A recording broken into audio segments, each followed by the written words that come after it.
How's it going, everybody? How's it going, everybody? How's it going, everybody? Why is that unmuted? Hold on. Mute tab. Oh, there we go. I don't know why it unmutes your stream preview on Kick by default. It's really irritating. I don't know why anyone would want to listen to themselves back on their own stream. It would just cause an echo, but whatever.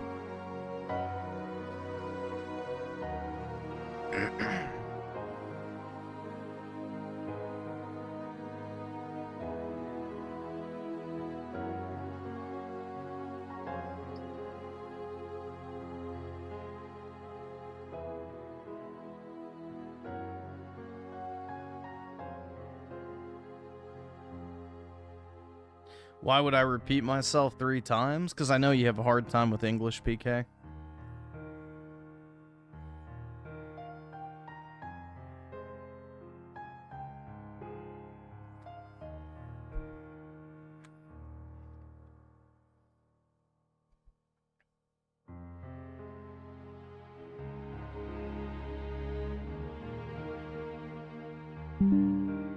Uh-oh. Oh, never mind. I thought that was the OBS thing saying disconnected again. But nope. Good old Windows Defender, man. Let's see. Merc with the 2, the final season 11 release soon. You should try it. Maybe.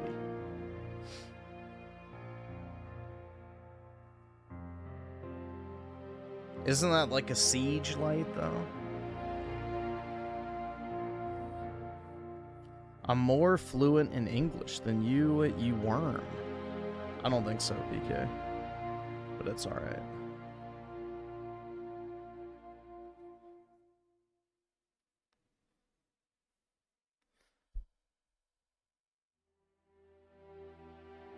Let's see. Check some stuff real quick.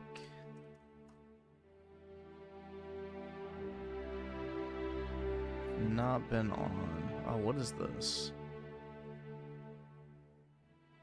Oh, yeah, we can start off with this, bro. I thought this summed up the PlayStation stuff pretty well, man. I think this summed up the PlayStation stuff pretty well. A lot of this stuff is performative outrage, and this is, you know, Exhibit A. Sold my PS5, officially done supporting PlayStation and Sony as a customer. All Switch 2 and PC from now on. Now, this is what's interesting, alright? Look, you have your PS5 Slim physical traded in. You have a singular controller traded in. And then you have Final Fantasy VII Rebirth traded in. Final Fantasy 15 for the PS4 traded in. Kingdom Hearts 3, 2.8, and 1. So basically the Kingdom Hearts trilogy. This bitch bought 3 games. Like, dude, this is what I mean. Like, a lot of this outrage is, like, super performative, man. This chick had 3 games on her PS5. 3. And all 3 of them are not even 1 Sony games and 2 old. Like, the newest game is Final Fantasy VII Rebirth, which is what? 2 years old now? Or a year old? How old is Rebirth now? It was 2024, so what? Yeah, 2 years. But yeah, this is what I mean. It's like, a lot of this stuff comes down to just, yeah, this is my chance to get 3 seconds of internet clout. Oh, Dreamcast guy publicly thinks it's terrible, but he'll be the first one in line to buy the PS6, just like he was the first one to buy the Steam Deck. So, I do think it is funny that someone would be moved to sell their console when they've bought a grand total of 3 physical games based on that announcement. The irony in that is not lost. But yeah, I agree, you should have the option to buy physical. But a lot of this stuff is completely overblown.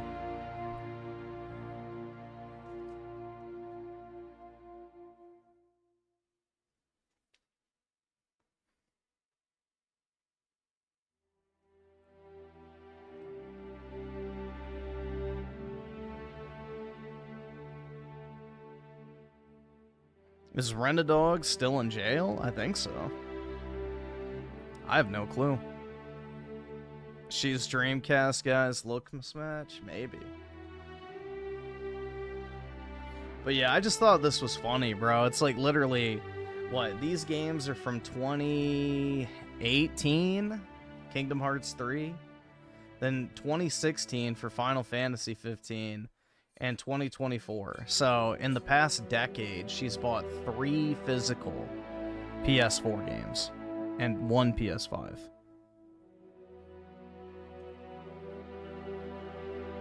So, yeah.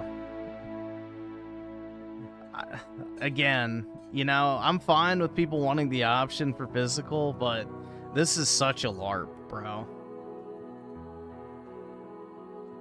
This is such a LARP.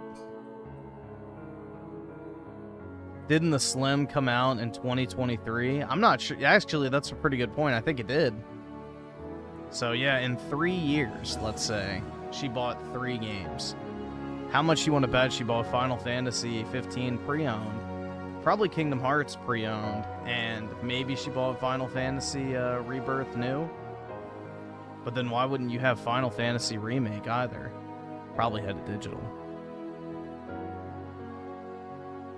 But, yeah, I don't know. I just thought that was funny. It's like, oh no, dude, how will Sony survive? Your massive purchasing will surely be missed. Make games for PC and Nintendo? I think that is the eventual course. We'll see. I think that is the eventual course we're going to be heading down, because Japan is usually pretty far ahead when it comes to like technological trends, and PC and Switch are pretty much the only 2 viable platforms over there aside from mobile. But yeah, I think it's inevitable. Nintendo will be the last holdout console-wise because they have the most dedicated fan base, they have the best output of any of the 3, and on top of that, they have like a unique gimmick with all of their hardware. It's not just an underpowered PC that plugs into your TV. Like, it's a handheld combination, you know, hybrid console.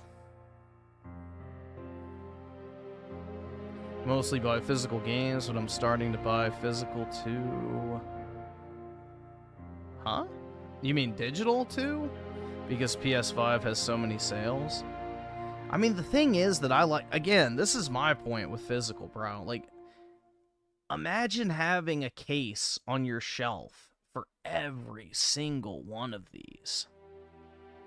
Like, that genuinely just seems like hell. Could you imagine? Like, you'd have to have an entire wall of your house just dedicated to your game library. Which, sure, maybe some people like that, but I don't even have enough room to put my 100 Switch games out that I have physically. So I literally just keep them in a plastic bin, and I have to dig through it every time I want to look for a certain game. So if anything, me buying physical has become a massive inconvenience. Like, it's so much easier to just, oh yeah, I want to play this game, install, done. And I don't have to worry about anything, you know, I don't have to worry if I put the disc in the wrong case, if it's in another console or something, or, you know, whatever it might be, or if I can't find the case because it's buried in a pile of shit. So, I don't know. I don't really care about getting money back for most games because I don't really buy too many new release titles other than to stream or review. So it's like, I don't really feel like I'm investing in anything.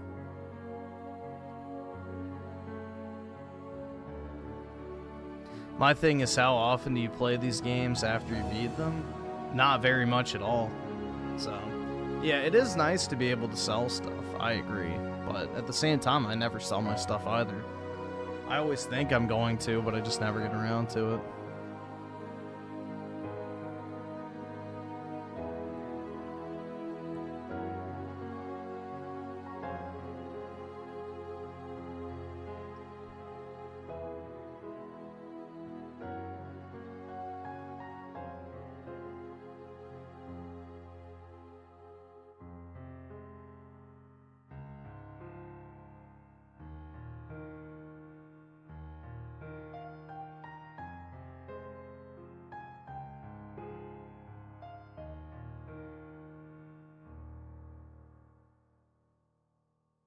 I just want Sony to die for destroying the God of War franchise, not for killing off physical games. Fair enough, man. There's many franchises you could attribute to that. If Dreamcast guy thinks it's a bad idea, I'm all for digital. Well, that's the thing, is he loves digital. The motherfucker shills his Steam Deck at every opportunity. Not once has he ever complained that he has to play games digitally on his Steam Deck. You know, to him, it's a benefit. And it's like, okay, well, what about preservation, bro? So, he just puts on a different mask depending on which topic he's talking about. This guy was out here proclaiming from the rooftops that Nintendo had killed gaming because of the key cards, which now look like a gift from God compared to what Sony's doing. And, you know, now it's not really a huge deal what Sony's doing. He just thinks it's anti-consumer, dude. But he'll be first in line to pick up a PS6.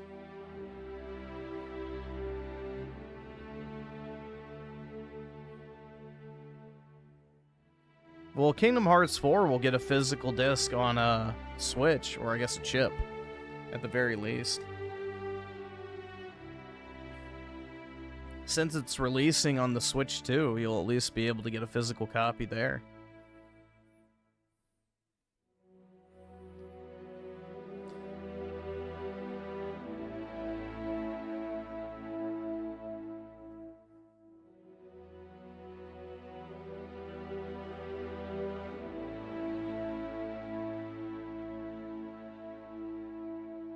You want Sony to die for killing Senran Kagura? That's right, man. We should be on Peach Beach Splash number 5 by now.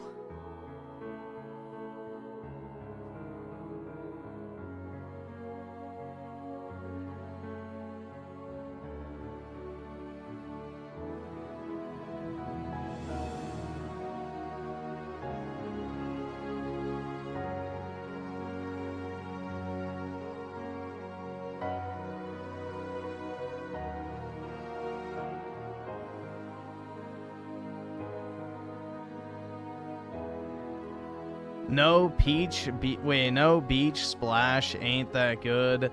Mainline game's better. Nah, Peach Beach Splash is great. Or you could call it Splat Goon. But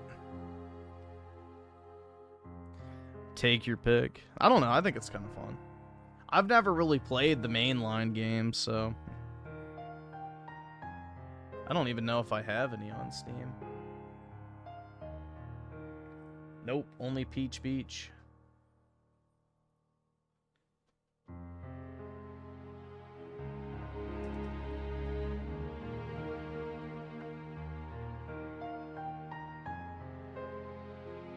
Estival Versus. Is this the most recent one?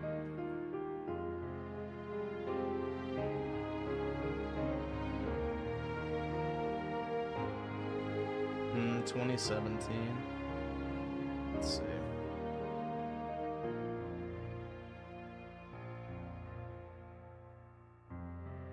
Burst Renewal. 2019.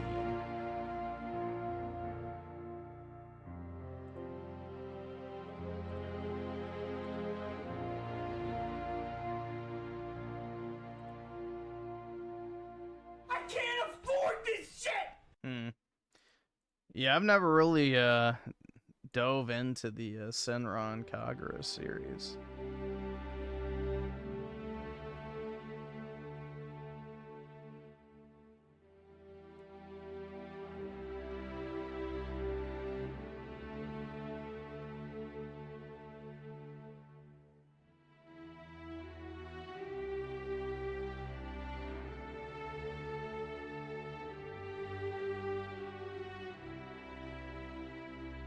Let's see. Rogue Dio with the 2 played Deep Stone Lullaby. From Destiny 2? Okay. I thought that was going to say Deep Rock Galactic. I was like, huh? Alright, give me a second. Drop. Destiny 2. There we go.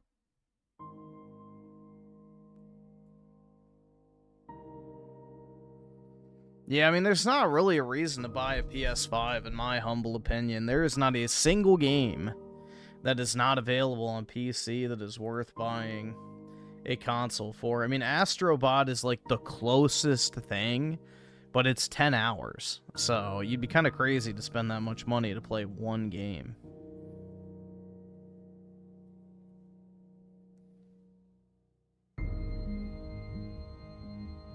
Yeah, the fact that Avowed 2 was even greenlit is crazy, man. That just shows you that Microsoft was basically handing out welfare checks.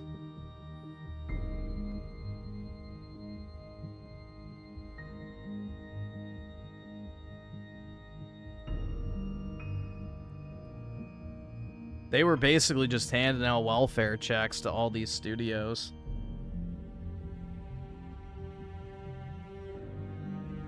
Dude, I was really debating if I just want to buy. This might, I don't know if it's a good idea or not, but I was thinking about just buying the whole collection, which I don't know where that is. There was one listed on here for all the Trails games.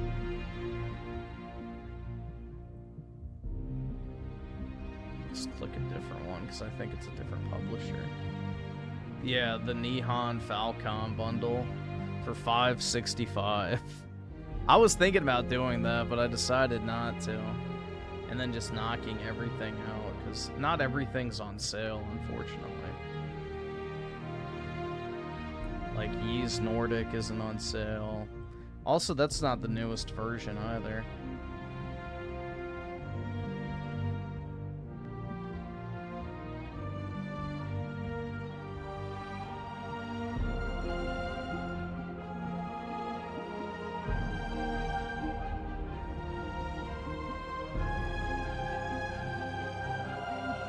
Yeah, I have Trails in the Sky on Switch, which maybe I'll play that tomorrow during my free time. I need to beat it, because I want to get the second one, too.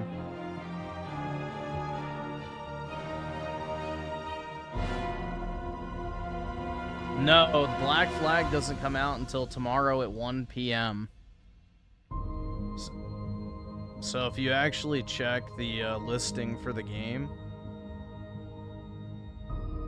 Do I not have Black Flag? Okay, yeah, I do. I was about to say, I should buy that if I don't.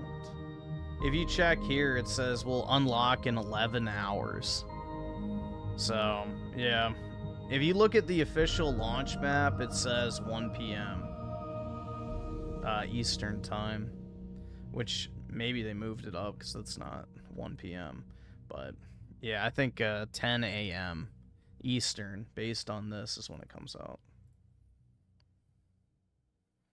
So, of course, right when I start working, dude. Gaming.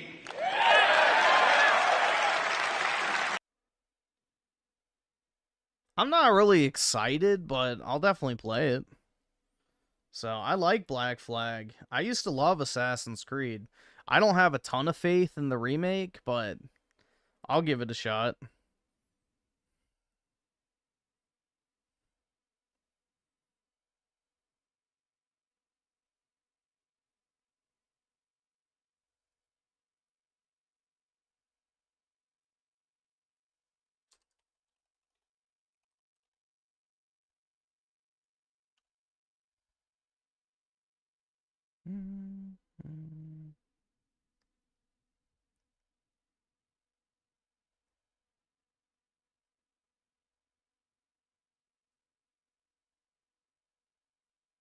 Where is that song?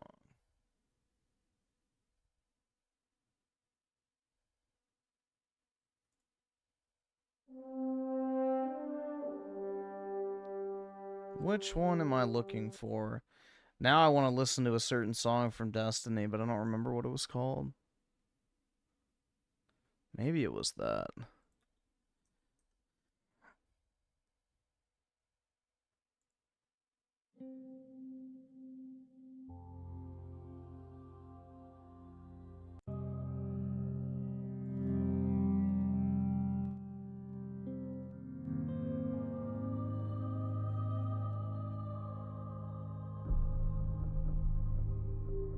It's a shame what happened with Destiny, man. It really is. I loved the original Destiny.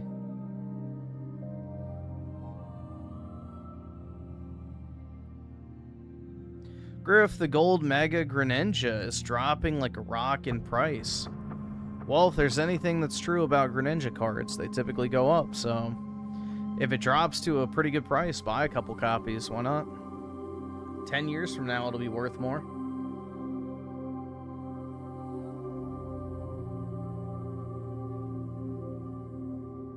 Look at what happened with Greninja Gold Star. That thing was a 25-cent promo for years. And then all of a sudden, now it's like a, what, $2,000 PSA 10? So, there's lessons in that. Greninja is a very popular Pokemon, so...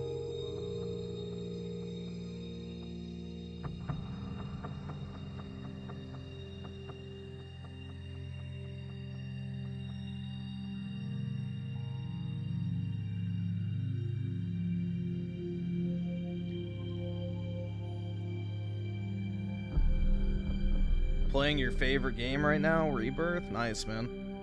Enjoy.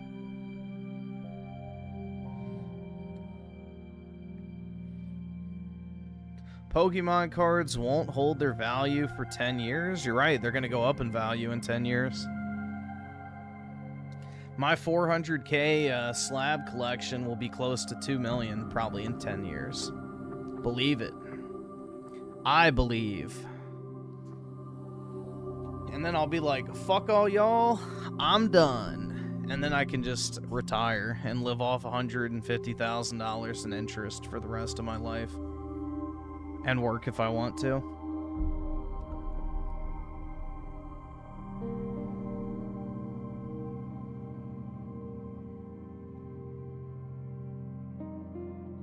That 400k is Pokemon cards. A fool in his mind. Actually, I have more than 400k in Pokemon.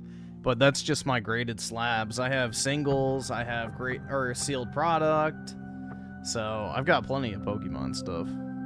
I've also got a bunch of Yu-Gi-Oh!, Final Fantasy, some waifu shit.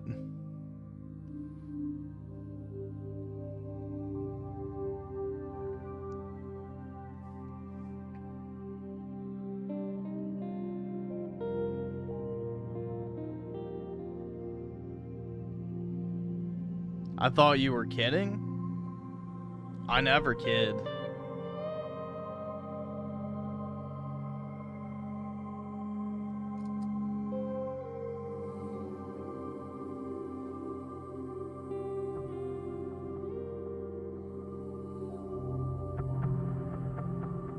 My only regret is I'd never bought more. Like, I should have bought way earlier, and I should have bought way more. That's my only regret when it comes to Pokemon. But yeah, here you go. That's my portfolio value.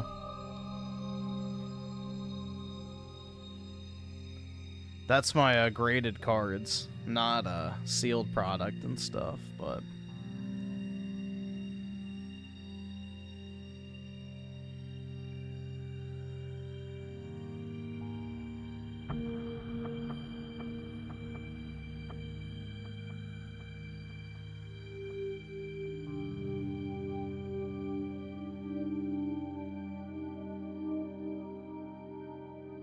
When will I cash out? When I have something to do with the money that I actually wanted to use it for? I don't know.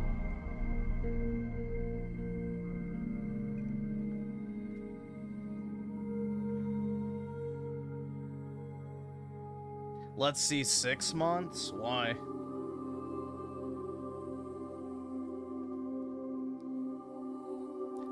That was when I was still entering stuff into the app. I'm looking at it right now, so it's skewed because I inserted a bunch of different cards. So it looks like a staircase. So the 3 month and 1 month are probably... Actually, 1 month is probably the most accurate. Because I bought a bunch of stuff about a month ago.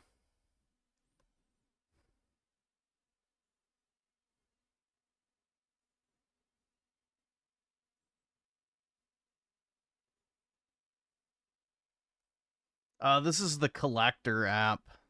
Like, collect and then the letter R.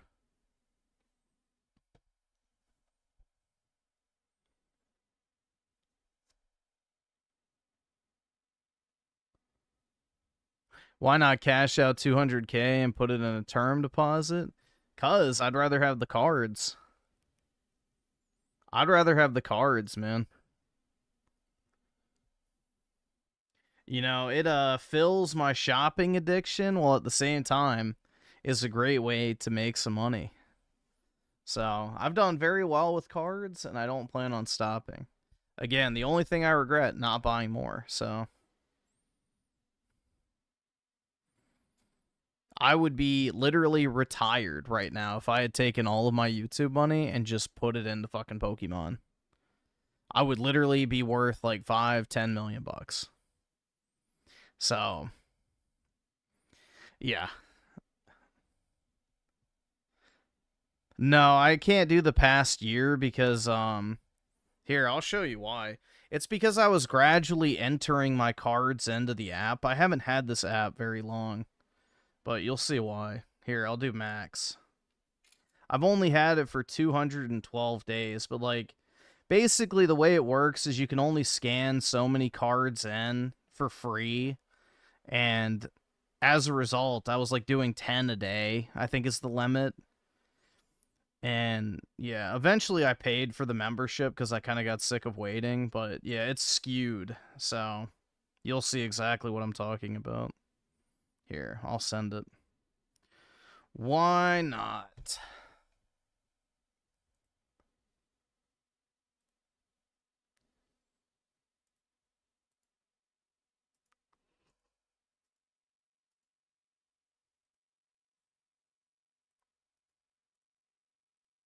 Yeah, see? See how it goes, like...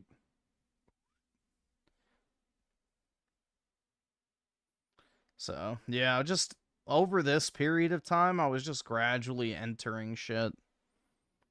So I put in my really expensive stuff first, and then I just gradually started adding stuff, and then probably about 3 months ago is when I mainly had everything in. So...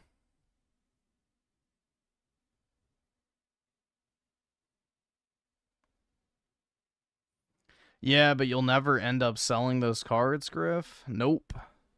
I will absolutely be able to sell them.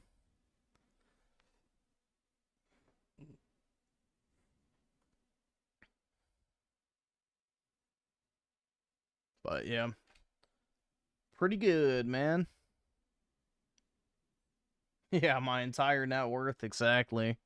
I'm all in on cards, baby. So... Cards have been very good, so I don't plan on stopping anytime soon.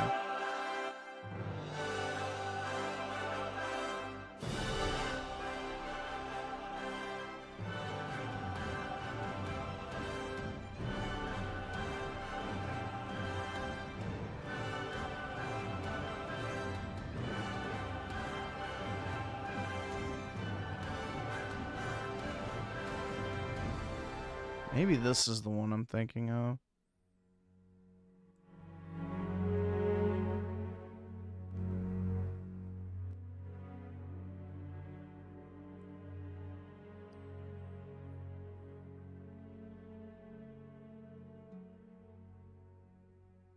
Nobody's buying right now? That is an absolute lie, PK. That is an absolute lie.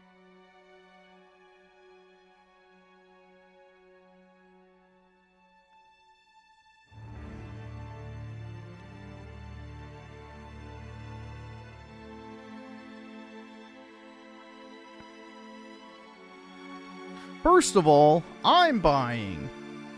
So technically, you're already wrong on that ground.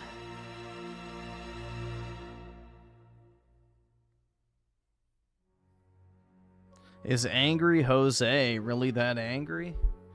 That's what his name says.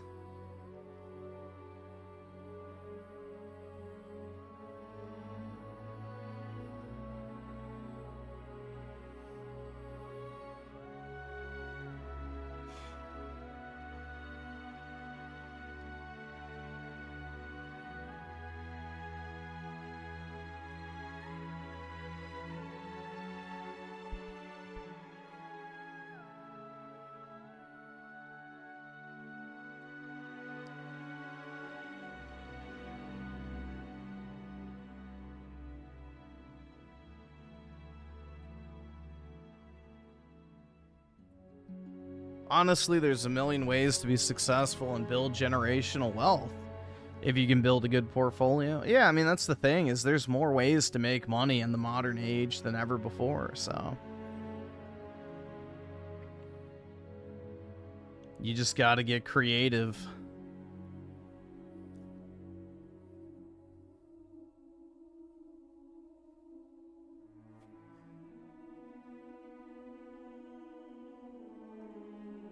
I really wish there was something else I wanted to buy on the Steam summer sale, but there ain't nothing, man.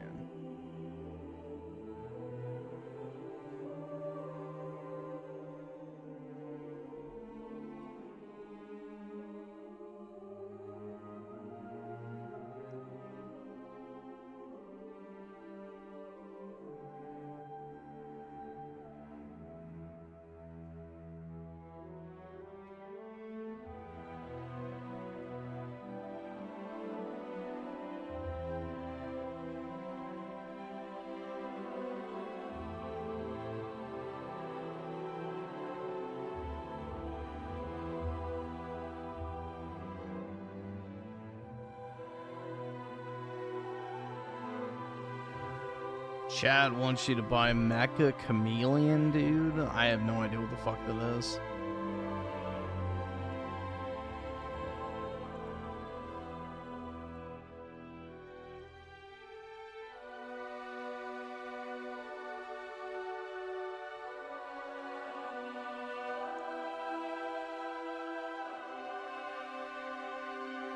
Mecha Chameleon is Friend Slop? Yeah, why would I buy Friend Slop, bro?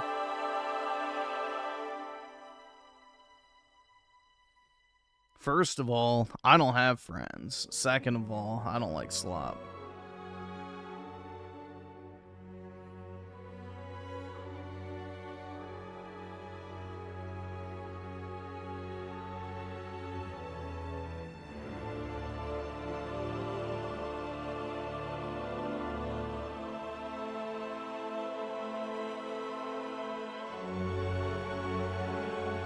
Buy it so the developer can retire young?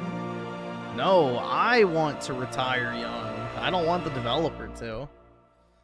I want to be the one to retire young.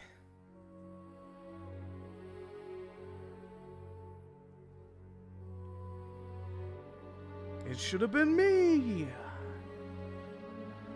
But yeah.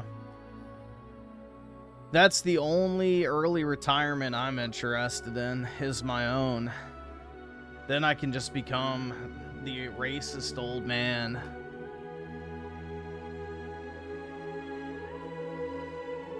Sitting on my front porch, yelling at the minorities that pass by.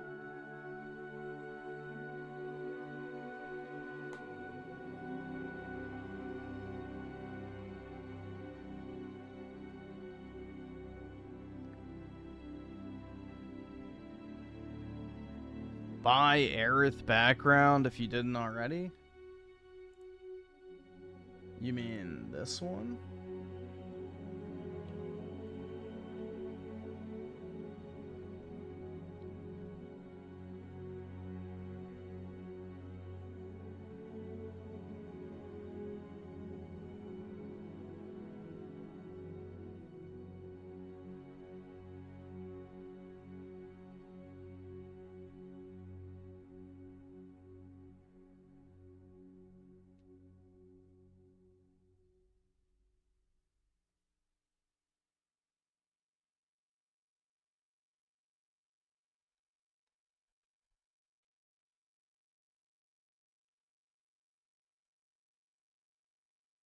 Let's see. Where's another good song? Is there actually? No, there's no good recommended songs. Brutal, man. Very brutal indeed.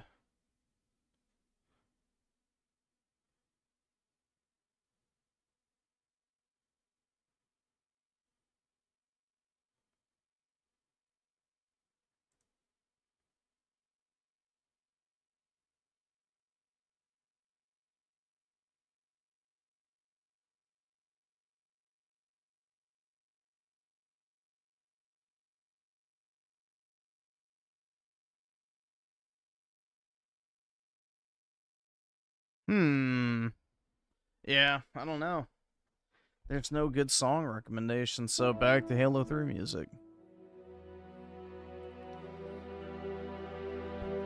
Usually YouTube will say something decent on the side, but nothing. Back to old reliable. But yeah, I wish there was something else I could get. I mean, I don't think. Yeah, there's not really anything on my wish list I'm dying to get.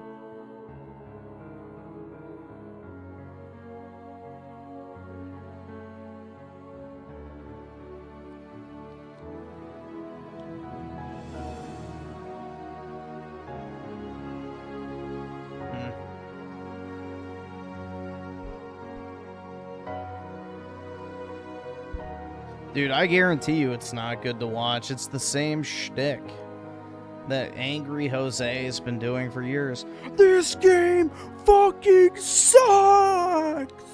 I had to spend $10 on cleats! It's fucking garbage!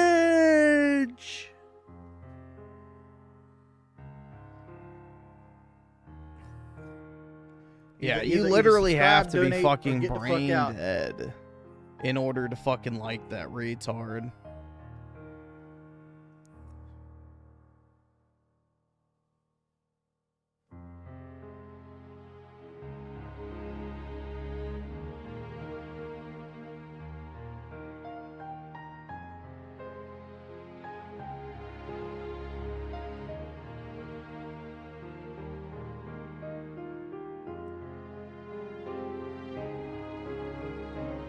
Either subscribe, donate, or get the fuck out. Did he even play football? Probably not. He was a gamer, dude. Can you actually order the Steam machine? Oh no, it's a wait list. I wonder if the wait list is immediate.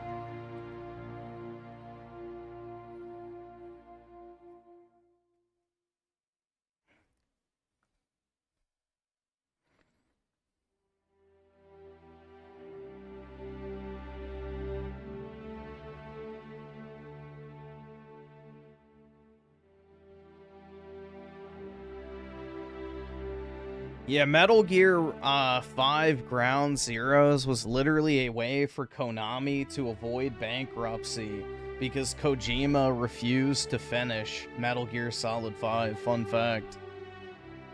That was literally done to avoid bankruptcy because they had burned through all of their cash on hand at the time because Kojimbo just kept inflating the development budget of Metal Gear Solid 5 and never actually fucking wanted to release it. So that's why they canned his ass.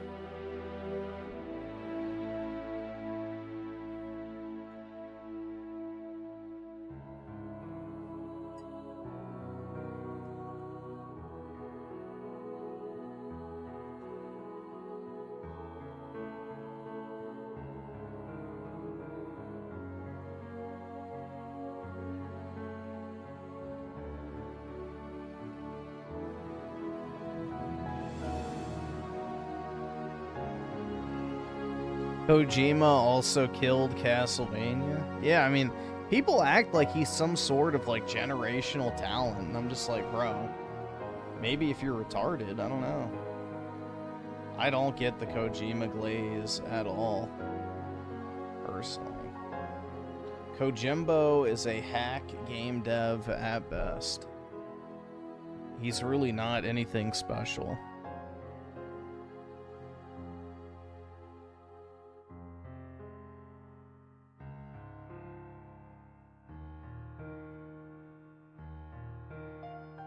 Yeah, he also likes trans cock.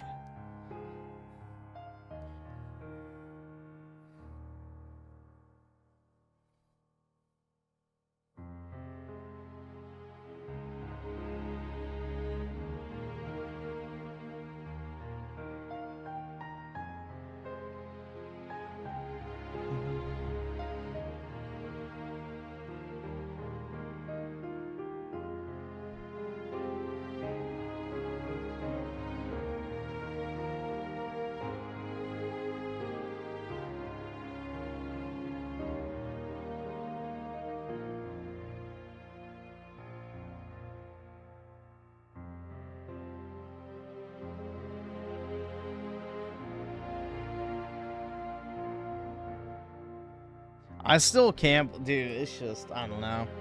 I can't believe there are actually people who like Kojimbo after it was announced that he's literally making a game with a Troon character. Like, fuck that. I don't know, man.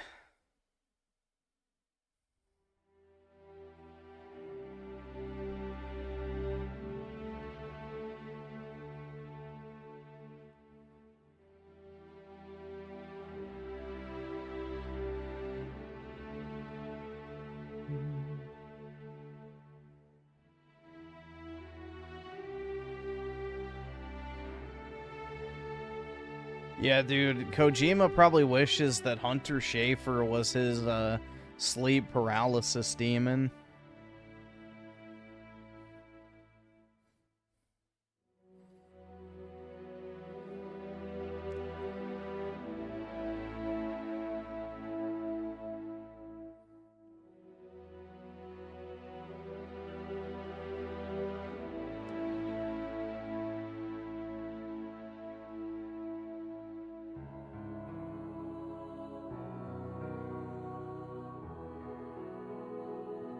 And Kojima had very little involvement with Metal Gear Rising, which is probably why it was actually good.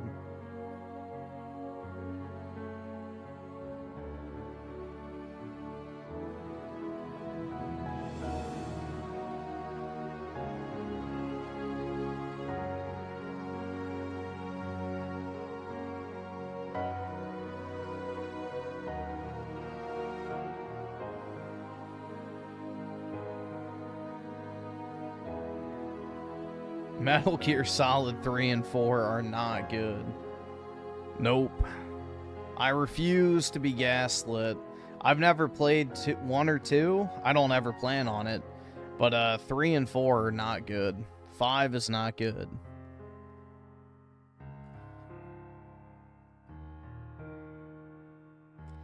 I literally bought Metal Gear Solid 4 at launch. And I got fleeced for the $60 because I bought into the hype. It was one of the worst purchases I ever made.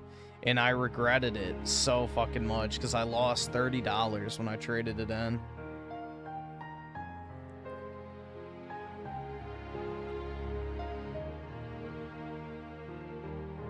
You put that shit on your top 20... Dude, the PS3 game video was literally just mainly off of Metacritic. So, when it got to like the top 10 or so, I just literally took the top ranking off Metacritic. I just made that shit sitting in English class, bro. There wasn't really any thought behind it at all. I was like, huh, I wonder if I can milk a fucking top whatever video. So, I literally made that shit on fucking iMovie on my MacBook Pro back in like 2014 or whatever. So... yeah, there was not much thought behind that video at all. It was literally just basically some random shit I threw together, sitting in fucking class. But yeah, most of that is either based off IGN or Metacritic. I don't remember exactly which site I checked. But that was the video that got my channel monetized, so GG's.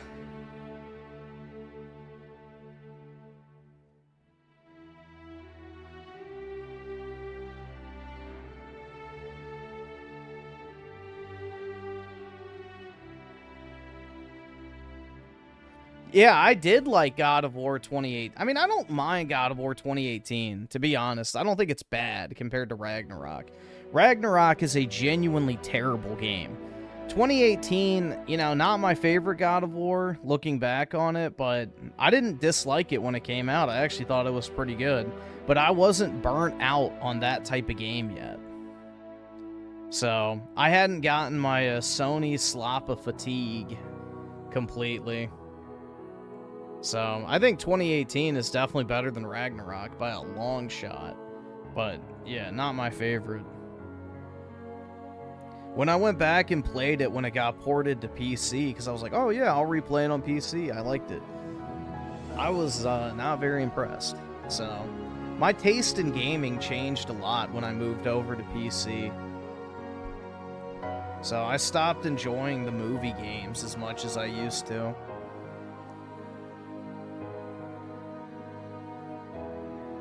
The Hopium strong for Gears E-Day? Yeah, I hope it's good too. No, I like the gameplay better in God of War 1. I like that kind of more arcadey hack and slash style combat.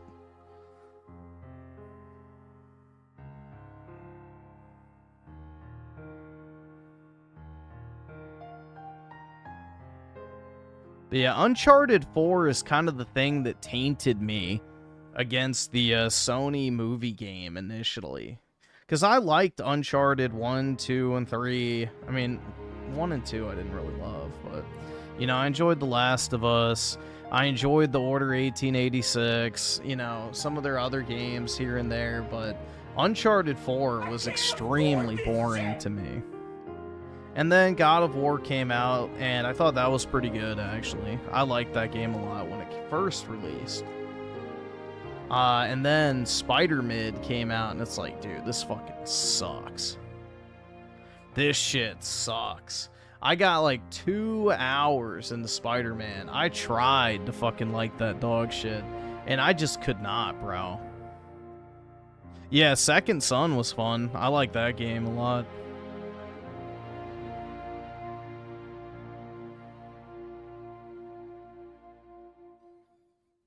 So, yeah, I used to like that style of game. That's the thing.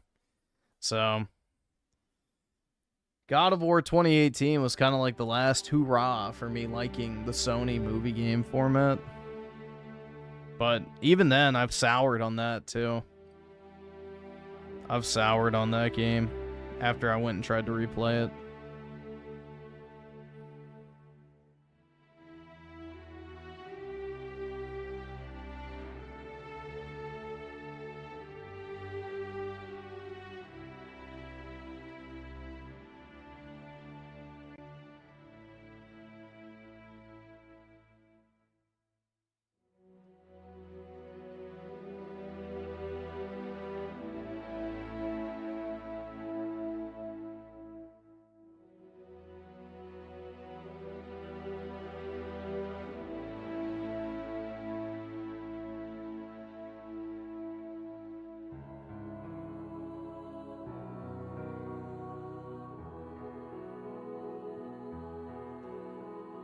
Spider-Man is so ass. Spider-Man 2 is okay.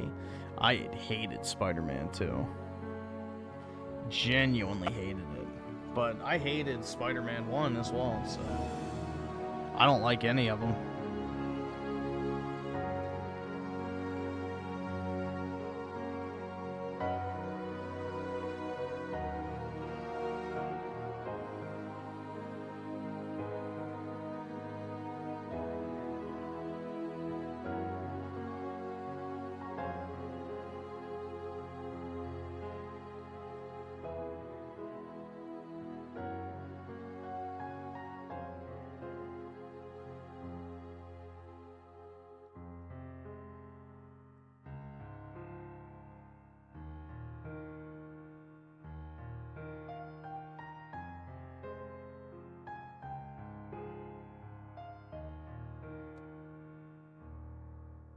Like many of Sony's modern games, they give fun when you do sandbox side content, Like Ragnarok, combat, and side shit is fun. Same with Spider-Man 2 open world stuff like traversal and crimes.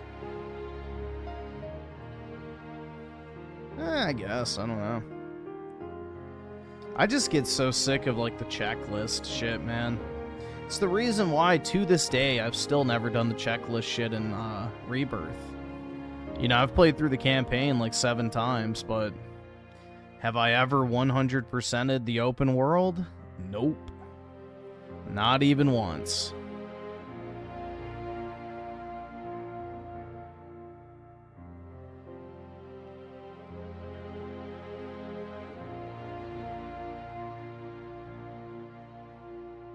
Yeah, like, dude, I finished Forza Horizon 6. Also, I just want to say, what a fucking disappointing game that was. Forza Horizon 6 was incredibly disappointing. That campaign was like one of the most boring, uneventful, just bleh things I've ever fucking done. Like, there was no spectacle other than that fucking robot. Like, that was literally it, bro. Usually there's some pretty cool missions and stuff like that, but nothing. Yeah, I got the Lambo Aventador. Whoa, dude. What a crazy car. But dude, it's Japan. Exactly, man. It makes it all worthwhile. Dude, I like fucking love Japan. It's like my favorite place ever. Did you guys know that Japan is in the Bible? It's like literally where the Anunnaki come from.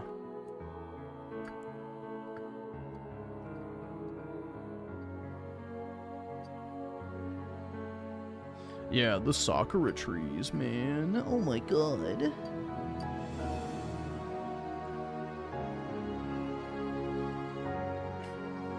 Sakura. The sakura blossoms.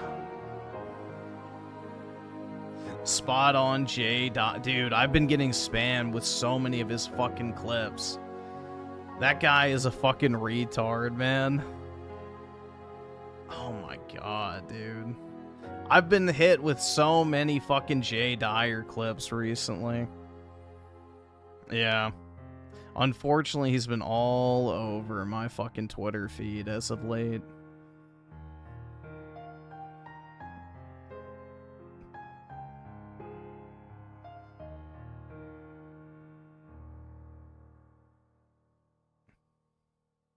You like Japanese women?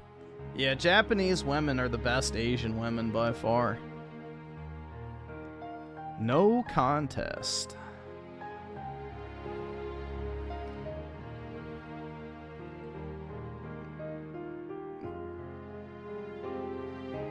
Dude, if you like read the writings of the church fathers, you'll find out that we are the real Israelites.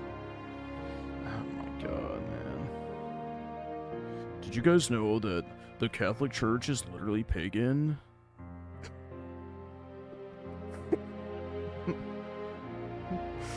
Oh my god, man. That guy is so fucking dumb.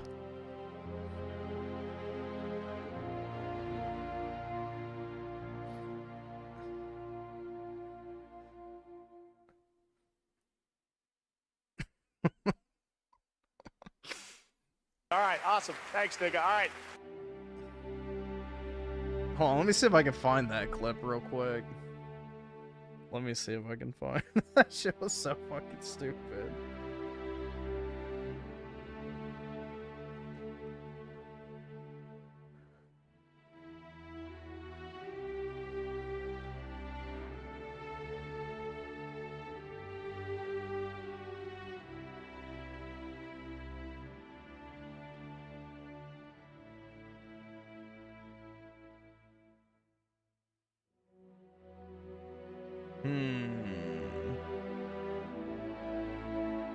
Of course, Twitter search sucks. What a shock. What a surprise. I've seen all the fucking, you know, conspiratainment tards like Candick Owens and fucking, you know, Ian Carroll are now in full-blown damage control over the Charlie Kirk shit. Because their entire narrative was that, you know, he never actually was on the campus. And there's, like, videos of him being on campus 4 fucking times in preparation, and then also the day of.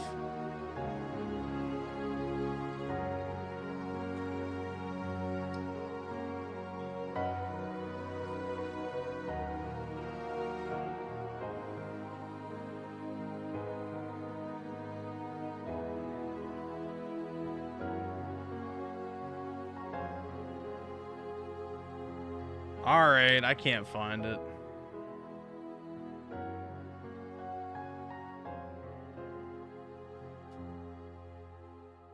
Damn it.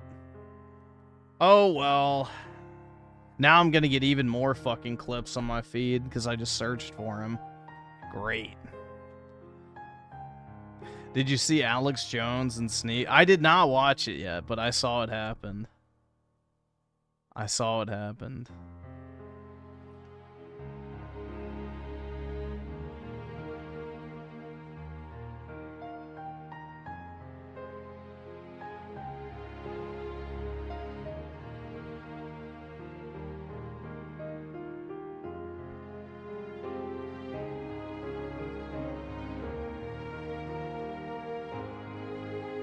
Alex Jones is a schizo retard. He even said it himself. He's a retard, I guess.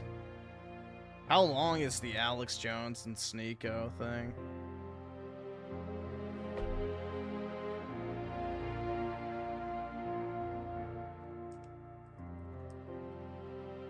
I'm sure somebody's re-uploaded it.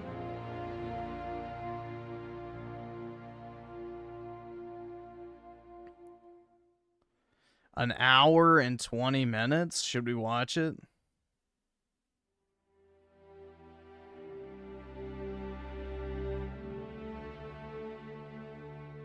We could see how it goes, I guess.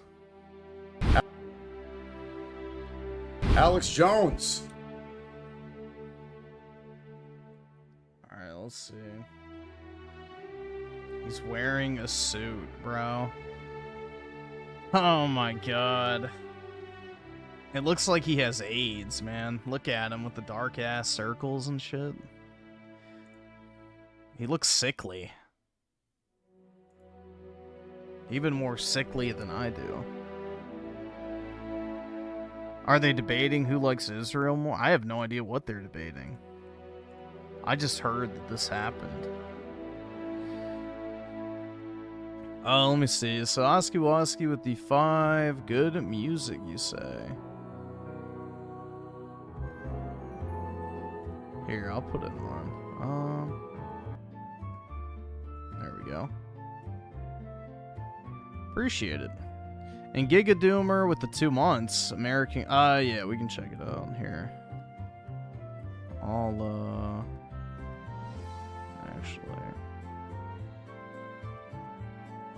Just grab this over here.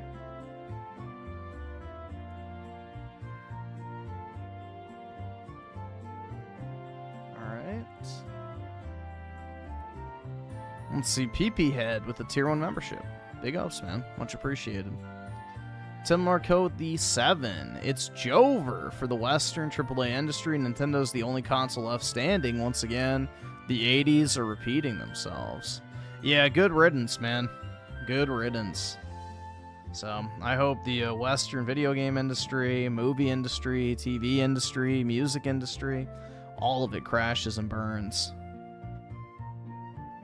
Daryl Zone with the 5. So, Dreamcast guy got a trip to Canada, bought a $1,500 Steam machine, has 3 PS5s and more.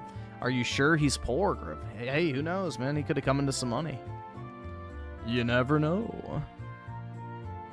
But I would assume, since he lives with roommates, that's not the case.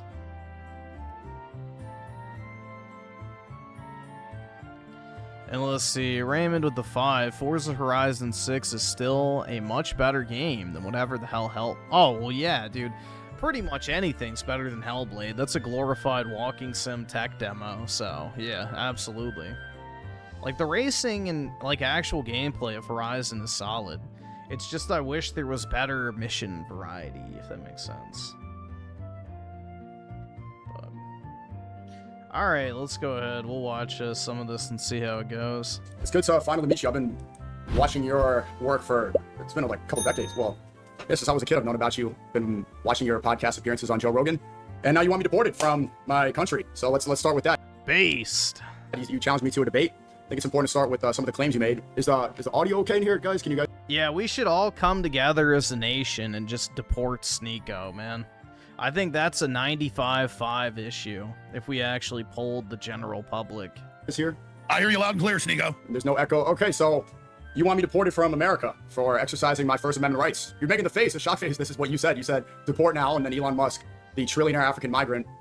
Let's see if Alex can actually stand his ground on this one. Into America, who's bringing in tons of H-1B visas. He said, yes, he wants me deported as well. Well, to be clear, I wasn't making a shock face. I was enjoying my iced tea right here in Texas. So I was gulping it down. No, I did say that, and Elon agreed with me on that viral post, of your viral post. And, here's where I stand on that. Obviously, I was saying that more rhetorically because we have separation of church and state in the United States. Oh, come on, bro. He's taking the Lolbert approach. Nah, say you want Sneako's nasty ass out of this country. Get this brown clown out of here. I've read the Quran twice. It is a battle manual about to take over the world. So you don't actually want me deported from America? Hold on. Can I listen? You want to do 3 minutes and I'll do 3 minutes because we're debating? No, sure. I won't interrupt. Go ahead. No, it's fine. I mean, here's the deal. Orthodox Islam is expansionist. Orthodox Islam in the Quran promises to take over the world. And we have separation of church and state in this country. And we have people saying every household will be under this. That's not the same as the New Testament saying every knee will bow to God when they finally see God. Okay, so my issue is you're jumping around all crazy doing throat-slitting motions, saying F you, basically, I take it as America, and saying you will go under this. We're going to take your cities. We're going to dominate you. And I've seen thousands of imams, say all this, and if you don't convert, we're allowed to take your women and use them as slaves, and all the rest of it. It pisses me off. Dude, we should deport Sneako for the fact that he watched another man fuck his girlfriend. That should be already more than enough grounds to deport his degenerate ass. In fact, we could do far worse. When somebody says, I'm going to plant my flag up your ass and we're going to dominate you, and then there you are, an American with an American accent, saying that, it's even more horrifying to people. And it basically starts a war. So I'd love to see a reformation in Islam like we had in Christianity, back when some of the Catholics were trying to force people, to follow what they said, or they would burn them at the stake. Okay, so Islam needs a reformation. I don't want to be at war with Islam, but there are 50 plus Islamic countries. Most of them are 99% Muslim. There's only a few Muslim countries where Christians can live in peace. Islam is expansionist. That's why I'm against Israel. It's expansionist. It is elitist. It says greater Israel. It sees everybody else as subhuman, at least Ben Gvir in the leadership of Israel. And so I'm opposed to Israel and its expansionist supremacist activities. I'm against Islam's expansionist supremacist activities. And I'm against the Chi-Com expansionist activities. I'm against the left's pedophilic Hollywood expansionist dominance, imperial operations. I don't want America to be imperial. I've been against all these expansionist wars. I do. I want the U.S. to be the global empire.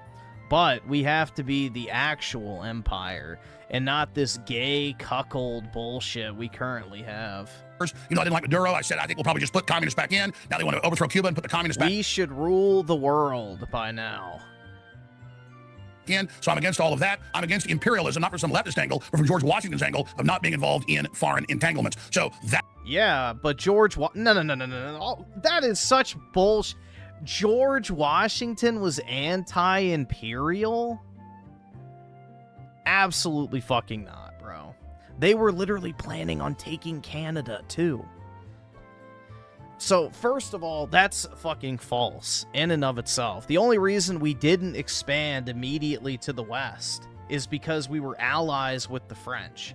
When George Washington said not to have foreign entanglements, he meant to sign treaties. Because treaties at that point in European history had dragged countries into war over and over and over and over and over again. So what George Washington was talking about was us not getting involved with treaties with Europe. We were gonna fucking just do our own thing. That is not the same thing as saying we shouldn't take over places. Completely not the case. That's where I stand on all this. And when somebody declares we're coming for you and we're going to dominate you, I said to Port Piers Morgan back in 2013, it became a national story, whenever he said we're going to take your guns. And I said, if you do, 1776 will commence again. So anybody trying to take my guns, anybody saying I'm going to convert to Islam in all your homes, anybody telling me that they're going to stick their flag up my ass, I'm going to tell them, if you want to fight, you better believe you got one. Go ahead. All right, you said a lot. I mean, what flag? The difference between Israel as an expansionist state is that that's a actual country. I have allegiance to America. This is my country. Said many things, and let's stick to this original claim. You said deport now. Where am I going to go if I'd be deported? Well, I mean, there's 50 plus Muslim countries. Sandland. You could go to Iran, you go to Sudan, you could go to Egypt, you could go to Afghanistan, you could go to any of those shitholes. You could go to Pakistan, they're marrying 9-year-olds. You could child marriage here in America, but how would I be deported to a country that... There's child marriage here in America. Sneako, I don't think that's the flex you think it is, because it's your group that's doing that shit. You go to Medina and 30 black Right, but men that's not deportation, that's immigration, like Elon Musk coming over here. How would I be deported to a country that I'm not from? I was born here in New York City. Yeah, I mean, Sneako, my point was rhetorical, saying that we need to deport that ideology. We can denaturalize you, Sneako. You can be exiled. Don't worry. There's legal ways to get this done. And we need to not submit don't to deport me, you want to deport Islam. What I'm saying is that jihad and dominance of our culture needs to be opposed at every level. I obviously didn't mean literally put you in... Dude, I'm telling you, we should make this like an actual, like, democratic vote. Everybody should be able to vote on whether or not we denaturalize Sneako and send him to Brazil. A cannon like a clown and shoot you, over to a Muslim country. And I said, I meant it as an allegory. You also said that I was trying to get vigilantes to kill you. I said my snake or black widow analogy was not talking about violence, but why I have a phobia of pouring gasoline on myself and lighting myself on fire, or jumping off a 5,000-foot cliff, or playing with black widows in my hand, or playing with rattlesnakes. You have those phobias because it's a natural thing of something your brain recognizes as dangerous. You're scared of me? I am absolutely scared of giant hordes of third world populations that keep women as slaves and you said me. You said you want pregnant. to deport him now. You scared of me individually? I am scared of being a cuck and laying down to people that declare their superiority and their supremacy over me. And you are following Orthodox Islam and are openly announcing we will dominate you, we will control you. So you follow the Quran, you believe? Well, let's talk about the clip I said. Let's be specific about what I said. Head chopped off. Which way is it? Is it in the Quran? I pay the tax, I convert to Islam, or my head's chopped off? Which one is it? It doesn't say that. It doesn't say. You said you read the Quran twice. It doesn't say that. I can show you 1,000 imams reading the hadiths of the Quran. No, there's 3 things. Hadiths are not in the Quran. You clearly haven't read it if you think hadiths are in the Quran. So because you don't know about Islam, let's talk about scholars. Dude, but Sneako totally argues that the Talmud is part of Judaism. So, Sneako, if the fucking hadiths aren't part of the Quran and not part of Islam, then the Talmud's not part of Judaism. And guess what? Judaism is pretty much Islam. So, interesting. Rabbis will even say that Islam is closer to, like, traditional Judaism than Christianity is. So if we really want to talk about, like, the idea of Judeo-Christian values, Judeo-Islamic values are far more relevant, because Islam is almost a carbon copy of old-school Judaism, with very minor changes. Islam doesn't say you convert, or you pay the tax, or your head gets cut off. Absolutely not. Absolutely not. So let's talk about what I said, because you don't know about Islam. Hey, everybody, take clips of this and then show 50 imams saying it, and then show the hadiths, and then show the Quran. Alex, maybe you've seen a lot of Facebook posts, and it seems like you're getting a lot of boomer propaganda. Let's be specific about what did I say? Because you just made up a bunch of things I didn't say. You said I'm coming to stick a flag up your butt. I'm here to dominate. I didn't say any of that. What did I say? You said we're going to take over every house. We're going to take over the cities. I said, in Christian language, something similar. I don't know what type of Christianity you are. Every knee will bow, every tongue confess. I said, inshallah, the whole world becomes Muslim. I believe I have the truth. I want goodness for the world. I want you to have the truth. Christians want other people to become Christian too. Why should I hide? Why should I act like I don't want goodness for other people? Of course, inshallah, do you know what this means? If you know, you read the Quran. What is inshallah? God willing. So it's not up to me. It's not up to any force. It's not up to anybody forcing you and converting you with a sword and threatening. Oh, yeah, Islam never does that. Hey, Muslims always bitch about the Crusades. Were the Crusades a response to 700 years of Muslim invasion? Did the Muslims take Spain and put over 2 million women into slavery? Well, if you want to talk about Christian expansion, we can too. But in the Quran, it says that you don't force anybody to convert. People willingly accept Islam. Nobody is trying to spread it by the sword. I want people to hear the truth and accept it. That's why I say... That is a fucking lie, dude. What the fuck do you think the Syrian civil war just was? Oh my god, he's such an idiot, man. Convert, pay the tax, or have your head cut off. Convert, pay the tax, or have your head cut off. You don't know about Islam. What do you think the fucking Arab Spring was? Like, why is Iran ruled by a bunch of Islamic extremists now? Because they threw out the secular government, the Kang or the Shah, and they became an Islamic state after literally fighting a fucking revolution. This is just such a cope, bro. So you might Just, you should avoid this stuff. And let's talk about Like, one of the few endearing qualities of Islam is the fact that they will actually fight and die. So I think if Sneako actually had a pair of balls, he would lean into that shit. But no, he wants to LARP like he's some fucking, you know, desert hippie. I'm hoping people don't know. I do know. You didn't think I knew what inshallah meant. I know what all that means. Yeah, but you said that I'm here trying to force it and stick a flag up your butt. I didn't say any of this stuff. Dude, you were going, fuck you to the camera. You were sitting there. You want to know why I said this? Whose throat you going to slit? You're like, fuck you, we're taking over. I didn't say that. Yeah. I didn't say that. Like with the Muslim invaders We're taking over on their Zodiac boats with Soros. What's the Muslim population in America? And then you got the, 200 to 1 Muslims raping and stabbing and murdering people all over Europe and running over people 200 with to cars. 1. Even according to Tommy Robinson on the Epstein list, the majority of pedophiles in the UK are white Christians. It's not even the Pakistanis. There are no doubt there are a bunch of pedophiles in the UK. Yeah. And there's no doubt that according to Tommy Robinson, it's predominantly white people. And pick the little girls.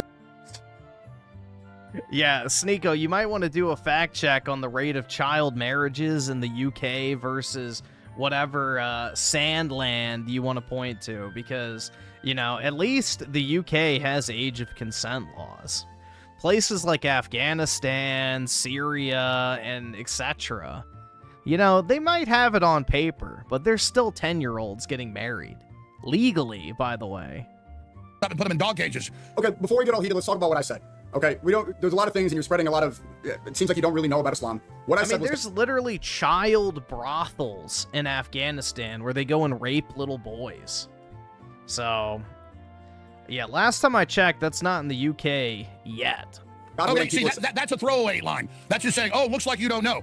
You're like, what does inshallah mean? You sit there, and what we're going to do with this is, Sneako, is we're going to take what you said, we're going to show the Quran. Well, dude, that's a classic Islamic saying, is women are for having children, and men are for fun. We're going to show the hadiths. We're going to show the imams. Absolutely. Top one show the Quran on International Islamic TV. Read the Quran. Saying Read the Quran. You convert, you pay the tax, or we cut your head off. Okay, sure. There's two things here. So you're afraid of an Islamic takeover of America, right? And you're saying the thing I said, F you. Do you know that I was banned from Australia? The game that I was at, you said this was an Allahu Akbar rally. This was a World Cup game. Egypt was playing Australia. Egypt beat Australia. I'm happy. Australia banned me. Do you want to know why, Alex? Similar things that happened to you. Attacks.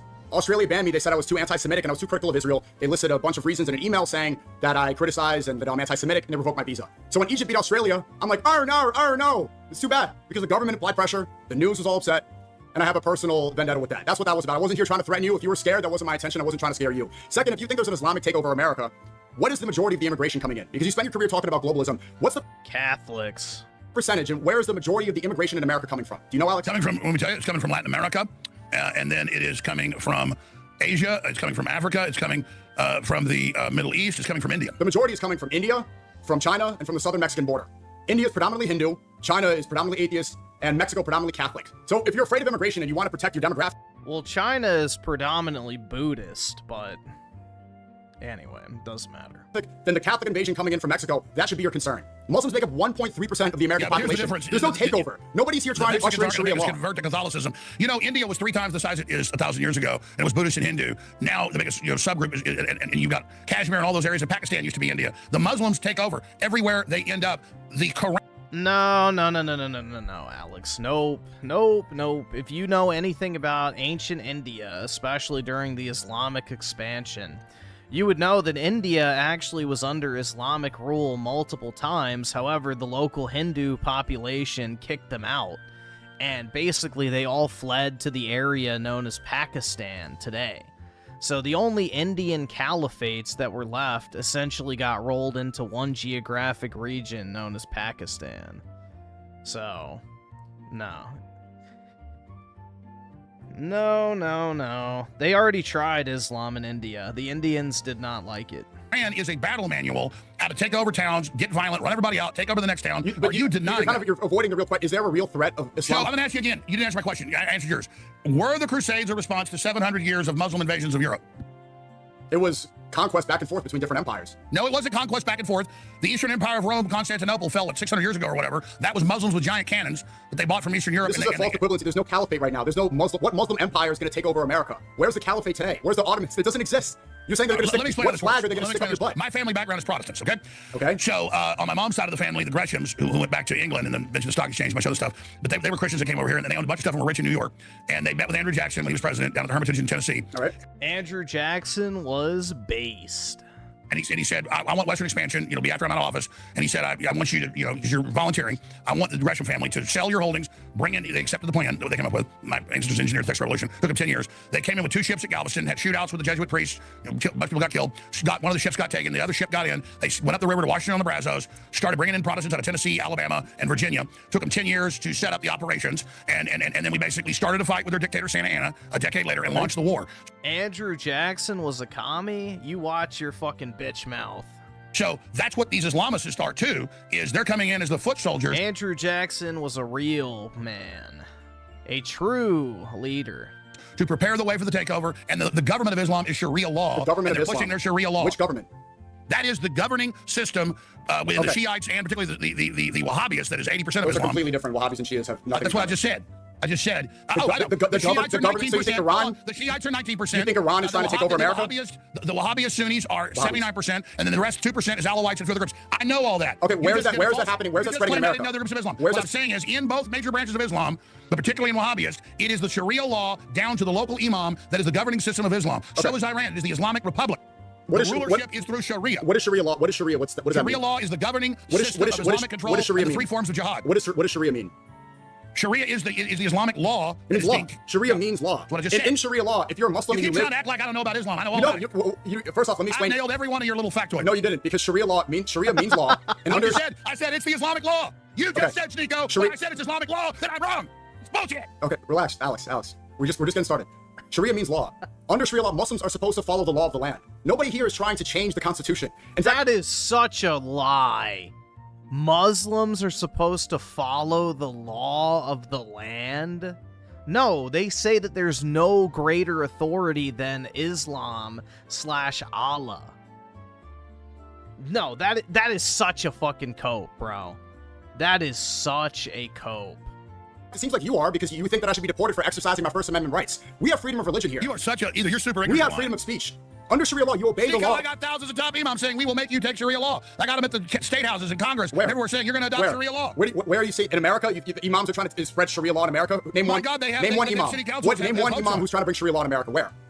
Oh, that's ridiculous. Name I'm one. live on your... Tell me. You said you know 20,000. Imams call for Sharia law in America. You said you know 20,000. Can you tell me an imam who wants to bring Sharia law in America, please? Durka Muhammad Jihad. Okay, you just want to just be stupid now because you don't have an answer? No, I mean, my God. Listen, we're going to take this. You don't have an answer. You do it for us. Take this clip and then show them don't go too much. You just have 15 imams say it. You don't even know one. City You councils, don't even know one person that's trying to bring Sharia law here. Ron DeSantis parades around, hey, we're banning Sharia law. Texas, we're banning Sharia law. Alex, why do you think they're doing this? Is it because there's an actual threat of an Islamic invasion, even though they're ushering in H-1B visas? Even though Elon Musk, who's also calling for my deportation, is bringing in hundreds of thousands of Indians? Even though he says that white men are dumb? Let me tell you a story. No, before you get on a story, this doesn't make sense. Because you also... Islam's not expanding. You're right. There's I mean, to be fair, bro, I would rather have, Indians than Afghanis, if we're being completely honest here. Not expanding in America, you have provided no evidence.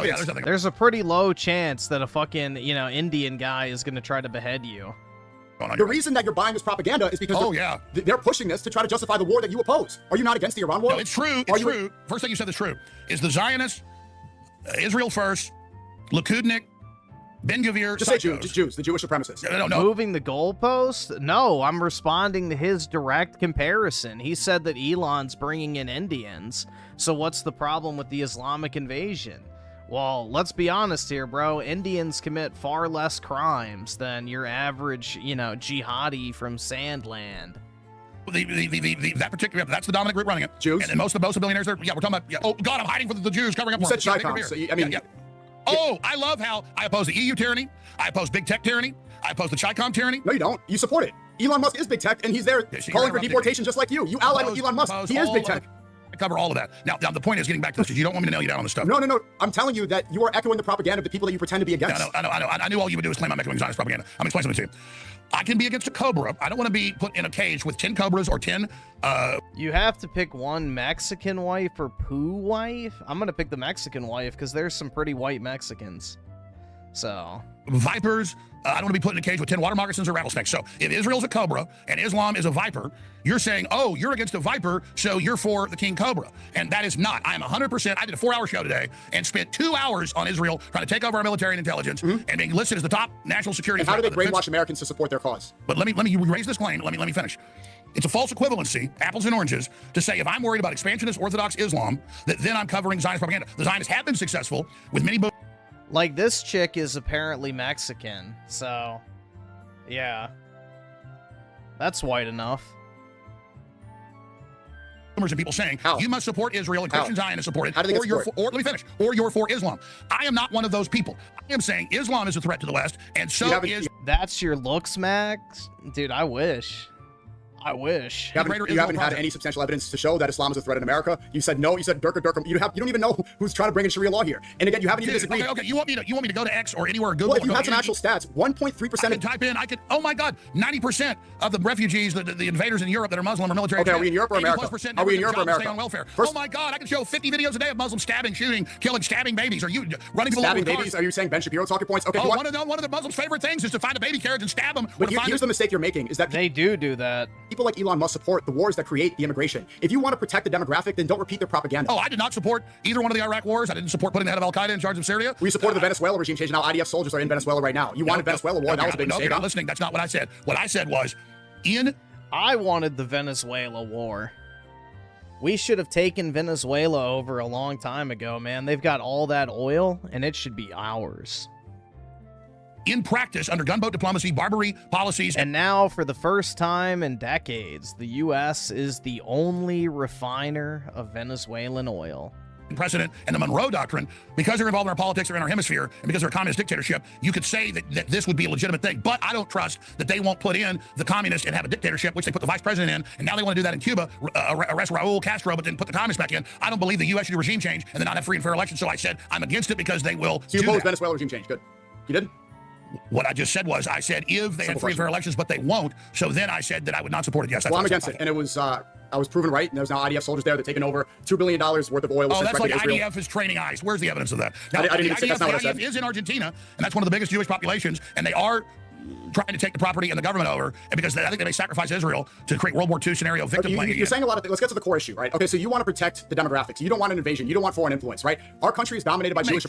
I'm a Christian American nationalist, and white people are demonized by the left, by the Red Green Alliance, by Israel and everybody, and I'm sick of it. White people are 7% of the world population. Anglo-Saxons are like 2%. There's no point in and I am sick of being run over, and everybody's declared war on us. I'm saying, okay then. You think I declared war on you? And you want to declare war on Israel? I don't care if you're a Muslim. I don't care if you're a Chicom. I don't care who you are. You want to fight? You fucking got one. Okay, so your fucking games are over. You want a war? You want a crusade? Now don't worry. You're gonna get one, pal. Okay, then well done. You just played into the hands of the Jewish supremacists controlling our country. It ain't gonna well be, done. No. That's right, guys. When white people win, so do the Jews. Thank you, Sneako, for that genius level analysis. That's right, guys. In fact, if we really want to own the Jews, dude, we need to let in infinite Browns in order to truly destroy Jerusalem for the third time. What wants you to do? It's gonna be cultural, so you can sit over there and fuck your daughters, and you can sit over there and marry 7-year-olds, and you can sit over there and fuck little boys. You want your shit out of here. The predominant demographic in Europe, I told you, was white bullshit. Guys. It's 500,000 girls groomed by the Islamic. 250,000 was the estimated number. You just doubled it, and that's completely conflated. It's 500,000 now. They had it in Parliament. And here's the other thing. 500,000 estimated. You can look at the report. We know Keir Starmer protected them. We know the British leadership are a bunch of. I exposed that 30 years ago. Okay.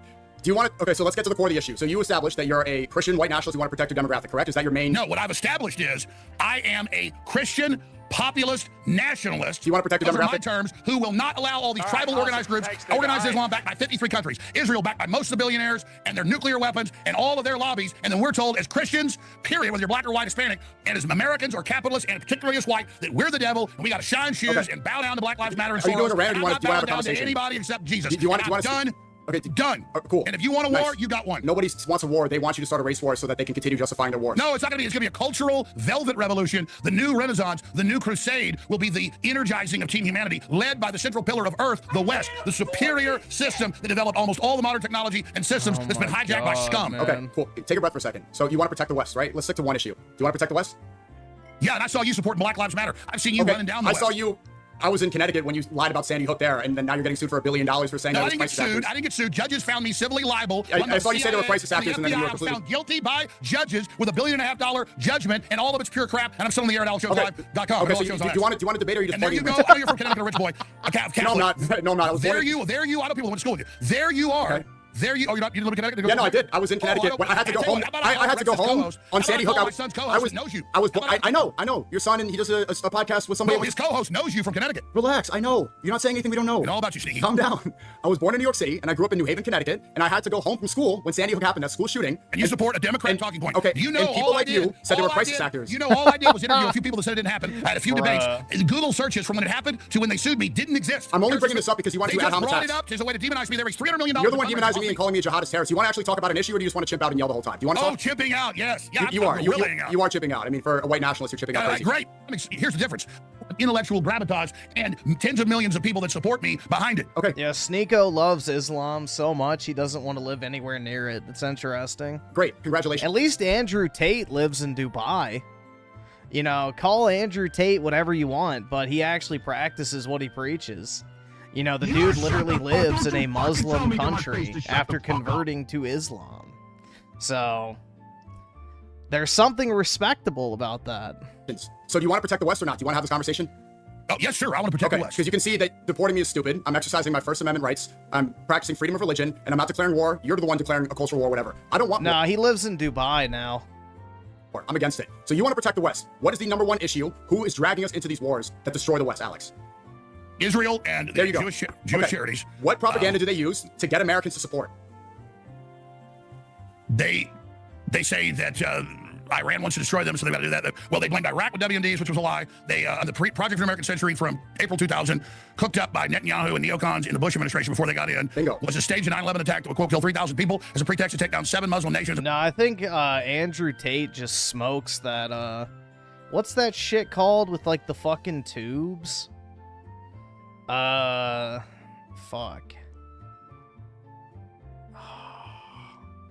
Like, you know what I'm talking about? They put, like, the tobacco in the big, like, I guess, canister, and they light it on... Yeah, hookah, that's it. Yeah, he fucking, smokes that shit. So, yeah, I think that's what he does. Establish a greater Israel for the Pax Americana. Iran will be the final country to fall. Wesley Clark also exposed that, and I exposed it back at the time. Bingo. So essentially, they demonize Muslims and they say radical. Yeah, tattoos aren't allowed in Islam, but if you're a convert who had them before you converted, then it's fine. Islamic terrorists. They use words like jihad is the one you're saying right now. They demonize Muslims to justify war and say that there's a war on terror that needs to happen, and Muslims are blowing things up. You were one of the first people to expose that 9/11 was a lie. Clearly, you know that there's an overwhelming amount of propaganda towards Muslims that justify war. So why then go and repeat that exact propaganda that drags us into these endless wars that destroy the West that you love so much? No, Sneako, there's a huge fucking difference between declaring war on someone and not wanting their fucking retarded sandland ideology imported into your nation. Those are not two fucking, you know, mutually exclusive things. You can be anti-Middle Eastern wars, but also at the same time anti-Islam. So, very fucking different things. False equivalency to the highest degree on that one. All right, let me answer your question. It's a false equivalent. Islam is expansionist. There we go. Thank you, Alex. We need to control the immigration from the countries. We need to not incentivize and let jihadis run around and let all this foreign money out of... You're not answering the question. Let me finish. $20-something billion a year out of Qatar and all the rest of it. I'm against the Israeli money, the Qatari money, the Chinese money, the EU money, the globalist money, the Rothschild money, the BlackRock money, all of this stuff coming in and controlling us. Islam is one of the things, one of the heads on the hydra that I cover. So let me finish. Israel sits there and twists what Iran does. Some of it's true. Iran is 90 million people. They're horizontally set up. They're not going to fall. It's going to destroy the economy. It's a trap for the midterms. It's for Israeli expansion. And so I'm against that, and I was against attacking Iran. And I was against Midnight Hammer, and I said this would get us into a full war. So just because Israel uses that, their own false equivalent, to say, support us, we're fighting Islam, when really they stir up Islam. They founded Hamas. Netanyahu doubled their payments. He ordered to stand down October 7th. Now he's using what's left of Hamas. Well, the ironic thing is, you know, Islam was created by Jews in the first place, so... all the Abrahamic religions were, which is the irony. Them set up a legitimate government that Israel's admitted 20 years ago in the news that, we put Hamas in so the Muslims would be violent so that we'd have a pretext to destroy them. Now, Turkey and Israel overthrew 2+ years ago.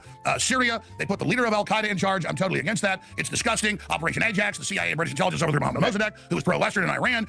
They then worked with the Ayatollahs to actually help them come to power. They did the Iran-Contra deal with them. And so expansionist Islam at its highest levels isn't controlled by the West, but works with them, and it's just as Machiavelli, just like Jimmy Carter helped set up. You're going on tangents. So Islam was not founded by the Jews? Dude, Muslims literally claim that Jewish people are Islamic. They literally claim, like, all the Jewish people in the Old Testament were not Jewish, they were Muslim. They're literally skinwalking Jews. So that's the ultimate irony of Islam, is they're like, we was the real Jews and shit. So they are quite literally the Arab version of the Black Hebrew Israelites. No. I'm saying Israel works with Orthodox Islam, and they all double. Yeah. Israel has We was the real Jews and shit. is allied with Orthodox Islam. You know Israel founded Hamas, right? Yes, Netanyahu gave him $35 million. They created Hezbollah too. They create Hezbollah too. They create the terrorist groups that they demonize so much. Qatar made Netanyahu 2 years before October 7th sign an agreement and admit he was giving them money, but he wanted to hide it to give to Hamas to carry out what they did. And they thought they had a deal. Yes, it does mean that Islam was itself founded by Jews. The basis of Islam is literally the Torah. If you ask Sneako if the Torah is the word of God, he will say yes. Judaism is literally the foundation of Islam. Let's stay on track. So the major issue, because you brought up the Rothschilds, BlackRock, Netanyahu, Israel takes the majority of our tax dollars to bring us into endless wars, correct? Let's be simple. I've said this. Israel currently is the most dangerous, dominant group. Bingo. With Section 224 of the NDAA Defense Authorization Act that says dozens of times, integrate, merge, lifetime feeds, marry the U.S. military. That's been Netanyahu and his surrogates.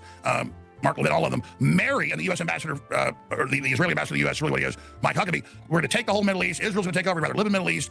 We owe everything to Israel. Yeah, it's a cult. Okay.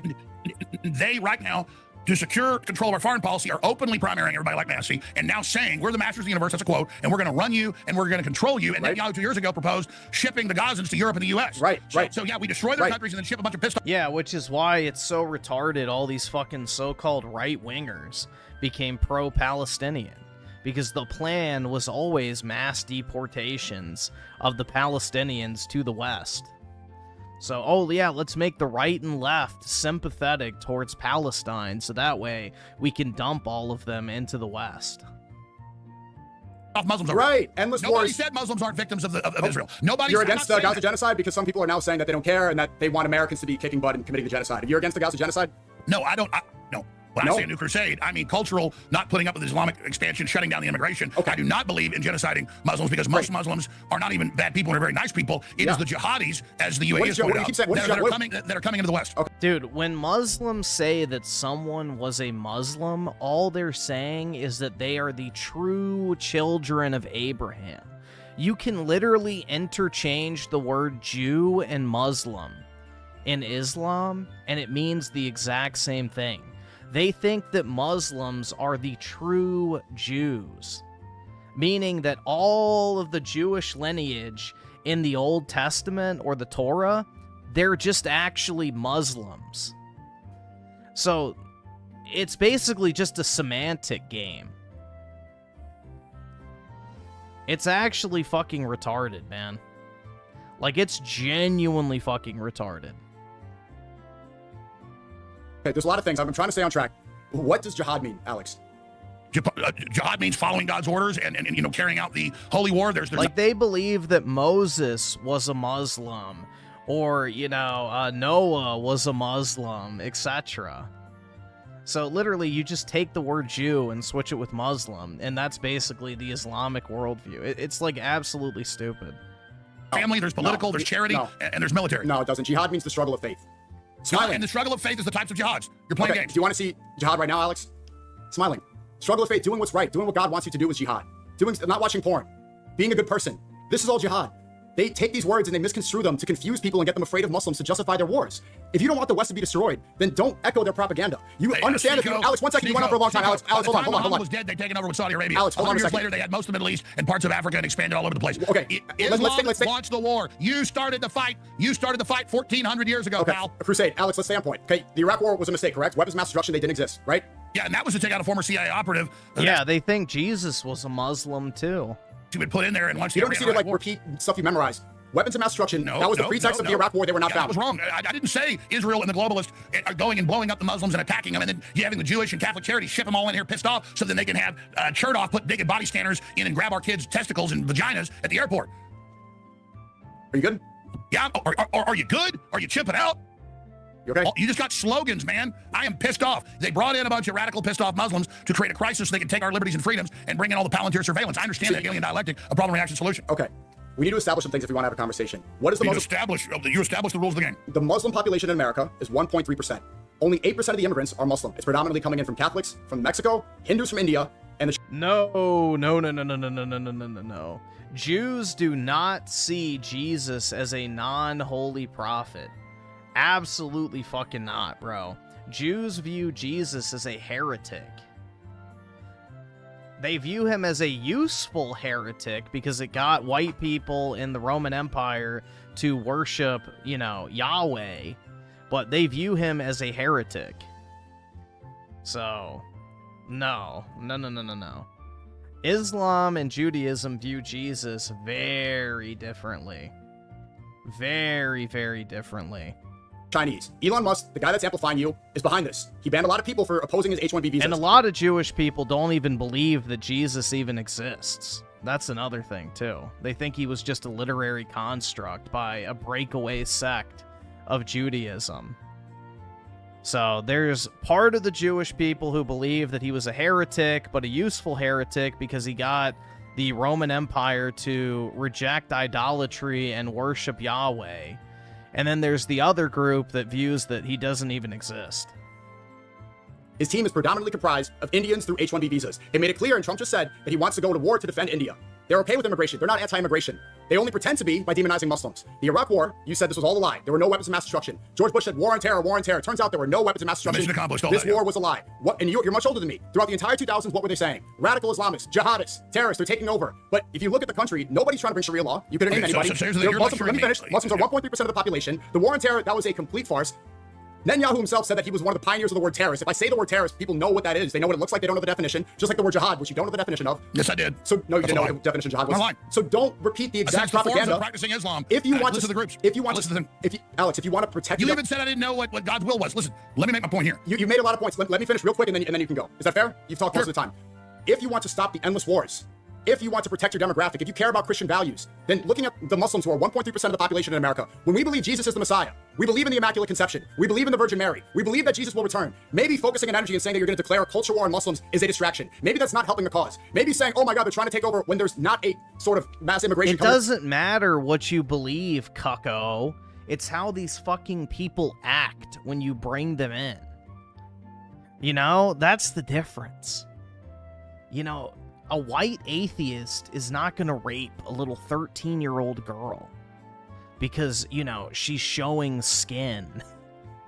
Like, that is a literal fucking excuse that Muslims in Europe use. Like, oh, I did not know she was showing her skin. I assumed that she was coming on to me. You must let me go. And then the fucking judges let them off with a warning because, oh, they didn't know any better. Muslims at all. This is yeah, no. Bullshit, cucko. helping the Israelis that are destroying the West. There are literal fucking documented examples of that happening. Of little girls in Europe being raped, and the Muslim perpetrator says that, well, they were showing skin, so I thought she was coming on to me. If you want to protect your demographics, then stop repeating what they want you to say. Don't say jihadist and don't call me a terrorist, call for my deportation when I'm exercising my free speech rights. You are playing into their hand. And if you want to talk about the immigration in Europe, why do all these immigrants go into the UK? They come in predominantly from Syria, from Afghanistan, from Iraq. Yeah, I know they're refugees. These are refugees that are the result of these endless wars that the Israelis create. And the propaganda that they feed good Americans and brainwash us with is that radical Muslims are taking over. So don't play into their hand and repeat these. Don't repeat and echo these fear-mongering lies that only help them out and destroy your demographic. If you care about Americans, you care about whites, and you care about Christians. You repeated that 8 times. Why'd you say in that viral video that we're gonna, the cities are all gonna be like this if God wills it? Because the Muslims vote as a bloc, and you've got Europe on average is about 8% Muslim now in many of the areas. In the cities, 20, 30, 40%. It's the dominant group now in the voting bloc. Why do we have Sadiq Khan in London? Why do we have Mondami in New York? You're asking a lot of questions. Do you want me to answer? No. I'm stating, no. No, the Muslims are the swing vote, and they know that with the Democrat Socialists to be able to dominate. And I could play you thousands of imams in Dearborn, Michigan, and Houston, Texas, and everywhere else in Plano, Texas, saying we're taking over. Everybody sees those videos, buddy. Just like when you said we're taking over, and now you're in the, oh, I'm a victim. Come on, you're being mean to us. I didn't say that. You have been a victim of the neocons in Israel, okay? And that's and if Elon Musk, the globalist that you're outlining with, is bringing in H-1B, is the richest man in the world. I like the fact that he's pro-free speech. I don't agree with everything Elon Musk does. You don't want free speech if you want me deported for using my free speech. Actually, you're against it. You go back. It sounds like you're demonizing Black Lives Matter. You kind of sound like a woke liberal. I am against free speech for people like Sneako. You kind of sound like a woke liberal with the woke mind virus if you want me deported for using my free speech. Yeah, I responded to that. Yeah, because you're actually using the strongest form of censorship. Dude, you're actually woke if you don't want Islam to invade the West. Yeah, guys, that's like totally fucking woke. If now the richest man in the world is saying that I should be deported for free speech, especially when he's an African migrant. So if you actually want to protect it, what we're saying is, if you ask me a question, why did I say this? You asked me a question, why did I say that? Dude, we know your plan. You asked me a question. Your Quran, and I'm telling you, you're going to lose. You asked me a question. No one here. This is the psyop. This is what they plan to do: is pin the Christians and Muslims against each other so that they can repeat their endless wars. It worked before. Don't let it work again, Alex. If you're opposing the Iran war. I'm not supporting Israel and going to war for them. No, you are supporting Israel. You are supporting Israel. With you and the Democrat Socialist and Black Lives Matter that you supported and all the stuff that went on. You're the woke liberal trying to get me censored. If you said, I've seen you say if we were going to be violent. I saw you say that they're crisis actors in Sandy Hook, and look what happened. If you want to do ad homs, so let's stay on point. Oh my God, Sandy Hook! Oh God, let's stay on point. Let's stay on point. I went home from school that day actually because you're talking about my childhood. You said, why did I say? Did I hurt you as a little baby? You said, why did I say if God wills it? Am I bad? I hurt you? Okay, Alex. Did I do something to your poopy? Well, no, you got the trillionaire to try to put a target in my head. So yeah, well done. Oh my goodness, you're just showing your teeth, throat slitting. Well, they don't cry about white genocide. Don't cry about. No, I'm your friend. Hey, the Quran isn't a battle manual to take over. Come on, there's no imam saying that. I don't want to hear you cry about your demographic replacement. Oh no, America's getting destroyed. Oh no, the globalists are taking over. Oh no, America's getting replaced. It's our world right to dominate the planet. No. Oh no, the West is getting taken over. Oh no, there's immigrants here. Oh no, immigrants are here from the wars that I caused. For 700 years. Immigrants come in from the wars I caused. And Hollywood allied with you. Oh, the Crusades just attacked the poor little Muslims. I didn't say any of that. You're arguing with your own head, Alex. You're going delusional. I said Hollywood does that. I just said Hollywood does that. I didn't say. You said Chi-Coms control Hollywood. Didn't you say the Chi-Coms control Hollywood and not Jewish supremacists? No, what I said in the full clip was I read a Wall Street Journal article about how China was like the 10 biggest Hollywood production companies had bought a controlling interest in 6 and was. Yep, that is true. Alibaba is one of the big investors in U.S. cinema shit. China admits they're funding a lot of the anti-Western, anti-white propaganda. China is heavily allied with Hollywood, and they're anti-American. China's allied with Hollywood. This is why the demographics are changing. Involved in the university. This is why the West is getting replaced. In Hollywood, China doesn't control and own big parts of Hollywood. Yeah. Alex Jones just China doesn't. Are you kidding me? The Chinese. I mean, this is why the West is changing, because when you spread these lies that the Chinese control Hollywood, people get confused and you mix the truth with lies. You say some things that are true and say 10 lies. That's an old white supremacist attack on me that I cover China. I mean, look at brain dead Mitch McConnell, his wife flees to China, who's a known Chi-Com agent, and you look at Fang Fang and Swallowswell and all the Chinese spies. You're going on tangents again. Are you saying China geopolitically is not our main military adversary? It's not the main spy force. I didn't say that. I said China does not predominantly control Hollywood. I didn't say anything about. I'm going to say this very slowly to you. You said two separate things. I'm going to say this very slowly. Wall Street Journal, like 15 years ago, did an article about how China bought a controlling interest of 6 of the 10 top Hollywood production companies. I didn't say they were the producers. I didn't say they were the directors. That's mainly Jews. And I said that in the full show. So just like I did an hour on atrazine with scientific studies and clips, and then said, I don't want them putting chemicals in the water, turn the freaking frogs gay. The media only showed that 10-second clip, not me showing all the studies. And of course, I was proven right. Yeah, kind of like you when you flip up everything and try to make me sound. Are you saying China does not have a controlling interest? I don't know what it is now, in a lot of U.S. media? Of course, but it's predominantly Jewish supremacists, and you're messing up the conversation by redirecting it towards Chinese. I constantly talk about the anti-Western, anti-white, anti-Christian. If you want to protect this country, Alex said the lightest sig, bro. Talk about the main issue, Alex. Don't just get it twisted with a bunch of nonsense. You're doing like Dan Bilzerian did, saying Nick Fuentes doesn't go on Piers Morgan and big shows talk about Israel when he does. That's just not true. That's this thing of I talk more about Israel than you do. No, I just talk about all the major power blocks in the world. That's what I do. And you're confusing people when you say globalist Chi-Coms. Anybody watching can type in Chinese interest in... Yeah, Alex is trying not to fucking lose his shit dealing with the brown clown, man. Hollywood production companies. China funding anti-American stuff. China taking over U.S. universities via the Confucius Institutes. That's a whole other subject. China putting kill switches in U.S. computers. Well, dude, Sneako's not intelligent enough to realize that 2 things can be true at the same time. Like, his IQ is quite literally not high enough to understand that not everything in life is fucking mutually exclusive. 2 things can be true at the same time.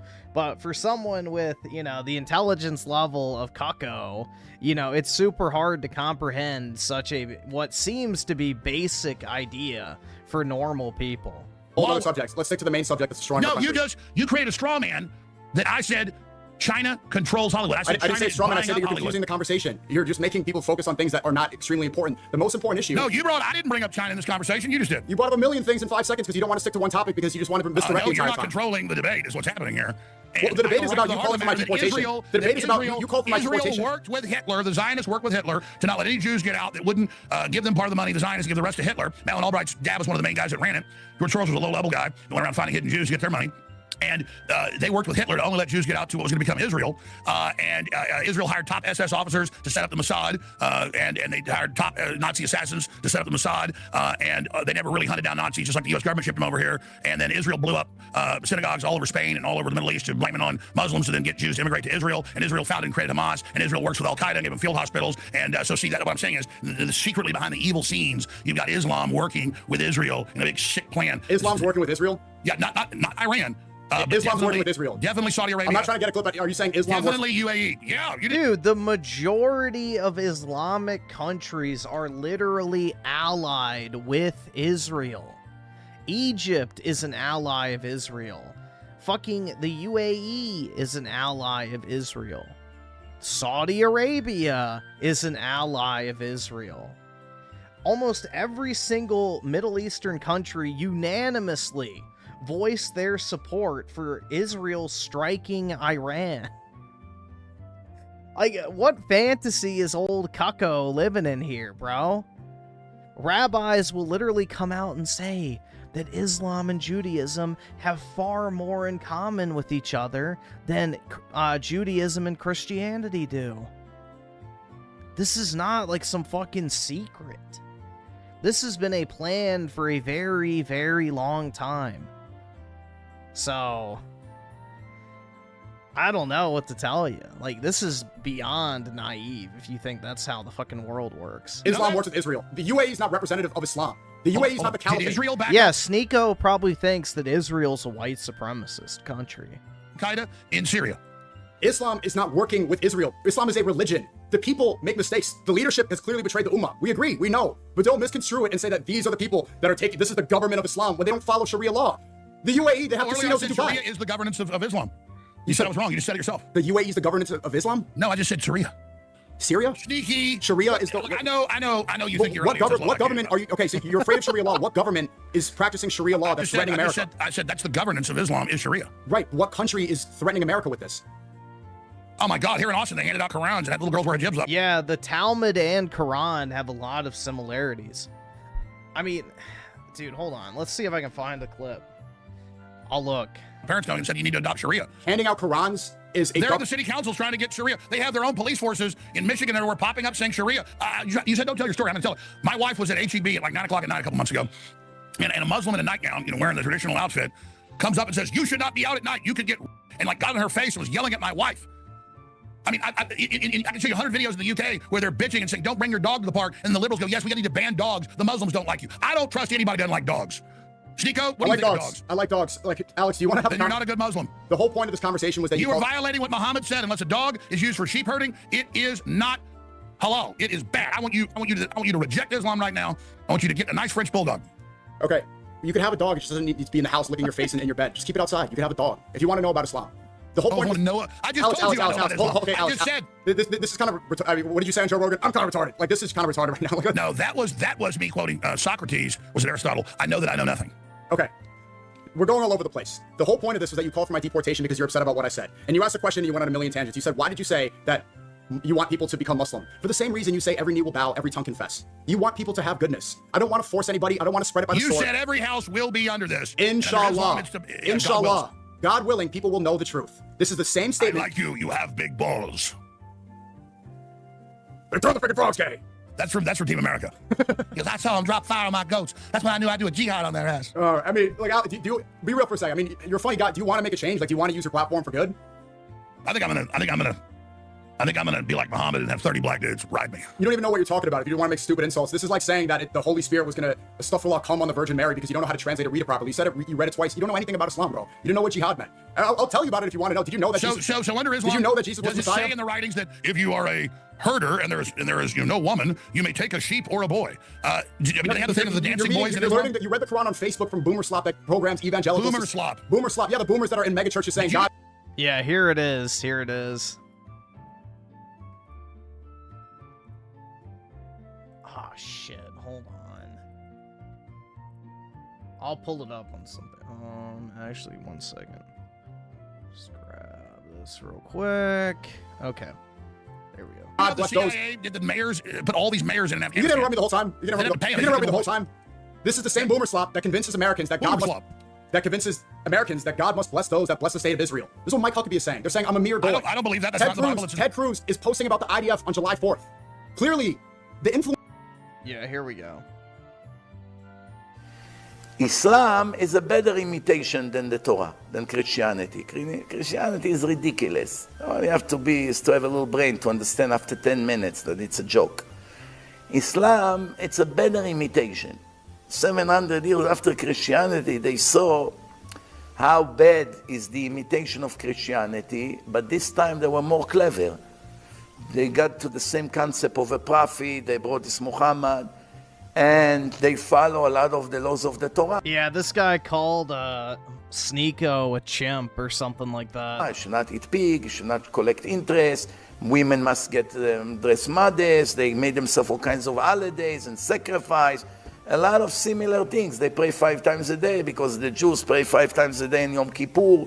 So they imitate us in a better way, but it's still a very cheap imitation. Nothing to compare. You know, when you have $100 million diamond, an imitation, cubic zirconia, at best case scenario will Of course, he compares it to a diamond. Bruh. be $100. So Christianity is a bad cubic zirconia, $20. Islam is a better one, $100. But Judaism is $100 trillion. So you have to know which piece you want. They look from the outside sometimes the same. There's a huge difference, make no mistake.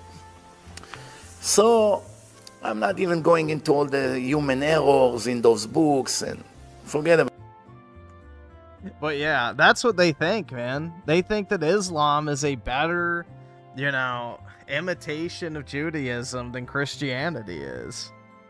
So Influence is coming from one place. Clearly, Netanyahu and all of them said in Huckabee that we owe Israel our existence, and all that's not true. I covered it all. Okay, in the American government, people like Randy Fine are saying ban Islam. Laura Loomer, Jigsaw, this lady is saying ban Islam. Why are I heard you and Laura Loomer might be dating soon.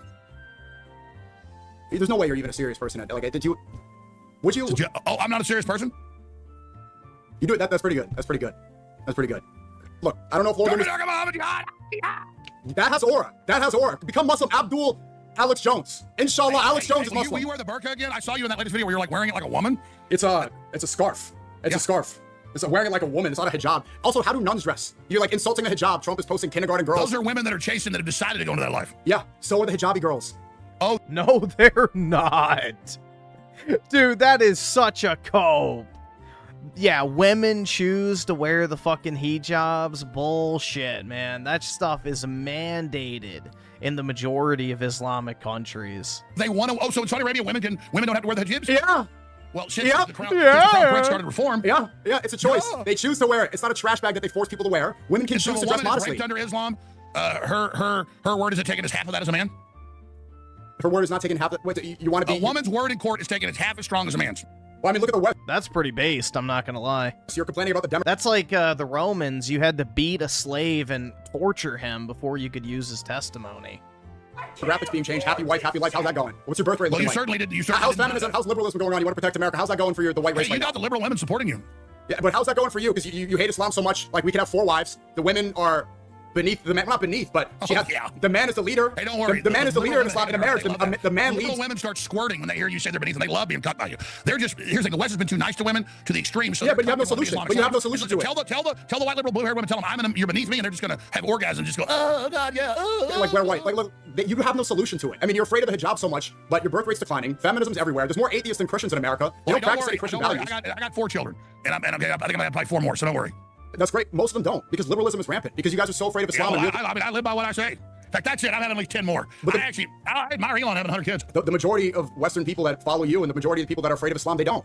Conservative values are decaying Yeah, everywhere. because they're too busy watching football and living in their own world. Please don't equate the average, brain dead Westerner, what color they are, with me. Okay, so what's the solution? Because Sharia law you're so afraid of, how are you going to solve this birth rate? Man, all I know is I've been to Europe, I've been to London, I've been all over, and I've seen how the Muslims behave. I mean, I remember going to one like 20 years ago, I've been there before that, and I would just be shooting video of Big Ben, and Muslims would walk by and say, "You don't video me, you blah, blah, blah." And as soon as I went, "F you," they were used to, cut British bowing down and go, "Oh, God." And so... You had no answer to what I said. I asked you, how are you going to solve the birth rate problem, and you just have no answer. No, the answer is the great part is... He just said he's going to have 10 more kids, cucko. How many kids do you have? Leftists aren't having kids, so they're extincting themselves, no matter what color they are. And so we're speaking out, we're talking about it, and we're pushing that. But to say that the West is committing suicide because of decadence, that's a normal part of the cycle. We're coming out of that cycle in the fourth turning. Hard times make strong men make good times make weak men. So you want to bring conservative values back, correct? What I want to do is bring the life force back and realize where we are in the competing systems and expose the different competing systems so the general public can make a choice through free will what system they want to join. Free will is why OnlyFans is rampant. Free will is why feminism is here. Free will is why the body count for the average 20-year-old girl is equivalent to her age. Are you against free will? Well, look, if you want to have some sort of conservative law, if you want to have... Dude, this is like that one Muslim guy we watched debate. I forgot who it was. But he was like trying to say basically that, the higher IQ, the less religious people are. So therefore we need basically a slave race of mentally deficient retards in order to uphold the Quran. I forgot who that was, bro, but it was like some Muslim dude, like literally flexing the fact that Muslims were fucking retarded and had low IQs because low IQs preserve Islam. It's like, are you fucking kidding me?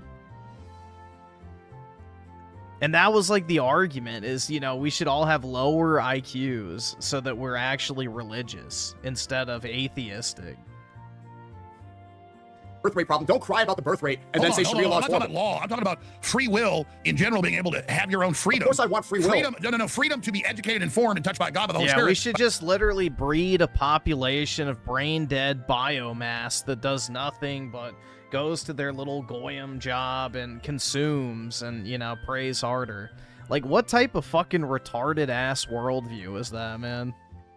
Jesus Christ, to then be a light and salt in the world, to say free will creates evil. Well, that's because free will, you can choose good or evil. I'm saying liberalism creates evil. Free will is the great gift God gave us, part of consciousness. Yeah, I'm not against free will, Alex. You're not understanding what I'm saying. Liberalism is why the birth rate's declining. And then people like you love to have a boogeyman and say Muslims are... birth rate is declining because we don't need this many people anymore. Technology has completely removed the necessity for people to have 5 kids. In the past, you needed 5 kids because most of the time those kids were working to help pay the bills or work on the fucking farm, etc. We have technology. We don't need just like literal fucking manpower for every single task anymore. Automation has made a lot of jobs and roles in society obsolete. A declining birth rate is a response to technological advancement. And this mentality that number go up equals good is fucking retarded. The only people that have that mentality are third worlders like Sneako and fucking central banks. But, he's too fucking stupid to realize that. Taking over, even though they're 1.3% of the population. This is not. You're 2 billion people. You're expanding. You're having more kids than anybody. Yeah. And the thing So maybe you should take. Oh, great point. You're taking over. Great point. Listen, just because we're sick and a parasite is coming in, a Stone Age monotheistic religion that enslaves women, and that I'm supposed to then embrace you. I'm supposed to embrace you as the answer. Women in America are slaves to Jewish supremacy, telling them to open up an OnlyFans. This is what is the dominating ideology here. And I oppose that, and I publicly speak about that. So then maybe take a page out of our book. There's 2 billion Muslims. Muslims. We're discussing Islam right now. You want to talk about Israel? Let's go. No, I want to talk about the birth rate problem, and this is all tied in because you're so afraid of Islam. Clearly, we're doing something right if we figure out how to have children and you guys can't. Well, you even have higher birth rates in the West because you go sign up for welfare and become welfare queens and sit around in your nightgowns all day. I mean, they never talk about the welfare happening in Lakewood, New Jersey, where they are having their own hospitals. The Jews are milking it too. The Orthodox. Absolutely, and that doesn't get talked about. I mean, look, Tyler Rivera. I talk about it. The other guy, what's his name? Tyler, Nick Shirley, he gets invited to the White House for exposing the fraud in Minnesota. Tyler Rivera exposes the fraud in New Jersey, and he gets banned from Israel. Let me ask you this about Islam. What about the marrying first cousins over and over again, and the fact that very small percentage of Muslims... Cousin marriage is allowed in the Bible, too. More boomer slap, Alex. Cousin marriage is allowed in the Bible. You know that? Well, technically, sibling... Well, I guess maybe it's... yeah, it is sibling, actually. Or at least aunt and uncle. But yeah, dude, there's like literal fucking sibling marriage in the Bible. I mean, in the Bible, 2 daughters fuck their dad. So, yeah. Yikes. There's so many Slavery similarities was too, between the Old Christianity and Testament. Islam. I don't support the Old Testament. There's a new covenant. So you support multi-generational first cousin marriage. I support Islam, and we have far more in common. Having two eyes on the side of your head like a flounder? Most of the incest is coming from people that want to keep their ethnicity the same, that think that they can't spread, that they have to be within their own. Incest is rampant within Israel. It's not rampant in the Muslim That's world. a lot of their paranoia and mental What? No, Sneako. No. Which countries are the most inbred? Pakistan, Kuwait, Qatar, UAE, and Sudan and South Sudan. Pakistan, 62% of marriages are first cousin marriages. Kuwait, 54% of marriages are incestuous. Qatar, 54% of marriages are incestuous. UAE, 50.5% of marriages are incestuous. Sudan and South Sudan, both nations report rates at around 50%. Other countries with high frequencies include Afghanistan and Mauritania. I don't know where the fuck that is, but yeah. Dude, every single one of those is fucking Muslim. Every single one. That is such a cope, bro. Such a fucking cope. And so Islam has that with royalty and with Judaism, a lot of inbreeding. You still haven't answered what is going to be the solution to fix your birth rate. What are you going to do? Well, and what's the solution for you to fix the record number of deformities in Pakistanis and others? That's completely. You're just echoing more. You're just repeating more slop. So you endorse first cousin marriage, even multi-generational. So you're Christian. Cousin marriage allowed in Christianity. I know it didn't do. If you want Christian law, you agree. That's the problem. You're acting like Christianity and Islam are very different. When did Alex say he wanted Christian law? I don't think Alex at any point in this debate has said that he wants Christian law. In West Virginia, hey, quit screwing your sister. Okay. Are you hold on a minute. Hold on. You endorse multi-generational first cousin marriage. I just answered your question like 3 times. I support Islam. Islam is good. We have a solution. So is it good? I support fucking 9-year-old. Yeah, it's like, dude, it's that. It's like literally that. He's literally saying, like, I support fucking 9-year-olds, dude, because it's in the Torah. Well, not the Torah, fuck. It's in the Quran. Same difference, but anyway, you get the point. You get the point. It's like, literally, that would be his answer. If Alex asked him, do you support, having sex with a 6-year-old, but only fucking her thighs until she's 9, and then you have actual sex with her, he'd be like, oh, well, I support Islam. I don't support anything except Islam. So, yeah, that's literally what the fuck is going on here, bro. That's what's going on here. Everything is excusable as long as fucking Sandman Muhammad said it was okay. So, it's just absolute fucking brain rot, dude. That Muhammad married the 9-year-old. Is it good that Rebecca was married to Isaac at the age of 3? This is in the Old Testament. Is it good that you could go pay 50 shekels for your slave in the Old Testament because you believe that? Is it okay that you can be a woman and then she become your... Hey, Sneako, which countries still have slavery?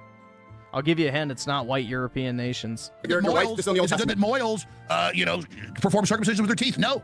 Okay, but all this is also part of Christianity. You're acting like there's all these differences and it's not. No, the New Testament is a new covenant and changes the Old Testament.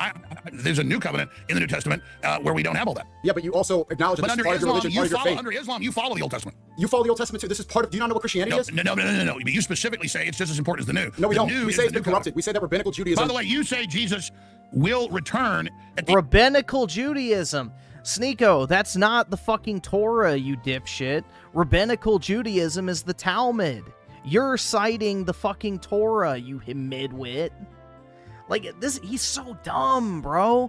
He's so fucking dumb. What the fuck are you talking about, rabbinical Judaism? The Torah is not rabbinical Judaism. Rabbinical Judaism occurred after the destruction of the Second Temple in 70 AD. It is literally the thing that caused the Talmud to be written. The Torah is what Islam is based on. That is exactly what you're fucking quoting. Into the world where we all fall asleep and die. That's not what the Bible says. But you do not say Jesus is the Son of God. So you're not saying Jesus is the Messiah. That's not true. Jesus is the Messiah. He's not the Son of God. He doesn't have a dad. His dad is not God. Do you want to talk about something real? Okay, look at how upset you got about me saying, inshallah, the world becomes Muslim. There was a Jewish celebration for the Antichrist in Times Square last month, the day after the Times Square prayer. Maybe you got upset about that. They're chanting, we want Mashiach now. Do you know what the Mashiach is? Why do the Muslims block highways and do their prayers? I can't even answer. I can't even make a point without you misdirecting. Is your whole thing just confusing the conversation constantly? So I'm not nobody can make confusing any the sense? conversation. Is that your whole Say what you're thing? saying. Every time Say what somebody you're gets to a point, you saying. just say Chi-Coms and something else so that nobody can make You any brought sense. up Chi-Coms. Okay, I'm saying something and you immediately just don't want to listen. You just immediately misdirect. That's your whole Go thing. ahead. Tell me about how sweet the Muslims are. Go ahead. I'm not. I'm talking about the We love our Somalis. We love our Muslims too. Oh, they so good. Oh, they so sweet. I'm gonna stab your daughter at the mall. Woo. Gonna stab your son, your wife. And the police chief is gonna say, we love our Somalis. We love our Muslims too. Oh, they so good. Oh, they so sweet. Dude, the fact he remembers this song is just gold, bro. It's gold. Oh my god. Hold on. We gotta pull it up. He actually remembers the words, dude. That's fucking based.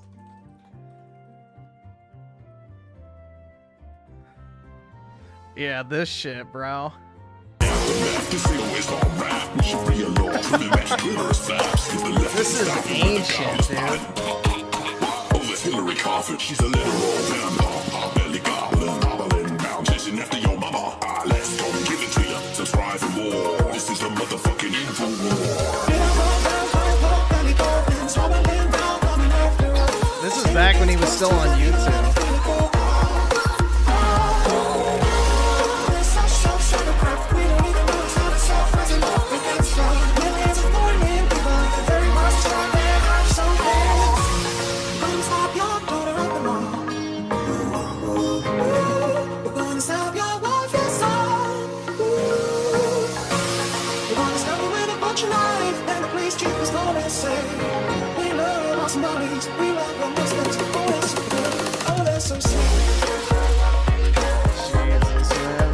Yeah, that's a nice throwback. The fact he remembered it word for word, though, is gold, dude. That's actually fucking gold.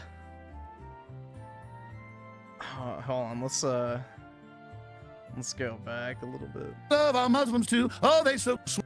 I'm not confusing the conversation. Is that your whole Say what you're thing? saying. Every time Say what somebody you're gets to a point, you saying. just say Say what you're Chi-Coms and something else so that nobody can make You any brought sense. up Chi-Coms.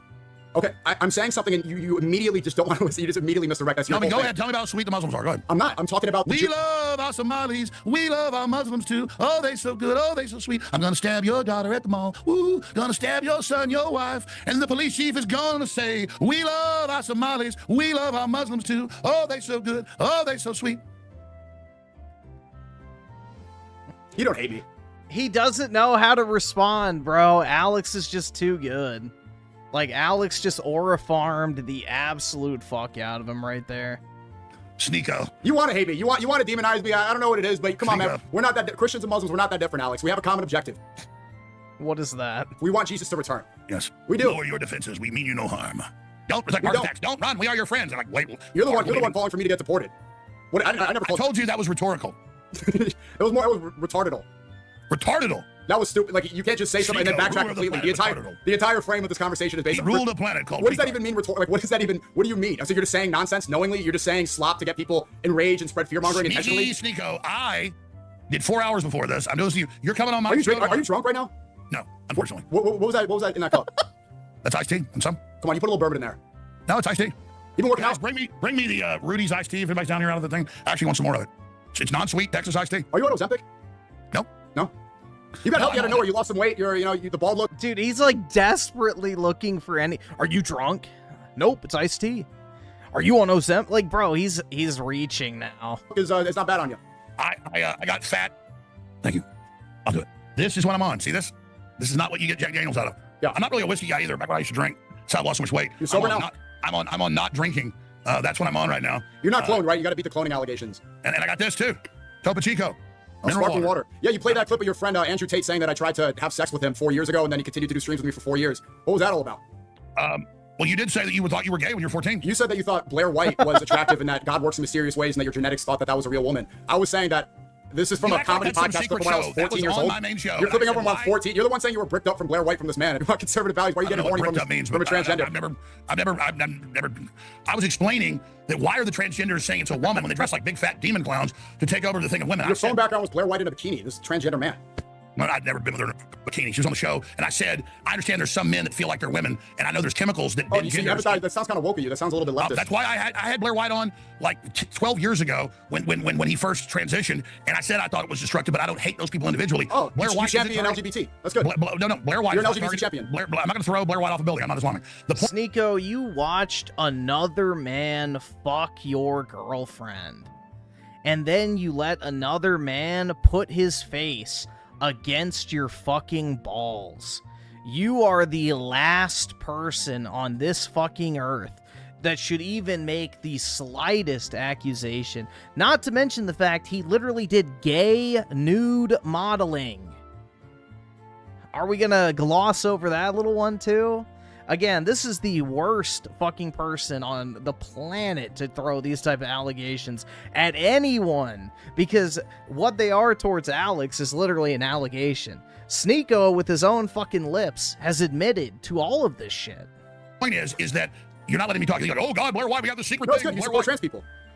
No, what the point of having Blair White on is Blair White says keep away from the kids, don't have it in schools. I've been to a comedy club before with Joe Rogan when Blair White, uses the men's bathroom, and my issue is that the chemicals in the first month of the embryo forming, atrazine, doesn't just been frogs or birds or other things, but mammals. It actually changes cells in the brains, so people literally become hermaphroditic in their brain structure and in their bone structure, so they're not really female, but it bends them that direction. I've said give them testosterone to bend them back, and growth hormone, like when you have a midget, give them growth hormone, or if they have acromegalia, you can block that or do a surgery in the pituitary. So I was saying that it really is people are being born like this because they're being bent by the chemicals that are in all the studies. The atrazine alone at allowable levels bends our genders. And I was saying that you're not an ugly, gross, horrible goblin man who's actually attacking women's spaces or trying to be in women's sports, and that I don't single out people like you that really think they're a woman. I don't think you're a bad person, because I do not want to throw homosexuals or trans people off of buildings. I do not believe they should be killed under Islam. And so you're right.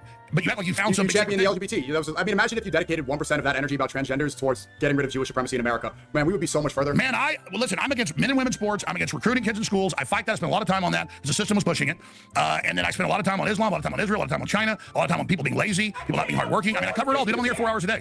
So I don't know what you're talking about. You jump around here. I've always said I don't hate homosexuals. I don't hate trans people. Okay, I don't sit there and judge them for that. Okay, that's the media goes, Alex is a right-winger, homophobe, blah, blah, blah, blah. I am a populist, conservative Christian, but I don't hate people. Listen, here's my deal.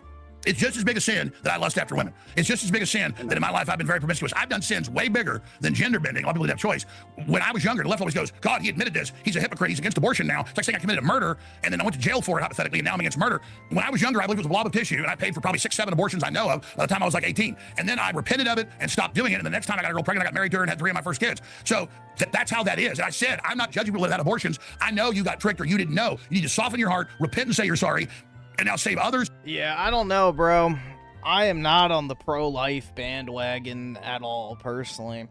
I would definitely probably never do an abortion myself, unless it was like some insane deformity or something. But for other people, I'm all for it at this point, If you want to remove your genes out of the voter base and the populace, go for it. I don't want to pay for your fuck-ups, honestly. That's just more fucking welfare checks getting sent out every month. And give money to groups that tell women that they can pay to help have them have their kid and have it adopted. And I've donated money to that, and I've done that to reprove myself in front of God. And I've told the story of how I killed 6 or 7 of my children, and it tears my guts out to now know what I did, so that people that have done that don't have it hard in their heart and can understand there's a way out of it, and that God will forgive you for it. That's the same reason I've had Blair White on a couple times. You killed 6, 7 kids? Why in the show? You killed 6, 7 kids? Yes, I've murdered 6 or 7 of my children now. I'm a murderer. Yeah, you kind of sound like a jihadist terrorist that you're afraid of. Killing 6, 7 white babies? No, I mean, when I was promiscuous and like 15, 16, 17, 18. I got girls pregnant, and then sometimes I give them the $300. I take them to Planned Parenthood, once I had a car.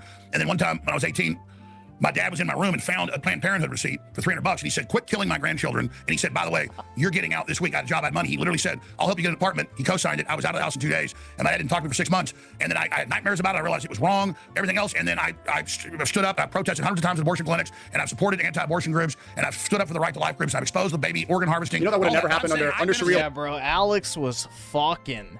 And not just fucking, but raw dogging it. That's crazy, man.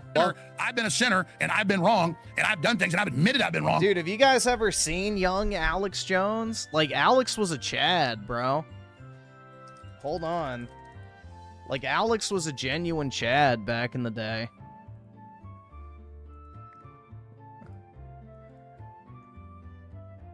Hold on, let's see. Let me grab a couple.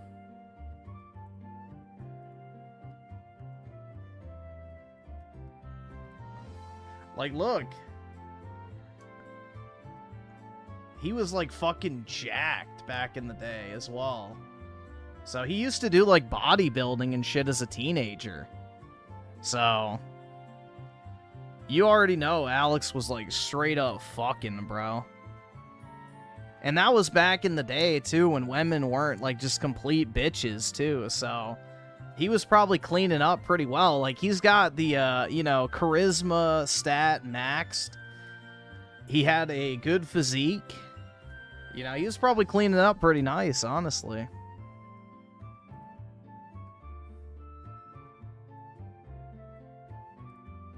Okay, So that others that have been wrong good. can understand that they can fix themselves with God and with Jesus. Okay, under Sharia law, that would have never happened.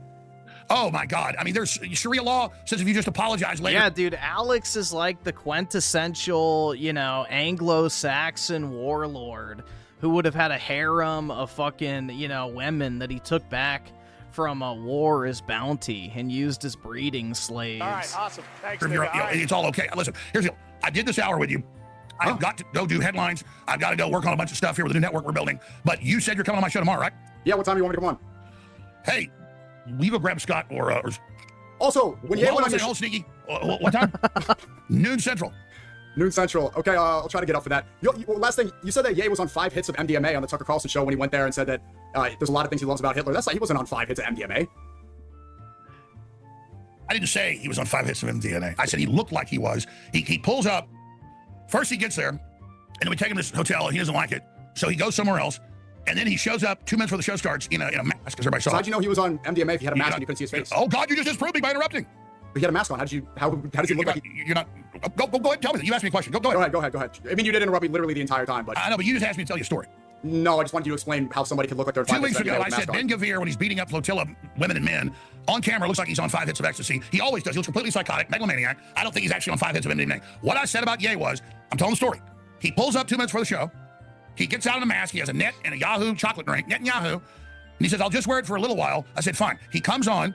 He does like 3 hours. Then he wasn't going to eat. He goes, I haven't eaten today. I'm fasting. Later he goes, I got to have a salad. So we take a break. He brings in a salad. He pulls the hat off, and his eyes, whatever he was on, were like just solid black. I mean, like pupils like in the conference room. And he looked like, and I was like, whoa. So and he's admitted he's had drug issues before. I didn't see him take MDMA. I was just guessing. Okay, I said it looked like he was on MDMA. Okay, so that's what I said. I'm not trying to be mean to him. I wasn't trying to put him down. He looked higher than a kite. And so That shit, hold on. I didn't see him take MDMA. I was just guessing. And I said it looked like he admitted he's had drug issues before. I didn't see him take MDMA. And I was like, or like just solid black. I mean, like pupils like in the conference room. And he looked like, Dude, holy shit. That is an image right there, man.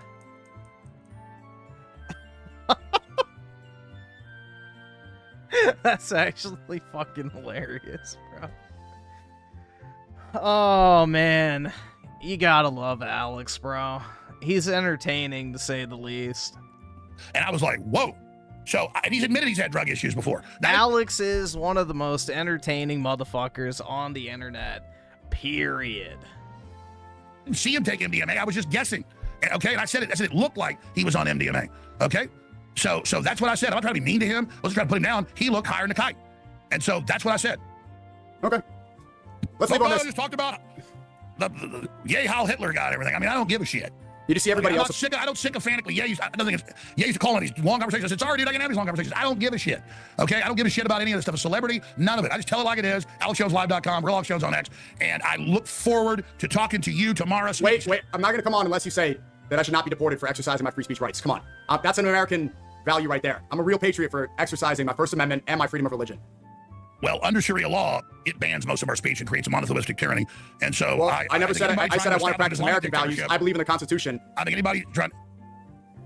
Well, I already told you that it was rhetorical, just like when I said Piers Morgan. And I think if you don't like how America is, you want to impose, I think you should self-deport to one of these Muslim dreamlands. Okay, so that's what I'm saying. Self-deport. Again, too, maybe talk a little bit about how Elon Musk is on the Epstein files. Remember when he said that Trump was not releasing the Epstein files? Listen. Girls for the win, dude. Girls for the win. Poor Elon. Even Jeffrey didn't want to fucking deal with him, bro. Listen to me. I literally have a bunch of work to do. Oh, so I'm not. Okay, go ahead. You told all your story times about Blair White. on. I'm going to hear it and say Elon Musk said that Trump was not releasing the Epstein files because he was implicated in them. Then he shows up with a black eye, doing the Illuminati black eye ritual, and then he goes back on the Trump team. That's weird. And now he's amplifying you trying to. The Illuminati black eye ritual? Holy fuck, man. For me, that's anti-American. Did you know? Okay. Let me just answer that. You'll say I got off here and not answer that. About 6 months ago, I'm in a hotel room. It's dark. You forget where you're at sometimes. I wake up to take a piss, and I like walk into a wall and cut my nose and like kind of bruise my eye. And then when I get back to Austin days later, I never put makeup on for the show except this. I went, oh my God, they'll say I'm an Illuminati ritual. My eye is black and my nose is cut. Okay, people get black eyes. That's not the important part of what I said. It's the Epstein no, hold on. part. I was just addressing the last thing you said. Oh God, I'm dodging again. Dude, the Illuminati shit is like a massive retard honeypot. I'm sorry, like. We could spend an hour on this tomorrow, and I'm not Elon Musk apologist, so that position you put me in is not who I am. Kind of sounds like it. Boom, back to the same bullshit. So what I'm saying is this. He comes out and says Trump is in the Epstein files back in June or whatever, or before June 2025, yeah. Yeah. So I then say this is terrible. Then Trump goes from saying release it to a cover-up. I've exposed that. He was known Mossad. I was one of the first ever exposed. Elon Musk was in there. Irvin is doing the brown eye ritual. Well, it's more the pink eye ritual, but you get what I'm saying. And then Elon is not on there. Same premise. Elon is not on there. He was all over the emails. He was trying to go and have the craziest party. He wanted to let loose. You're not letting me finish, man. You asked a question. Well, you're saying things that are incorrect. He was emailing Epstein saying you want to go to the craziest party. He wants to let loose. He's been really stressed. You're not. I haven't even gotten to this yet. He's talking about. Dude, what? All right. In fairness to Elon, Epstein was not just, trafficking underage women. It was mostly of age women, like, late teens, early 20s. Like, the majority of chicks that were on Epstein Island were completely legal. It was more so the fact that he would blackmail them with, like, infidelity and shit like that. That was the more common occurrence. Like in the case of Bill Gates. The Russian hookers he was fucking were of age. So that's not a damning thing in and of itself, because, if you wanted to go to Epstein Island to get laid, it doesn't necessarily mean that you wanted to fuck, like, an actual child. Because Epstein had the reputation primarily just for having models and shit. Because he was connected in that world with, like, his buddy from Victoria's Secret and all that other shit, so...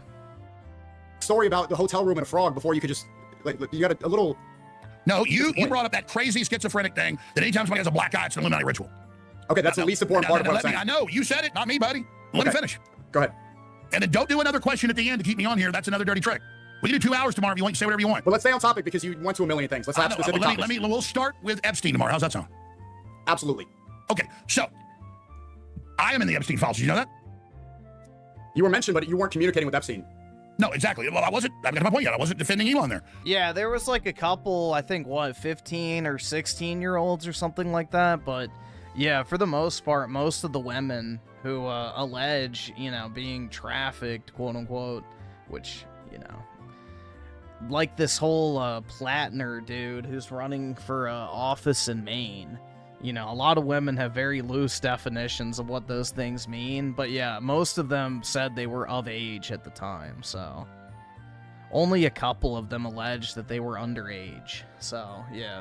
Primarily, it was legal-aged women. They just claimed they were trafficked, which, like this whole thing with the Maine, Democrat candidate, the Platner dude. Like, that shit's ridiculous, bro. Have y'all looked into that? Like, some dumb bitch is coming out saying that he raped her. But then, after he raped her, he passed out drunk in her bed. And she didn't leave or call the police. Like, what? Yeah, you just got violently raped by a dude. He passes out, and you don't leave or call the cops. You cuddle up next to him and wait for him to sleep it off? Like, that's her account. That is literally her account of what happened. Like, that is the biggest crock of bullshit ever. Like, I don't even fucking care that he's like a Democrat. Like, that's literal just bitches be lying and shit. Like, that's just a fucking bitch with hose remorse. Or an opportunistic cunt looking to destroy a man who actually is accomplishing something. So that transcends party lines, in my opinion. These bitches be lying and shit.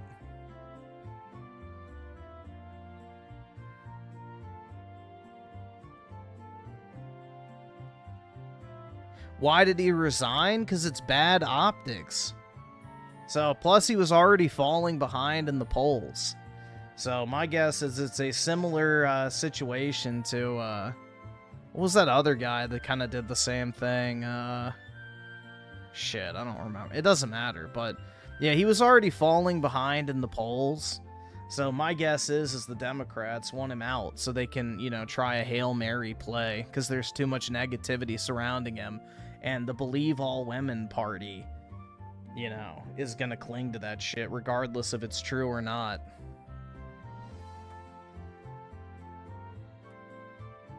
So I think the primary is in a couple weeks, so they're gonna have to find somebody else to run. Good luck. But yeah, dude, that shit was crazy. I was laughing my ass off when I heard that. It's like, wait, what? You got violently raped, and then you cuddled up next to him while he passed out drunk, and you didn't call the cops or you didn't leave. Like, that shit's crazy, man. I was being attacked for attacking Epstein. Yeah. And I'm in the WikiLeaks with the Clintons and the Globals attacking me. I know. And I'm in all the secret FBI and Crossfire Hurricane and Arctic Frost and Obama put him under national security surveillance as a top threat because I'm not a Fed and I don't work for Israel and I don't get money from Qatar or anybody else. I am 1776. I'm not even MAGA. I'm 1776 Americana. Now, obviously, Elon was kicked out of the White House. Elon is not on that big AI board that Trump is on. Elon did get his head of NASA later. Elon is very pro-AI, Alex. That's a massive cop-out. Elon is one of the biggest advocates for AI. He got really upset about Doge not making the real cuts and getting run out, and he said, yeah, you're on the list, and you're going to cover it up, which Trump then did. There is Elon talking on there, because Epstein was the head of the Trilateral Commission. I didn't even know that until that stuff came out. I knew he was powerful, because David Rockefeller brought him in 1990 when he was 30. And he would stand in for David Rockefeller, the founder and creator of one of those powerful groups. So Epstein wasn't just a super gopher. He was the main Rothschild representative, their ambassador to the world. And so everybody was talking to him. Everybody was dealing with him. And so I don't give Steve Bannon a pass. I don't give Elon a pass. I don't give any of them a pass, except with those guys, it's about political power, money, talking to the head of the Trilateral Commission. With Trump, he's actively blocking 3+ million more files coming out. So that is terrible. Epstein was Mossad. All that's... Third shift plays of the 5 Platiners' alleged victim not only went Lil Spoon after the attack, she was going to vote for him. Yeah, exactly. He should have told his opponent, you're next. Yeah. I'll go ahead and read the super chat since I'm way behind. But yeah, I figured that was topical, so go ahead and read that. But yeah, we can, let's see. So Daryl's on with the 2 Griffin versus Sneako debate. Oh yeah, then that'd be a lot of fun. And let's see. I need somebody to touch my damn penis! With the 5, that Sneako clip was nasty. All right, awesome. Thanks, It nigga. was All in right. Astoria, Queens. A lot of housing is like $3K for 2 bedrooms, but the whole area is nasty. No place for a white man. Yeah, I don't think New York in general is any place for a white guy, personally. I think you'd have to be pretty crazy to want to live there nowadays. That whole city's gone to shit. And Fluffle Nugget with the 2, Austria couldn't appreciate the painter's art. I know, man.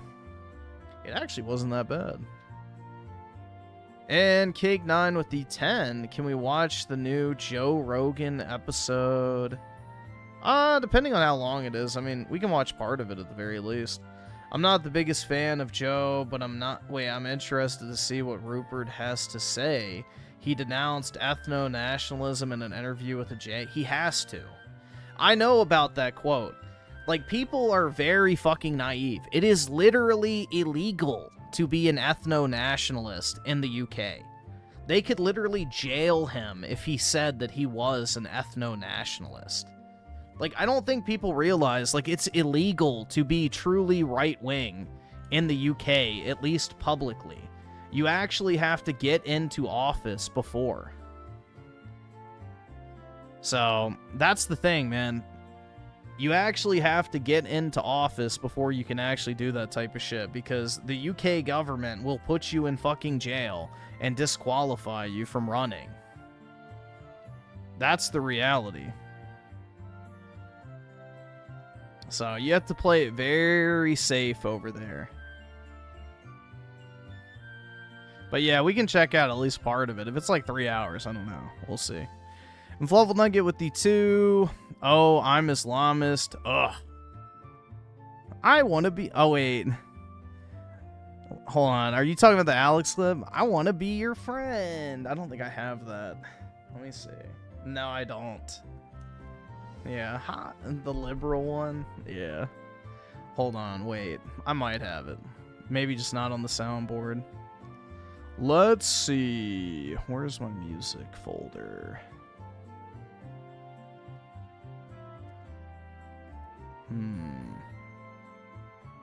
Do I not have... What the fuck? This PC. Videos. Music.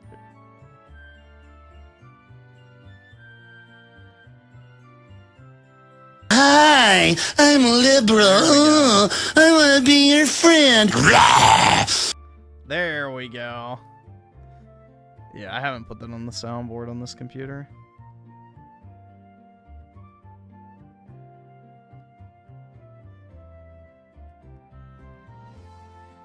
Let's see. Third shift plays with the 2. He should ask Kako what Jihad al-Sayyaf means.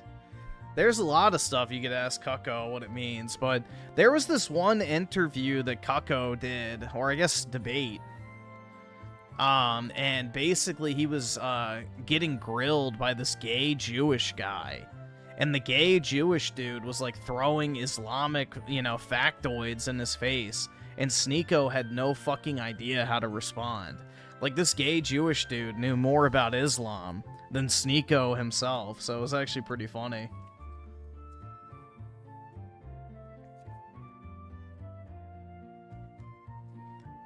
Let's see. Third shift plays with the 2. At least Andrew Tate could defend Islam. Holy shit. Yeah, exactly.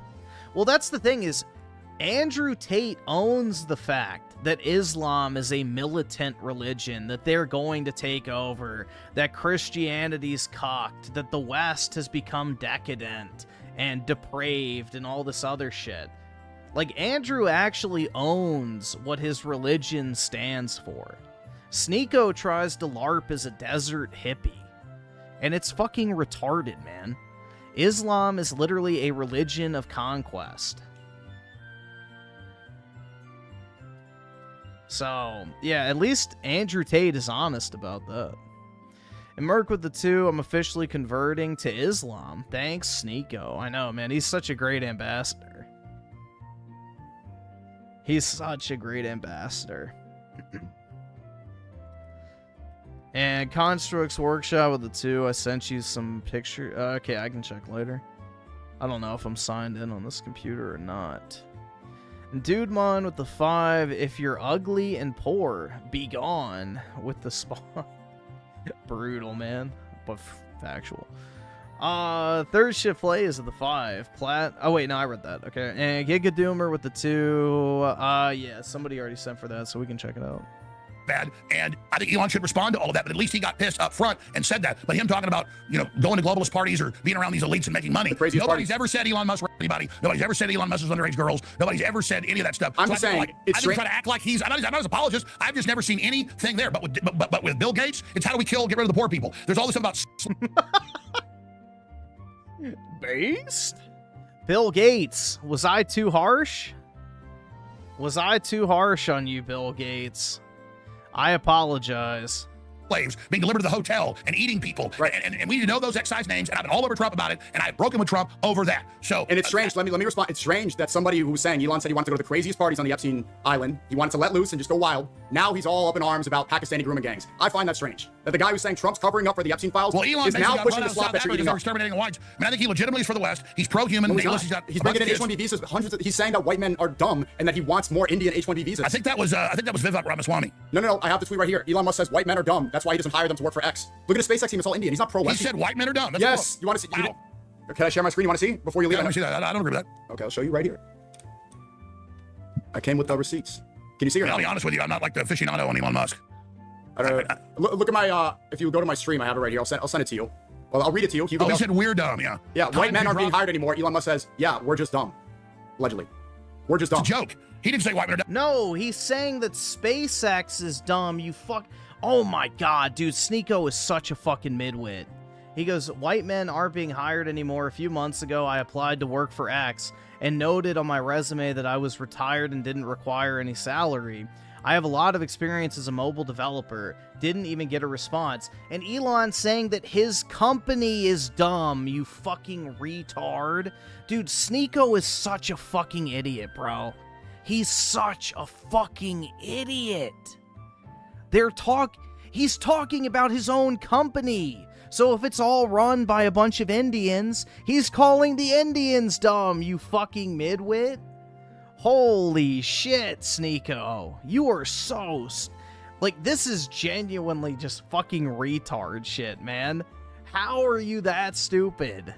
And he said, oh, we're dumb. Oh, it's a joke when it's Elon Musk, but when I'm at a World Cup game, I'm declaring jihad on America. I'm trying to conquer. I'm the Alex should have called him on that, bro. He should have actually read it, because that's so fucking stupid. Well, I'll give you your emotional. Okay, fine. You shouldn't be... That shit is so fucking dumb, man. Important. Listen, my point is Vivek Ramaswamy wrote a big thing about lazy Americans. And certainly, statistically, there's some of that going on for any multi-generational, group that's had it too good too long. That's a well-known thing. I mean, people that are middle class or wealthy, they get decadent. But in general, it's an overstatement. It was kind of nasty. But no, him responding and going, oh yeah, apparently we're just dumb. I don't take it as that. But I'm not an apologist for him. AlexJonesLive.com. AlexJonesLive.com is the new website with all the feeds and everything else, and Real Shows on X. Sneako. I'm still banned on YouTube. I'm still banned on most places. I'm at rebel.com/AlexJonesLive. I've got the whole system after me. I had federal judges find and state judges. I was banned everywhere too, Alex, but I was one of the few that was reinstated. I got banned. I remember you made a channel. Gee, I wonder why, Sneako. Why did you get reinstated? Oh, but YouTube reinstated. You want to know why? Because I said the Trump election was rigged in 2020. I was against the COVID vaccine. You're trying to call me a BLM wokey. I said the vaccine was going to cause myocarditis, and YouTube gave me a strike, and then they apologized. Okay, we can have a discussion. Yeah, I mean, you don't seem to understand. I've been doing this. I've been doing this. I've been everywhere, Alex. We're going to get violent and tear stuff up. Let's make sure it's political. I don't believe in offensive violence. Listen. I'll see you tomorrow, Sneaky. I do. Hey, come on. Alexis, say my name. Alexis? You call me Sneaky. You call me Sneaky. Let's say my name correct. Sneako? Snicklets? Snooper? Snicklet. Snicotic? Is it Sneako? Yeah, there you go. Sneako the Pinko Islamo. And leave the Muslims alone, man. Trump's putting a target on these Somali kindergartners for wearing hijab. Leave him alone, bro. I mean, did he not kill enough girls? Somalis should be in Somalia. Iran at the Manab school with the double tap tomahawk missiles. He needs to attack. I was against the war. He doesn't need to attack like to be Somali. I'm not Trump's apologist. Like there was just a terrorist attack. These white nationalists, these Mexican white nationalists. I'm not Islam's apologist. These Mexican white nationalist cat boys just tried to shoot up children in a mosque in San Diego. They just tried to shoot up a mosque in San Diego, and there was a martyr that stopped them. Oh my God, that was like 9 angles. Weren't even white guys. Yeah, they were. I read the manifesto. They're Mexican white nationalist cat boys. So Durka Muhammad. Mexican white nationalist Sneako. I know you're retarded, but holy fuck, man. That's like a different level of retarded. Mexican white nationalist. Yeah, just because Nick Fuentes LARPs as a white nationalist doesn't mean that he will ever actually be one. Stuff like that is getting people hurt. If you want to see people hurt, your balls. We know. No, that's it. I was going to do a jihad on his ass. You should come to Austin. We should do Mystery Science 5000 and watch Team America together. I'm up for it. If you just don't be disrespectful to Muslims, man. I didn't say anything about you. I'm just being honest. I mean, no, you're not. You're being rhetorical. What do you want me to tell you? I'm your friend, like the Quran says, and then stab you in the back. The Quran doesn't say that. I'll be friends if you want to be friends. I think Christians and Muslims can be friends, man. We can be friends. We both love Jesus. We both think he's returning. We both believe in the Immaculate Conception. Do we all die after Jesus comes back? Do we all die after Jesus comes back? There's a day of judgment, but he's gonna. No. We all die when Jesus comes back. We all just go to sleep. No, that's not how it happens. Jerka. I'm not being mean to the Muslims. It's fun. Hey. How about I become a Shiite with you and we take swords and cut our heads and for 8 hours I just march you away. That's wrong. That's wrong. That's wrong. Or I could be a megachurch Christian with Kenneth Copeland drinking my blood. I could be with Erica Kirk shooting fireworks off my ass and twerking. You want me to do that? You want me to drink blood with Kenneth Copeland on a stage, fly around with like Louboutin shoes? I get it. You got sects of Islam that are crazier than that. Just like you got Christians, with rattlesnakes. Yeah, so don't use the small minority to demonize 2 billion people. Ladies and gentlemen, the weasel from Connecticut, the mighty Mongol, the amazing, all-powerful, sneaky Allahu Akbar! Allahu Akbar! Allahu Akbar! Hey, I'll give you this, though. You getting in the ring with the middleweight heavyweight champion, you did take a lot of punches. Could he knock me down, Alex? I'm not going to give that to you. Did he knock me down, Alex? No, he didn't. I was getting tired watching it. So if Sean Strickland, UFC middleweight... You don't even have a brain. So what makes you think you can deport me? So what makes you think you can deport me if Sean Strickland can't knock me down, huh? You can't stop me. I'm coming. No, then tell me. I'm coming. I'm coming. Turka Durka Muhammad. Allahu Akbar. The slavery that we take the women as slaves. And inshallah, you become Abdul Alex Jones. Bro, what the fuck? Take care, Sneako. We'll see you. Salam alaikum, Alex. Live.com is where it begins. Salam alaikum, Alex. Assalamu alaikum. Marry your cousin. It's so much fun. You really happy? Like, and I'll see you tomorrow. I just want to wear a nightgown. It's the style. Holy what do you think Jesus fuck, wore? man. You keep doing this. How did Jesus dress? Well, I don't like that. You said I follow a foreign religion. Wait, Alex, where's Christianity from? Where's Christianity from? You said I follow a foreign religion. Where's it from? It's from the Abrahamic religion. Oh. Durka Muhammad Jihad. Wow. It comes from your Jewish supreme leaders. It comes from Abraham, who you are the bad son. You are the bad Islami. Bad. Abraham say, you are not the chosen. No good, Sneaky. You are cursed, Sneaky. You are cursed to wear a nightgown and marry cousin. Bye, Sneaky. I love you. Hey, stop killing white kids. No more abortions, huh? I agree. No more abortions. Leave Blair White alone. Leave that young boy Blair White alone. King of the snakes, Sneaky. Leave Blair White alone. His name is a sneaky Sneako snake. All right, we love you, Sneaky. See you tomorrow. Salam alaikum. Bye. Assalamu alaikum. Yes. Oh my God.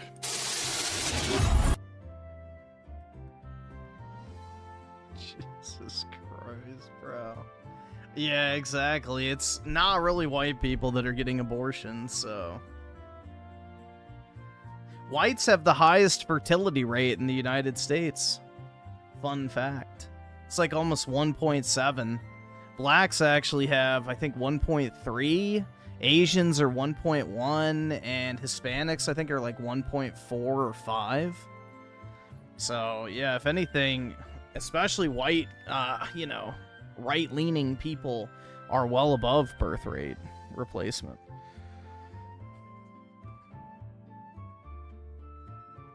Yeah, Sneako did not win that debate. Again, Alex could have called him on some shit, but, he kind of let a lot of it pass up. He missed a lot of opportunities for an easy dunk. Alright, guys, let's see. Joe Rogan on weed. Alright, yeah, we can see how it goes. I don't know if we watched the full 2 hours or not. Let me see. Where is my super chat tab?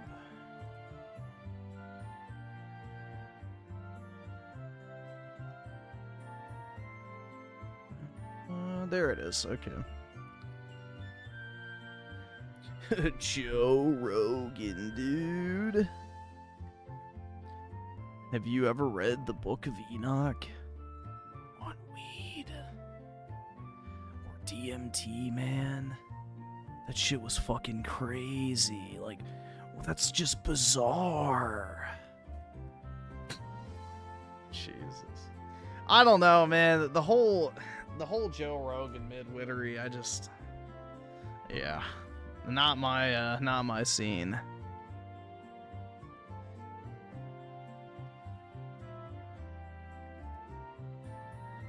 Not my scene.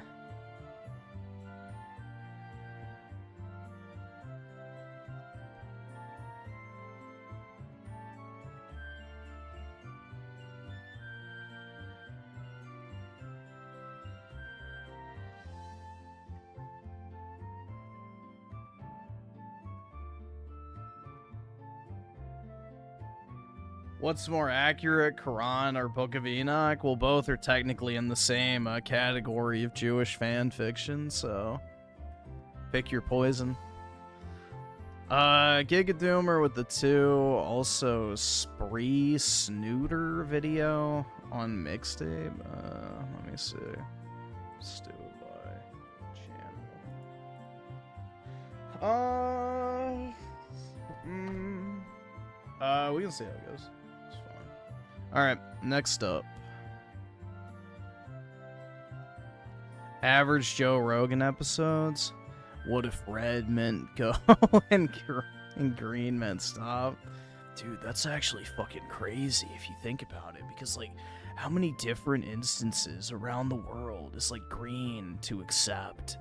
And, like, if you want to decline a transaction at the gas station, you have to hit the red X, bro. But it gets even crazier, man, because the green buttons usually have a circle on it, but when you hit the circle button on the PlayStation controller, it exits out of what you're tapping on, not accepting it. But then if you look at the Japanese layout of the PlayStation controller, bro, it's like the opposite. Like, holy fuck, man. I mean, that's basically some of the episodes, bro. Like, honestly. That's not even, like, an exaggeration. Like, some of them are that fucking, like, just... Okay, so first, if you haven't already played the game Pragmata and you don't want anything spoiled, you should stop here, because I'm going to spoil a lot. Second, I want to state up front that I think Pragmata is a good game, but I'm somewhat critical, not so much of the I liked it too, I thought it was good. Game itself, but of what the game indirectly says about where society is headed. Many people today are discussing the infertility crisis, the division between men and women, and our inability to form long-term relationships that result in family formation. This is the context in which the video game Pragmata has entered the public space. The protagonist, Hugh, is a single, childless white male in his 30s. He's sent to investigate a communications blackout on a technologically advanced moon base called the Cradle. He and his team soon discover that everyone there is dead because of a rogue AI named Odyssey that oversees the facility. Odyssey then attacks and kills his entire team. Hugh survives the initial attack, but his spacesuit is punctured. Afterwards, a separate AI construct that looks and acts like an 8-year-old girl intervenes and saves him. She's part of an android series called Pragmata, hence the game's name. The android's actual designation is DI-03367, but Hugh names her Diana because that's obviously easier to say, and it humanizes her. What are you? I am DI-03367, a state-of-the-art Pragmata created here at the Cradle. I possess basic life-saving protocols. Okay, that's enough. Mechanically, the game works to instill a strong father-daughter type simulation for the player. Hugh carries Diana on his back, and she assists him in combat. Not that daughters typically help their fathers in combat, but the mechanic builds off the male desire to protect the women and children in his life. Perhaps another way of looking at the mechanic is that it simulates carrying your child on your shoulders at an amusement park. Hold on to your hiney. My what? Like something out of an amusement park here. Where? I'll tell you later. But Diana is not exactly a passive participant here. The combat hinges on using her hacking ability to take down enemy defenses. You essentially have to find optimal paths along a grid-space puzzle to maximize the effects of various equipped items and perks. Afterwards, you can use any number of Hugh's weapons to attack more directly. Literally, you cannot overcome any of the game's challenges unless you effectively use both characters' abilities in tandem. Some might find the scheme somewhat awkward. Diana's minigame-like ability temporarily leaves both characters vulnerable since the player cannot effectively control Hugh's movements while also hacking. But it's a fun challenge, and more importantly, the mechanics do work towards cementing Hugh and Diana's pseudo-father-daughter relationship. It's very synergistic in that regard.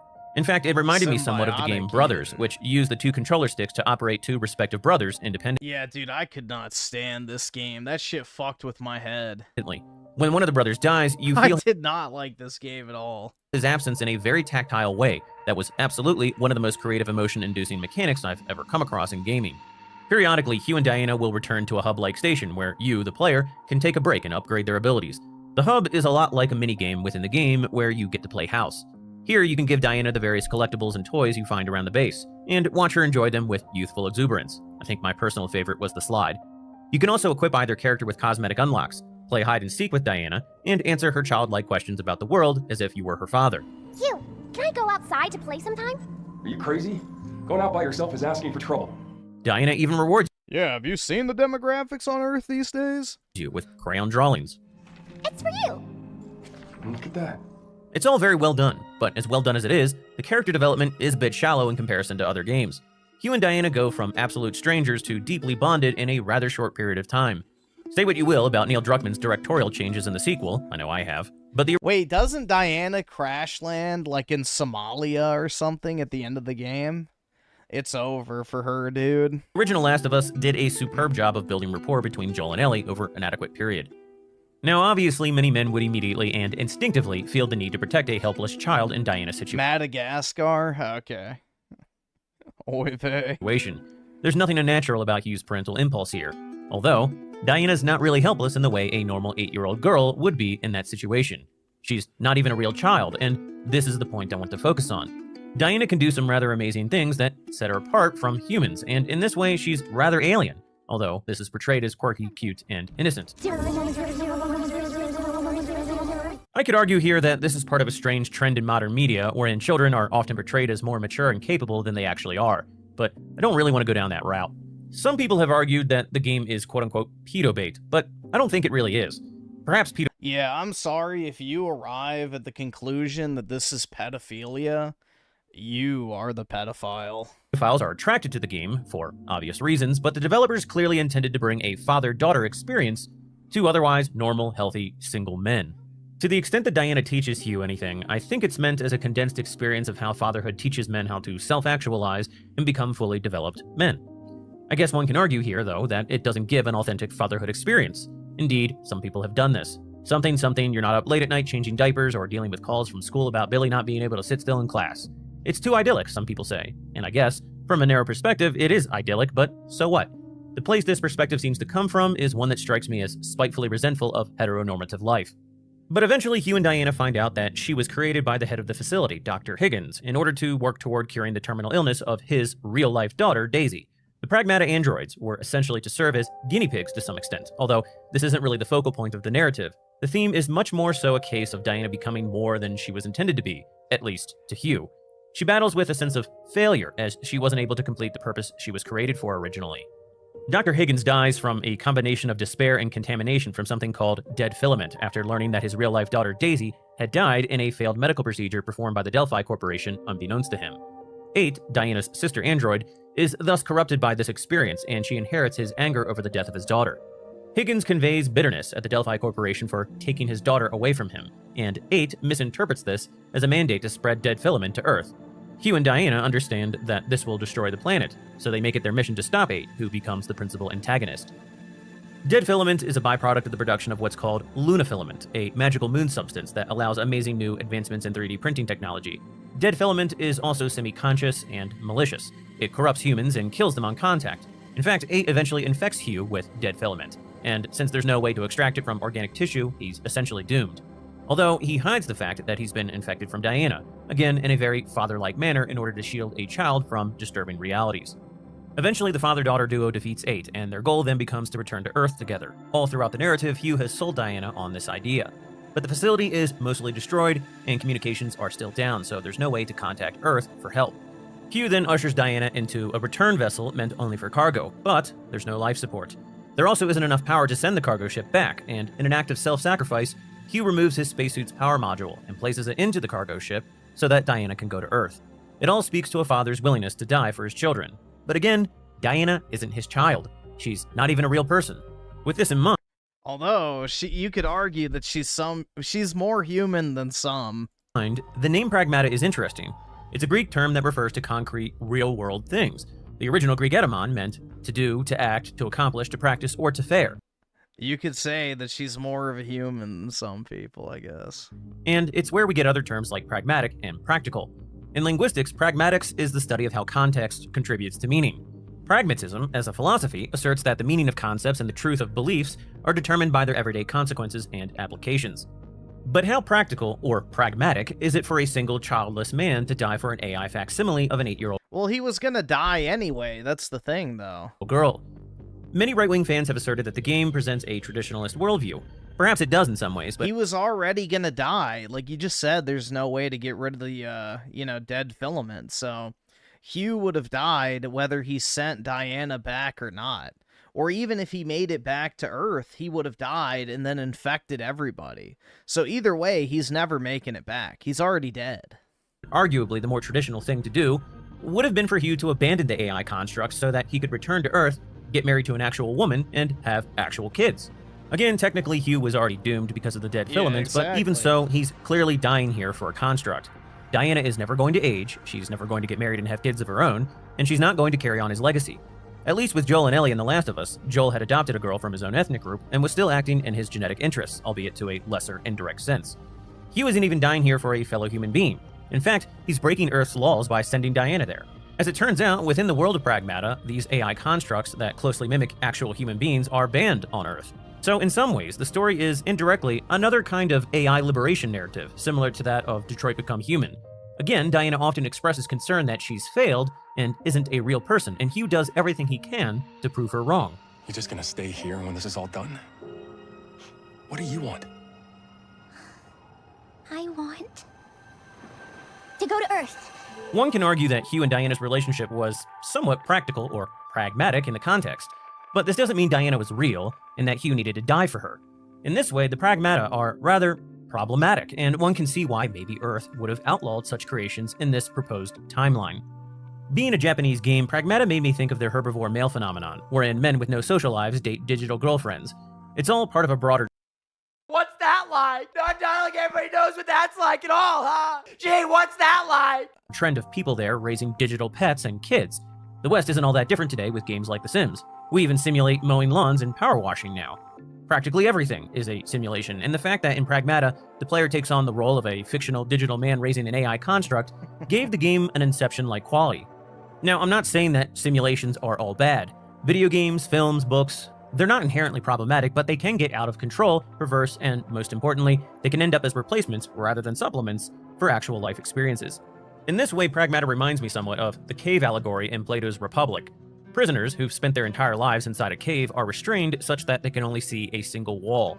Behind them, there's a fire casting shadows of puppets and other real objects. The prisoners, however, are unaware of the fire and the puppets, and for them, the shadows are the only things that are real. Hence, their view of the world is limited and distorted. Thus, the prisoners' experience here with shadows can somewhat correlate with modern society's experiences with AI. Oh, you don't like real girls.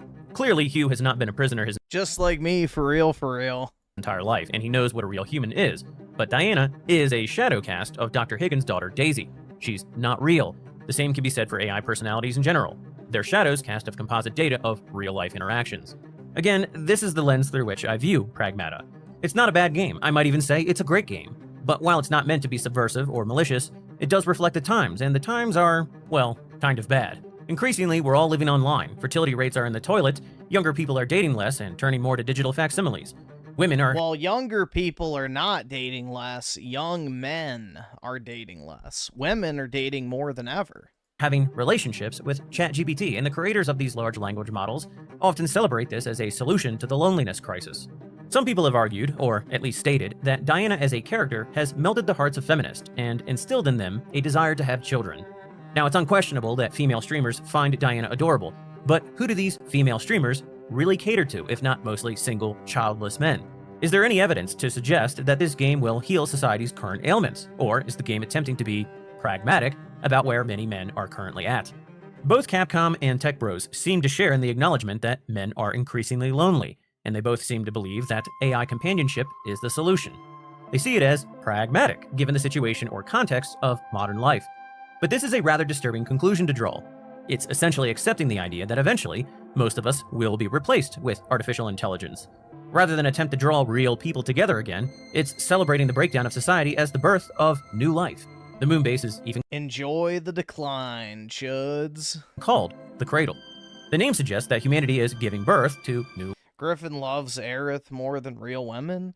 Yeah, that's because unlike real women, Aerith is actually a good person. life, and the intended implication is that it will share in our experiences and augment our lives. But really, it seems to be on a path of ending our lives. It's ironically a kind of dead filament, a byproduct of good intentions, but intentions that nevertheless will lead to a corruption of everything.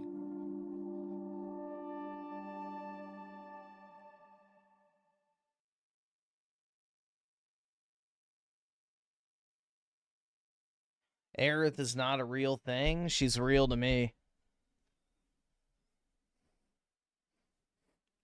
She's real to me.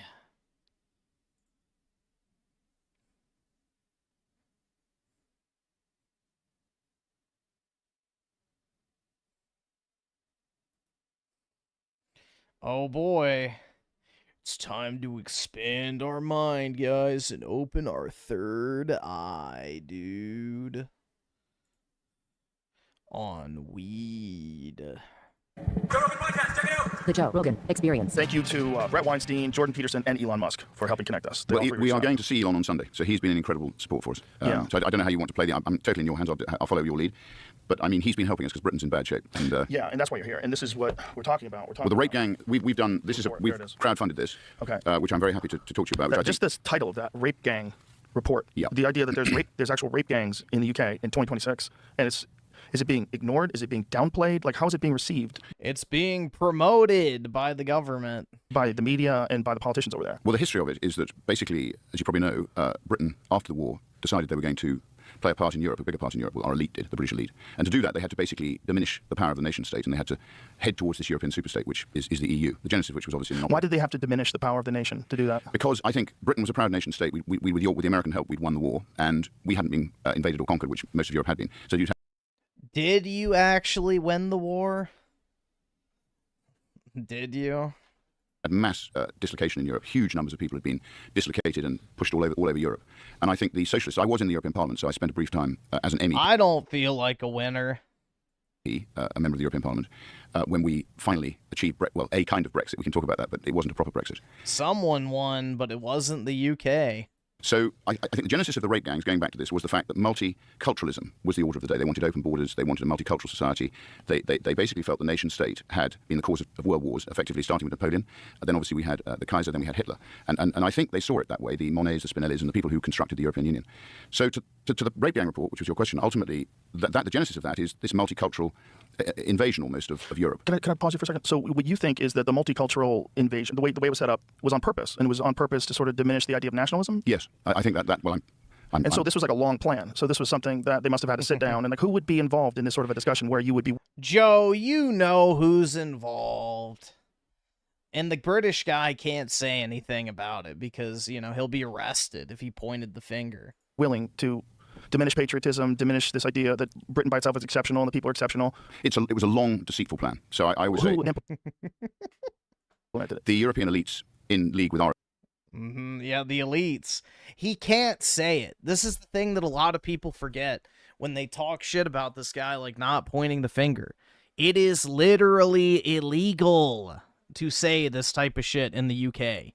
You will go to jail for saying that Jewish people prefer multicultural societies because then white people can't organize. That is a criminal offense in the UK.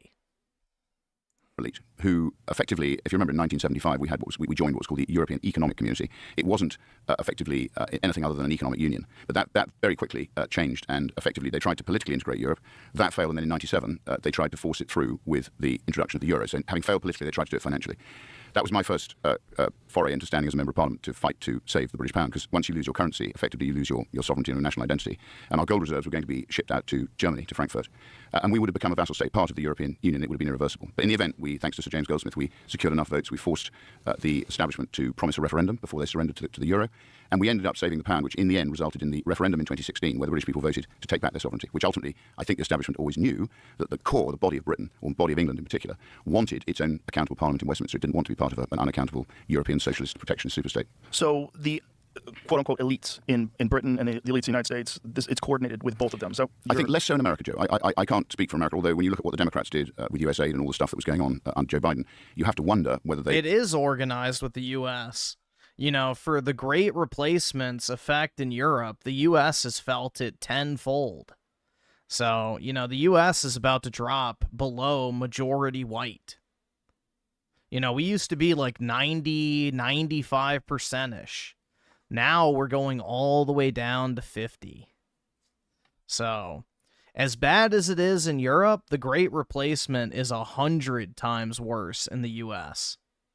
began with the World Economic Forum to play a part in this. But I think the post-war plan for Europe was founded on a socialist principle, whereas I think America has always been a very sound, politically based structure, based on, obviously, the Founding Fathers and your Constitution, which I always think returns power to the individual and has always understood that the dangers are statist dangers, not individual dangers. So I'm very much in the camp, I like the individual and a minimal state. And I think that's much more in your DNA than it is in the European DNA, which tends to be more statist. Right. So they did this on purpose, and they brought in people from what country specifically? Well, initially you got in Britain, you got people from Africa. You got the Windrush generation, so you got a lot of Africans came, ostensibly to fill jobs that they always say the British people don't want to do, and it gathered momentum. It was relatively slow to start with, so you had an influx of people coming to the UK. You had open borders in Europe. So one of the absolute embedded rules they have is this freedom of movement concept. So they don't have effectively national borders. But we still obviously had the channel, but we embraced this and we started this immigration. What happened is it gradually happened, and I think these rape gangs have been going on, or we know they have for 30, 40, probably 50 years, to a lesser extent. But when Tony Blair got in and he undermined a lot of constitutional sort of historical law, you got an acceleration of immigration from other parts of the world, not just from Europe, but also from other countries, South Asian countries in particular, who came to the UK. And the genesis... We won the battle against socialism and communism, you know, as a nation state. I would argue in some cases we're headed closer towards communism than the Soviet Union ever arrived to. You know, the corporate world today is very akin to a communist sort of governance. Because if you control the means of production, you control the money, and then you control the government. So we're essentially getting a, you know, pseudo-communist style government through this unrestricted capitalism, ironically enough. So...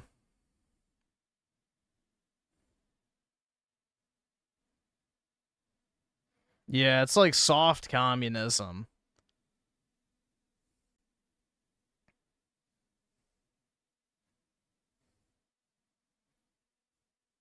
I mean, there's two companies that can basically remove your ability to transact in the economy.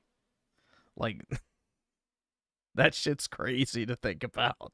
Like, Visa and MasterCard can literally make it impossible for you to make money. Period. They can literally destroy your business with the stroke of a fucking keyboard. All right, awesome. Thanks, Let's Nigga. see. I need somebody to touch my damn penis! With the 5, I've heard about Rogan's wife being a J, but there's really is no solid proof of that. He's just a dude who can't go outside of the Overton one. Oh, well, Joe is just a classic Hollywood leftist. So he may not be like a fucking woke, you know, let's troon out the kids crazy type, but he is still, at his heart, a lefty. Like, he is a Hollywood liberal. Through and through, he's just not completely fucking retarded, like some of them.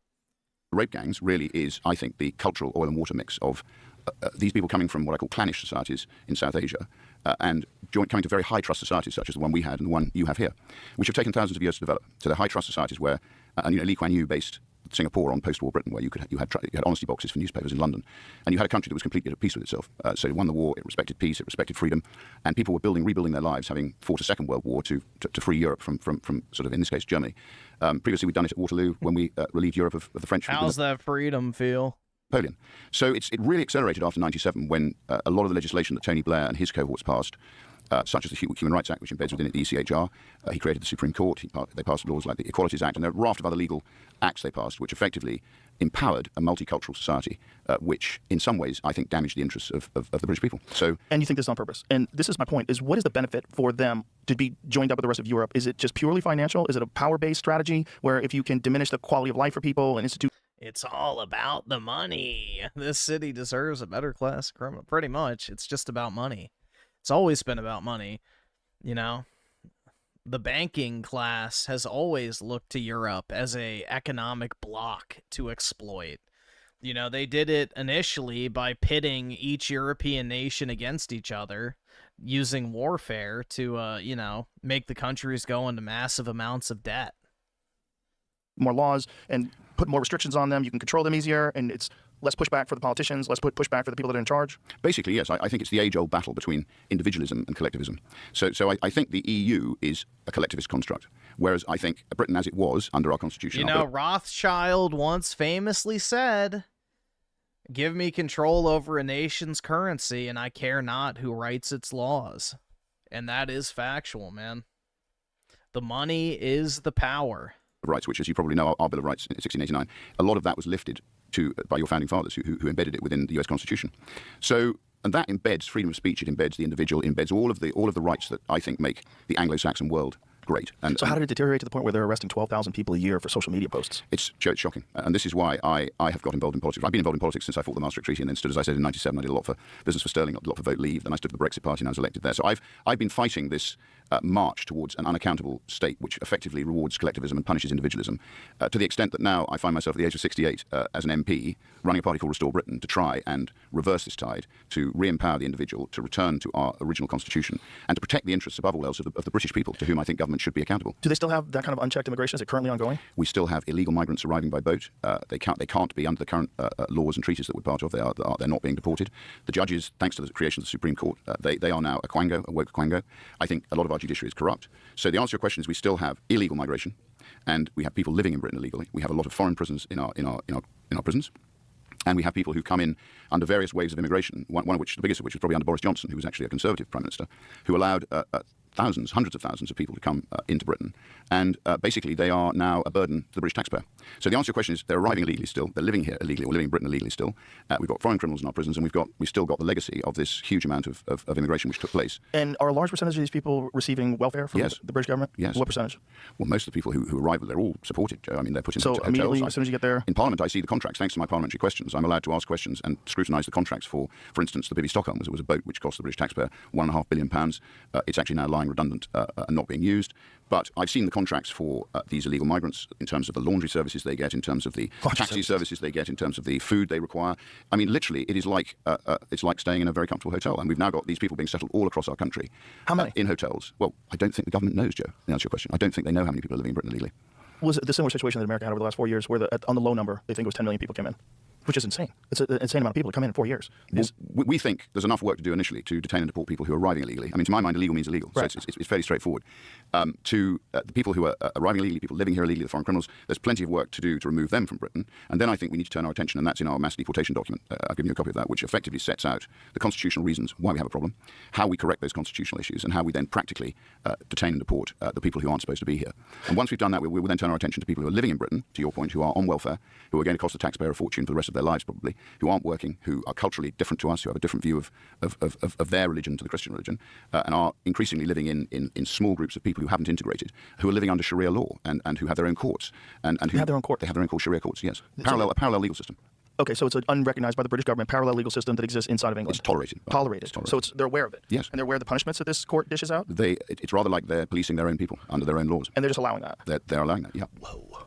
Now, I don't know about you, but I believe if you come to our country, you should live under our laws. Yeah, well, yeah. I mean, the idea of... Well, the United States in particular is a melting pot. And, people come from all over the place, and it's one of the cool things. There's all these different cultures. But there's certain cultures that if you allow them to come into your community and then they institute the laws of the country where they came from, you're going to have a real problem. Like, they don't live the way you live. They don't have the same respect for women that you have. They don't treat them the same way. They don't allow dogs. Like, there's a lot of, stuff that a lot of people might not even be aware that come with that problem. It's like, the idea is supposed to be that Western society is inclusive and progressive because we're intelligent and educated and we care. But you can care so much that you let in criminals. And then you give those criminals all your money, and then the criminals can take over your country slowly but surely. So, and this is no one thinks that's a possible thing. No, people look at the Colosseum, you look at ancient Greece, and they think, wow, I wonder what happened to those guys. What do you think happened? Probably the same shit that's happening right now to England, the same shit that could have happened to... It is pretty much immigration. America. It's civilization. And, well, something else, too, but... It's fall apart for various reasons. And one great way to get them to fall apart is to bring in a bunch of people, and they don't have to follow your laws, and they bring the laws of, wherever they're from, whatever fundamentalist religion country they're from, where they have... Well, he is describing the fall of the Roman Empire there. Have a bunch of crazy laws that are kind of archaic. Well, this is Sharia law, Islamic law, as you probably know. I mean, again, to your point, I think the best example I can give people of what happens if you do that is when Lebanon got its independence in 1948, they were a Christian country, and they were a very confident country. They were, they had the best universities, they had a very open society. I never went to Beirut. I don't know if you went to Beirut, but Beirut in the 60s was meant to be the best place on earth to be. Great wine, freedom, very enlightened. It was great. Lots of people were there. The minute that the Muslim population went over about 15%, you started to get a problem with a civil war. You've got the Druze and Maronite Christians in a civil war with Muslims. And now Lebanon is a Muslim country. And Hezbollah, backed by Iran, is effectively running the show. So to your point, I couldn't agree more. The Rape Gang report, which we've written, was crowdfunded by 20,000 concerned English people who we raised not a huge amount of money. We raised about £600,000 in varying quantities people gave. And we did it because the government will not have a statutory inquiry. So our government, and particularly the Labour Party, have been presiding over this because it goes to the Muslim bloc vote. So we have in the UK a system of postal voting. And in a lot of the inner cities and the places where these Islamic populations live, they are or have historically voted Labour. That's beginning to change. They're beginning to vote for Muslim independence now, and I sit with some of them at the back of Parliament. So effectively, this inquiry we did, we set out with a completely unbiased view of what we would find, and we did it because we were pushing the government to have a statutory inquiry. And a lot of the reason I got involved in it was I think it was Elon Musk who triggered. He talked about it because a lot of people in the UK, I don't think, know the extent to which this has been happening and the length of time it's been happening for. This episode is brought to you by Onyx Off-Road. Ever wonder how to reach these epic and better your VR for eyes? An independent body that holds to account failures of the state. And it's basically because this block vote through the postal voting system, which needs to be changed, is effectively, or has been, keeping the Labour Party in power. So they put power ahead of principle. And in the report we cover this. We covered the reasons why it's so serious. And to your point, we even covered, as you quite rightly say, the fact that dogs are not liked by this. I want to live in Scotland? Not really. Islamic faith, largely because Muhammad liked cats, he didn't like dogs. And what we wanted to do was interview victims, which we did. We did it properly. It took us over a year. We had a rape gang victim, Sammy Woodhouse, who led it. She's got a child by her rapist. And we had a team of people. And we literally produced the witness bundles, and we listened to the witnesses, and then we had a 2-week hearing in London where people gave evidence, and we had a proper barrister who effectively presided over it and then helped us write the report. It's effectively Graham Smith, the barrister, did a fantastic job. And we didn't start out with any preconceived ideas. It started because we read some court transcripts of some of the people who've been found guilty. I would buy like an old Scottish castle or something as like a secondary property, but I don't know if I'd want to live there. Of this, which the government, by the way, has tried to keep quiet. Some of the historical court transcripts disappear. So we've been calling for these transcripts to be kept now. We've actually tried to make a noise about that. And the more we read this and the more we carried on with the rape gang inquiry, the more it became clear to us that obviously there's a link between this power and the abuse and grooming and, if you like, damage that was done to white working-class English girls. And it does go, and in the report we've looked at the reasons why, to your point, there is a cultural difference of opinion between an open, high-trust Christian view of women particularly and the Islamic view of women, which is all in the report. So, for instance, as you probably know... it's probably haunted. Ooh. Oh, my God. No, not a ghost. If a woman accuses somebody of rape, and a lot of these Muslims come from Pakistan, Joe. They're predominantly Pakistan, and they're predominantly from one part of Pakistan called Mirpur. And there are some from Bangladesh. There are some... You have to legally keep them restored? Well, yeah, I'm not going to live in a dump. From Somalia, there are some from Eritrea. There are other Muslim countries that perpetrate some of this. And of course there are white people who perpetrate rape as well, but nothing on the scale of this. This is quite horrific. And our reporters effectively uncovered this. I think we played a part with this report in the government saying that they're going to have now a statutory inquiry, because we didn't have any statutory powers to be able to force people to appear at our hearing. They all appeared voluntarily. The government can actually force people legally to appear. They can actually make it a legal requirement that people attend. We couldn't do that. But there had been reports in the past. There was the J report in 2014, and there's been the Casey report, all of which confirmed that this was happening, and the state still continued to try and pretend it was just happening in a small number of siloed areas where you obviously had a high Islamic population. The state has equally failed to collect data on the crimes that are perpetrated, so the ethnicity of the people who are perpetrating the crimes, and from there you can extrapolate, once you've got the data, as to whether or not you've got an extraordinary problem in one particular section of society. And again, using my parliamentary questions, I've been forcing as much disclosure as I can get, and this is how we've discovered that a lot of the data that should be being collected, by the police particularly, by the National Health Service, by social services, a lot of the data has not been properly collected, possibly because the state does, I think, know that this is happening, but they don't want to admit that their multicultural experiment, which, as you probably know, famously Enoch Powell warned would fail with his speech, the Rivers of Blood speech, for which he was heavily criticised. So I think they do know, but they don't want to admit it. They don't want to be called racist. They don't want to, and this has permeated the whole of British society since Tony Blair. People are frightened to be accused of effectively being biased and white. And we're talking about things you probably, I don't know, you have here unconscious bias and all of the other sort of what I call woke DEI-driven rubbish, which has permeated Britain in the same way. I think it may have originally come from you guys, but it's certainly had a huge effect on us. I think it had a great grip on us for a few years, and it's lessened its hold. Well, thanks to the Donald. Yeah, that helped a lot. And I think a big part of it was Elon buying Twitter, where you got legitimate free speech, and which is, again, back to this 12,000 people getting arrested each year for social media posts recently. Like, that is, how is that tolerated? I just don't understand how people aren't, I was about to say up in arms, but that's also part of the problem, is that no one's armed over there. Well, I have actually got some guns, Jessica, because I have a farm. So when you come to the UK, I hope you'll come and shoot some pheasants with me. But if you don't have a farm? Well, if you don't have a farm, you'll find it very difficult to get a gun of any kind. And even if you have a farm, so Reform tried to politically assassinate me in early 25, and made false accusations about me threatening to hit one of the Zia Yusuf in a meeting, and somebody was saying I went around Parliament saying I was a very good shot and I was going to shoot Zia Yusuf. I mean, if you believe that, I've got a completely clean record. I employ lots of people, I have lots of businesses, and I've never had an issue. But listen, 4 armed police turned up, took all my guns away. I mean, and I'm a member of Parliament. I said to them, guys, you could have just called me up and we could have talked about it, but no. They turned up. Just from an accusation. 9:30 at night. Left at 11:45. We got them on the cameras. Took all my guns, all my ammo, and it took me 5 or 6 months to get them all back. But look, so they don't want the public to have guns, and they are doing their very best to damage the shooters who perfectly legitimately like to go and shoot clay pigeons, who like to go and shoot game, who like to go and hunt. Effectively, they're trying to make that very difficult through the licensing laws for guns. As you probably know, they banned handguns. The 90s, well, right? yeah, if I moved to Scotland, I guess I could hail Woden. in the late 90s because there was a murder up in Dunblane. One murder. So everybody, my father used to shoot pistols for Oxford University, and he's dead now, bless him, but he had, all his pistols were taken away. The pistols he used to shoot with at Oxford University. I mean, we now have a society which needs radical change, and we need to release the individual. And to your point on social media posts, there was a lovely lady, Lucy Conley, who was locked up for 32 months for just a very emotional social media post, which she deleted after 4 hours, about the Southport killings, where this chap, Axel Rudakabana, went and knifed 3 young girls and killed them. Despite the fact that the British state, through Prevent, was aware of this. And we've had a similar case recently with Henry Novak, where, again, it was actually, I think on this occasion, a Sikh, stabbed him. And the police, despite the fact when they arrived at the scene, he told them he'd been stabbed. The police didn't believe him, and they tried to handcuff him. And as a result of that, it's arguable that they opened up the wound, the stab wound, and he drowned in his own blood. Meanwhile, his murderer was never handcuffed. So this is where the British state's gone completely wrong. So instead of one law for everybody and one policing for everybody, this sort of view that the white population is racist, which I don't personally believe them to be, I think Britain is a very tolerant country. Do you think that this perspective that society... I thought the Druids were in Ireland, not Scotland. ...is sort of adopted in the UK about white people being bad. Do you think this was... there was architecture to it? This was by design? That this was done? Or is this just a natural response to people being called racist? Because of course, in the past, there was more racism than there is today, and people always want to point to that racism as, evidence of colonialism, evidence of whatever it is that happened in days past. But why in England do you think that narrative took hold so well? Because I think, Joe, to your point, that this post-war plan for multiculturalism, I think they realised that so it's by design. They've got a problem. So part of it was probably infiltrating the universities and promoting these kind of ideas. It's almost as if, with the World Economic Forum, there's this view that the Anglo-Saxon nations have commanded and dominated too much of the world's resources, and there's almost like this misguided altruistic view that we should... Nah, dude, the Anglo-Saxons deserve all of the world's resources because we're fucking better than everybody else. And that's a hard pill to swallow for, everyone else to cope with, but it's just the way it is, man. Anglo-Saxons are the best.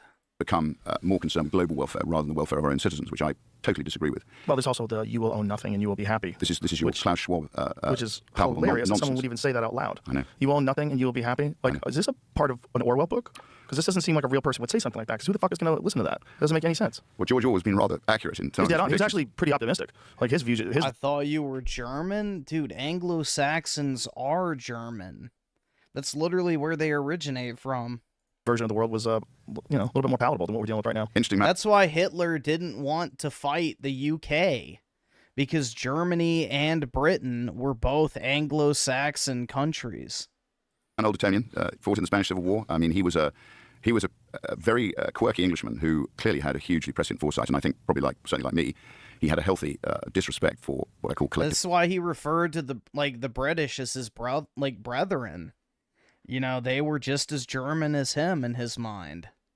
Statism, yes. And he was very much an individual and a believer in the individual. It's really interesting because when I first read that book was in high school, and I kept thinking, like, what a crazy, this had never happened, this is not even possible, but what a crazy world that this guy's created in his imagination of things going completely haywire. And then you realize as time goes on, oh, that's totally possible. It's totally possible that things can get that ridiculous. I mean, when you're dealing with, biologically male athletes that can compete against women because they identify as women and use women's locker rooms, all the craziness that we deal with today, the open border situation, no one's illegal on stolen land. Hey, fuck off. Like, what are we doing? Like, what is this? Well, it's almost as if we're subverting all the things that made us great. Yeah, and there's nothing wrong with immigration, but it's probably a good idea to make sure no one's... That's right, Joe. Nothing wrong. Someone's not a fucking murderer before you let him in. Like, the idea that there should be no border at all is like, if the world was perfect, that sounds wonderful. If the world was perfect, everybody paid their taxes and everybody followed the laws, why have borders?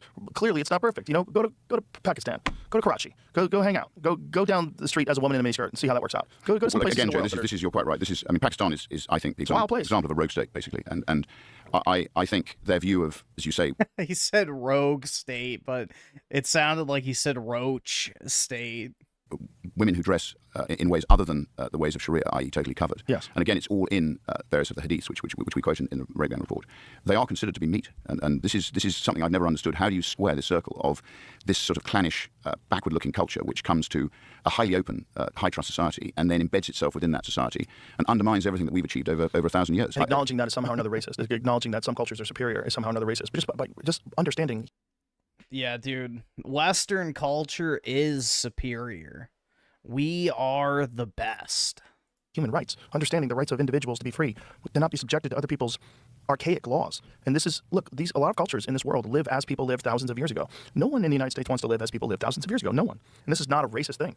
Like, you should be able to come over here and practice whatever religion you want. But if your religion has rules that violate the laws that we've all agreed are just and fair, then you're not integrating. And if you take over a whole town, and now that town is subject to these archaic laws, we've got a problem. Awesome. And if you let that problem get bigger and bigger, they take over the country. And that's an actual possibility for certain countries. And we have to recognize that civilization is not as sturdy as we like to think it is. It's kind of flimsy in a lot of ways. A few bad things can happen, and things can go sideways quite quickly.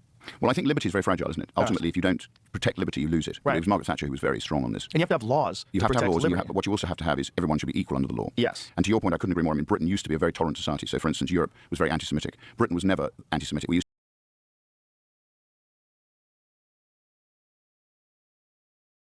to welcome a lot of Jews and Protestants from Europe who were being persecuted, particularly in France with the Protestants. So we were a very tolerant society, but the people who came integrated and they contributed. And that is the essence, I think, of sensible immigration. So it should be limited, targeted, and it should be only people who accept your religion and your culture and your laws. What do you do, though, if someone comes over here and then they're not violating laws? They're not violating any laws. They achieve citizenship, but then they start bringing over more and more people and then start instituting Sharia law. What do? Do you deport them all? Like, how do you, like, this idea of having all these people, recognizing how many people got in illegally, deporting them, mass deportation? Well, no, dude. Winston Churchill was literally bailed out of bankruptcy by a Austrian banker. Draw your own conclusion there, but it's probably correct. Just saying. And yeah, basically that is what changed his mind overnight when it came to World War II. You know, all of a sudden he became this massive war hawk. He was leading the charge against the Germans, you know, massive fucking warmonger, because he took a massive payout from a literal Austrian banker who bailed him out of fucking financial ruin. So it all makes sense when you follow the money. Deportating, because originally the British were actually pro-German. Like, Nazi Germany and Britain had a great relationship at first. It wasn't until Churchill's fucking fat ass tried to sabotage it. Deporting criminals. It all sounds great until you talk about actually implementing it. Like, how do you do that? How are you doing that? Are you going to knock on people's doors and pull them out of their homes and ship them back to where they came from? Like, how do you do that? I think the first thing you do is you stop them coming across. Okay, well, how many? They shouldn't be coming anywhere under international law because they're traveling across safe countries, so they shouldn't be coming. What's the estimate of the amount of illegal immigration that you have in Britain? It's almost impossible to say how many people are living there illegally or living with us illegally. But in our paper, I mean, we think it's sort of 1.8 to 2 million people probably. That's our estimate. But people arriving, we know how many are arriving. There's a lot arriving. You know, if Hitler's goal was to wipe out the UK, why did he leave all of those troops on the beach at Dunkirk? Like, he could have literally wiped out the entire British, like, military effort in one fucking fell swoop. Like, they were sitting ducks on a beach, completely unguarded, just ripe for the picking. He could have carpet bombed them into oblivion. And he let them escape. The intention was never to attack the UK. He wanted zero beef with Britain. He viewed the British as his European brethren, you know, Anglo-Saxons. So he wanted peace with Britain and to ally with them. Every day, particularly when the sea is calm. How many arrive every day? They're coming. It can vary. I mean, you can get 1,000 in a day. You can get, if the sea's rough, you get none, because obviously they suffer if they try and cross in little overcrowded dinghies. They can't get across. But we're paying the French over £500 million a year to try and stop it. That, I think, is not happening. And as a result of that, you know, our border patrol picks them up, gives them bottles of water, brings them in, and settles them in hotels and pays them welfare. They become, and then they apply for residency, and they say they're asylum seekers. I argue most of them are economic migrants. But you know, our woke culture is not protecting the interests of the British people. And it's also a massive incentive. If you live in a terribly poor country and you can just get to England and then instantaneously you will get money and housing. That's right. Why would you not do that?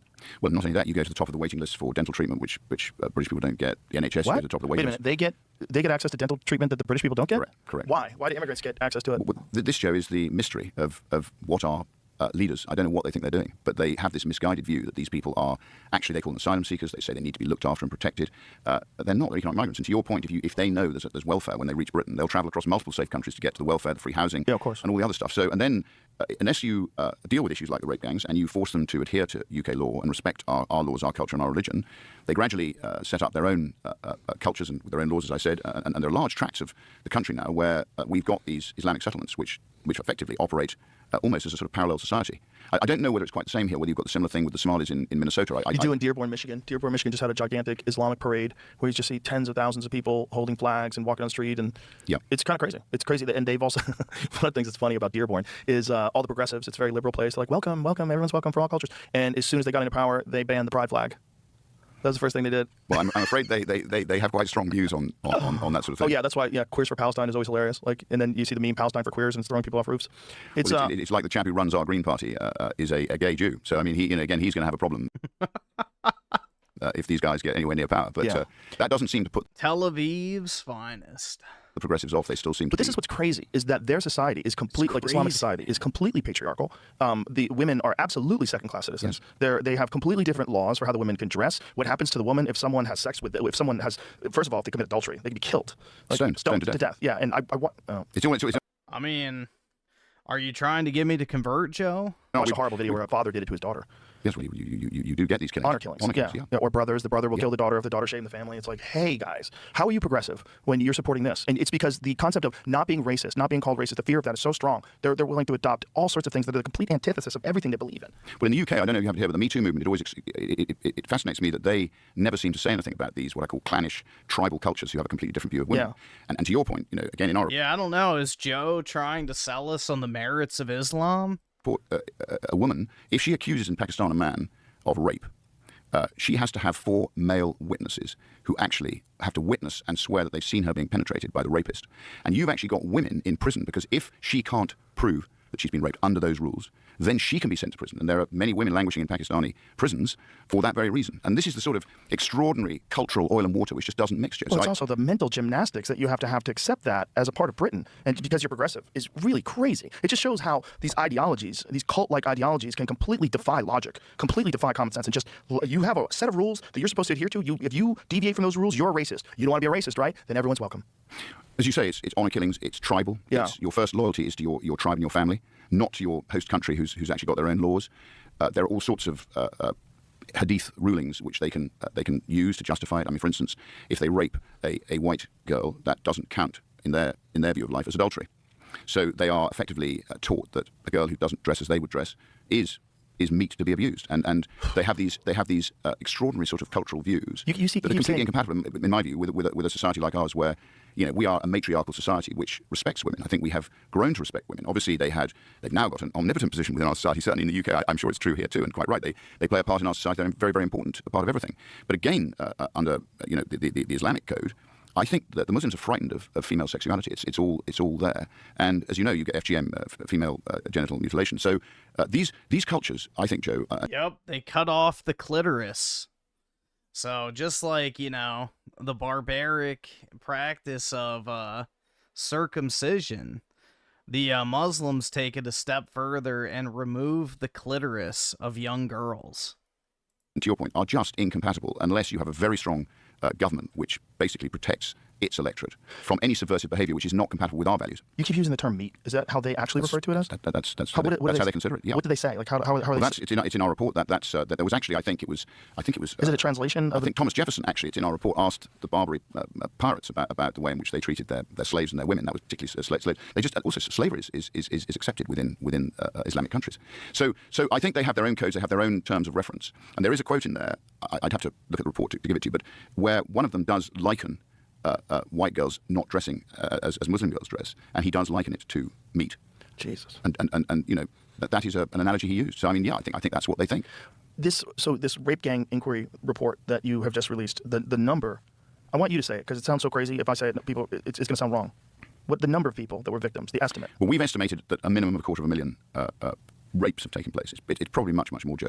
Because we published in here, I think it's a list of 147 parts of the UK where this is happening. Now, the government tries to tell you it's happening in Rochdale, Oldham, one or two, Bradford, one or two centres, and that's why their statutory inquiry, the terms of reference of that, have now been downgraded. So they make it look as if it's not a systemic problem, but just a little local problem, which it isn't. So we've listed here, and they're all in here, the places where we know it's happening from our rape gang inquiry. But every time we publish this, Joe, I get people emailing us or sending us messages on social media to say, what about red roof in Cornwall? What about it's happening here, it's happening here, it's happening here? So I think it's incredibly widespread. And there's other people who've corroborated that 250,000 figure. That's an incredibly conservative figure. You can't be exact because the state is not collecting the data, which it should be doing. And we've been lobbying in Parliament to make sure that the state's collection of the data improves. And then we can actually see the extent of the problem and you can actually pinpoint it in the same way that we've done it in this report. So this is, I think it's linked to organised crime. Yeah, that's because early days of Islam, they like latched on to Greco-Roman, culture, and they like tried to LARP. It's like the guy who sacked Constantinople. He considered himself to be the new Roman emperor. So a lot of early Muslims were, wannabe Roman LARPers. So they adopted a lot of Greek and Roman, cultural, I guess, tenets. But yeah. A lot of them tried to cling to that as their own. Kind of similar to what the Germans did when they sacked Rome in the West. So, but at that point, the Germans had already kind of integrated and gotten very familiar with Roman society because they kept getting hired as mercenaries to fight in Rome's wars. So they were already very familiar with Roman society and life. I think it's linked to the drug trade. I'm pretty sure it's linked to drug trade. And obviously it's linked to prostitution. So as usual, with an evil like this, and you've got girls who are transported around in the back of pickups and in cages. And at our rape gang inquiry, we had examples of girls who were raped by dogs and filmed, either anally raped or vaginally raped, and literally watched, filmed. And a lot of it's about servitude and about, there's other stories in here about women having to lick the feet of their rapists. It's about power, it's about servitude, and it's about the fact that Muslim men are taught to believe that they are superior, not only to women, but they're superior to people like yourself and myself who are considered to be, if you like, the infidels. And they're... Yeah, change out infidels for goyim. Where have we heard that before? Another similarity. Job is to effectively spread Islam and effectively punish the infidel. And as you probably know, in the Crusades, if you lost to Saladin and you were a Knights Templar, a Crusader, you had two choices. You either converted to Islam or they killed you. And in the case of a lot of these girls, a lot of them were made pregnant, they were impregnated, and they then had to convert to Islam. Some of them were trafficked to Saudi Arabia, Pakistan, other parts of the world. So look, I mean, this is a massive national scandal, and I'm hoping, now I'm an MP, we've written this report, and this should stimulate debate. We send a copy of this on a PDF to every MP, and we're going to send this printed copy to all of them as well. Because everybody in power should look at this, and they should start to correct it immediately. You use the term is used, rape gang. Why are you saying gang? And this is an organized practice? Yes. So it's not as simple as Islamic men are raping poor white girls. It's that they go out in gangs specifically for this purpose. These are properly organized gangs who are grooming and abusing young girls as young as 10 or 11, and then literally trafficking them around the country. We know that from the testimonies we've had. So originally, when I went into Parliament, I was elected late. So I was elected in July 24. So at the tender age of 67. We heard them being referred to as Asian grooming gangs, which I think is a misnomer because it's unfair on, for instance, the Japanese or other Asian cultures who don't do this. Yeah, they call Pakistanis and Indians Asian in Britain, but So when we... Thanks to Elon Musk, we actually did, and as you're quite right, thanks to him giving us a free speech platform, and Facebook's thankfully followed as well, so he's led the charge through his purchase of what was Twitter. So when I got in, I gave a speech in Parliament where I said they're not Asian grooming gangs. I'm going to call them what they are. They're Pakistani Muslim rape gangs. So I said this in Parliament. So Jamie better drag it up if he goes on to the, because everything goes into Hansard. And I gave this speech, and it caused shock in the House of Commons. Now, I'm not the smartest kid on the block, but what I do in Parliament is I tell the truth. So, I'm only interested in telling the truth and getting to the truth and changing the way in which we govern. That's what I've gone into Parliament for. I haven't gone into this. I give my parliamentary salary to charity.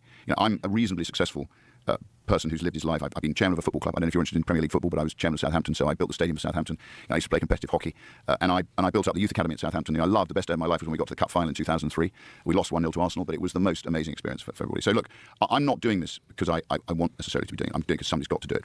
And if we're going to change Britain, we've got to get the public to buy into what we're doing. And as I say, I'm not a classic politician. I'm not saying you've got to vote for me. I'm saying that we've got to change Britain by 29, or I think the country, from what I can see, is in terminal decline. So I sit on the Public Accounts Committee. I see the waste. I see the unaccountability. I see the way in which the civil service does not serve the people which it's supposed to serve. I see our debt rising to nearly 100% of GDP. I see massive misallocation of procurement on our weapons. I see fraud in the judiciary. I see all the things that... Sounds like you're talking about America. Well, I'm talking about Britain. I remember Joe, it but seems like it's a widespread problem. Well, I actually think America under Joe Biden probably was as bad as that. And if you look at what Elon and the boys uncovered with US aid and all the misallocation of taxpayer funds, all over, a lot of it to England. Some of it came to woke causes in England. Mm-hmm. So look, whoever the architects of this are... Yeah, we were... what percentage was it? Like 30%? 30% of the BBC's funding was coming from the United States. Like, our government was paying for the fucking BBC. Like, it's fucking retarded, man. Whether it's the World Economic Forum, whoever they are, whether it's the Bilderbergers, whether it's the Council on Foreign Relations, whether it's whatever malign influence is trying to do this, we have to collectively try and reverse it. So I'm saying to people, if you want, I will do my damnedest to reverse it. I've run multiple businesses. I was in the City of London for 20 years, so I know about finance, and I will commit to doing whatever I can to reverse this for the British people. But they've got to buy into it, Joe. They've got to buy into it. Are there people that are in denial that this is happening, that this rape gang problem is real? Oh, without a shadow of a doubt. Labour. What do they say? Well, Labour just tries to look the other way. But when confronted by the numbers, what is their response? Well, we've been demanding a statutory inquiry, and in the end, we crowdfunded this. Right. What is their response to that? Well, their response to this has been pretty muted, to be frank. I mean, the BBC haven't covered it at all. Really? A national monopolistic broadcaster paid for by a... No way this would happen in the U.S.? Are you forgetting BLM? Compulsory fee have not covered this as a matter of public interest. Nor Sky, nor properly the Daily Telegraph. GB News have covered a tiny... Patrick Christie's covered one evening of it. Now, this is a massive national scandal that deserves a complete and utter airing. How does the BBC justify not discussing this? Well, the BBC is part of our problem, Joe. So to your point about, the Democrats, the BBC is a deeply malign organisation. So it was set up to inform, educate and entertain. And it was set up by a man called Reith. And Reith was a highly principled man. And I think at the time it was set up in the 20s, it probably did have a role. But in the digital age, where most of the young people no longer watch their news on the BBC, they get their news from whatever their favourite news channel is, whether it's Breitbart, whoever they go and get it from, they get it from somewhere else.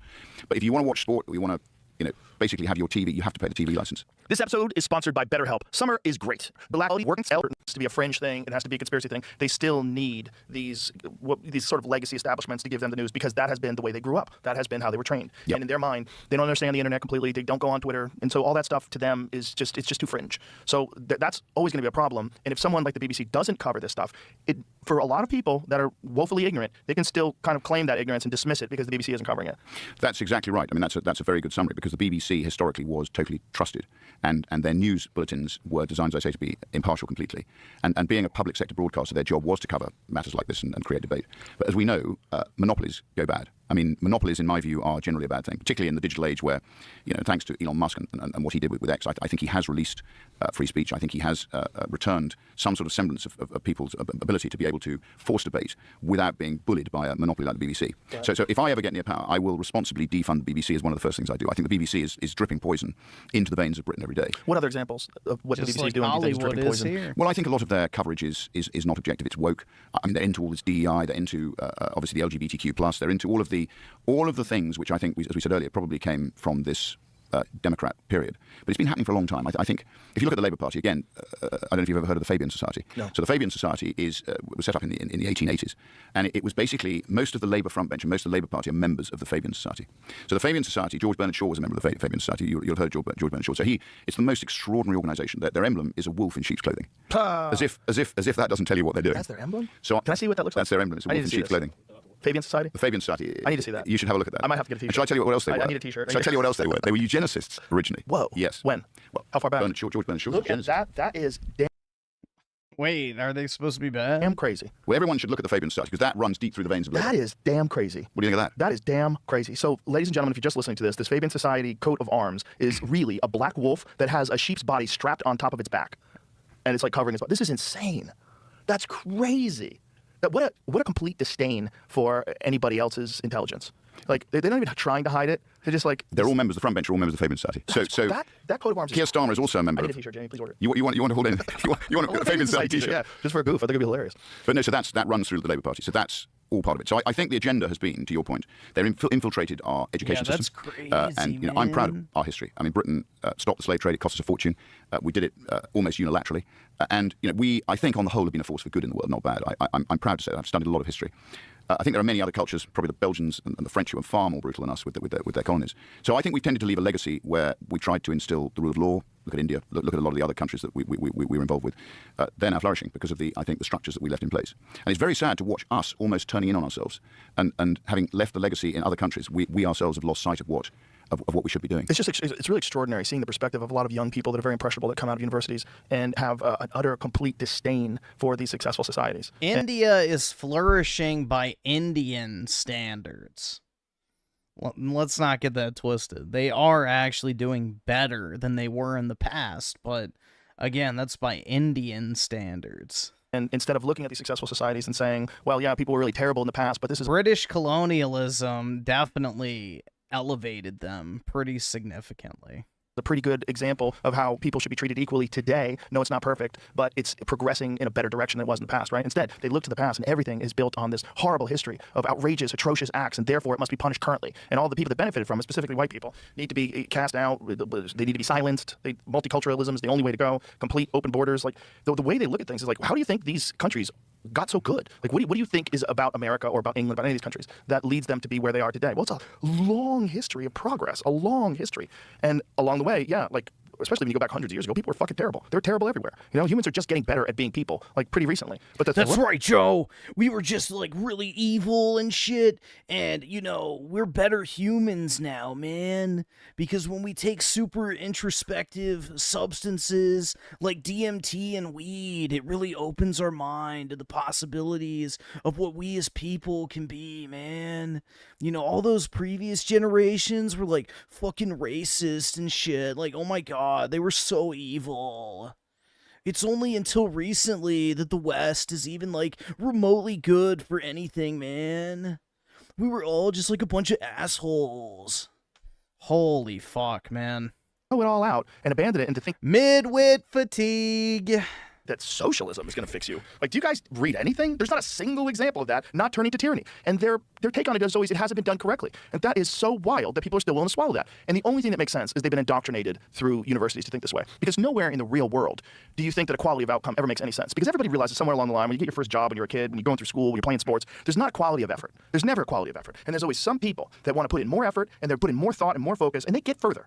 And, you know, oh, well, they're fucking over all these other people. Are you sure that's everything? Because it seems like it's not. And it seems like as soon as you remove any incentive to succeed, then you don't have any of the amazing stuff that you have around you all the time. The reason why you have beautiful televisions and Starlink and all is capitalism. Is that you have to incentivize people to create these things. Yep. It doesn't mean the only way to do it is to fuck other people over. That's not correct. It can be done correctly. It can be done humanely. It can be done wisely. You could vote with your dollars. You could, you know, boycott companies that do things that you don't think are ethical. There's all sorts of wonderful ways that capitalism could be used, and you can sort of influence things in the right direction. But to throw it all out and say we've got to go socialism, like, oh, boy.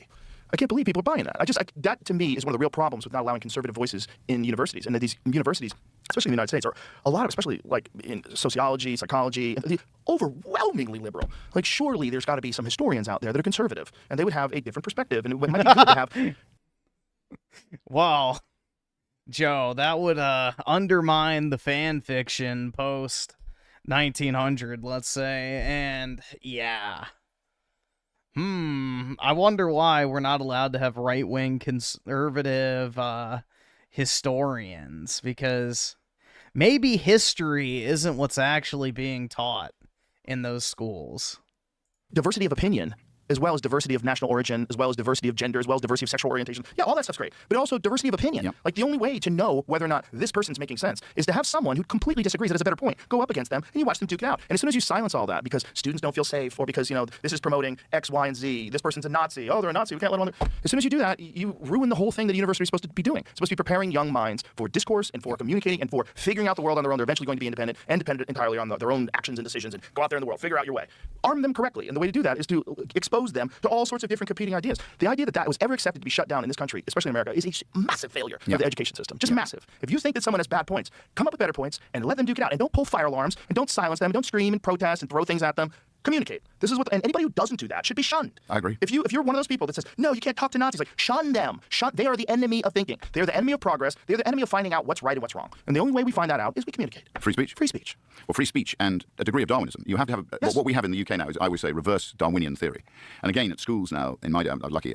We like to win. To win was good. To win fairly in a proper game of hockey or rugby or whatever was great. But now in schools, winning is considered to be bad. So everybody needs to have an opportunity to be treated the same. In sports? Often in sport, to win, to be seen as a competitive winner. You guys don't have wrestling over there. We don't have wrestling. I know you do. It's a real problem. Cage fighting and stuff, don't no, you? but I mean wrestling, just wrestling as a sport, just wrestling for high school and college. It's like wrestlers. Darwin is considered racist and satanic by some, so be careful with that one. Understand meritocracy as good as any human being alive, because daring to suggest that some people end up better because of natural, prolonged, evolutionary, I guess, progress that's made, or that we're all not the exact fucking same outside of skin color. That's a pretty hot take, dude. A butterfly with different coloration is a different species, but, people who were basically developed on different sides of the globe in different climates, with different diets, with different languages, different behavioral patterns, they're just literally the same, bro. The only discernible difference is skin color, obviously. There's no way to make it unless you work hard. But isn't this the battle, Joe, the age-old battle between individualism and collectivism? Yes. Because the collective likes to curb the individual. I like to foster the individual, and I think what the state fears most is highly successful, independent-minded people who are capable of putting their point of view and discussing it with each other. So what they try and do through the taxation in the UK, what they're doing is they're taxing, to your point, people who contribute, who work hard. And there are still a lot of people who fight very hard to feed their families. They're proud. They don't want to be part of this welfarism. They want to provide, and they work hard. But the state puts everything in their way, all the regulations, the rules, the taxes. Everything is the force is not with them, and that's got to be wrong. I mean, I think what you need is a lot of successful individual family businesses, communities which are self-sufficient, communities that respect each other and effectively can have this debate with each other. You get at the truth. And I think as a result of that, most of the best inventions have come from the UK, the US, from the Anglo-Saxon world, where individualism, when it's allowed to flourish, does a lot of good for mankind. Right. To your point, I think this is what's been undermined by these, what I call central planners. And a lot of these great inventions in America have come from people that immigrated legally from other countries because they appreciated what America stood for and they really wanted to make something happen. And they couldn't do it wherever they were. Well, the extraordinary thing in the UK is we've got a lot of support from people who are immigrants into the UK. They came to Britain because they respected our structures. And what they want is they want structure. They don't want to see the country. Yes, legal immigrants in America have the same perspective. Same. Legal immigrants in America are pretty overwhelmingly against the whole open border idea because it was so hard for them to become an American citizen. It's a very proud moment for them to do it. Like a lot of young people, a lot of support from young people who are, again, young people are online. See, this is the thing. Like, so young people are much more. Irving couldn't hold a candle in this highly intelligent conversation. I know, man. Joe Rogan's just overwhelming wit would leave me speechless. I want to say informed, but at least aware of the issue. They're much more aware of things than older people that are just, again, reading the newspaper and watching television. But don't you think it may be the same here in Britain? A lot of them wealth is tied up in what I call the baby boomers. So I'm a sort of tail end boomer because I'm 68, but the sort of bulk of them are probably 70 to 90. And a lot of the pension wealth is held there. And a lot of the damage that's been done to our financial markets has come from aversion to risk. Risk is a good thing, in my opinion. So Griffin coping so hard. That's right, man. The mental fucking, it's like a mental Mount Everest you'd have to climb in order to compete with Joe Rogan's superior intellect. People need to take risk. Risk, the entrepreneur takes risk and he gets reward if he gets it right. But if you tax him into oblivion, he doesn't take the risk. And what's happened in Britain is the baby boomers, the well-sold... We are all the same race if we are Christian? Oh my God, bro. What the fuck are you typing in this shit? Locked up there. They want to see their retirement through safely, and not enough money is cascading down to the young people to be able to build their lives in the same way that the boomers were given a chance to make money in this very... when you say not enough money is cascading down, like how so? What's the... the money's all locked up with these old baby boomers, and they're more concerned with their pensions and their retirement than they are with generating an ongoing wealth chain, which gives an opportunity for the young to be involved. So you meaning they're not starting businesses? No, very much not. They're just holding on to their money? They're holding on to their money. So that's an England thing? In England, definitely. I think it's a big issue. I don't know whether it's an issue here. Is it an issue here? Well, there's certainly an issue here with young people feeling like the system is completely rigged. Cost of housing is through the roof. Rent is through the roof. Groceries are more expensive. Inflation here is a giant problem. It's a giant problem for people that are struggling. We were just looking at something the other day on the internet where it was talking about a number from, what was it, like 2007 or 2008 or something like that? There was like $225,000 and it's $450,000 in today. Like, that's crazy. That's like 20 years ago. Like, to have something double in 20 years. And you just think about how many people that are coming up that just feel like AI is going to take all their jobs, so they don't know what to do. And now they're in student debt because you guys have free education over there, which is a wonderful thing. I mean, I completely support that idea. But in America, these kids get saddled down with debt that they can't escape from. In England, we don't have free education. So in England, in Scotland, they do. Because Scotland has free education. We did used to have it, you're quite right. But, when did it go away? Well, now students have to take out loans. And this is another shocking... I thought you guys had free healthcare and free education. We have you call it free healthcare, assuming you can get a doctor now, because you know most people now are having to source their own medical treatment because it takes you so long to get an operation or to get a doctor's appointment. It's although the sort of health service was set up post-war to provide free healthcare, when it becomes incredibly inefficient, people have to seek their own care, otherwise they don't get treated. But I think with student debt now, when did it change? Where university education? It's changed. So now. What year was this? Well, it's been changed for a long time. Oh, really? So yeah. So my oldest son is 35. So he took out a student loan. It was less then, and then the fees shot up.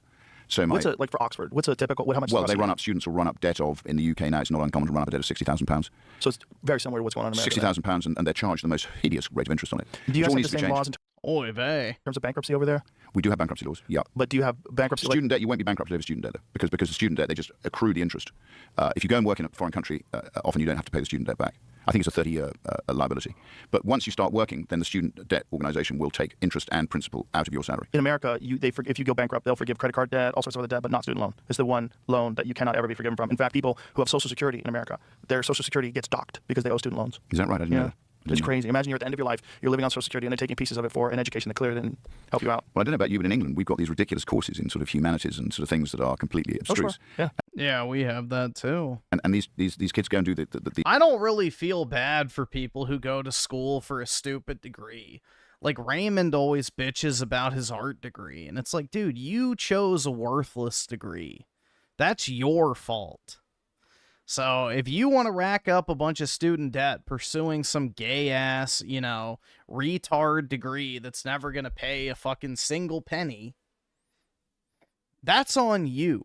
Nobody made you get an art degree. Nobody made you get a psychology degree. No one made you get a fucking degree in women's literature or whatever, the African studies or whatever it might be.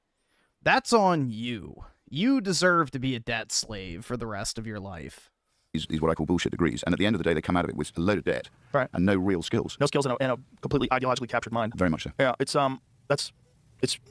and there's not a lot of other alternatives. It's like most universities are left-leaning, you know, and that's the issue that these kids have. Even if you're from a conservative family, or even kids grow up a certain way, send them off to college, and they're very impressionable, and they're going to get talked down to by a professor who's a communist, who's never had a real job in his life, and he seems so smart, and he's very smug, and he insults you if you disagree with him, and he is the ruler of the classroom, and everybody like little kids, they just give in to this guy's ideas, and next thing you know, you're organizing on school grounds, and you're doing all the same things the other communists are doing, and you're part of the team. Hey, we're gonna fix the world, and you don't realize how ridiculous it is until like maybe you're 35 and you have a job, and then you have a family, and you're like, what the fuck are we doing? Like, what is this? It does change, doesn't it? Oh, 100%. But Oxford's the worst. The old expression, Oxford show me a young man. Who's that? Who quoted that? Who's that quote from? Show me a young man who's not was it liberal or is it progressive or whatever it is? So show me a young man who's not liberal and I'll show you a man without a heart. Show me an old man who's not conservative and I'll show you a man without a brain. Yeah. No, I don't know who said that, but I have never been liberal in my entire life, bro.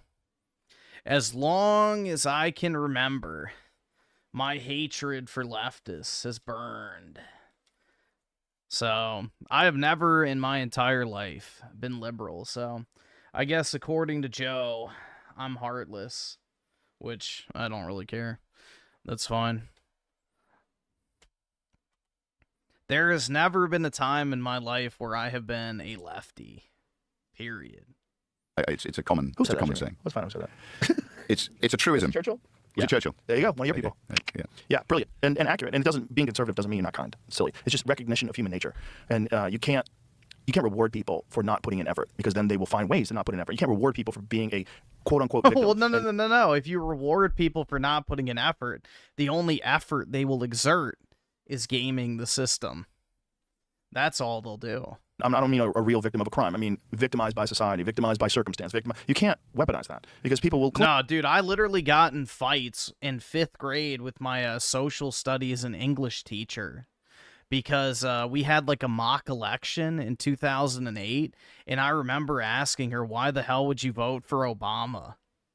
Like, I remember I got sent to the principal's office over it because we had a mock election.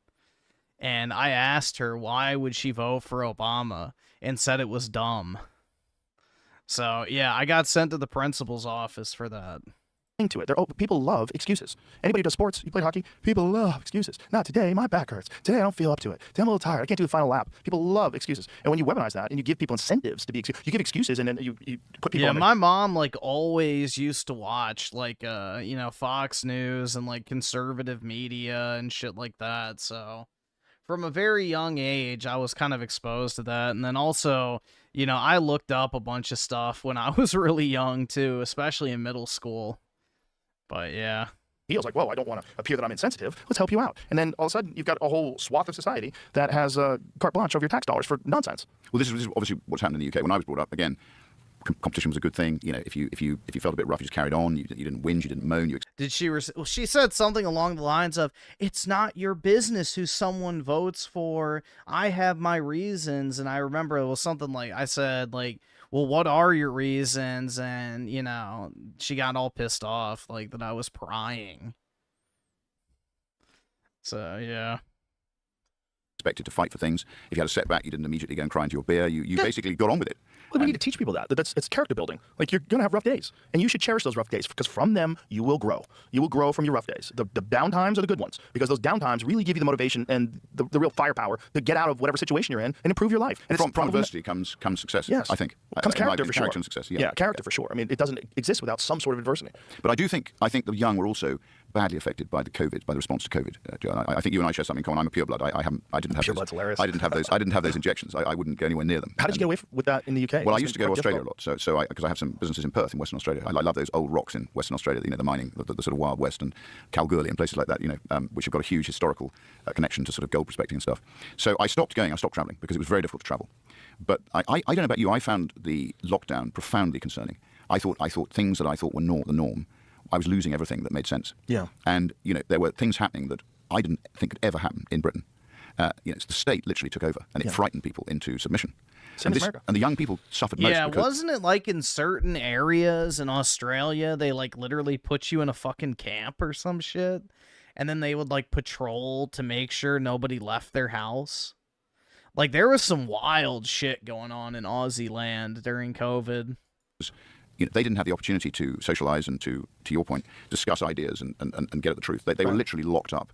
Everything was online. It wasn't right. The whole thing was completely wrong. And imagine if you're in high school in America and you're in California, your entire senior year, you're at home. You graduate, you can't even go to a graduation because it's too dangerous. Yeah. The whole thing was madness. Well, Sweden got it right. I understand. Yes, it was wonderful, man. Not having to go to a physical class. It really cemented my hermit maxing, I must say. And honestly, I don't miss going out and doing shit at all. He was a great man, very brave man, and he got that right. And boy, there was a lot of pushback. It was amazing how many people were willing to do the work of the government, how many citizens were willing to enforce these ideas. It was really shocking. It was shocking to watch how many people became lemmings, how many people just stepped in line. We had people ratting on each other. Yeah, we did it. They were rewarding people in Los Angeles. Yeah, they were giving them financial rewards for telling on their neighbors that we're having parties. That's what happened in England. I have a tennis court in the middle of nowhere, so I used to say, come up and play tennis. It's ridiculous to stop you playing tennis outside. I mean, absolutely mad. Anyway, they used to come up and play tennis, and nobody can see it. But if they played it in the village, then people report each other. Yeah. In California, we had people report on us because this desk is not 6 feet wide. Seriously? Oh, yeah. And then they also said we were talking close to each other without masks because there was a bunch of people that saw people walk into the studio and we shook their hands, so they were ratting on us. And so we had to put a sign up in the front door of the studio, and we had to have a bag of masks, a whole bag of masks. Do we have to have hand sanitizer too? Did we have that too?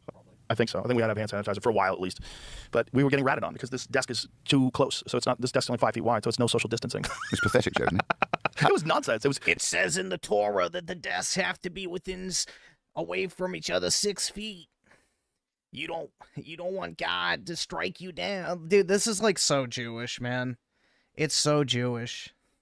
Like, it's like how they always try to trick God by, like, well, technically, if I turn the light switch on before the Sabbath, I'm not actually lighting a fire, so therefore I'm not breaking God's laws. Like, it's just so, like, our legal system is so Jewish coded, man. It really is.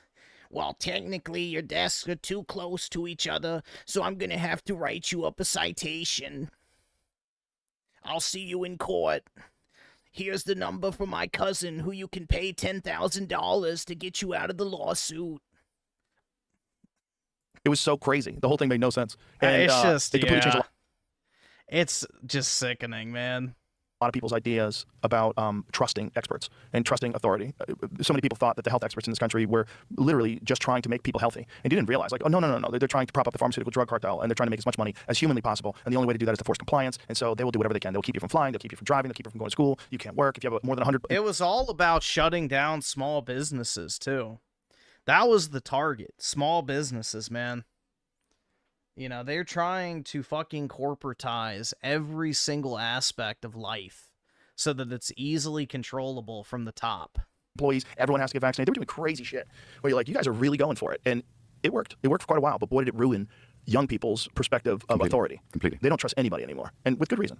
Well, I think it damaged them most. Again, it's another negative for them. Yeah. I mean, our National Health Service was forcing people to have the injection. You had to work in the National Health Service. You had to have the jabs. Yeah, and it didn't work. It didn't work. That's what's actually crazy. Actually, worse than that, Joe. It didn't work. It created major medical problems. Right. And I don't personally think we've seen the end of it yet. So I've got a lot of friends who are fit. They ended up having myocarditis, having strokes, having heart attacks. And at the end of the day, everybody knows somebody that has a horrible reaction to it. Everyone does. Yeah, everyone. And to people that say they don't, I've had conversations with people. I don't know anybody who has a side effect. I'm like, fuck you for lying. There's no way that's possible unless you are the luckiest person in the world and you have an extremely small social circle. And out of that social circle, no one had a bad reaction, which is very unlikely. Unless that's true, like you're just lying, and you're lying because you probably were supportive of the vaccine initially, and you don't want to seem like you were on the wrong side of things. Well, I lost friends. I don't know about you, because people said I hadn't been vaccinated, and therefore I was a risk to their mum or their dad or their granny. Yeah, I lost a bunch of people, and I lost friends like that. But I mean, countries like India, you know, they didn't have the jab. They used ivermectin to a far greater extent, and that was just as effective. I know. I think I used to treat it's a wormer. It's ivermectin. I used to treat my cattle with ivermectin, but it worked. It worked well, and there were other I think treatments which worked far. Do you know better. what happened to me in America over ivermectin? Are you aware of that? No.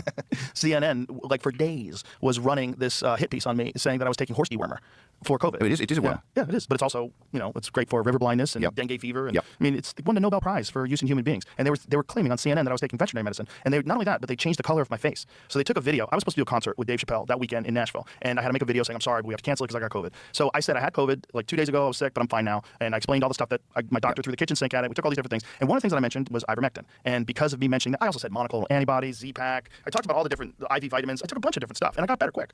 And they took the video and changed the color of my face to make me look green on CNN. No. On CNN. Well, CNN's not a good channel, is it? I didn't know until I saw that. I was like, wow, like this is. I was like, do I have to sue CNN? Like this is crazy. So is that bilharzia when you're talking about with the eyes, the worm in the eyes? Is that the bilharzia you get from the water in Africa? River blindness. I do not know what. I think it's called bilharzia. I think I may be wrong. You might be right, but I know it's used to treat yellow fever, dengue fever. It's used to treat a bunch of different things. But yellow fever, you say? Huh. I need that when I go to Japan. It also has antiviral properties that have been demonstrated. Like there's papers on it. And it's very cheap. Yes, but that's the problem. The problem is anybody can make it, and you can buy it for it's like $1 a pill or something like that's nothing. Yeah. And that was the real problem. Is that like if you want to have the emergency use authorization of a vaccine that hasn't gone through the safety protocols in America, you have to have no other medications that are available that can treat it. So the reason why they went after me on CNN was because clearly I was doing okay. It was 3 days later, and I said I never got vaccinated. So here's all the stuff that I took, and now I'm fine. And they went crazy, and it was this concerted campaign to try to destroy me. Neil Young took his music off Spotify because he was unsound. Because he said that I was promoting vaccine misinformation, and he probably believed that. He probably did believe that. But he didn't know what the fuck he was talking about.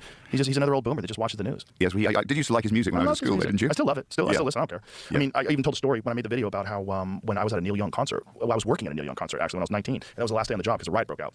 And I was like, I'm a huge Neil Young fan. Like, I don't care. He doesn't know. Someone told him this, or he really thinks he's doing the right thing by removing his music. Like, okay. But what you're doing is you're supporting this machine that is lying to people and telling people the only way to get through this is to get vaccinated. When in fact, there's real, like Uttar Pradesh in India, where it was just very low instances of COVID fatality. All of it was through ivermectin. Yeah, they had amazing success with just ivermectin. But again, I think the state knows that it's caused damage. I just don't think they can admit it at the moment. No, they're not going to admit. They're never going to admit it. They just gloss over it and move on. And some of the same people that were promoting that shit on the news, they still deny it. They still deny it. And they've lost debates. Like Chris Cuomo got destroyed by my buddy Dave Smith because of it. Like they're in denial of like the things that they were actually saying. Yep.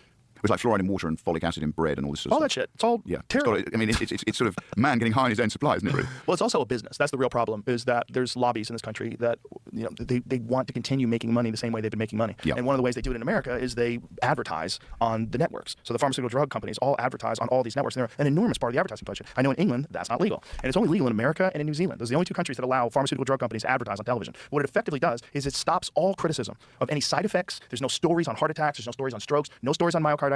Now, if they weren't yeah, because news channels can't operate without drug companies. So, and then someone was making money off of something that was killing people. That's the news. Yep. The news would be all over it. But they have effectively ruined their own reputation by turning a blind. Yeah, I think it's like 70% or something like that, ridiculously high. You know, it's all just prescription drug ads, which, I mean, I guess kind of makes sense too, because, you know, all the old people are the only ones who watch the news anymore. Die on something that everybody knows. But do you think they're turning a blind eye? I think they know. I think they know, but they can't admit it.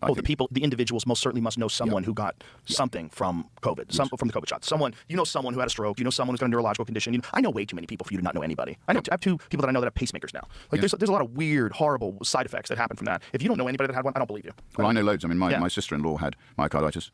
I've had a friend, my best friend had a stroke literally a week after having the jab.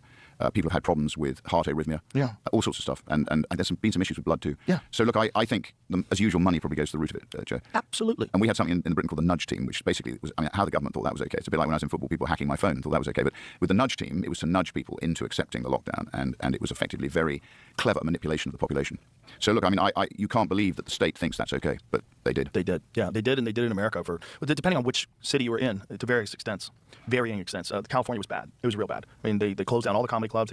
They lost 70% of all the restaurants in Los Angeles. I mean, it's crazy. Yeah, it's a great place to live, California, though. All by design. That's exactly what was supposed to happen, though. All the small businesses shut down, they get bought up by venture capital firms, and everything gets corporatized by the ruling elites. Place to live, California. That's why people still tolerate it. I mean, if California had the weather of Seattle, it would be empty. It would, yes. You know what I mean? It's like the reason why people are still there is because, God, it's so amazing. And there's so many cool people there, and it's so nice, and the weather's incredible, and the views, and you could be at the ocean, and then 2 hours later you're in the mountains. I mean, it's an amazing place. It's an amazing place. I went filled there. with dumbasses. Yeah, it was socialist, Joe. Unfortunately, it's been permeated with socialism. That and grifters. Grifters pretending to be socialists. They're essentially those people with the wolf, with the sheep wrapped around them. That's a large, society. Yeah, that's a large portion of the government in Los Angeles and a large portion of the government in California in general. And the way you know this is how wealthy those fucking people are, and how it doesn't make sense how they're so wealthy. You're making how much a year, and you're worth how much? Crime. Yeah, crime. They're doing crime. One of the things that happened very recently is they just announced that the governor of California, one of the people on his staff had been wearing a wire for over a year. Did you see that story, Jamie? What's that? Oh, yeah. I mean, you remember those videos of, like, the people waving to their dying, like, grandmother, or, you know, the hospital staff holding up the signs through, "We're so sorry," because they weren't allowed to go into the hospital to see, like, their dying family member because you might give them COVID. Well, no, I don't know what they got either, but this lady had been, see if you can find it, what it says. She'd been wearing a wire. She's working for the Gavin Newsom organization. Yep. And she was working for the administration, and she was wearing a wire for the FBI because they had been investigating him and this was during the Biden administration they started this. So they started this in 2024. If they're investigating him, it's supposed to be like, they must know that some real shit is going down. FBI infiltrated Gavin Newsom's inner circle by convincing governor's ally to wear a wire. Yeah. Not good. Not good. But I think it's the same in Chicago. You've got some pretty bad spots. San Francisco, I think, is not good. It's a lot of people that are profiting off of this idea that, you know, the government should be taking care of everybody and you should be making all this money from taxes. And then, you know, California spent $24 billion on the homeless, and it just got worse. It just and so that now it's an industry. So now you have this homeless. Well, they didn't spend money on the homeless. They pocketed it. Taking care of the homeless is now an industry, and there's people on the homeless industry board that are making hundreds of thousands of dollars a year. And it's like, what are we doing? It's the same with compliance. It's the same with, as you say, DEI. Yeah. There's a whole industry in the UK of people making vast amounts of money on, you know, compliance, DEI. Yeah. Basically wealth creation, which ultimately strips personal responsibility and tries to imbue everybody with a very sort of malign philosophy, which is very damaging to the under the guise of being inclusive. Correct. And also, you're getting wealthy. How many people from these nonprofits are getting enormously wealthy? Like, this is insane. And that was one of the things that USAID clearly uncovered. I mean, I don't know if you've ever seen Mike Benz and some of his takes on it. Like, yeah. It was shocking. I couldn't believe it. There's so many hours of it. It's almost like there's too much information to digest. I could listen to like an hour of it. I was like, I got to stop because I just don't know when this ends. I'm not even absorbing this. I'm just so flabbergasted by the extent of the corruption. And the amount of money that's been gone to fraud and possibly waste over the years is just staggering. But it also went all over the world, didn't it? Oh, yeah. It was a philosophy, a poor philosophy that was being exported to other countries, and particularly to Britain. I mean, we have a presenter called Rory Stewart. His wife was being funded by some of this stuff, which got shut down. Did they shut the whole thing down? Or They did they leave a remnant of it? I don't know exactly how much they've left, but essentially it's been shut down. Of course, if there was ever a Democrat that got elected president in 2028, they would probably start that bitch right back up, open the borders right back up, business as usual. That would not be good, Joe. No, it seems like there was a desire to move people into blue states and then eventually get them on social assistance and then get them to become citizens, and then you have guaranteed voters because you want to continue this, right? You want to continue living like this, so this is the way. And then you would just completely take over the presidential elections. And I think they were trying to do that. This is Elon's perspective, and I think he's right. And you know, he's obviously much more aware of the problem in terms of like the extent that USAID was involved and these nonprofits and NGOs were involved. It seems like there was a concerted effort to do this, and it's disturbing. But again, a lack of respect for taxpayer funds, which is what we have in the UK. I mean, we need your help at the moment. You've got at least you're making a stab at returning to some form of normality for now. But if we don't fuck it, I mean, we might have fucked it up by going to Iran. I mean, this war is not something anybody that's conservative wanted. Most people don't want it, except supporters of Israel. They're the only people that seem to be thinking it's a good idea in this country. Most people are horrified by the idea because Trump was elected. One of the pillars that he stood for apparently was that he doesn't want any more wars. Well, I came out against it on the basis for us of realpolitik, which is it wasn't in the interest of the British nation. Right. And I think, again, most of these leaders should put the interests of their taxpaying public first. And there's only a reason to go to war if it's going to benefit you. Yeah. And it was difficult to see what the benefit was. Although I think Iran is a sort of malevolent state, and it is spreading very bad philosophy across, obviously, you know, you've got Hezbollah in Lebanon, and then we've got Hamas causing a problem. So I think they are a problem, but certainly from our point of view, I mean, you're the only country with the ability to do anything about it. I mean, we had one warship which didn't work properly when it was sent out to help. So I mean, goodness knows we spend all our money on welfare and not enough money on defence. So no, we need help, and I think to your point, Elon Musk has been, to my mind, incredibly helpful in restoring free speech, because Starmer and these Fabian Pabloist Hall Day in Society, as I call them, they've all got this malign philosophy, and I think what giving us free speech has done is it's stopped them crushing the spirit of those people who do want to debate, who do want to discuss, who do want to get at the truth. Right, but they've done so much to stop free speech with all these arrests. It's extraordinary. Because they've incentivized people to keep their mouth shut because no one wants to be in trouble. Well, it's two-tier policing. You've got, to your point about, that the Palestinian marches are tolerated, whereas any form of Tommy Robinson march, and Tommy Robinson in the UK, he's deeply disliked by the establishment. I give him credit for what he did. Again, on the grooming gangs in 2003, he was warning about this in 2003 in Luton. Not only that, I remember people dismissing that in 2003 or 4, whenever it was when I first heard about it, they were talking about him as he was just horrible, far-right extremist. I know. And that he was making up these stories about these grooming gangs and rape gangs. I remember hearing that. I remember not knowing, like, what is it? What's accurate here? Like, what's going on? Well, I think the accuracy is that he was right. The establishment didn't want to admit it, because if we're right, well, I think we are right about their multicultural post-war experiment. They realised it was failing, because you can't justify the sort of abuse and grooming of the most vulnerable people in your society by people who've come into the country. They should be treated equally under the law. A rape is a rape. It doesn't matter whether it's perpetrated by somebody from a Muslim country or a Christian country. Rape is rape, and it should be treated the same. What would you do to stop this? Like, imagine if you got into power right now. What would you do to put a stop to that? Well, we have to root it out, and we have to Get the military, declare martial law, and sweep, baby, sweep. Stop it. How do you have root to it apply out? the law, the law of our land, to the people who are perpetrating it. The problem is the police have institutionally been taught that they are racist, and we had the Stephen Lawrence killing, which didn't reflect well in the UK, but the response to it has created this fear of being called a racist. Which is the Stephen Lawrence killing? Stephen Lawrence killing it was late 90s. He was stabbed by some sort of British miscreants. And where was he from? He died. It was in London. Where was Stephen Lawrence from? Well, he was a black. Oh, okay. So it's a racial hate crime. It was a racial hate crime. Okay, and this is in the 90s. And it was blown up. And again, you find that the racial hate crime involving any white people is now blown up, whereas the very often and increasingly common acts against the indigenous white people are hushed up as much as they possibly can be. That's a funny thing to say, indigenous white people. Yeah. I mean, it's real for England, but I mean, nobody thinks about that in America. You would never say, like, indigenous white people. Well, we do have an identity, yes, Joe. Of course. There's a reason why everyone's so pale. Yeah. We do have an identity. But it I really think, is indigenous. as I say, we've been very tolerant of people who've needed help. We've let them into the country. And on the whole, they have integrated and they have contributed. Right. Yeah, 85K is way more than enough. You only really need about 10,000 people. And I have no problem with that. Like you, I'm absolutely in favour of that. Right, the only problem is the people that aren't integrating. If people don't want to come... You just go city by city. And live and integrate and contribute, then they shouldn't come. They should remain in their own country. Plus, also, the idea of incentivizing people to illegally migrate to your country is just pure insanity. Like, Yeah. You're going to run out of money. And you're also putting a burden on these taxpayers for no reason whatsoever. It's a bad use of their tax dollars. But in our immigration document, we put forward, the case for, basically a hostile environment. We don't want to be handing out welfare. Right. We don't want to be encouraging people to come. We want to create a hostile environment and encourage people to go, unless they're contributing, to go back to their own country and live there, particularly if they don't like our culture and our laws and they don't respect us and they think we're the infidel. But do laws exist that would allow you to deport those people? Well, you'd have to repeal. So that's why it's so important we win an overall majority in Parliament by 29, because then we can repeal a lot of this legislation, which will then empower the nation state again. So this is the legislation that provides healthcare, dental, welfare, housing. This is legislation largely passed by Tony Blair and his acolytes. And this was all just to encourage mass migration? I think it was to encourage this mass immigration and make it very difficult to stop it practically. Interestingly, he's quite crafty because he came out the other day trying to distance himself from a lot of the things that he has actually created. So he's quite a canny old fox. And he looks a bit like Beelzebub these days. I mean, he's got this white hair and these piercing sort of eyes. I can't help look at him and think of evil. But look, so he ultimately, I think him and his team realised what they were doing. And it was all done through the law. You have to do in a country that believes in the rule of law. The only way to change it is through control of Parliament. So you have to do it top down through the parliamentary system, so that you can repeal the laws and you can pass the laws you want to pass to empower the nation state. And at the same time, which we're doing, you need to start controlling local government as well, because local government's gone badly wrong. And a lot of the failures from the rape gang inquiry weren't just the national government. You had failure at local government as well. So are the local government willfully ignorant? Are they denying its existence? Are they gaslighting people on it? Yeah, in the case of Labour, they've enabled it. I say I can't see how anybody can ever vote Labour again after they've read this report, because Labour has clearly enabled this, both at national level by denying what's been going on, and at local level where you have local government. So it happens mainly in Labour-controlled areas. You've got people denying completely that this has been happening, whereas we know it's happening. We have people like Sammy Woodhouse who's a victim of it, who had a child by her rapist. So ultimately, local government has to be controlled from the bottom up, and we started that process. We won 9 out of 9 county. Had a child by her rapist.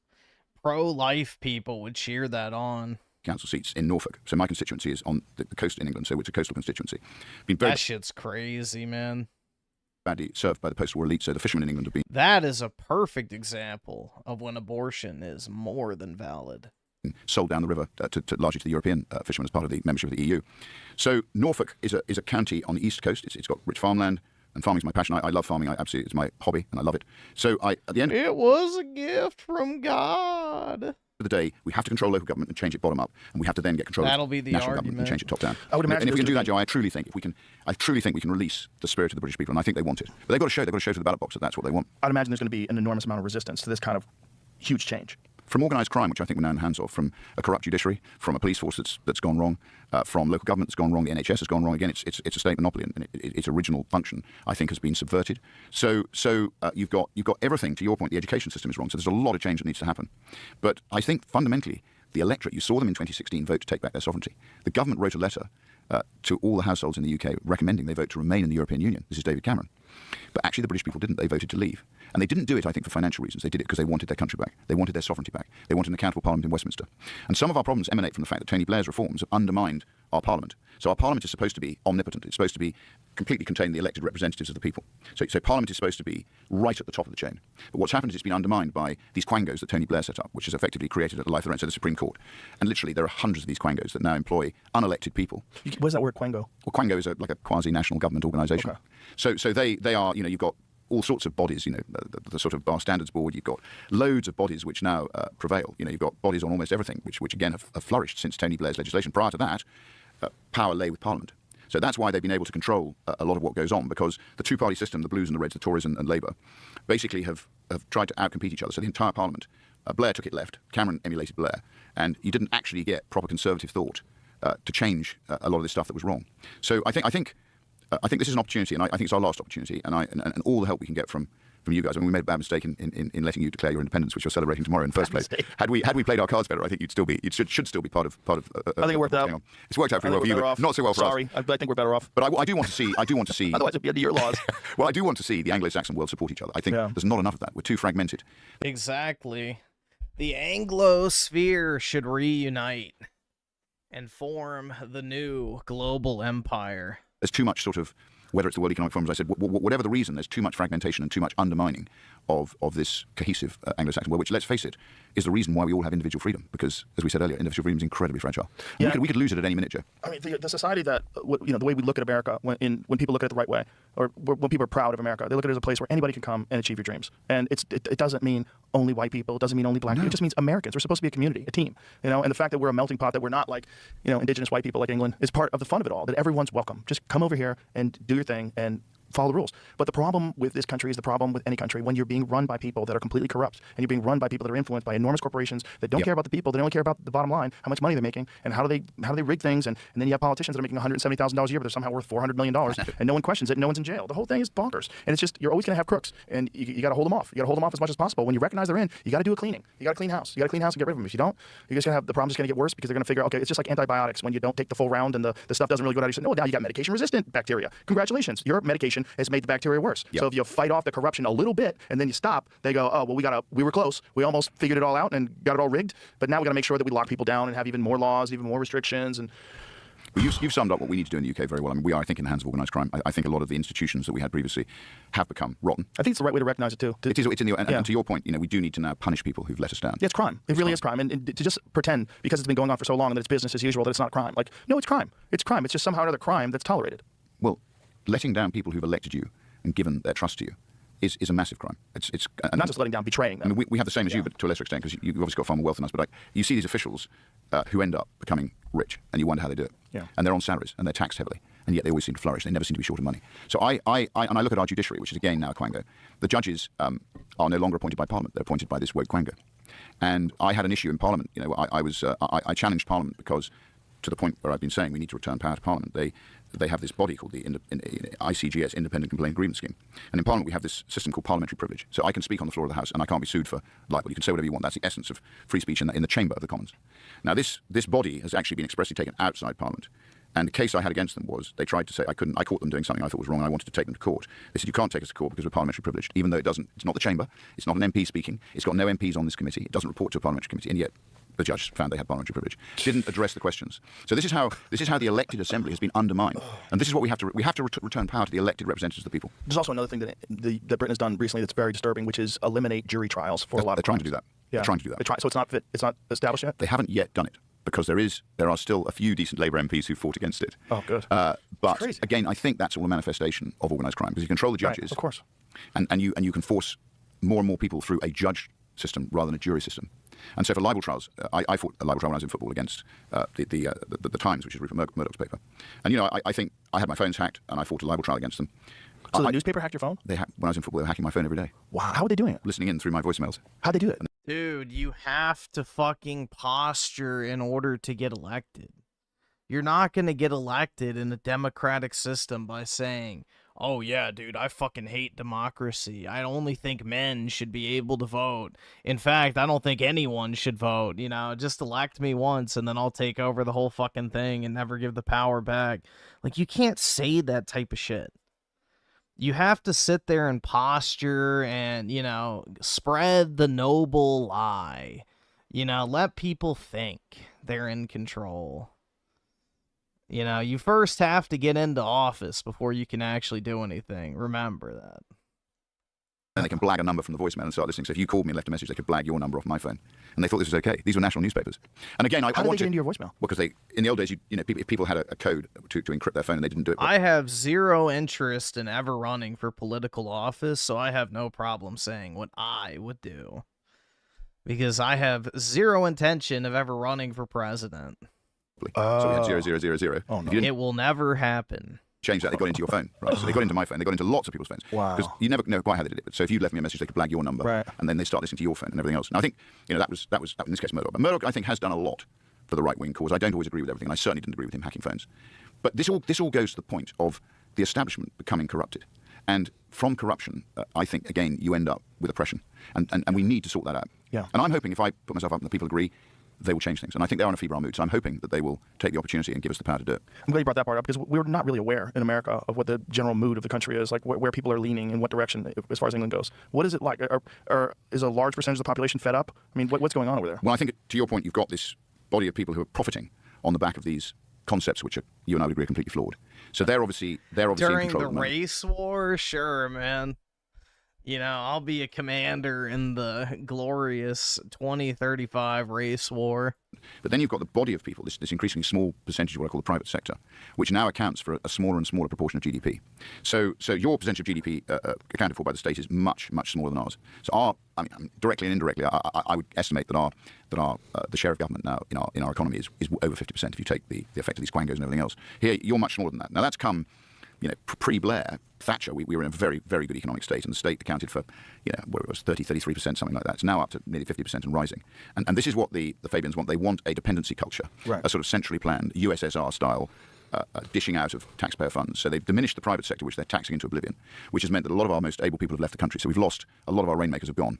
So a lot of our best people went to, obviously, Italy, to Dubai, to Abu Dhabi, all over the world. Some of them would have come here. So the best brains have gone. And I think the non-doms have gone, which again I think is a huge error because they've now been taxed rather than being encouraged to spend their time in the UK. So we're being hollowed out by this socialist philosophy, which is creating damage to the private sector and empowering the public sector. Is there a large percentage of young people that are aware of this? Oh, the young people I've been incredibly impressed, and a lot of them support us. So they can see that we're trying, I think, to at least rebalance this. And until we get this right, it's going to be very difficult to sort their situation out. Now, there's no overnight fix these days, and I don't know, I don't think any of us know quite what effect AI is going to have on the employment market, on opportunities for young people. In many ways, if they've got a very good brain, they've got a huge opportunity to do very well and enrich themselves. But increasingly, it's fewer and fewer people. It's not like the Industrial Revolution, where the majority of people had an increasing standard of living. It's going to be very interesting to see how we all cope with this incredibly fast-moving revolution, which is what it is, which is arguably going to create some incredibly rich people, and those people who haven't got the brain power will end up struggling. So it's hard to see how that's going to end. But that doesn't mean to say we want a state central planning everything. We know historically that doesn't work. And from that comes a sort of shutdown of thought and debate and free speech and all the things that you and I love. To me, that's a country I want to live in. I don't want to live in a centrally planned mess. So we're in very uncertain times, but I'm optimistic that if you release the innate ability of people in Britain, in particular in this case, I think we can turn it around still. Can't guarantee it, but I'm pretty sure we can still turn it around. But it's got to happen now. If it doesn't happen now, it would have gone too far. Well, I certainly hope you can, because for America, when we see what's happening, particularly with the social media posts and the arrests, it's so disturbing for us. And then, of course, with the rape gang inquiry report, it was impossible to believe. It's impossible. So, we hope you guys turn it around. And when is your elections? We don't know, Joe. We've got this character, Andy Burnham, who Keir Starmer has stepped down, as you probably know. Yeah. Andy Burnham, I call him the Ghostbuster. He is just a more user-friendly version of Keir Starmer. He's been the mayor of Manchester. He stood in a by-election recently where he was elected. And he's apparently going to be anointed as Prime Minister by the 20th of July. So this is a guy who, up until recently, wasn't even an elected politician. He's been a politician in the past. He's been in the cabinet. Keir Starmer can just step down and put another guy in his place, and that guy takes over? That's what's happening. That sounds crazy. I know. What a stupid way to run. That's parliamentary politics. It's bonkers. But so the answer to your question is, it could run till 29. That's the backstop date. I mean, technically, we have something similar in the U.S., like the Speaker of the House, for example. The Speaker of the House could literally be anyone. You know, as long as a majority of the House of Representatives agrees that that person can be Speaker, then you could pick some random fucking homeless guy off the street who's never won a single election in his life. So we have something similar to that, but it's never actually ever carried out that way. He could, and everybody says he might, have a snap election. I think that's highly unlikely. Labour have got the biggest post-war majority. Why would he have a snap election? He's got 3 years left with a huge majority. So why would he take a risk? In Manchester, he was Manchester mayor. He's actually in the report, in the rape gang report. He's mentioned in the rape gang report for not doing enough in Manchester, which is a centre of rape gangs. So he's involved in that. He's involved in that. You know, he's mentioned in our report. It's in there. So look, I think, in answer to your question, when's the election going to be? Some people would say he's going to have an election soon. I don't agree with that. I think he'd be mad, because I still think the public will judge Labour harshly. Because the economy is not going well. People aren't feeling richer, they're feeling poorer. Their businesses are struggling, their taxes have gone up. Our taxes are at post-war highs now. So, and the waste is just off the scale. So when I'm in the Public Accounts Committee, which I sit in, again, it's all on, you can watch it on, people watch it on screens. It's the Public Accounts Committee, is the most powerful committee in Parliament, and we question these civil servants to try and hold them to account for the taxpayer. The waste is just off the scale. So you've got a wasteful, inefficient state, which is then taxing the private sector into oblivion, the increasingly small private sector. And that's not a recipe that's going to encourage risk-taking investment. It's not going to, they're taxing family farms, they're taxing family businesses for the first time. They're basically breaking the backbone of Britain to the Fabian point. They're enacting this Fabian agenda, which is designed to create a society that's reliant on the state. I don't want that. Nobody should want that. Well, listen, man, thank you very much for being here. I really appreciate it. I really appreciate you taking the time. I know it's... All right, there we go. Let's see. Sasky Wasky with the 5. Lol, I'm dead. Let's see. Nope. Let me see if I can pull it up on the other site.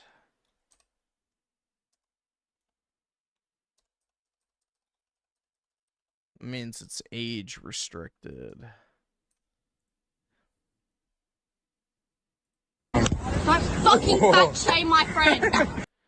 Alright, there we go.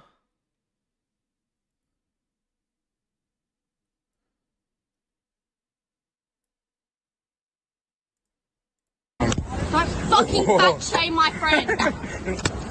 Get the fuck out of here. Oh yeah, Schizo sent this a while back. I remember this. Fucking fatty, get the fuck off. Fuck away from me. Fuck off. Fuck off me. What, PK's on the ground? Don't fucking fat shame my friend.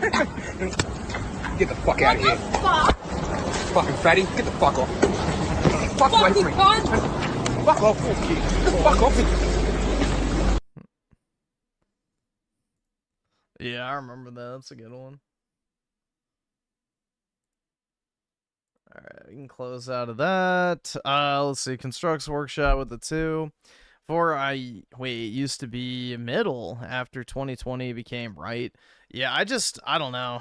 I feel like the age of the fence-sitting centrist is dead. I feel like at this point, you have to pick a side. You have to pick a side at this point.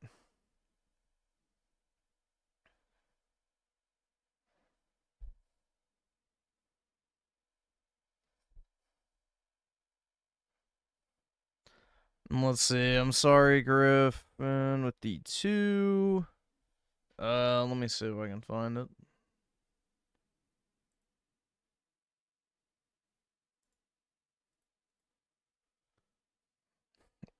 Yeah, I found it. Okay. Alright, we'll see how this goes. I mean, I don't really know if I want to watch a 50-minute review for a game I'm never going to play, but we'll see. No way. Why not? You'll dissect it like a frog. You'll see my insides. What if you listen to it and realize I'm a psycho or something? If it captures you right now, I want that. I want to listen to that.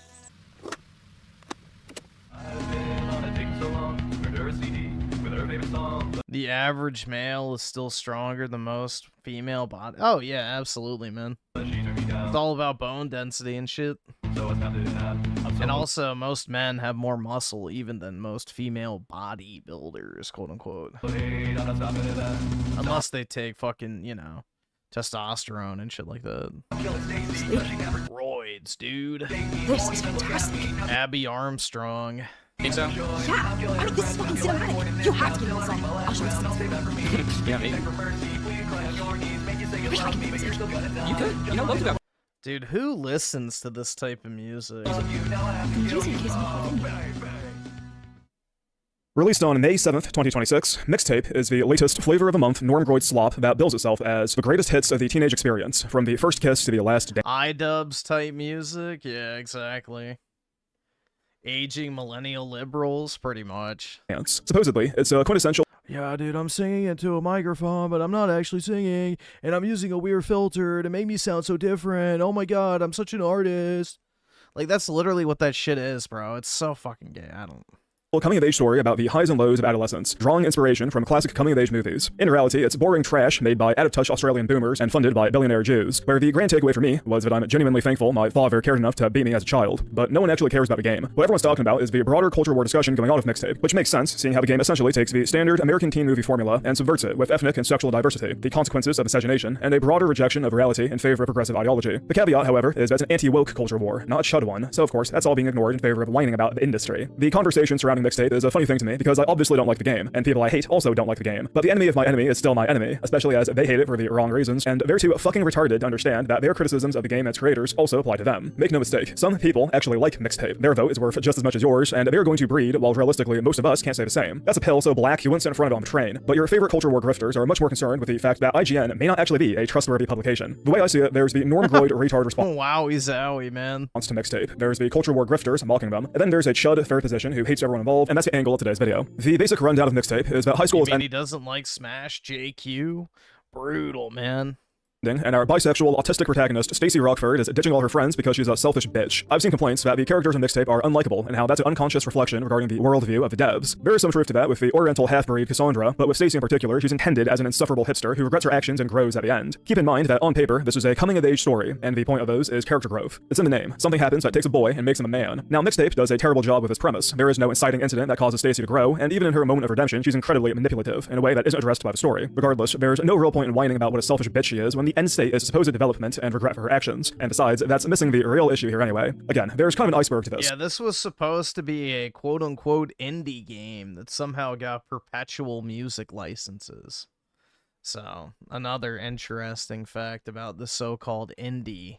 There's a character in the game named Jenny Goodspeed, and the surface-level anti-woke take I should start a singing career. There's a lot of things I should do, PK, but unfortunately that's not going to be one of them. Is that Stacey is a bitch to her for no good reason, and she's supposed to be relatable, so this reflects poorly on the devs. The smug Redditor response would be how actually that's the point. Rockford isn't supposed to be likable, and making up with Jenny in the end, for literally no reason, indicates growth. And then there's the schizo chud perspective that's unironically correct, which is that the Aryan Jenny Goodspeed is in an adversarial role for the same reason that the cool girl who everyone loves is black. The whole game is subtle propaganda, and the demographics are a key part of that. We all know those roles wouldn't be reversed, in the same way that the main characters are female, and the men exist in relation to them. The one thing I'll praise about Mixtape is that it's very deliberate in its propaganda. Now, the rest of the game sucks. In fact, it's unintentionally kind of based in how it depicts certain realities. But the propaganda is done very well, and it's the only part of this that actually matters. Consider the aforementioned half-breed Cassandra Marino. Cassandra's conflict revolves around her stifling cop father, who doesn't want her hanging around Stacey, and her jester-maxing, oofy-doofy beta orbiter Van Slater. Now, the first thing to note is that Cassandra's father is Oriental, presumably Japanese, and this is by far the single most important facet of her character. He's honorarily Aryan, so therefore he is bad.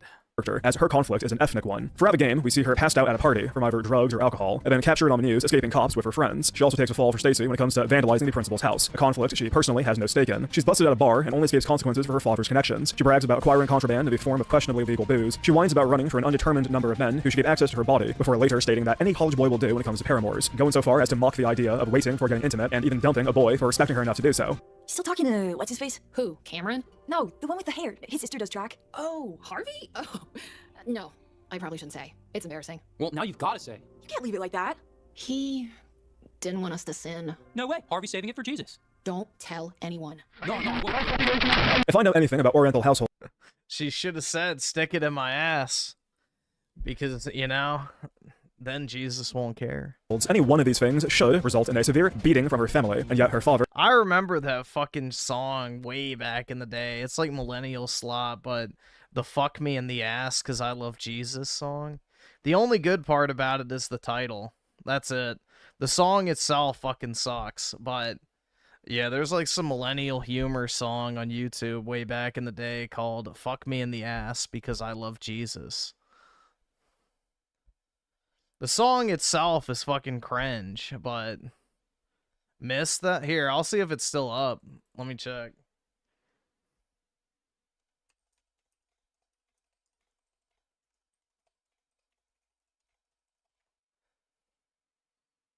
Yeah, it is. Oh, it's age restricted. Hold on.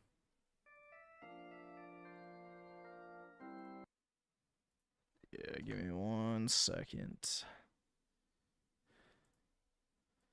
Yeah, here.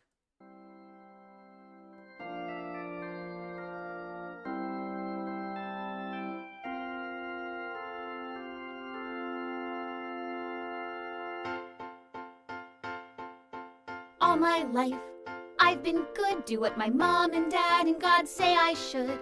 Go to church and Bible school to live by God's rule. So whatever people tell me that the Bible tells me, I will do. Walk the halls of high school with my purity ring. Unlike those other girls, I got my morals in check. It was easy to do till I got a this boyfriend. is super and my French millennial with he's coded, cute bro. as heck.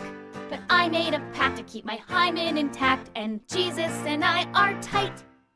Never learned about the birds and bees. I was taught to keep an aspirin in between my knees, cause the Bible says premarital sex is wrong. But Jason says that guys can't wait that long. I don't wanna lose him to someone who'll do him. I need to figure something out.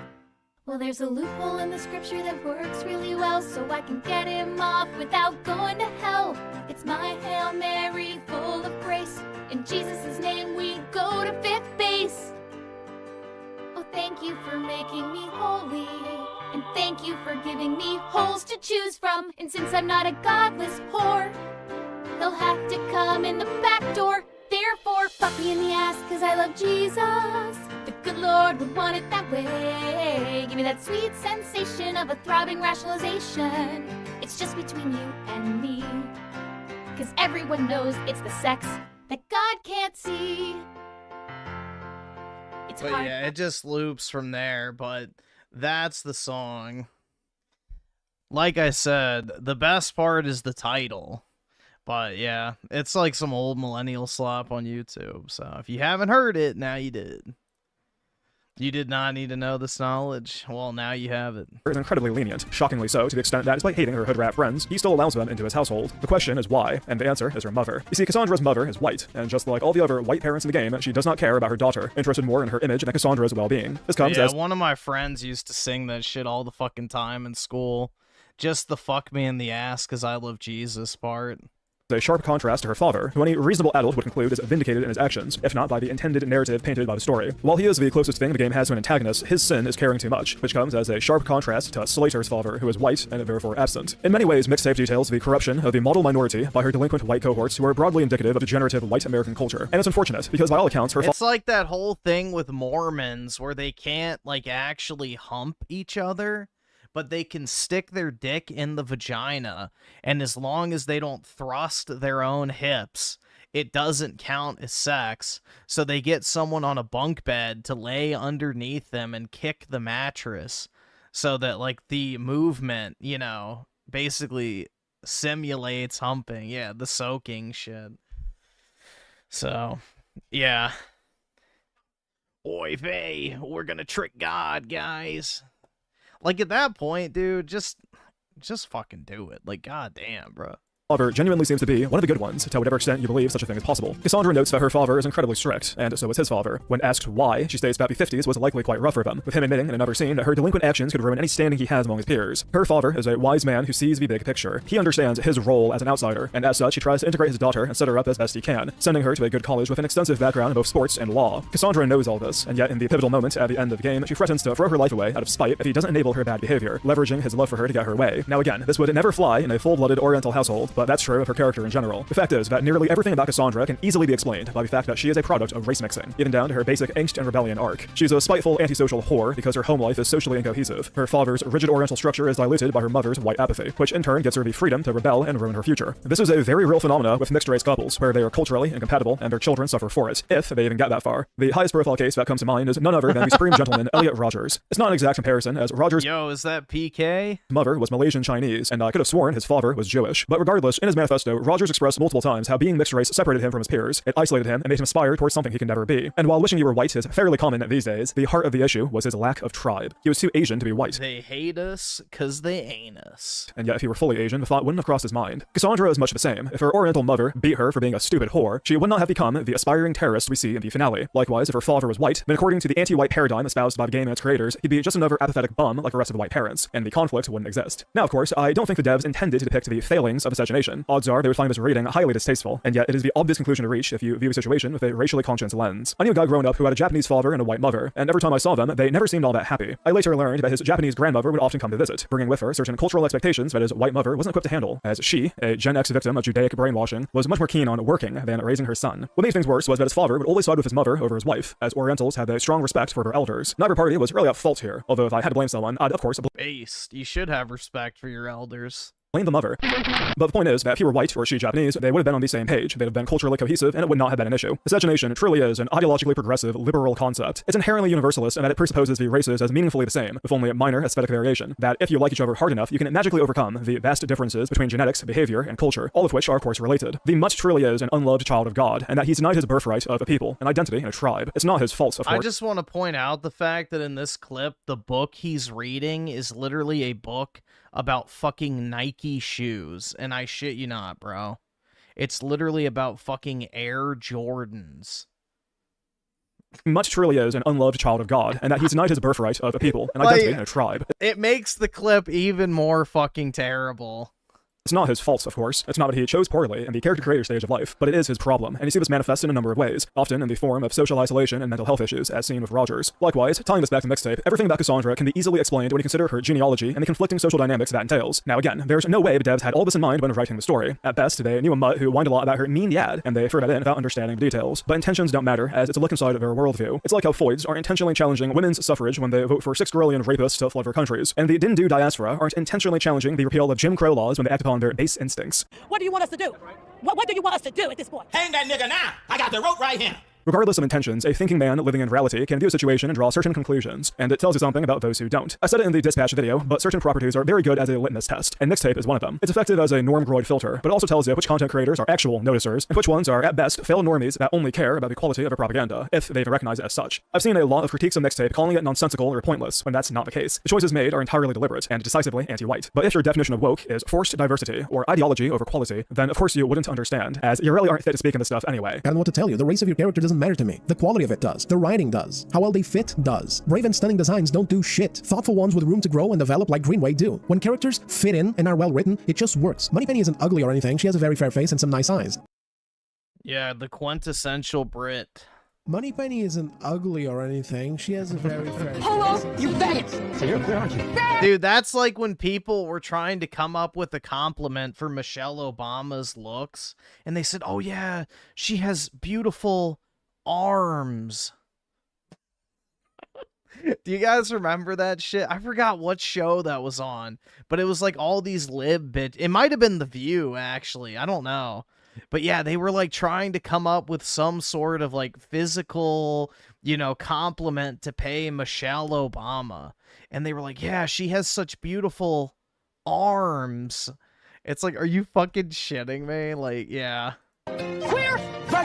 Let's take a look at the only other interesting thing in the game, Stacy's friend-zoned cuck. Yeah, it has a nice cock. Later. As stated, the men in the game only exist in relation to the women. Whoa, buddy. Cassandra's father is an obstacle for her to overcome, while Slater exists solely to support Stacy. The game unironically fails an inverse of the Bechdel test. The men are not the focus of the story, and yet they are, by far, the most compelling characters. Not that it's a high bar, but Slater's conflict centers around his interest in making music. He has no real direction in life, and he's reluctant to show Stacy his album, as it's incredibly revealing to him, in a way he's not comfortable sharing, and this is notable, because everything else about him revolves around her. One sequence in particular highlights this, showing a timeline of 2 from their childhood to the present day with Cassandra, yet ending with a photo booth sequence of just the 2 of them. Throughout the game, there's this recurring sense of longing from Slater towards Stacy, and while it's never explicitly established as romantic, that doesn't matter, as Stacy doesn't understand his feelings and she does not view him as a man. The second act low point involves Stacy and Cassandra getting into a fight over whether or not Jenny Arian Goodspeed qualifies as a human, a conflict no doubt informed by Stacy's intended career path of becoming a music supervisor in New York, a job the game describes as framing and elevating the narrative. Right before this, Stacy was again hassling Slater to show her his album, and so his way of supporting her is allowing her access to one of his songs. By the end of the game, he presents her with a full cassette he taped upon her request, as she told him it would make her braver if she could take it with her when she leaves. Her response to this is thanking him and then holding his hand, and not even in a romantic sense so much as he represents the childhood she's leaving behind. And there's just something disgusting about their dynamic, where he hangs off her every word and assures her that whenever she returns from prostituting herself in New York, he'll be waiting for her, and she's like, thanks.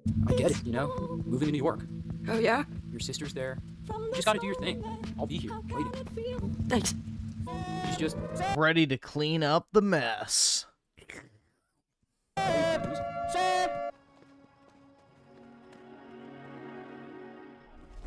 Call me as soon as you get there. I'm sorry I ruined the road trip. I'm sorry. I never would have snuck out that window if it wasn't for you. I would have missed out on everything. I don't even Drop remember. you. I'm chopping your limbs off, and I'm just gonna airdrop you into the Hasidic Jew neighborhood, and they're gonna use you as urinal. That's what's gonna fucking happen. Catch you soon. But you know, there's a very simple reason as to why Slater is like this, and also explains the stunted nature of his relationship with Stacy. That'll be $7.95. And are you sure your dad loves you? I touched upon it earlier, but Slater is the victim of a single mother. I wouldn't.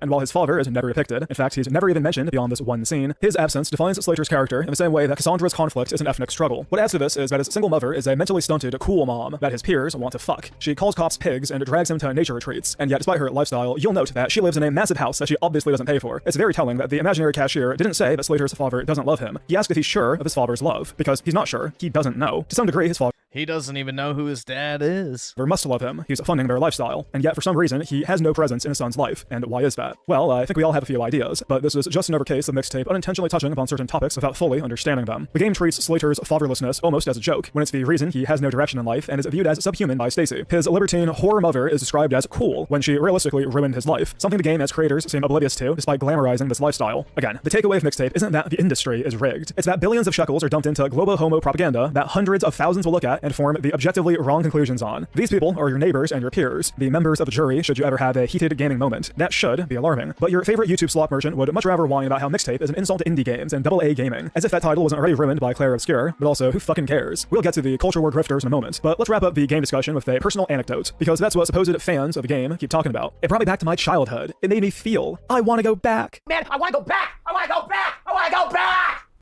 Beast! To 2005 and 2006, driving my Dodge Dakota with the one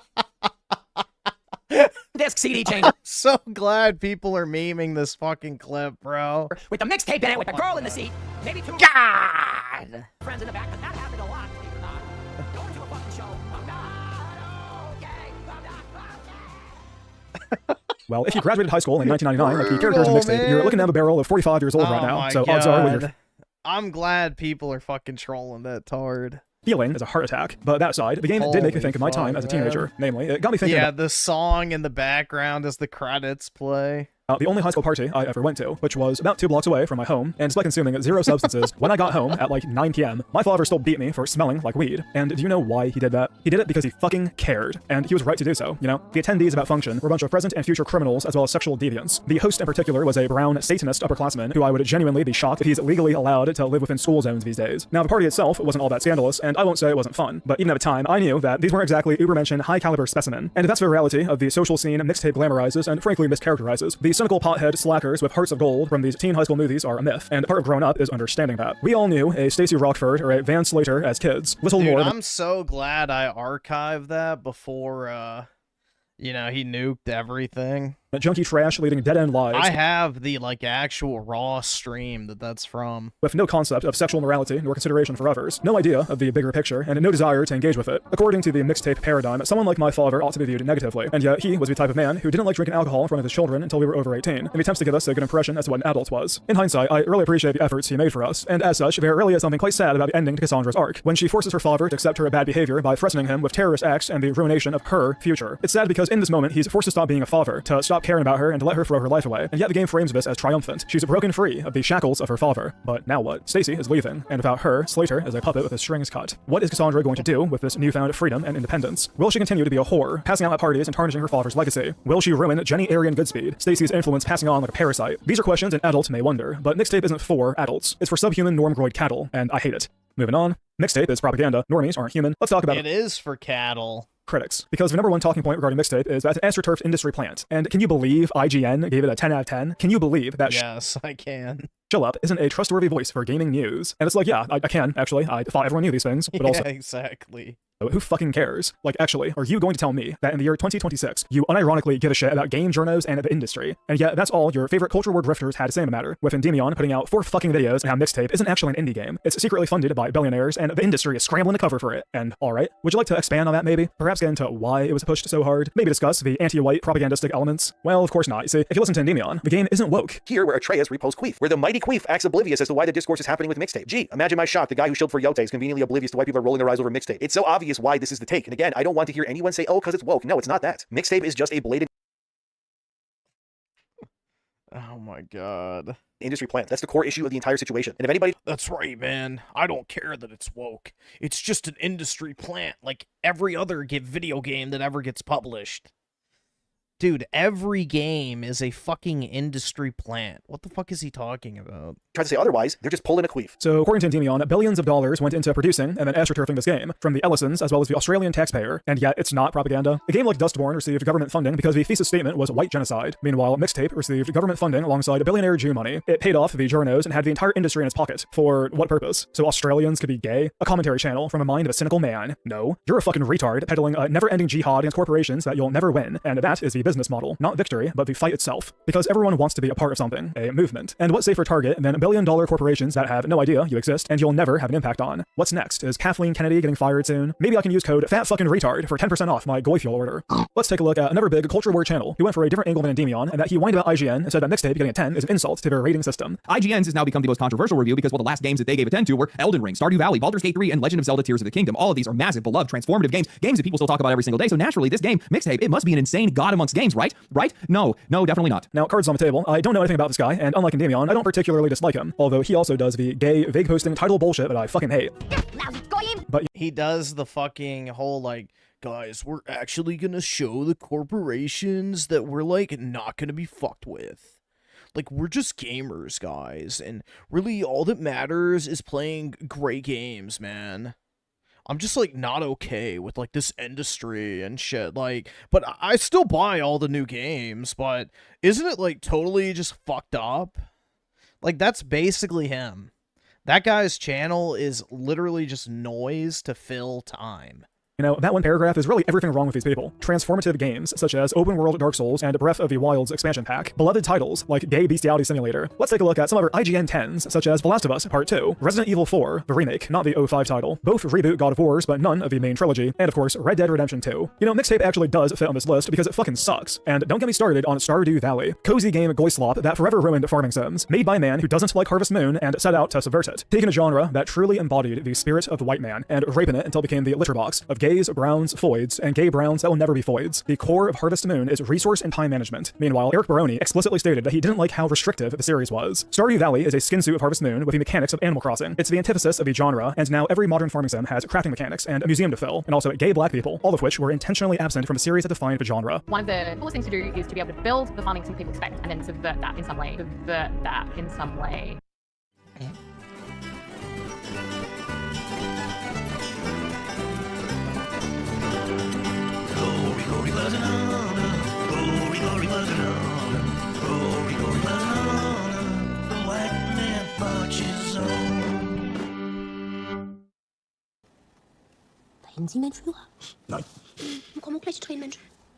Of course, I don't expect Drops to understand the nuances of farming sim discourse, but frankly, I don't expect him to understand anything when he whines about Mixtape tarnishing the good name of IGN's 10 out of 10 list, and that's what gets me. I can swear.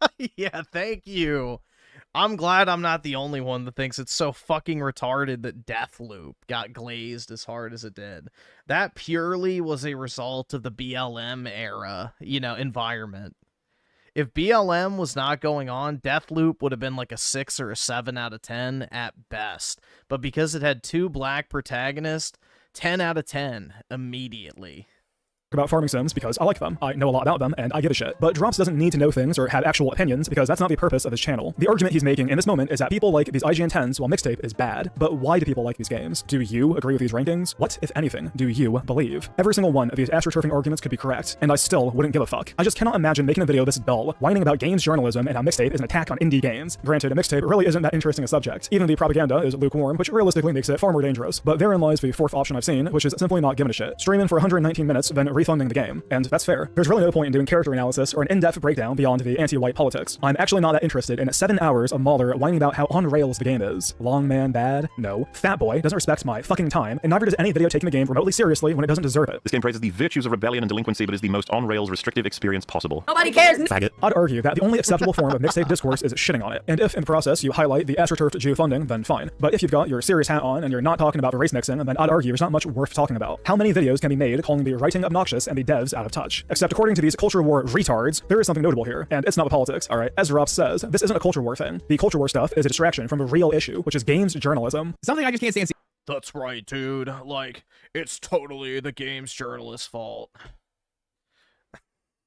We need Gamergate, too.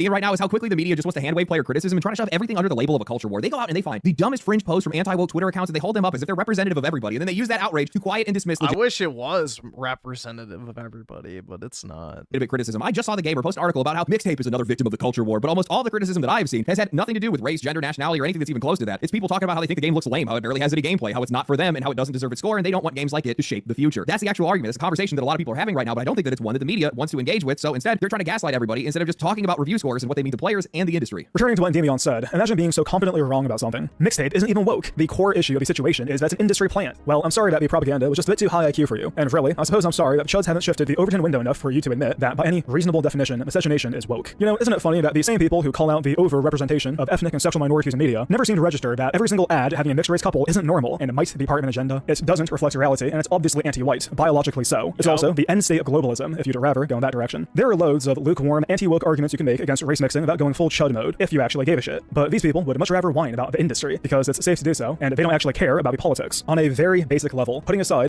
if race mixing was normal, the porn industry wouldn't fetishize it.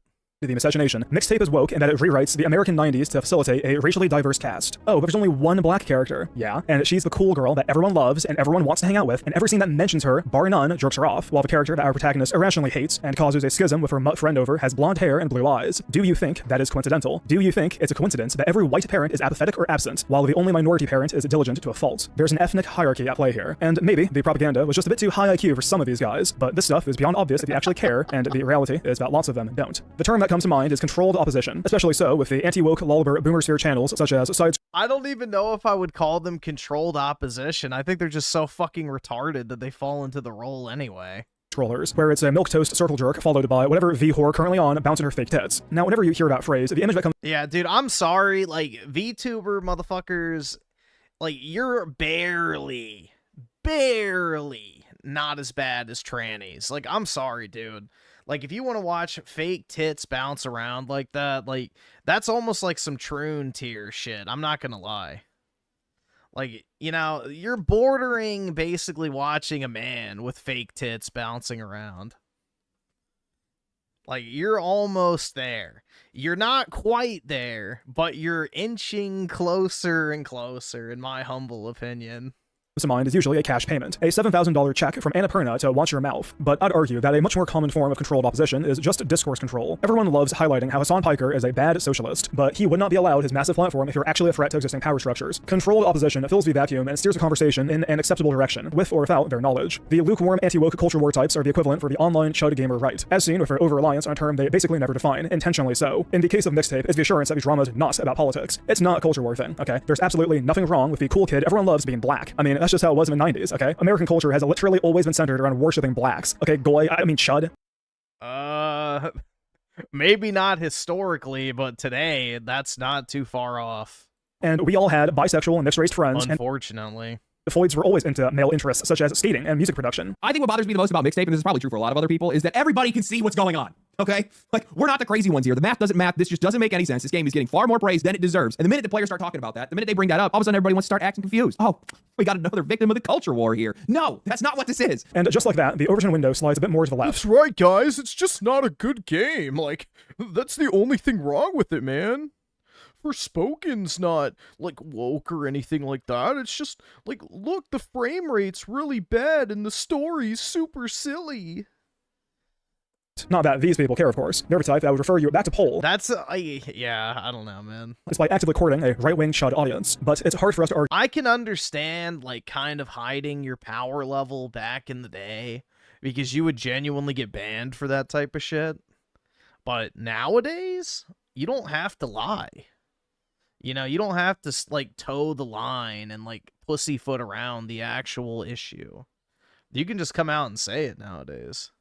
Yeah, I have the Black Flag remake. I just can't play it yet because it doesn't come out till 10 a.m. or 1 p.m., I think. I don't know. Against the black and brown worship, or the political insertion of mixed race relations when there's a precedent of that stuff not being considered woke. So an example of this is hyper-competent black and brown minorities in disproportionately high positions of power. How many advertisements and shows, movies and games have you seen feature a colored doctor, scientist, politician, boss, or just moral superior? And yes, these people exist in real life to a greatly limited capacity, but it's the deliberate insertion of these minorities in elevated roles as propaganda. Rarely in modern media will minorities be portrayed as the garbage man or the bum, the villain or the fool. Yeah, or the criminal. These roles are, of course, filled by whites, who are expendable, the acceptable, and encouraged targets in the new global paradigm this propaganda is slowly ushering us into. Consider the new James Bond game, where his mentor is black, and so is his information specialist. His boss is Indian. His weapons guy is Asian, and so is the love interest. Now, to be fair, the tech guy is white, but he is a homosexual. His friend is white and even straight, but he dies, and the other white friend is crippled and removed from the story a quarter in. As for the villains, there's the whitest white man to ever exist alongside his twin, who is somehow even whiter. There's the rich billionaire evil authoritarian. VTubers only exist because the girls don't look good. If they did, they do their real selves. Exactly, man. You know, if they were actually hot, they would just be normal titty streamers. But instead, you get to watch fake tits bounce around. Like, no thanks. White man who the Asian. If I want to look at boobs, I want to see, like, actual boobs. Floyd kills. And then there's his gay incest freak son who wants to rape him that James disfigures multiple times throughout the story. Special shout out goes to billionaire celebrity Lenny Kravitz, who was advertised as this crime lord that everyone thought would be this big villain, which would be entirely in line with prior IOI titles that featured celebrity cameos for you to kill. However, have you considered that Lenny Kravitz is black and Jewish and not white? Therefore, his role in the story is this rich, influential, cool guy pirate with a heart of gold who's doing it for his sister. Okay, he loves his sister. He'd do anything for his sister. A common inclination of that particular ethnic combo. Chad, stop forcing ER to like tomboys. We all know that ER loves his 3 sisters. He preferred to keep the family within, and that is all he will ever need. No, I do not believe any of this. Although I would say one of my sisters is Drugs and money. fairly tomboyish. Speaking of money, where'd that roll go? Oh my god, why would you say this? You know what? You got it right. Oh my god. We'll leave it at that. Hell yeah, dude. I wasn't thinking about that. Now, you're gonna ask me, you're gonna say, what the fuck does building a giant crocodile feeding pit that you slowly lower hostages into have to do with finding his missing sister? But don't question Ashkenega schizophrenia, as the location of his sister is mentioned at once with zero evidence. And Ormo spotted. W video. He instantly flips allegiances, rescuing white retard James Bond after he fucks up yet again, as his black superior condescends to him. Any last words? No. This guy is pretty cultured, I must say. Nothing. Not even a good job, Bond. You would have made a great 00. Nothing springs to mind. Of course not.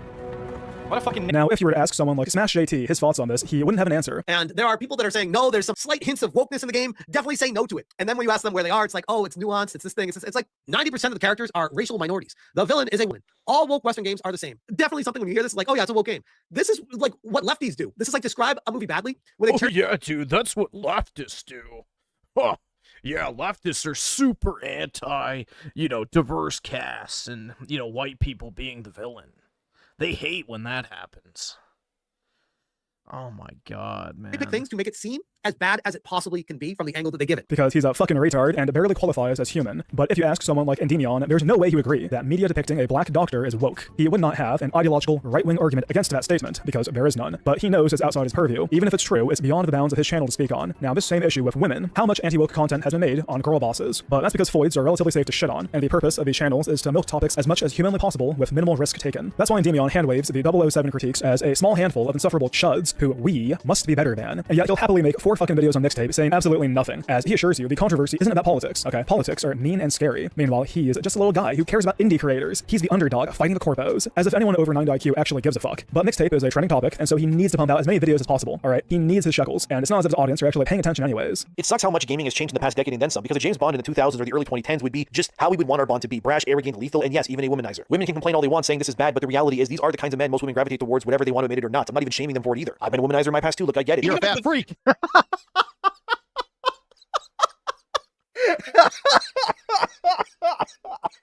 Dude, that would be like if I said I was a womanizer.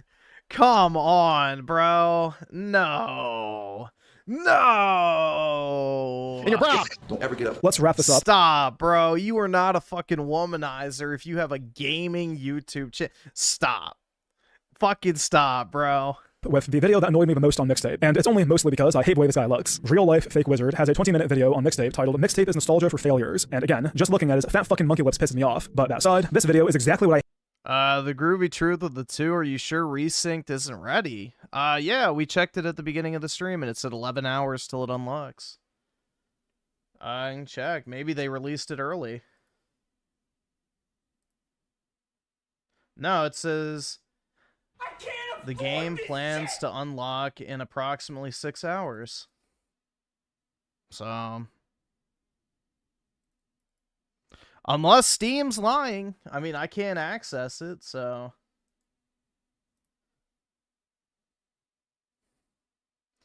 Yeah, it unlocks at 10, I think, is what I read online, or 1 p.m. according to whatever it's called, Ubisoft. So, I don't know. I can only go off of what I've seen.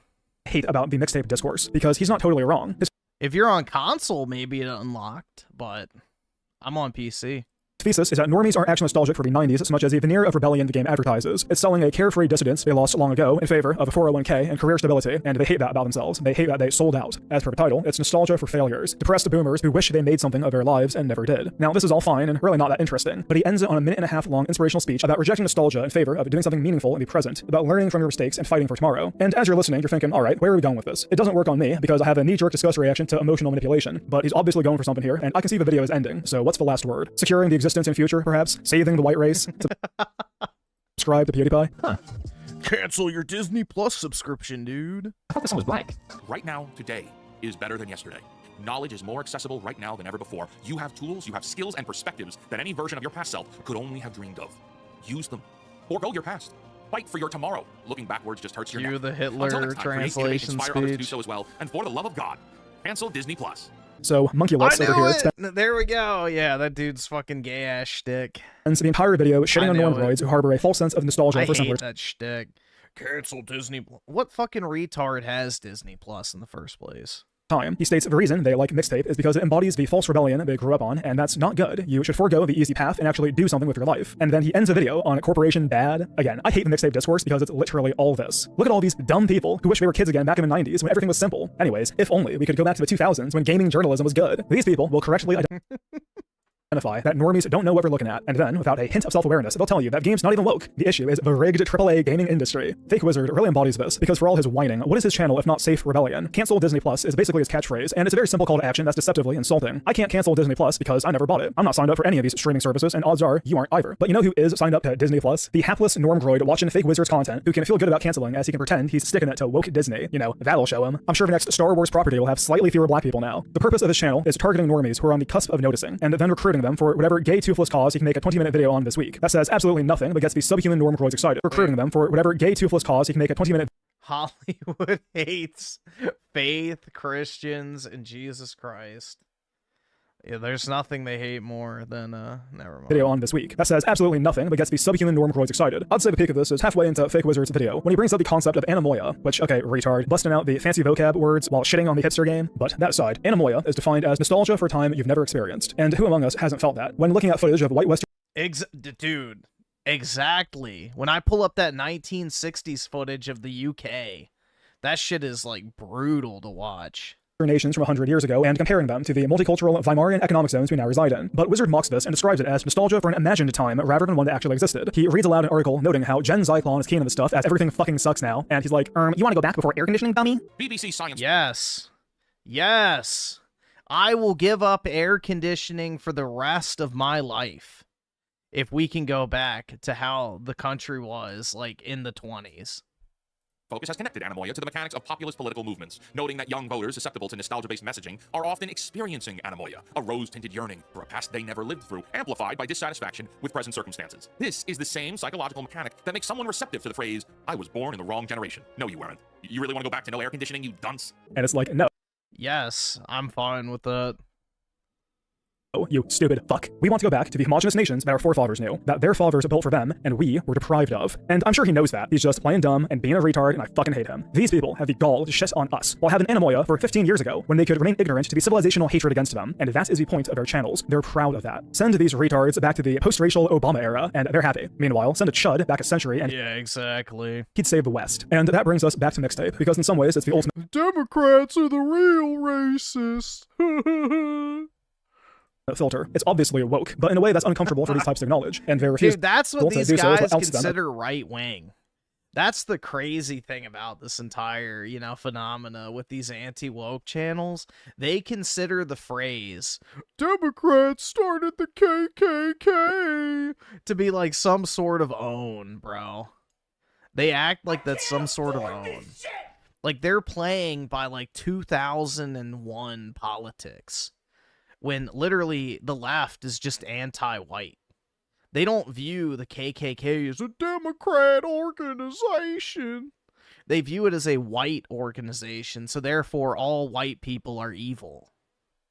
Grifters. They'll use our terms and panders with chuds when it's convenient. They'll speak out on the settled issues like gender ideology and feminism, but if forced to choose between shutting out or being a faggot, they'll go for the latter every single time, counter-signaling and fucking us over in the process. The charitable perspective would be that they're useful idiots, but that is far too naive considering the fact that these types were never truly aligned with us anyway. And Endymion can mouth the talking points all he likes, but have you seen his Wolfenstein video? On my mother's side even, her grandfather swindled the Yahtzees too. He would actually work with them, and they would give him, her grandfather, people to dispose of. And then my mom's grandfather would then falsify the documents of these captives that the Yahtzees would give him, and then he would give those people new identities, and then smuggle them out of the country, without them knowing. I was told my entire life that Yahtzees were bad, because they are. They decimated my family. So before anyone ever tries to claim that I'm somehow a sympathizer to the Yahtzee movement or somehow aligned with them, I want you to know from my own mouth that is not true, and it will never be. Get punch you in the stomach. No! Just one time. No! Come on. No! Just one. After the fight! In conclusion, I hate these people. Of course, I'm not a fan of Mixtape, but seriously, this anti-woke, culture war, lulbert boomer sphere needs to fucking die. And I was actually making a video on that sphere prior to the Mixtape drama, so Dave the Pillow relatively soon. That's all for now. Don't race mix, and I'll see you next time.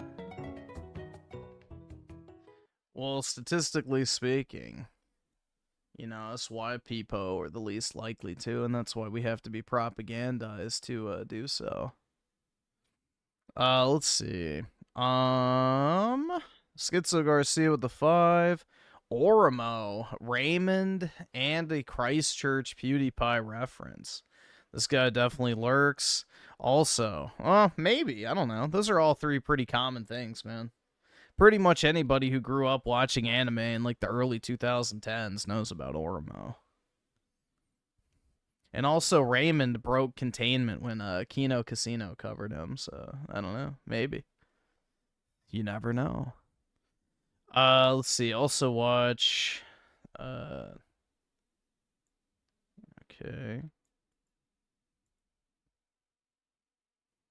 Yeah, they covered him once, and then they said he was too boring, and then never did again.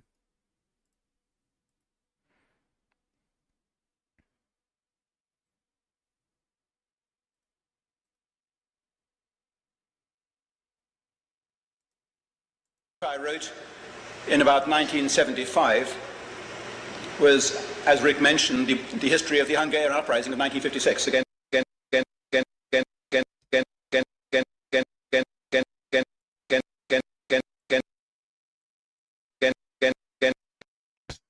What the fuck?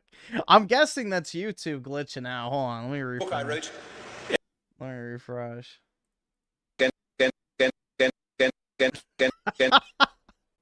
What the fuck? Alright, let me see if I can find a different one.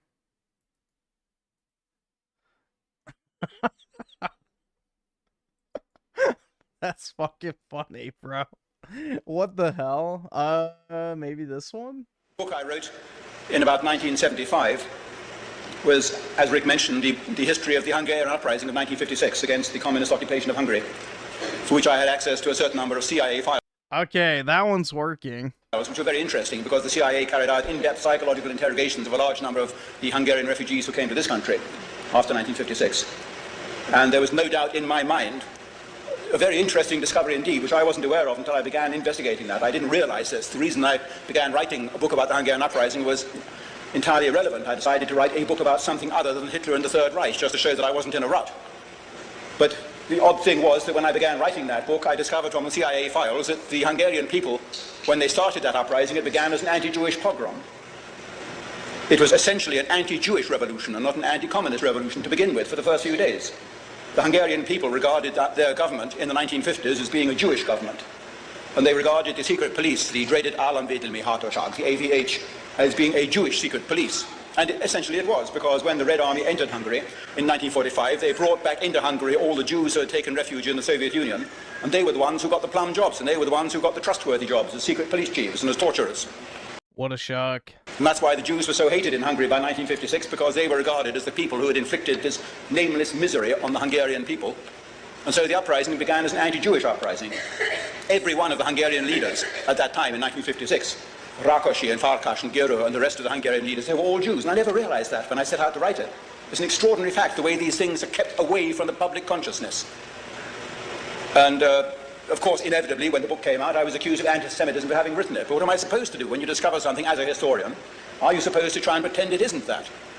And if you do pretend it isn't that, you're doing the Jewish people more harm than good, I think. I delivered a lecture in Shreveport, Louisiana, about 6 months ago, and on this occasion the audience was about as large as this, but half the audience had been taken over by the local Jewish community, and they decided to wreck my meeting by barracking and by interrupting and by being thoroughly obnoxious. And after an hour of this, with the rest of the audience getting very restless at the way they were not being permitted to hear me deliver my lecture, I then said to the leader of the Jewish community who was attacking me, I said, it just came to me like this. I said, I look at myself in the mirror in the mornings and I know that I'm disliked.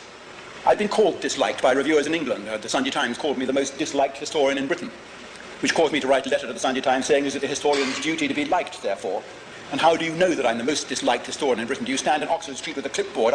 They're always the decision? Well, dude, they were chosen by Yahweh, so obviously that's where they belong. Asking people, what do you think about historians? How do you rate David? And, oh, he's most disliked. I know, I said to this Jewish mob in my audience, that I am disliked, and I know why I'm disliked. Now, you people have been disliked for 3,000 because you came up with the truth. years. Do you ever look in the mirror and ask yourselves why you are disliked?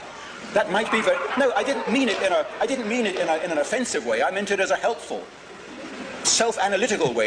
Oy vey. The way that the communists, the Marxists, to self-criticize and self-analyze. It was all the other countries' fault. Have you ever analyzed yourselves as a race and said to yourselves, we have been hounded and persecuted and harried and massacred for 3,000 years. Why us? Because Yahweh chose us to suffer. It's our burden to bear. And they never ask themselves that question, do they? They never ask them that. They come along and they harry and persecute others and they behave in a thoroughly obnoxious way, as I probably behave in their eyes. But they never ask themselves why, and they never cure their own faults. One of the leader of this faction in the audience stood up furiously. From his accent, I could tell not only that he came from England, but from London. And from his accent, in fact, I could tell from which corner of London he came from. Because England, our accents are like that. We're very class-conscious in England. We can tell what class somebody is by their accent, and we can tell which street almost they come from. If you've seen My Fair Lady, you'll know this. And I said, you come from Colindale, don't you? And he said, how do you know that? They're jealous of our relationship with God. I said, your accent gives you away. And he was the leader of the gang. And he said, are you accusing us? Are you saying that we are responsible for Auschwitz ourselves? And it's a bit of a dazzling question, and when you think about it, I said, well, the short... I mean, maybe we installed the pool. Answer is yes.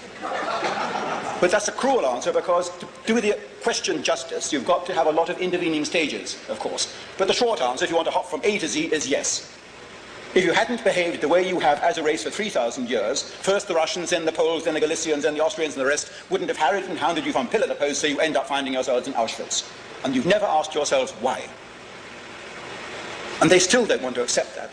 To him, that question and my answer was unacceptable. In Germany, it would no doubt have been grounds for another $22,000 fine. In Canada, I would have probably found myself in handcuffs again. But I don't think it was an anti-Semitic answer. It was an attempt to be helpful in a kind of psychiatrist couch way. Analyze yourself. Cast out the mote from thine own eye. Good luck with that. It's always someone else's fault.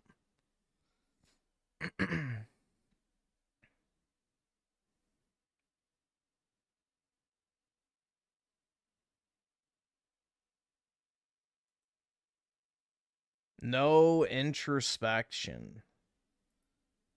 Welcome back, everyone, to another Downward Day. And I'm recording this audio the week after I uploaded my most recent main channel video about Jar Jar Binks. And I figured that since I have Star Wars on the mind, I might as well take some time on this channel to discuss my thoughts on something that I didn't get to thoroughly cover on the Jar Jar video. And that is my general opinions on the movie that produced Jar Jar, The Phantom Menace. And part of the reason I was inspired to make the Jar Jar video Yeah, exactly. Those aren't Judeo-Christian values in their mind. is that this year happens to be the 25-year anniversary of The Phantom Menace releasing in theaters. An event that was truly significant in the history of American cinema, and one that ultimately signaled the beginning of the end for Star Wars as we knew it. So I've already covered a lot of the historic background with this movie in the main channel video. And today on the Downward Diary, I really want to hone in on my personal assessment of the film. And believe it or not, this year Star Wars was actually feeling festive as well for the 25-year anniversary of The Phantom Menace. So they ended up putting it out in a limited theatrical release back in May, which was honestly a pretty welcome surprise for the purposes of my research, because all of a sudden I had the rare opportunity of putting myself in the perspective of someone watching The Phantom Menace in theaters for the first time. So up until a few months ago, I'd never actually experienced The Phantom Menace on the big screen. I didn't get to see it in 1999 because I was only 1 year old, and I didn't get to see the 2011 3D release. I was 2.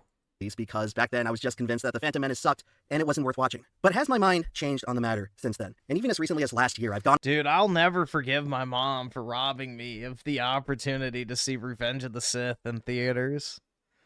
Like, at the time, you know, I was a really big Star Wars fan as a kid. Like, I had a bunch of Star Wars toys and video games and shit like that, and the, like, little toy lightsabers. You know, I enjoyed Star Wars, and, you know, Revenge of the Sith was about to come out, and my mom was like, "You're not going to that, it's rated PG-13. And, yeah, so I never got to see Revenge of the Sith in theaters until, like, a few years ago when I went to the Star Wars marathon they had. So yeah, I was robbed, man. I was robbed of it. I'd seen all the other Star Wars movies up to that point, and I was not allowed to go because of the rating. On the record on this channel and discussed how I really don't like this movie. But after finally watching it in theaters, did my mind change? Was The Phantom Menace redeemed, in my opinion? And the worst part is, a month after it came out on DVD and, like, VHS, we literally fucking bought it at Walmart. We literally bought the fucking movie, like, immediately after it came out. So it wasn't even like an 8. I don't even know what the problem was. I don't know. Maybe my mom just didn't want to go. But yeah, that shit sucked, man. And well, folks, to be perfectly I missed out. Because it was like the only one I was actually old enough to, like, actually go to a movie theater to go see. Because what, it came out in 2003, so I would have been like 6. You know, you're not going to take a 4-year-old to a movie. With you, after finally rewatching The Phantom Menace with fresh eyes, it was just about as bad as 2005? Oh yeah, then I would have been 8, so there we go. 8. I definitely was old enough. I remembered. And I know that may come off as a disappointment to some of you, especially in this modern age of the Star Wars fandom, where in light of the Disney movies being so awful, I always get the release years mixed up with Lord of the Rings and Star Wars, so to be this active reassessment of the prequels. Because I watched both actively. Where their overall quality has almost retroactively been elevated. And it seems like there's been a lot of pressure from the Star Wars fan base to convince themselves that the prequels were actually good movies, or at the very least The Phantom Menace was somehow good. And I've been around on the internet for a while now, and I've seen the public opinion on The Phantom Menace go both ways. I remember a time when this movie was absolutely despised. You had some people calling it the worst movie in history. And now I've seen it flip where all those people are being called wrong, and The Phantom Menace is being heralded by some as an underappreciated masterpiece. And I think a lot of this difference in opinion is related to a change in perspective. And as someone who sort of fits in between the old generation and the new generation, I don't really fall in line with either one of these opinions. And before I get into my opinion on The Phantom Menace, I think it's worth explaining specifically the context with which I discovered these movies and how I actually engaged with them in the first place. So as I briefly touched on earlier, I was too young to watch The Phantom Menace when it actually came out in theaters. So that whole initial reaction of hate and disappointment that a lot of people seem to have with it, that was before my time. Additionally, I was not someone who ever got to watch the rest of the prequels come out in theaters. In fact, my introduction to being a fan of Star Wars actually ended up happening after Revenge of the Sith, and it actually came out of engaging with 2000 Star Wars spin-off media. If I remember correctly, my first actual taste of Star Wars came from playing LEGO Star Wars 2 at a friend's house, and I really didn't know anything about the franchise before then. So eventually I played through the LEGO Star Wars games myself and got sort of the Cliff Notes version of the story for both the original trilogy and the prequels. And then eventually I got to talking with my dad, and he decided to show me all 6 of the Star Wars films in order. And not in order of episode number, but in order of release, which is how he saw them. And so over the course of the next 6 weeks, we would order one of the films each week on Netflix, back when they used to mail out DVDs, which is something that has to sound completely absurd and alien to anyone under the age of 20 who's watching this right now. But each week we would get a new Star Wars film in the mail from Netflix, and we would watch it on the family TV. And this was really my first introduction to all of the Star Wars films. And with this situation, it's important to note that I'm watching all of them in the same space on the TV, not in theaters, not on the big screen. And I ended up watching the prequels after the original trilogy, which I think for a lot of people in my age group is not how they first started watching the franchise. And I'd be interested to hear in the comments below if your experience differs. But I'm pretty sure that most kids my age that were born in the late 90s and early 2000s, many of them watched the prequels come out in theaters and became Star Wars fans from the prequels, and then they went on to watch the original trilogy on home media or television or whatever. So circumstantially, I feel like I'm a bit unusual in terms of people my age in that I actually watched the original trilogy first. And I watched all 6 of these movies in the same environment with no real hype or expectations going in. So I feel like I personally ended up getting a pretty objective and neutral perspective on all these movies. And I have to say, I must have been 8 or 9 years old when this happened, and I didn't understand any of the technicalities about filmmaking or what exactly behind the scenes makes a movie good. But I must admit that even when I watched The Phantom Menace and the rest of the prequels back then, I got the impression that something was off about the prequels. My perspective back then was that they came off as much more flat and boring and just lacking energy compared to the original trilogy. And I remember specifically... I completely disagree. The original trilogy is so much smaller in scope that it's like, eh. There'd be times when I was watching through The Phantom Menace and Attack of the Clones where I'd just be zoning out. And that's something that I don't think ever happened when I was watching through the originals. And it's worth noting that before this, I had heard from others that the prequels were not as good. I knew a little bit about the infamous stuff like Jar Jar and how Jar Jar was like this hated, reviled figure. And before we ended up watching the movies, my dad would tell me that basically, yeah, the originals are like cherished masterpieces and the prequels, they might not hold up as well. And I think my dad was definitely one of the original Star Wars fans. The prequels have way more iconic moments. I don't believe he hated the prequels as many others did. I don't think he ranted on and on about how they ruined his childhood or anything. But it really seemed to me that in the 2000s, there was definitely a consensus among film-enjoying people that the prequels were a step down from the originals, and that little bits and pieces of them were a tad notorious, to say the least. And so I must admit that this was something I vaguely knew. I would only rewatch the prequels nowadays. The original trilogy, like, I cannot overlook the boomer slop. So, you know, ironically enough, by George Lucas kind of phoning it in for the prequels, he made them less pretentious and obnoxious. Going in, and perhaps it influenced my opinion, but to be perfectly honest, I'm pretty sure I went into the prequels wanting to like them. And yet something about them, to me, even back then, was not very engaging. So suffice to say, the whole point of this long-winded preamble is to say... Dude, if the Revenge of the Sith is not engaging, I don't know what to say, man. That I don't exactly have this raging vendetta against The Phantom Menace or the prequels. And in revisiting The Phantom Menace this year in theaters, I was genuinely curious if I'd missed something and if it was going to change my mind. Because if I recall correctly, this was my first time actually sitting down and watching The Phantom Menace all the way through since I was a kid. And folks, I'm sorry to say that it was just about as bad as I remembered. Possibly even a little worse than that. And I don't really know how else to slice it, but this movie was bad. Plain and simple. So for all these people extolling the praise at how The Phantom Menace is this misunderstood gem, I really don't see where you're going with it. This movie just has way too many problems to be called anything other than a bad product. And I'm sorry, it pains me a bit to say this, because I do respect George Lucas, and in fact, working on this whole video project, it helped me to respect him even more as an artist. But my God, was he in way over his head here. And I guess to start, the biggest overarching problem that holds The Phantom Menace back from being good is that the entire plot feels like it lacks purpose. The story of The Phantom Menace is just so aimless and meandering. There are so many times throughout this... The entire point is just to introduce Anakin. That's it. Movie, where it feels like the characters are just waiting around with no real place to go. The film is severely lacking in character and story motivation. The movie does a really poor job of conveying to the audience what exactly any of the characters want. And I understand that there are intricate little political reasons for all the character actions, but what I'm talking about with all of this is more so what the characters want to fulfill on an emotional level. The type of thing that is really important to get the audience to root for the protagonist and to hate the antagonist. So much of how the plot of The Phantom Menace is conveyed fails to get the audience on board with why they should care about what's happening. A lot of people like to complain that The Phantom Menace is boring, and this is definitely something I felt in the theater, and it mirrored exactly what I felt watching the movie as a kid. There are so many scenes in this movie that just drag on because you're just simply waiting for the story to cut to the chase and get to the cool. Have you watched the original trilogy? There are so many moments in the original trilogy that just drag on. Stuff. But what's especially unfortunate about The Phantom Menace is that even when they get to the cool stuff, it still feels lackluster and underwhelming because the character motivations are simply not pronounced enough to really engage you in the primary conflict. Like the one centerpiece that everyone was looking forward to in this movie, the thing that the trailers promised, the thing that everyone hyped themselves up over, was supposed to be this epic confrontation at the end between Qui-Gon and Obi-Wan and Darth Maul. This was supposed to be like the first truly epic lightsaber duel in the entire franchise. And so you sit through the whole movie, you sit through Jar Jar, you sit through Kid Anakin, and you finally get there, and it's just like, okay, whatever, they're fighting. And yeah, all the superficial things about it make it feel epic. The score by John Williams is epic. It's probably the most epic Star Wars song ever composed for the entire franchise. The visuals and choreography are all epic, but despite all of that, it still comes off as flat. And I know this is unpopular to say because Star Wars fans hold this fight up on a pedestal as like one of the best examples of lightsaber fights in the entire history of the franchise or whatever, but to me it just falls flat. For the simple reason that the emotional drama of this scene is basically non-existent. Like honestly, what reason is there for me to want Darth Maul to be defeated other than the fact that he's a red guy and he's trying to stop the heroes? Like, oh my god, Darth Maul. He's a Sith. Dude, especially if you've already watched the original trilogy, then you know that the Sith are like the mortal enemy of the Jedi. They're the evil faction in the galaxy. Like, that's just already established lore if you're familiar with Star Wars. Like, what do you mean you don't understand what his motives are?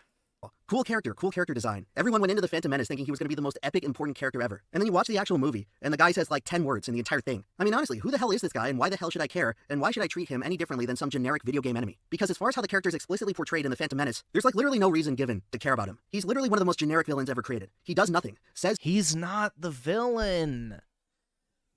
Oh my god, bro. Missed the entire point award. Palpatine is the villain. Darth Maul is basically a weapon. He's just Palpatine's weapon in a sense. He's not calling the shots. He's literally just a tool that Palpatine is using to exert his will.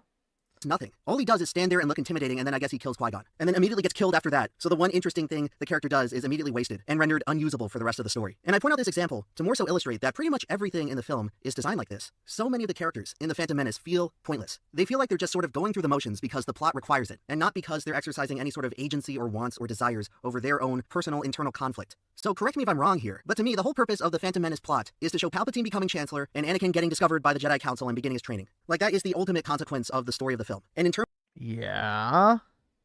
The entire point of the prequels is showing how Anakin became Darth Vader and the Empire started. This is like the foundational, groundwork of that, chain of events. You see how Emperor Palpatine or Chancellor whatever you want to call him, doesn't matter, or Senator. It shows how he's like finagling his way to the top of the hierarchy. It shows how, Anakin already has that kind of like, tendency in him to, break off from the norms or expectations of whatever structure he's in. It sets up Obi-Wan, all that other shit too. So I don't know, man. The prequels are actually pretty good. With, the Jar Jar shit and the pod racing weighing it down a little bit, but, I would still say Phantom Menace is still pretty good. It's better than Episode 4.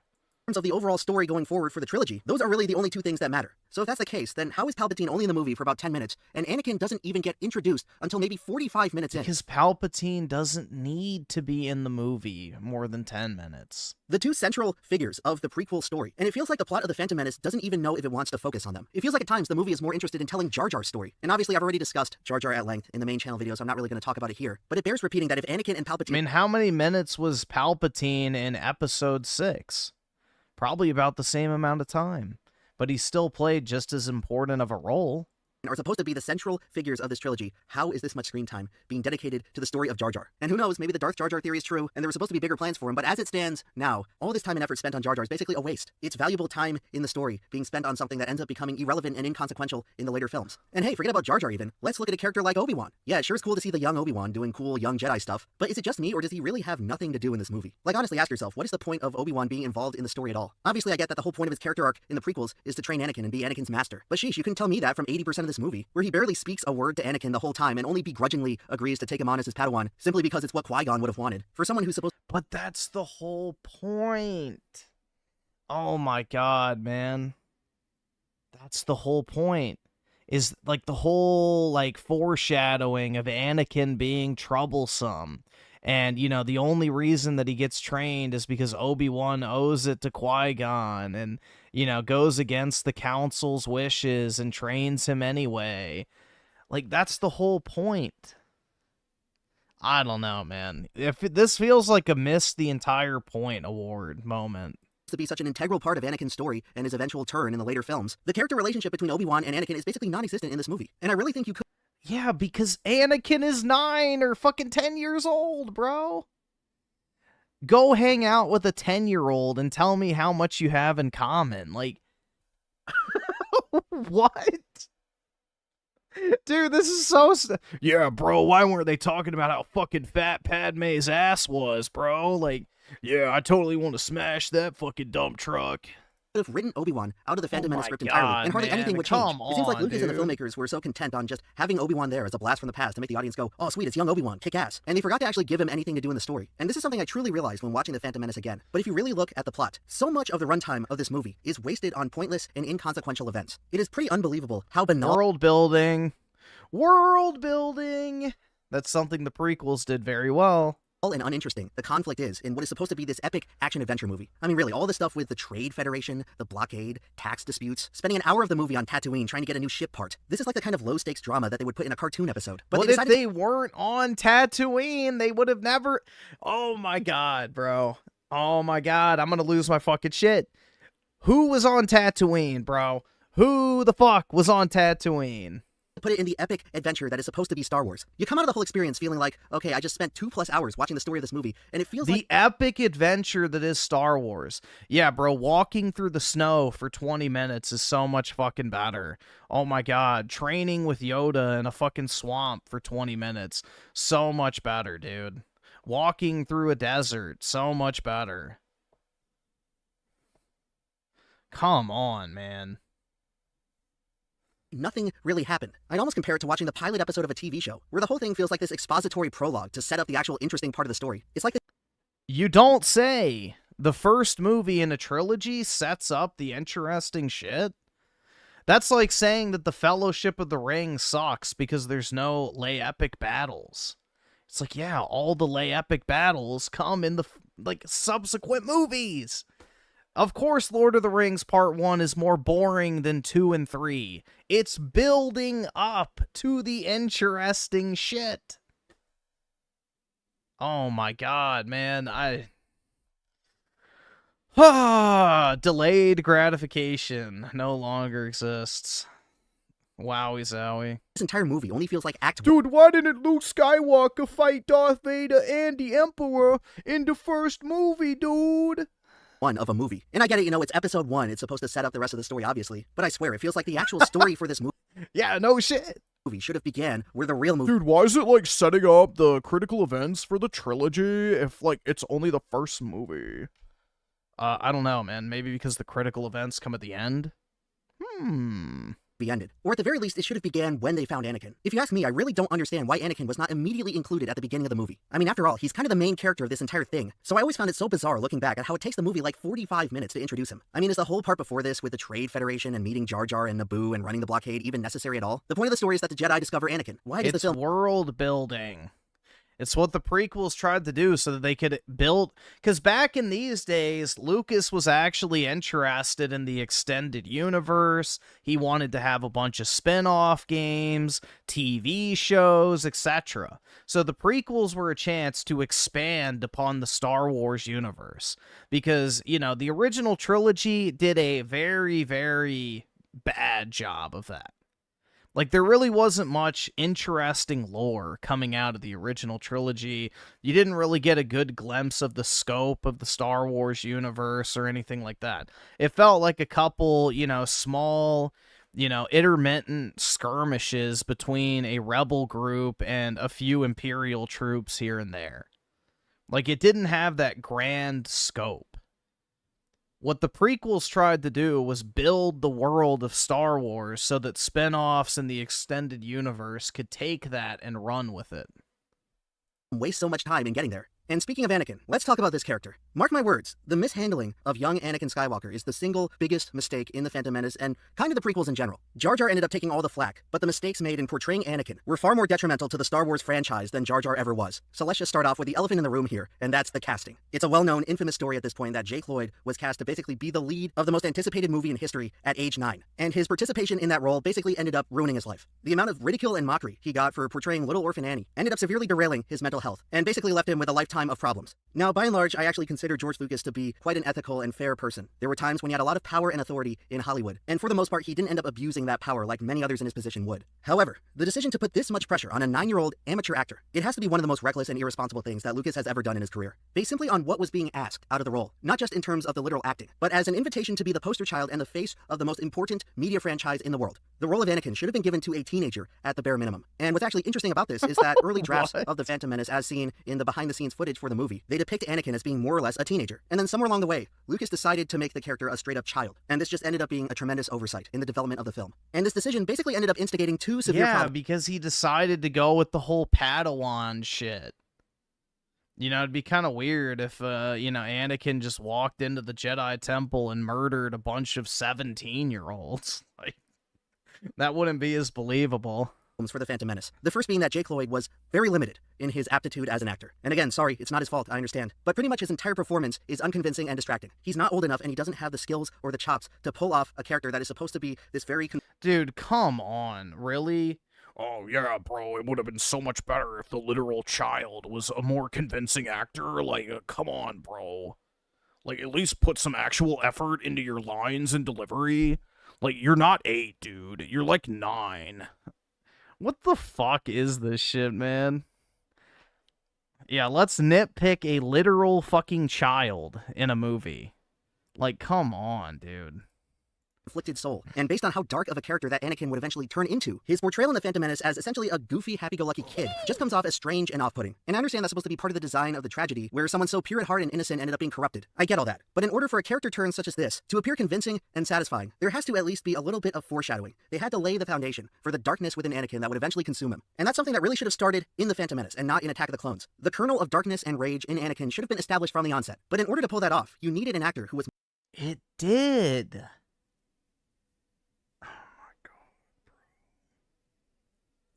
Oh my god, it literally did. More skilled, and was able to show the subtlety of a otherwise wholesome, pure character with some dark undertones. And sorry, I don't think Jake Lloyd at age 9 had the capacity to do that. And that brings me to the second major problem with casting someone so young for Anakin. And that's by canonically making the character so young in the story. It makes so much of what he does in the plot feel contrived and unbelievable. When it comes to the Disney Star Wars movies, everyone always likes to point out how Rey's character is written like a Mary Sue, where she all of a sudden has total mastery over all these unexplained powers. And as much as I hate to admit a point where the Disney movies were not the worst at something, what young babyface Anakin does in the climax of The Phantom Menace is more immersion-breaking than anything Rey's character does in the entire Disney saga. How? At the end of the movie, this 9-year-old kid literally climbs aboard a starfighter for the very first time and single-handedly defeats an entire army in space. He literally flies his ship through the enemy hangar without somehow getting completely obliterated, and basically takes out the entire droid control ship by himself. Okay, dude, and fucking Luke flies through the fucking Death Star trench, the most well-fortified military base in the entire fucking galaxy, hitting an exhaust pipe using the heckin' Force, dude. Destroying a fucking planet-sized Star Destroyer fucking base that the entire Imperial military is basically stationed on. Like, it's fucking Star Wars, bro. This isn't like, oh, well, that's like super unrealistic, man.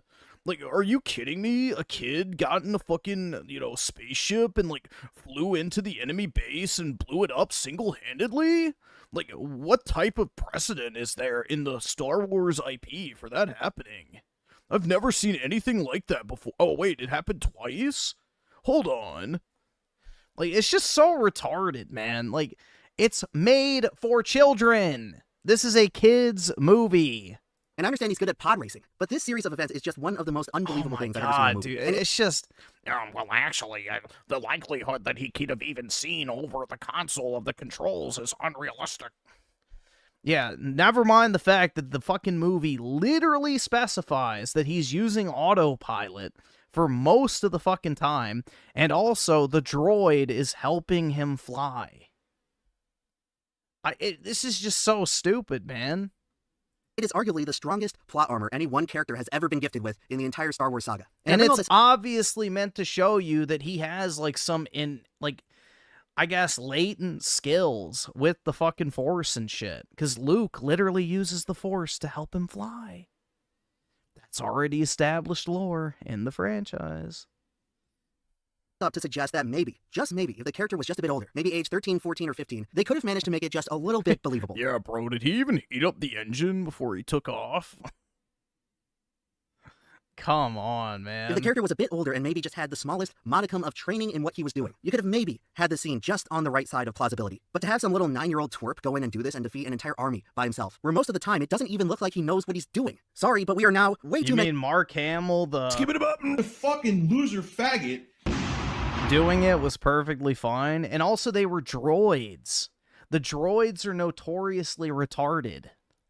Degrees of separation away from reality. And now, rather than getting the audience to rally behind the hero, you've made the sequence of events so unbelievable that it's now become dumb and offensive. And this is how you get people to turn on the movie and to turn on the hero of the story. You can't have a character achieve these great things without making it feel earned. Otherwise, the audience will simply reject what is happening entirely. And that's sadly the case with a lot of what Anakin does in this movie. It is not convincing enough to sell the story that the creators are trying to sell. And Jake Lloyd, bless his heart, was simply not charismatic enough to deliver the version of the character that probably should have been. This character was drawn up to be a misfortunate slave who lives a tragic existence. And you never really get that impression from any parts of the performance. If anything, he does the opposite. He makes being a slave to Watto look like this fun, Yeah, dude, they should have shown him getting beaten. idyllic experience. He's constantly laughing and smiling and playing with his friends. He seemingly has a bunch of free time to play around and work on whatever hobby he wants. It really feels like he's just a slave in name only. That and the fact that there's some silly bomb inside Yeah, dude, why didn't he get whipped? of him that's going to explode if he tries to run away. Which, by the way, can we admit that this is one of the stupidest and most sloppy pieces of screenwriting to ever be released in cinema? Oh no, we can't just take the boy and his mom away from this place because there's a bomb inside of it. It's going to explode if we take them away. Like, dude, are you kidding me? You couldn't have thought of any plot device a little more clever than that there's a bomb inside of them. Okay, whatever, I guess they are slaves after all. I mean, that's a super effective way to keep slaves from escaping. Living a hard life, which again is a scenario that probably would have been portrayed a lot better if Anakin was some angsty teen instead of some joyful, smiling kid. Probably would have made his eventual turn to the dark side a lot more convincing. But yeah, kid Anakin pretty much flat out sucks. He becomes the angsty teen in the following movie. No other way to put it. And then when you combine an annoying kid with a wacky, slapstick comedy sidekick, you're pretty much setting yourself up with a recipe for disaster. And boy, there are several scenes in the middle of this movie that are really hard to get through, where it seems like half of the time is spent with either Jar Jar or Anakin talking. Yeah, I agree. The Jar Jar shit is unnecessary. Same with the pod racing stuff. But a lot of this shit, bro, like, come on. This is a movie made for children. Talk about a nauseating assault to the senses. And while watching this stuff, I could only imagine all those people back in 1999 who worked themselves up into the biggest wave of hype that any group of people have had for any movie ever. People waiting in line for months, taking off work just so they could see the premiere of this movie, and then an hour into the show, most of the screen time is being taken up by a little kid who can't act and a screeching cartoon rabbit who speaks gibberish. I could only imagine what must have been going through their heads in that moment. So I definitely understand why this movie was so hated. And it pretty much comes down to how almost all the characters are boring and unlikable. Now, did this movie deserve to be— Dude, Star Wars has always been made for kids. It is not the fault of the, writers and George Lucas that children also cling to them. But Star Wars has always been made for children. And that is the truth. Called one of the worst ever? I think saying that is definitely a stretch, because The Phantom Menace did end up doing a lot of stuff that was truly impressive. I think that the overall story that it was trying to set up and the world building were truly imaginative, and George Lucas deserves This is like arguing that My Little Pony is not made for children because 40-year-old men jerk off to the ponies. Of credit in that department. He really extensively thought things through with all the different planets and ships and governments and societies across this expanded Star Wars universe that he was presenting. And I also think that when you factor in the time that this movie came out, the visual effects and computer graphics were truly top-notch. And even going off the standards we have 25 years later, a lot of these shots and sequences still look really good. So the artists and engineers at ILM certainly deserve a ton of praise for what they were able to pull off with this project. But at the same time, it's still a shame to see all this hard work go to waste on a project whose story and execution did not live up to the hype, and did not match the standard of excellence set by the special effects department. But to this day, I'll continue to insist that the effects in this film are amazing. And it's a shame to see people rip on them so much, or even blame the entire fault of the film on the fact that there was such a heavy emphasis on special effects. And I think a lot of people's complaints regarding the visuals of The Phantom Menace don't actually have anything to do with the effects or computer graphics, and that any sort of visual problem that people may have with this film come down more so to an issue of cinematography. So to this day, no other movie really looks like The Phantom Menace. And this even applies to the other two prequel films. The whole movie has a pretty odd visual style, and that's because in many ways it's kind of an oxymoron, where the visual effects are so ambitious and so meticulously planned out, but the overall cinematography of how exactly the scenes are shot for most of the movie is very bland and conservative. So it's clear that Lucas wanted to make this movie a showcase of computer effects. If you look at interviews from around the time, it's always one of the first things he mentions, where with groundbreaking innovations in computer graphics— Wow, man, a guy who was super into sci-fi wanted to use modern technology to the fullest extent? Never would have seen that coming. The possibilities for visual storytelling could be blown wide open, and the prospect of this certainly excited Lucas, where he basically unlocked the keys to the kingdom, where for the first time ever, the bounds of his imagination were no longer limited by physical reality. To him, creating a computerized world was like the final frontier of filmmaking, and so that became a heavy priority in The Phantom Menace, where a lot of the blocking and placement of characters in a scene was solely set up for computer elements to be added in later. And again, it's worth noting that a lot of these effects that the artists at ILM were trying to pull off had literally never been attempted before. They were learning to engineer these things for the very first time. And so, with that being said, a lot of potentially interesting cinematography had to be sacrificed just to make sure that the visual effects process went as smoothly as possible. And so, to actually get these great looking effects, there had to be a lot of stationary cameras with flat lighting in a room where people are basically just sitting and standing around. When the Phantom Menace was in production, they didn't yet have the capacity to do all these complex camera movements and super involved effect shots that combine interesting cinematography with computer graphics. That was still very much a limitation at the time. So unless they wanted the budget to swell to like $1 billion, the actual static raw camera shots of the scenes had to be simplified and streamlined. And unfortunately, this ends up leading to the sort of artificial feeling that many people like to complain the Phantom Menace has, where a lot of the scenes are almost blocked out like a stage play, and there's not much interesting stuff going on with camera angles and lighting. I also have to admit that cinematography was not one of Lucas's stronger aspects as a director. Even going back to the original trilogy, aside from special effects, Lucas was never really that much of a visual director. And it seems like for the overall visual style of the Phantom Menace to have come out more appealing, he probably would have needed to bring someone in to delegate that responsibility to. And one such example for Lucas's limited abilities in this regard has to come down to the scene where Darth Maul confronts the heroes for the first time. And this was something that I forgot was even in the movie, and I think most people forget this scene exists, where Darth Maul appears and confronts Qui-Gon on Tatooine. This is supposed to be an epic reveal of the main villain of the movie, and he just sort of awkwardly trots into frame on a wide shot like that sketch from Monty Python with the perpetually running knight. They shot this like in the middle of the day in broad daylight, so it's not even like he gets to emerge from the shadows or appear from out of nowhere in a surprising way. It's just a really strange and awkward way to portray a scene which realistically should be a lot more exciting and impactful and memorable as a key point in the story. And it's stuff like this that really makes the Phantom Menace so frustrating to me, because there is a nugget of a great film buried in there somewhere. It's not something like The Rise of Skywalker, which is totally irredeemable in every way. The Phantom Menace was at least close to being something special. But in order for that to have happened, George Lucas would have had to relinquish control of several aspects of production that he wasn't Nah, I've never watched Monty Python, but I'm familiar with it. the best at. He certainly could have used some help on the writing, the dialogue, the character motivations, and the lighting and cinematography. But since he insisted that he had to do everything, the product we ended up getting was not just disappointing, but bad in a lot of aspects. And while I don't believe it deserves to be viciously hated as it once was, I definitely don't agree either with people trying to desperately reclassify it as a good product. Because when you actually sit down and watch it, there are simply way too many problems for this to be considered anything close to above average. And look, it's okay to still like this movie if you do and call it a guilty pleasure, but it's misleading to try to pass this off to others as some kind of hidden masterpiece. Because this is it's not a masterpiece, but it's still a soulful, fun movie. I don't know. Type of stuff you tell people and then they turn around and question the sanity of the Star Unlike most modern movies, it actually has soul. Wars fandom. And maybe at this point it's not really that far out of line for them to do that. Look, I understand the desire of wanting your favorite franchise to have an illustrious lineage of great products, but at some point you have to be realistic about what those products actually are. And yes, The Phantom Menace was probably the most overhyped movie in history, and part of that delusion certainly contributed in some way to the hate the movie received. But the way to remedy one delusion certainly doesn't have to involve creating an equal and opposite delusion, pretending that The Phantom Menace somehow didn't have any problems, because that right there to me is living in just as false of a reality. And you can talk about the movie being overhated, but you can also bring up how there is no other movie in history that people wanted to like more. And I truly believe that if the product had been even adequate, we wouldn't be in this situation, and The Phantom Menace would have been embraced and beloved just like all the other Star Wars films that preceded it. But unfortunately, that's not the product we ended up getting. The one we got was exceedingly poor in a lot of aspects. Even if you take all the hype and great expectations out of the equation, what you have in a vacuum is a below average movie. And I really believe you have to bend the rules a lot to wind up with any other conclusion. I don't want to hear the excuse about how some character or plot moment is actually interesting because it came out in a random book 3 years after the fact. The merits of a movie should be able to stand on its own. If a movie fails to engage the audience or convey to you why you should care about its story within its own contained runtime, then that is unequivocally a problem with the movie. It doesn't matter if you come in 3, 4, 5 years later and supplement the information with some random book or video game or external extraneous material. A movie should be able to exist on its own, period, without having to dedicate an additional 20 hours combing through the EU about any questions you may have about it. And this practice of supplementing poor and sloppy filmmaking with extraneous lore and other random material on Wikipedia, this has got to be one of the single most obnoxious things that the Star Wars fandom repeatedly does, and it makes them come off as totally delusional. And I bring this up because I know for a fact that there are going to be pissed off Star Wars fanboys complaining in the comment section of this video about how Qui-Gon is actually a super interesting character because of some book or some video game. And I'm here to reiterate that that's completely irrelevant. Lackluster filmmaking should not have to be supplemented with extracurricular bonus media. Qui-Gon had aura, bro. Liam Neeson always commands the screen whenever he's on it. Like, he's just one of those super, like, auraful actors.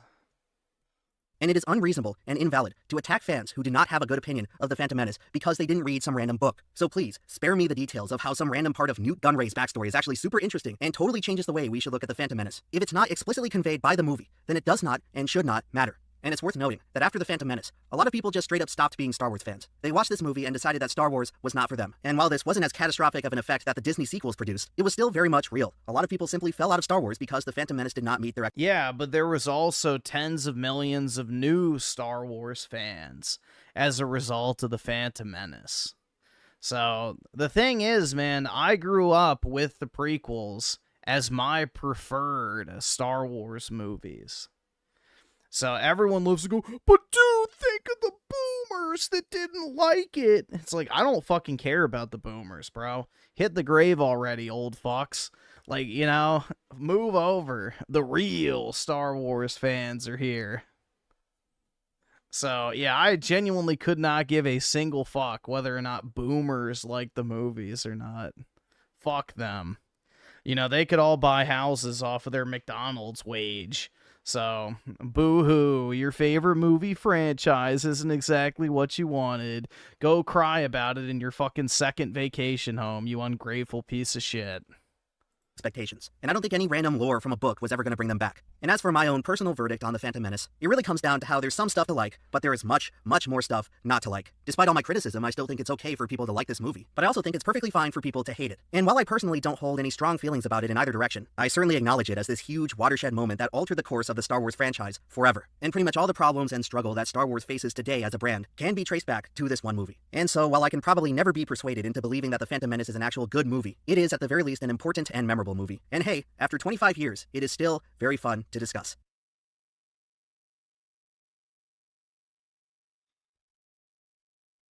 I'm the boomer now? I wish, man.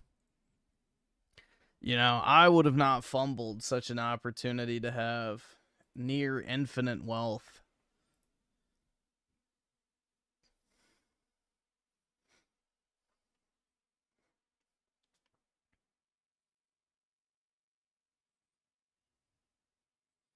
I don't know, bro. I feel like most prequel haters completely miss the fucking point of the prequels and why people actually like them.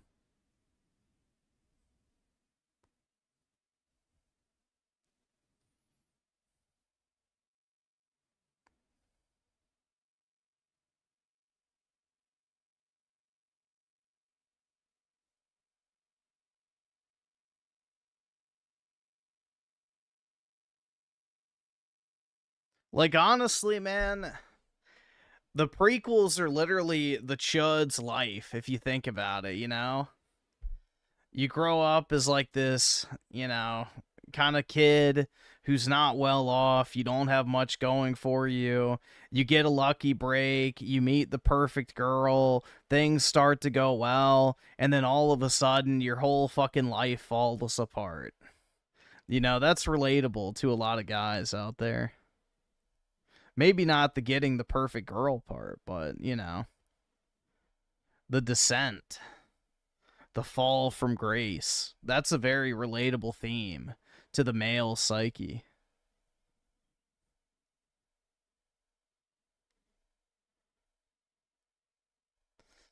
So, it's actually a very masculine-pilled, you know, trilogy.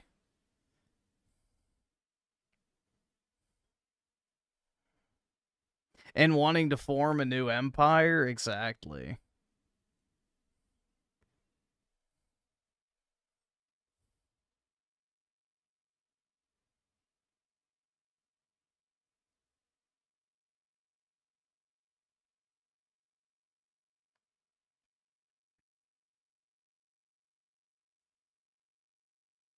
I understand the dialogue is awkward sometimes, but the weird dialogue makes the prequels feel like a different world.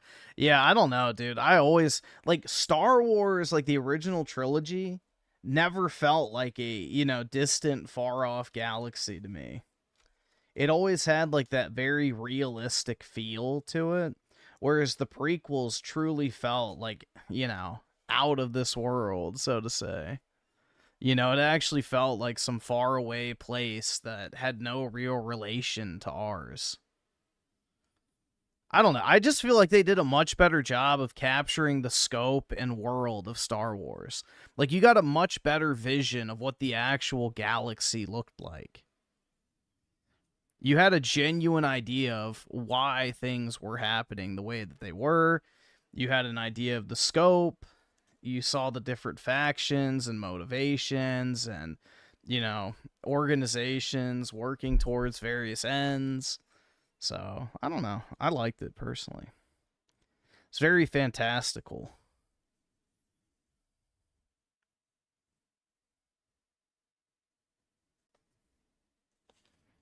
But yeah, I don't know. Personally, I like the prequels. 1 is definitely the weakest, I would say, but I still like it. I'd much rather watch the prequels than the original trilogy to this day. Hey, I would much rather watch them.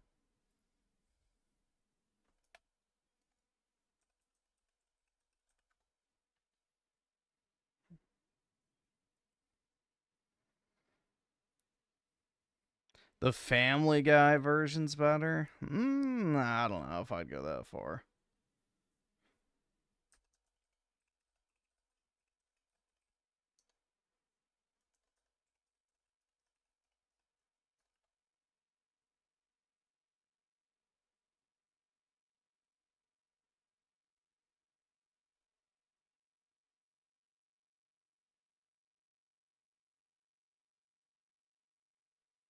Don't know if I would go that far.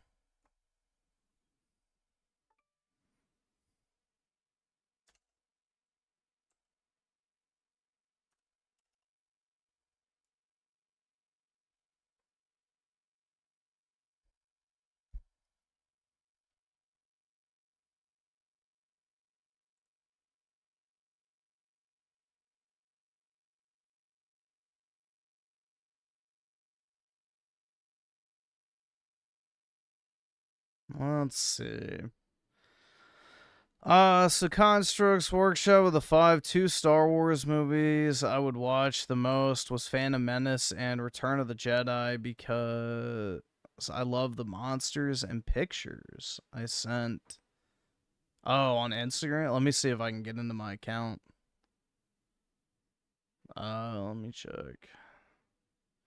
And let's see, Resident Evil Zombify with the 2. Okay. Alright, let me see if I can get into my account, but...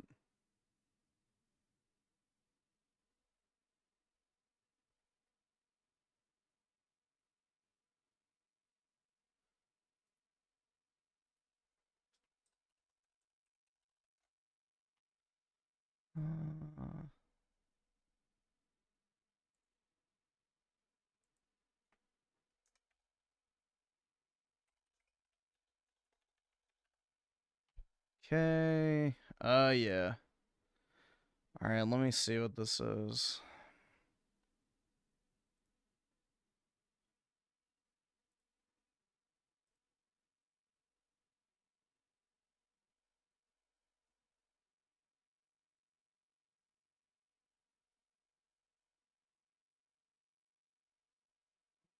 Superhero shit? Alright, give me a second. This is gonna take a while to pull up.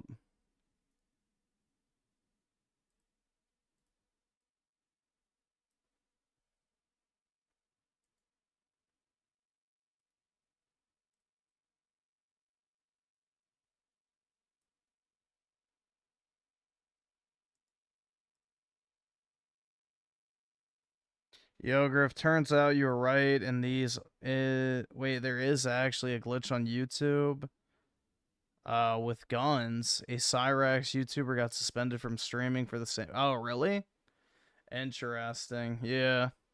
That's why I'm not risking it anymore. So there's literally nothing worth, pulling up that involves a gun that would, warrant losing your ability to stream. Holy fuck, how many of these are there? Alright. Let me see. Jeez.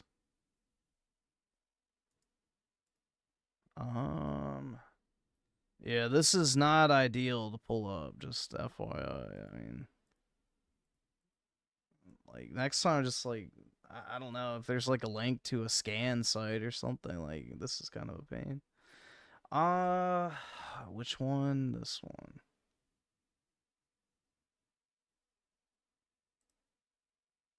I can't afford this shit!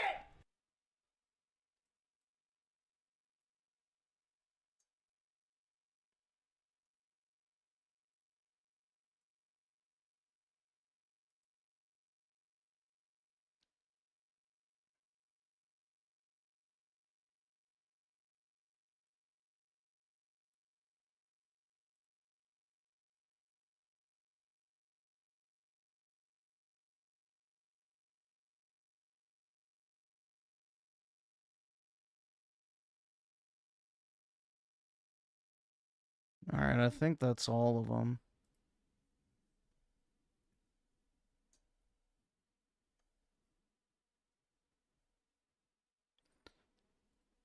Alright, so... let's lean forward.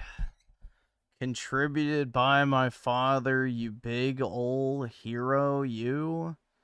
You know each other... not badly, really just. Oh Lord, you're wounded badly. Alright. Talia, this is dangerous and massive. Grand larceny of your father's property. And you're protecting daddy's stuff from the bad old crooks. You deserve a big old sloppy kiss. Oh my god. Jeez. Yuck, yuck. Don't get to see that every day. First installment. Alright.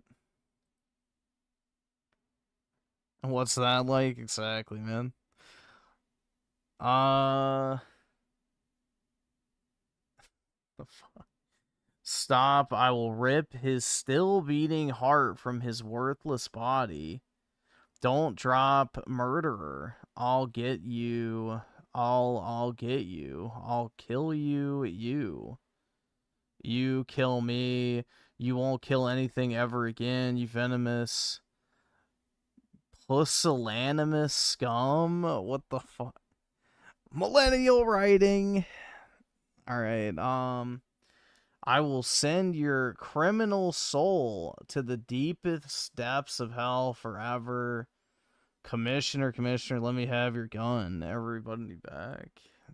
Okay. Stop, blast it. No. Do you want to kill him for God's sake? Go to hell. Hear what you want. A picture.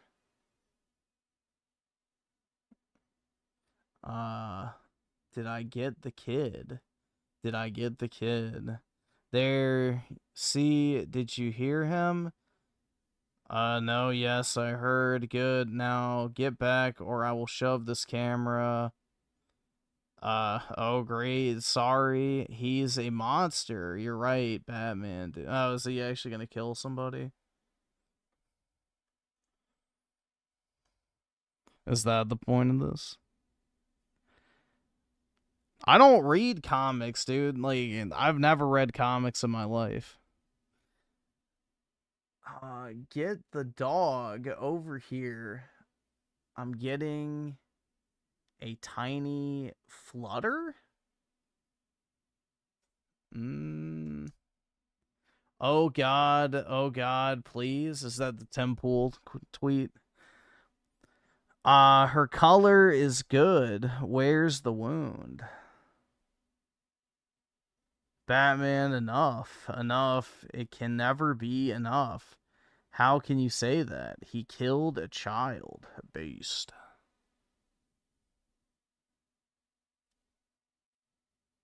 Griffin reading level. Yeah, I mean, a lot of this is blurry as shit, so. You can't do this. You'll kill him in front of. You'll kill him. And you want. Wait, and you want to stop me. Killing him. Killing is too good for him, and you know it. He needs kill. Fuck.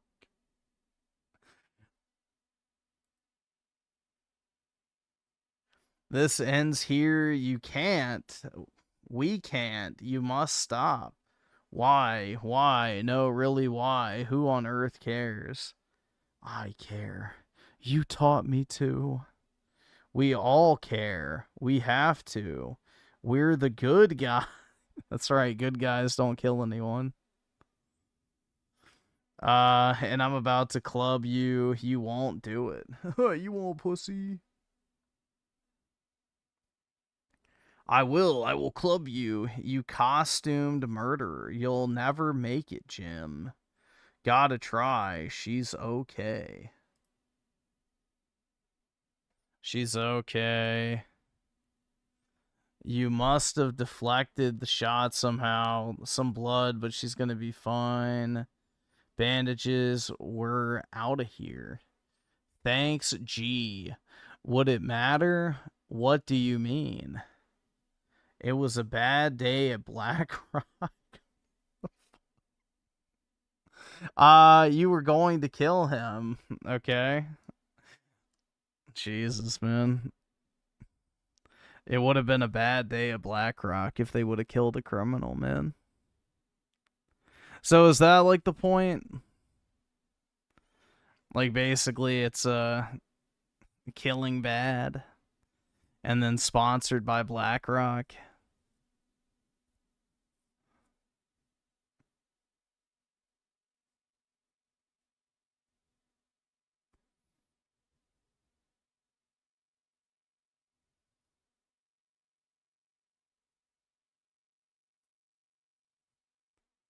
Batman is edging himself, something like that.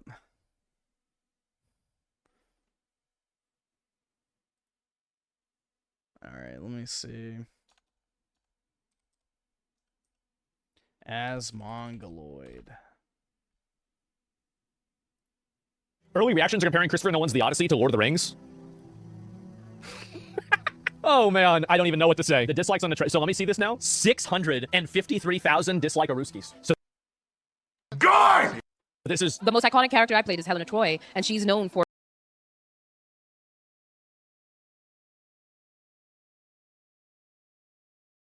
her beauty. Yeah. But my big question is who's the woman behind the beauty, you know? Because when that's all you're known for, that must be burdensome. Yeah. Of course it's a burden. They started a whole war over you. Like there's people that are getting killed because of you. There's many other things going on. Yeah, beauty, right? absolutely. Yeah. So Homer, how do you feel about the screen time given to these What would you say to Homer? women, considering how little The screen time given a woman? And then do you lean forward and look at Women are trivial.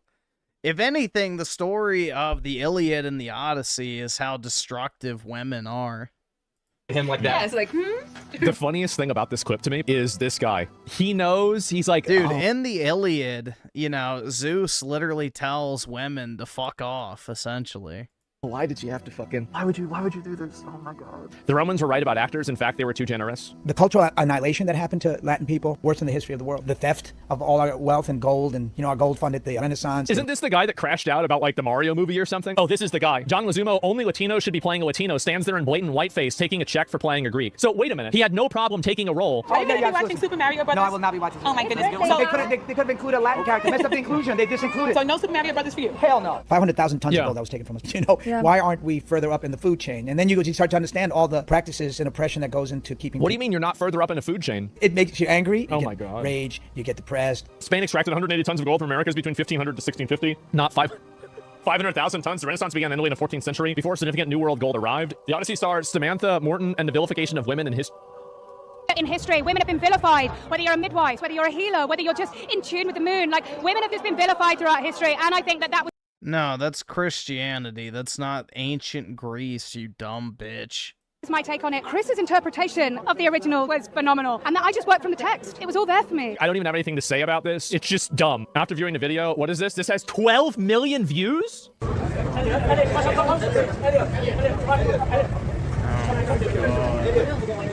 Look at the guy's face, bro. Achilles, dude. Oh.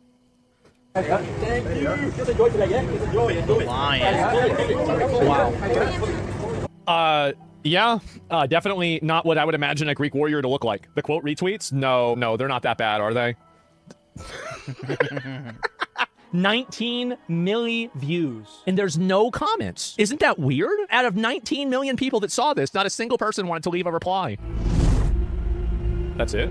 Wait, this is literally it? The fact that they had to turn off comments because people are being so transphobic towards Elliot makes me so miserable, bro. Inside of you having a conversation around this in the English language, this is the most favorable the world is to this ideology. Imagine showing this to people in China. Imagine showing this to people in Africa. There's 1 billion people in Africa. Like, if you want to have an actual Greek warrior, you shouldn't be looking at a 5'2", 120-pound person. Christopher Nolan explains why the Odyssey characters speak in modern English over Homer's ancient dialogue. My dad is coming home. They're pining for a daddy. He didn't even know. I wanted the language that has emotional, not intellectual meaning to people. Maybe I was being naive. It might bite me in the ass, but I wanted an earthly narrative. To me, this was a no-brainer. I understand what his point is, but I actually totally disagree with it. I think that using the old fantasy You can't look at the Odyssey as anything other than, like, it's a literal religious text. Like, that's the thing that a lot of people don't realize about the Odyssey. The Odyssey, the Iliad, and the 4 other books that were lost, that were written by Homer, the epic poems, they were religious texts. They were like the foundation of, you know, at the time, modern religious life in ancient Greece. They were oral poems that were passed down through generations after generations. Like, this was not some like, oh, dude, look at the fun story and shit. Let's put fucking TikTok fucking verbiage in there and make it heckin' super cool. Like, there's zero reverence at all with this movie. Like, it's just a literal humiliation ritual from start to finish. Every single aspect of this movie is like spitting on the grave of Homer. You know, it's a massive middle finger to the ancients. And, you know, white Western civilization. Shocking. Who could have guessed that Hollywood would do such a thing?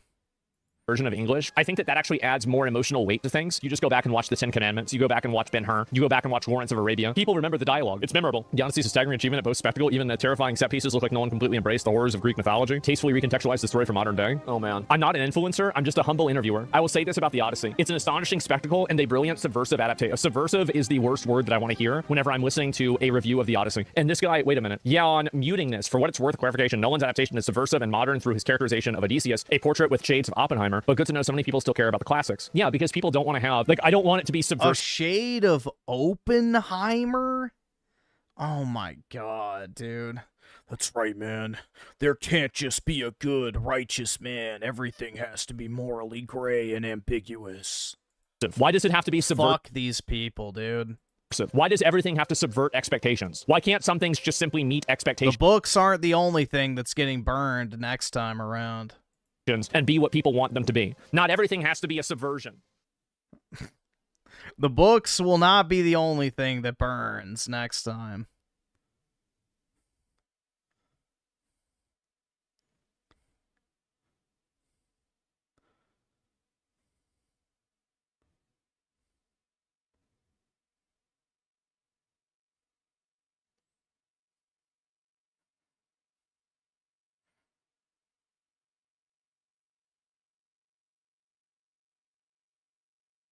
But yeah, I don't know, dude. That shit really pisses me off. Like, it's so easy to see what it is, man. It's so easy to see what that movie is.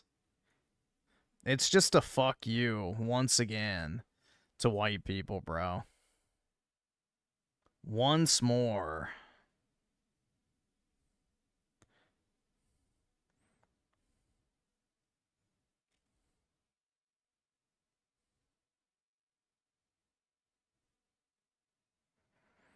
Schizo Garcia with the 2 comic slop. Why?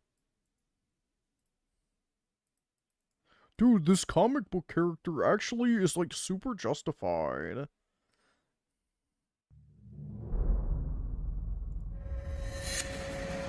Ignoring what he's done in the past, blindly, stupidly disregarding the entire graveyards he's filled, the thousands who have suffered, the friends he's crippled. You know, I thought I'd be the last person you'd ever let him hurt. I'm guessing this is the right one. Been you that he beat to a blade pulp. If he had taken you from this world, I would have done. Is this dub or like actual video of the show? Done nothing but search the planet for this pathetic pile of evil, death-worshipping garbage and send him off to hell. Wait, that's the actual voice acting? Oh my god, man. That sounds like a fucking YouTube, like, abridged. You don't understand. I don't think you've ever understood. What? What, your moral code just won't allow for that? It's too hard to cross that line? No, Jason. No. What do you think you're doing, Batman? If I allow myself to go into that place, I'll never come back. What? If I kill the Joker, something inside of me will snap, Jason. I'll never be the same again. I'm sorry, are you fucking joking? What? No, Jason, this is serious. Sure as hell doesn't seem like it. Are you seriously telling me that you can't handle killing one guy? It is a parody? Okay, thank God, bro. Like, not even just one guy, but this... I was about to say, this sounds like some fucking YouTube, like, abridged shit. Utter subhuman trash? It's not about that, Jason. It's about what it unleashed. And what might that be? If I kill him, if I make an exception to my rule, when would it end? Gotham doesn't need another killer. No, what it needs is a guy like me to put bullets in the brains of killers. Damn it, Jason, I'm serious. If I kill the Joker, then I'd always just make an excuse to kill the next one like him. And Jason. No, I'm being genuine. If there's another guy like Joker, then just kill him. His life does not hold as much value as you think it does. I learned from my parents' death that all life holds value. Adolf Hitler. Dude, what? Look, I'm not saying Joker is as bad as Hitler, but he's still pretty f***ing bad. I guess I'm asking when you decide they've gone too far. Like, what could Joker do that would warrant you killing him? It would have to be something insanely unforgivable. It's just stills so far, so I think it should be alright. Him torturing and killing your adopted son who looked up to you and trusted you isn't insanely unforgivable. I mean, you knew the risk. Jesus f***ing Christ, Bruce, I was 12 years old. And? Did you genuinely just say and? I'm just saying, you've been killing criminals in Gotham left and right. All because you died. Jason, we know the risk every time we put on the mask. Oh, shut up, man. I've been killing murderers and rapists. A rapist is a rapist, Bruce, and a rapist is target practice. Look, I'm never gonna kill, okay? If I do... Yeah, I know. You'd never be able to go back or something. And I just want to say, in our line of work, that's fucking pathetic. You're... Why would you want to go back? Telling me if you kill one piece of shit, you'll be a... Oh, wait. I want to go back! I want to go back! I want to go back!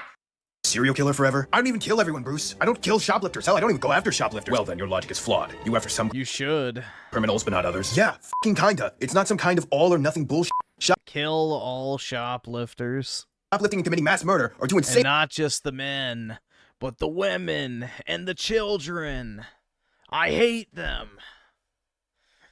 The prequels still ring true. Different levels of criminal activity. A criminal is a criminal. I deal with criminals like Ragdoll or everywhere, man, the same way I do the Joker. Oh, really? You're some moral goddamn paragon? Okay, Bruce, fine. Let's talk about Selena Kyle. What about her? Bruce, you get on me for killing psychopaths like Joker, but you let Catwoman go even though she's a known thief and has even attacked guards to knock them out. Just why is that, Bruce? Selena's different. What about her is different? That you have some dysfunctional, toxic relationship with her? Damn it, leave her out of this. Can we please get back to the point? Fine. Look, all I'm saying is you call me some crazy grand failure because I have the nerve to kill people in the most crime-ridden hellhole around, but you yourself can't handle shooting a guy who was crippled, killed, potentially done even worse to all of your closest friends and family. No matter what he's done, I won't let you kill him. That's evil. If you kill a killer, the number of killers stays the same, Jason. Okay, then I'll kill every other killer alive, then it'll just be me. Oh, fuck this. I'm out of here. If you leave now, I'll kill him, Bruce. It's me or him. Decide! Decide! Huh? I thought he'd dodge. How the hell would he have dodged? Stupid f***ing clown. Well, actually, Batman's Kevlar vest would have easily deflected that bullet, and he would have been pretty much unscathed. But I appreciate the spirit of the animation, regardless.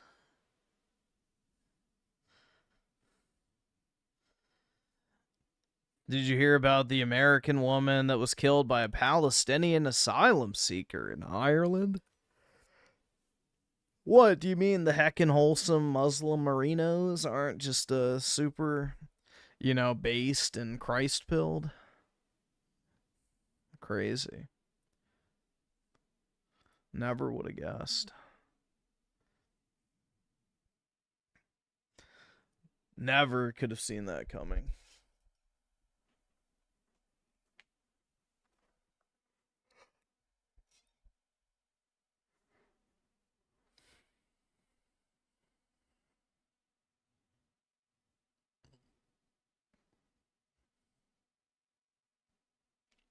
I would argue the sequel trilogy is even more chud-coded, but only if you view it as Kylo's story instead of Rey's. Kylo was a chud dreaming of the Germans after raised in boomer lib land. Fair enough, man. I could see that.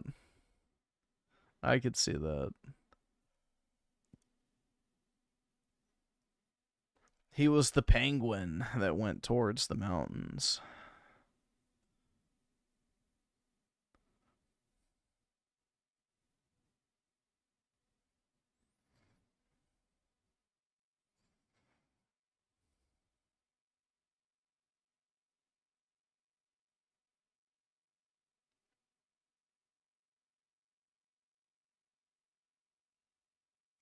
I'm a clopper? Oh man. That's the My Little Pony jerk offers, right?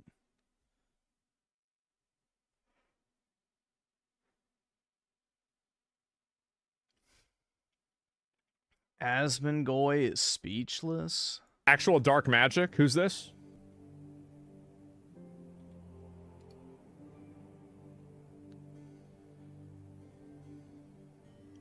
And people said I was gay for pointing out the objective fact that men are more attractive than women, on average. Because most chicks, when they take off their makeup, are mid as fuck. Us guys have to be beautiful naturally. You know, we have to look good with no makeup, like no, augmentations or anything like that.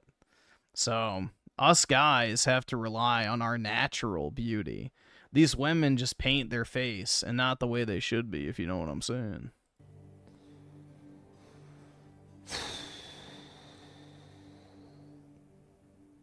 Wow. I don't even know what to say. Actual dark magic? Who's this?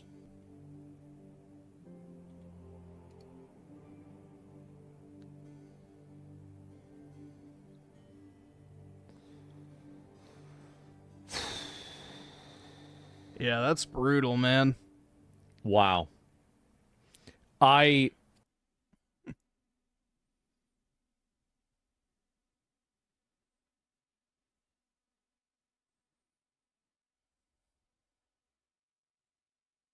think it was Asmongold that said that too on Twitter, so yeah, I agree. Men definitely are the more attractive gender because we don't have to literally paint our faces in order to be, I guess considered conventionally attractive from a societal standpoint. Oh, yeah, dude, the makeup companies love the looks maxing shit. They've tried for decades to get men to buy makeup and have failed. Well, in comes the looks maxers. And now all of a sudden male makeup is on the table as a potential, market segment. So they love that shit. I'm surprised cLavicular hasn't started using makeup yet.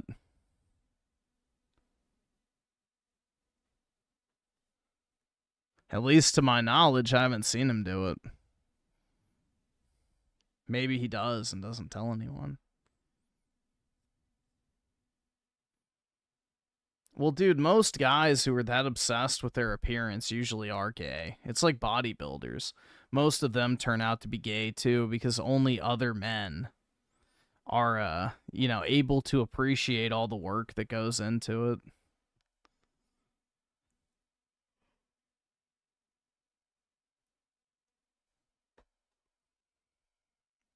No food for 7 days. I ate no food for 7 days, and this is what happened to my body. The night he died. Before starting the challenge, I took down this mean-looking veal parmesan. What? That does look good. Why did I do that? Later in the day, I realized this was going to be no easy task. I'm a little nervous. That After 2 days, it's not a big deal. What the fuck? morning, this barista gave me much-needed encouragement. Dog, what the hell? This shit's gonna be hard as hell. I believe in him. I believe in him. Here's me in a state. What the fuck is that hair, bro? He's got like neon yellow up top and then bleach blonde in the back. Encouragement. This shit's gonna be hard as hell. What the fuck? I believe in him. I believe in him. Here's me dude, he's starring in the Odyssey, exactly. Stare down with my only friend and enemy over the next 6 days. At around 5 p.m. on day 2, I started feeling really bad and almost quit the challenge. I just had my first heart palpitations. On morning 3, I rallied. I'm not stopping unless I'm at the emergency room. Around hour 65, I finally hit ketosis. I'm not hungry, so too much information. It's day 4. I haven't pooped yet. Here's my day 4 weigh-in. Dude, I'm down like 7 pounds. On morning 5, I woke up in Little Italy. Bad idea. On the final day, I got my last DEXA scan. And here's what I looked like at the start of the challenge, and here's what I look like now. Yeah, an absolute god. I look like freaking Wolverine. Link to the full YouTube video in my bio. Thanks for watching. Yeah, fasting is really good for you, so. Fasting is good.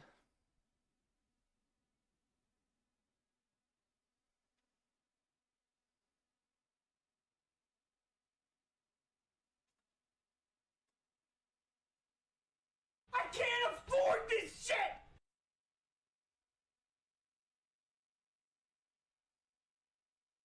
I did a, what was it? I think a 5-day fast at one point.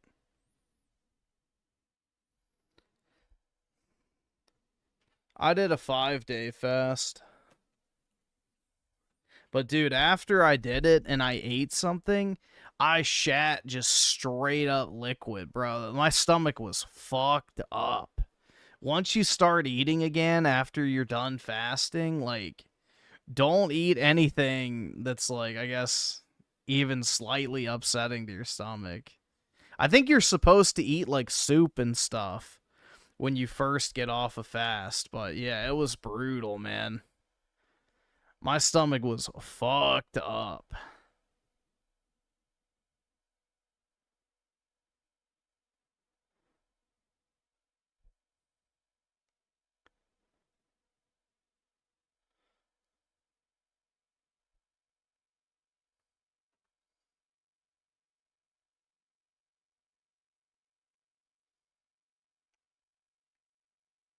Bone broth and watermelon. Hell yeah, dude. That's happening to me right now after being in the hospital. Yeah. So, solid foods after you're done fasting. Not a good idea. So.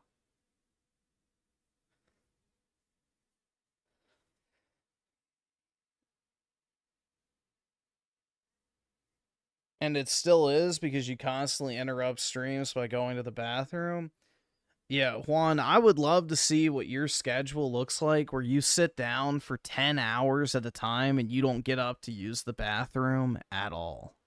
Because I highly fucking doubt that happens.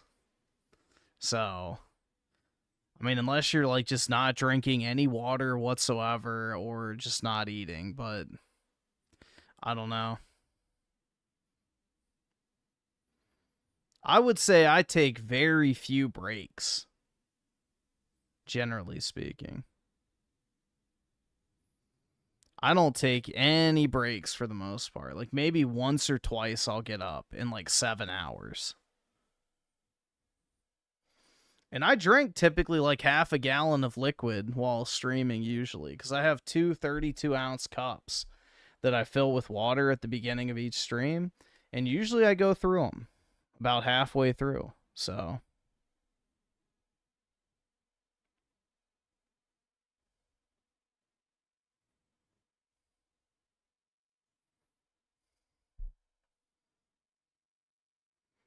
I stay hydrated, man.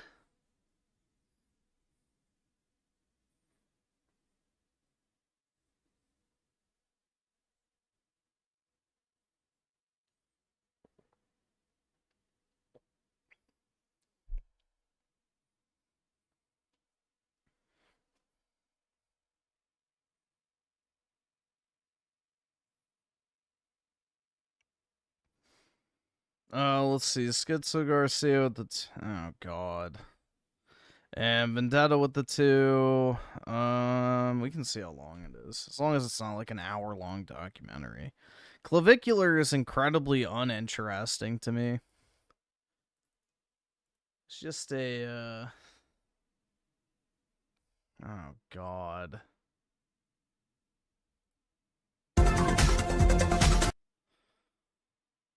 Yeah, I think Schizo's actually behind this account, to be honest, bro. I think this is his alt.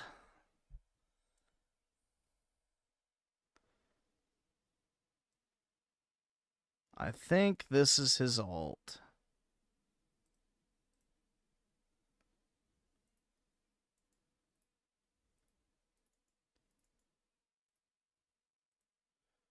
Let's see.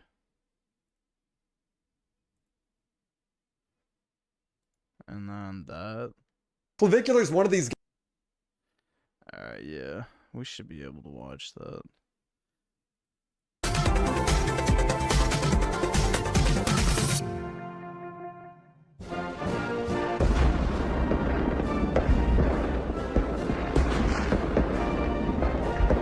Jesus Christ, man.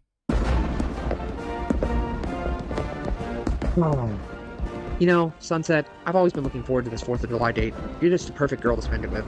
Mwah. Oh, Brandon, aren't you just the luckiest guy ever? I'm so honored to be here with you for this. Watching all the fireworks, seeing all the festivities, it really warms my heart. It warms mine too. And whenever you're around me, well, let's just say these moments we cherish together always come in the best of places. Canterlot City. Yeah, how much money do you think he wastes making these videos but can't afford more than like a $20 mic?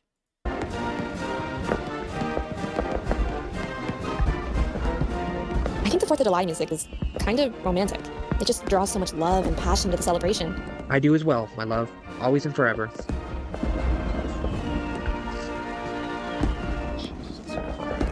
You know, the reason that the celebration is so joyful is that those fireworks booming in the night sky, they're like reflections of previous folk who have been here before us. They died here in the city a long time ago, and now their spirits are up in heaven. Like Syndra and Mufara, 2 tiger princes, gone forever. Rest in peace, Sam Earl Maine. Yeah, it actually reminds me of what happened during the banishment of Princess Luna when she was turned to Nightmare Moon. We will miss Luna dearly, even though I've still missed you. Yeah, we will. After all these years of being apart. Oh, that's so sweet of you to say to him, darling. But I still miss Spike. I know he'd want me to be happy, but I still miss the good times I had with him, and the memories I've shared with that generous little boy. Oh, we're here for you, Rares. It's okay. You're right. Spike would want you to be happy. Forever. Just remember, even though he sacrificed himself for you, he always lives in you. He could have commissioned a girl with a good voice. Yeah, but what girl is going to want to be attached to this if she's actually good? Your heart and your reflection. Thank you, Blue. Thank you. Excuse me, would you like to record some voice lines for my Brony fan fiction? Like, it's not really a great sell to actual serious voice actors. I just feel so safe and protected by you. All of you. Anytime, Rares.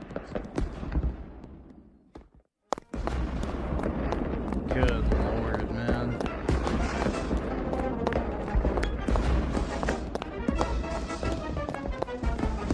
Ah, perfect. She'll love these for sure. Ah, Brandon! Heading off to see Sunset, I presume? And I assume those gifts are for her too? They sure are, Juniper. Besides, these flowers are just perfect for her, and the heart-shaped boxes with chocolates too. Aww! That's so sweet of you! Well then, let me take you to find her. She'll be right up here in my fashion room.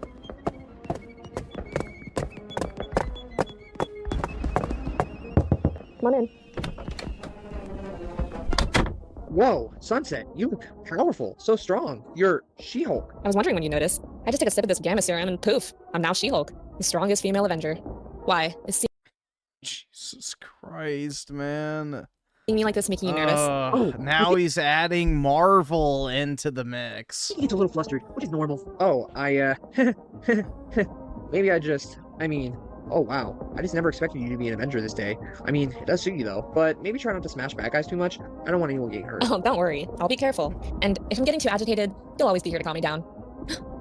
Brandon, are those gifts for me? You shouldn't have. I did, my love. I wanted to give you these flowers and chocolates inside these heart-shaped boxes. In fact, I actually have a love letter for you. Oh, this is so sweet. I can't believe you'd buy this for me. These flowers, I can't get enough of their wonderful scent. Cherry, chamomile, lavender. It's also sweet smelling. Oh, and even the love letter you wrote for me. It's so adorable. This is the kindest, most loving thing anyone has ever done for me. Oh, just look at you two. Little seeds of romance blossoming here in Canterlot City. Your friends would be truly thrilled with you being married to her and all. Thank you, photo finish. That means a lot to me. You're very welcome, my sweet darling. Oh, and it is also the tradition from Austria to take the photo of a couple as they are officially married. Now, give me your best wedding poses and smiles. I go. Yeah, we're so happy for you, Sunset. Yeah, it's true. Whether or not you may need us, we're here for you. Oh, you guys. Stop it. You're making me blush. It's always our pleasure. I've already done it once this day. I'll do it again. This time, I'm streaming. And with Brandon and Sunset, too. The official married couple in Canterlot City. Sunset, you have scored a great one. Take care of him for me, will you? He loves you a lot, to be honest. Thanks, Juniper. I will. I'll cherish, hold, and protect him forever. She completes me. Whoa! Sunset! Are you a female version of the Hulk? You bet I am. I just took a little sip of gamma radiation serum and bam, I'm now a hulked up version of myself. Well, that explains a lot. I suppose everyone's got a love interest in their personal life, don't they? Yes, Shammy, they always do. Well, me and Sunset here, we're about to head out for a lovely date to the Canterlot High Gymnasium for a lovely waltz to confess our true feelings for each other and even to see more fireworks too. Ah, a romantic one, hmm? Well then. Well, it looks like the new Sword Art Online game is, literal shit. So, the, reviews are out, and it got a 64 on Metacritic, in case anybody was interested. And maybe them actually making a good game for once, but nope. Let me take you there. You'll Literally impossible. always need a brave explorer like me to guide you after all. They'll be truly honored.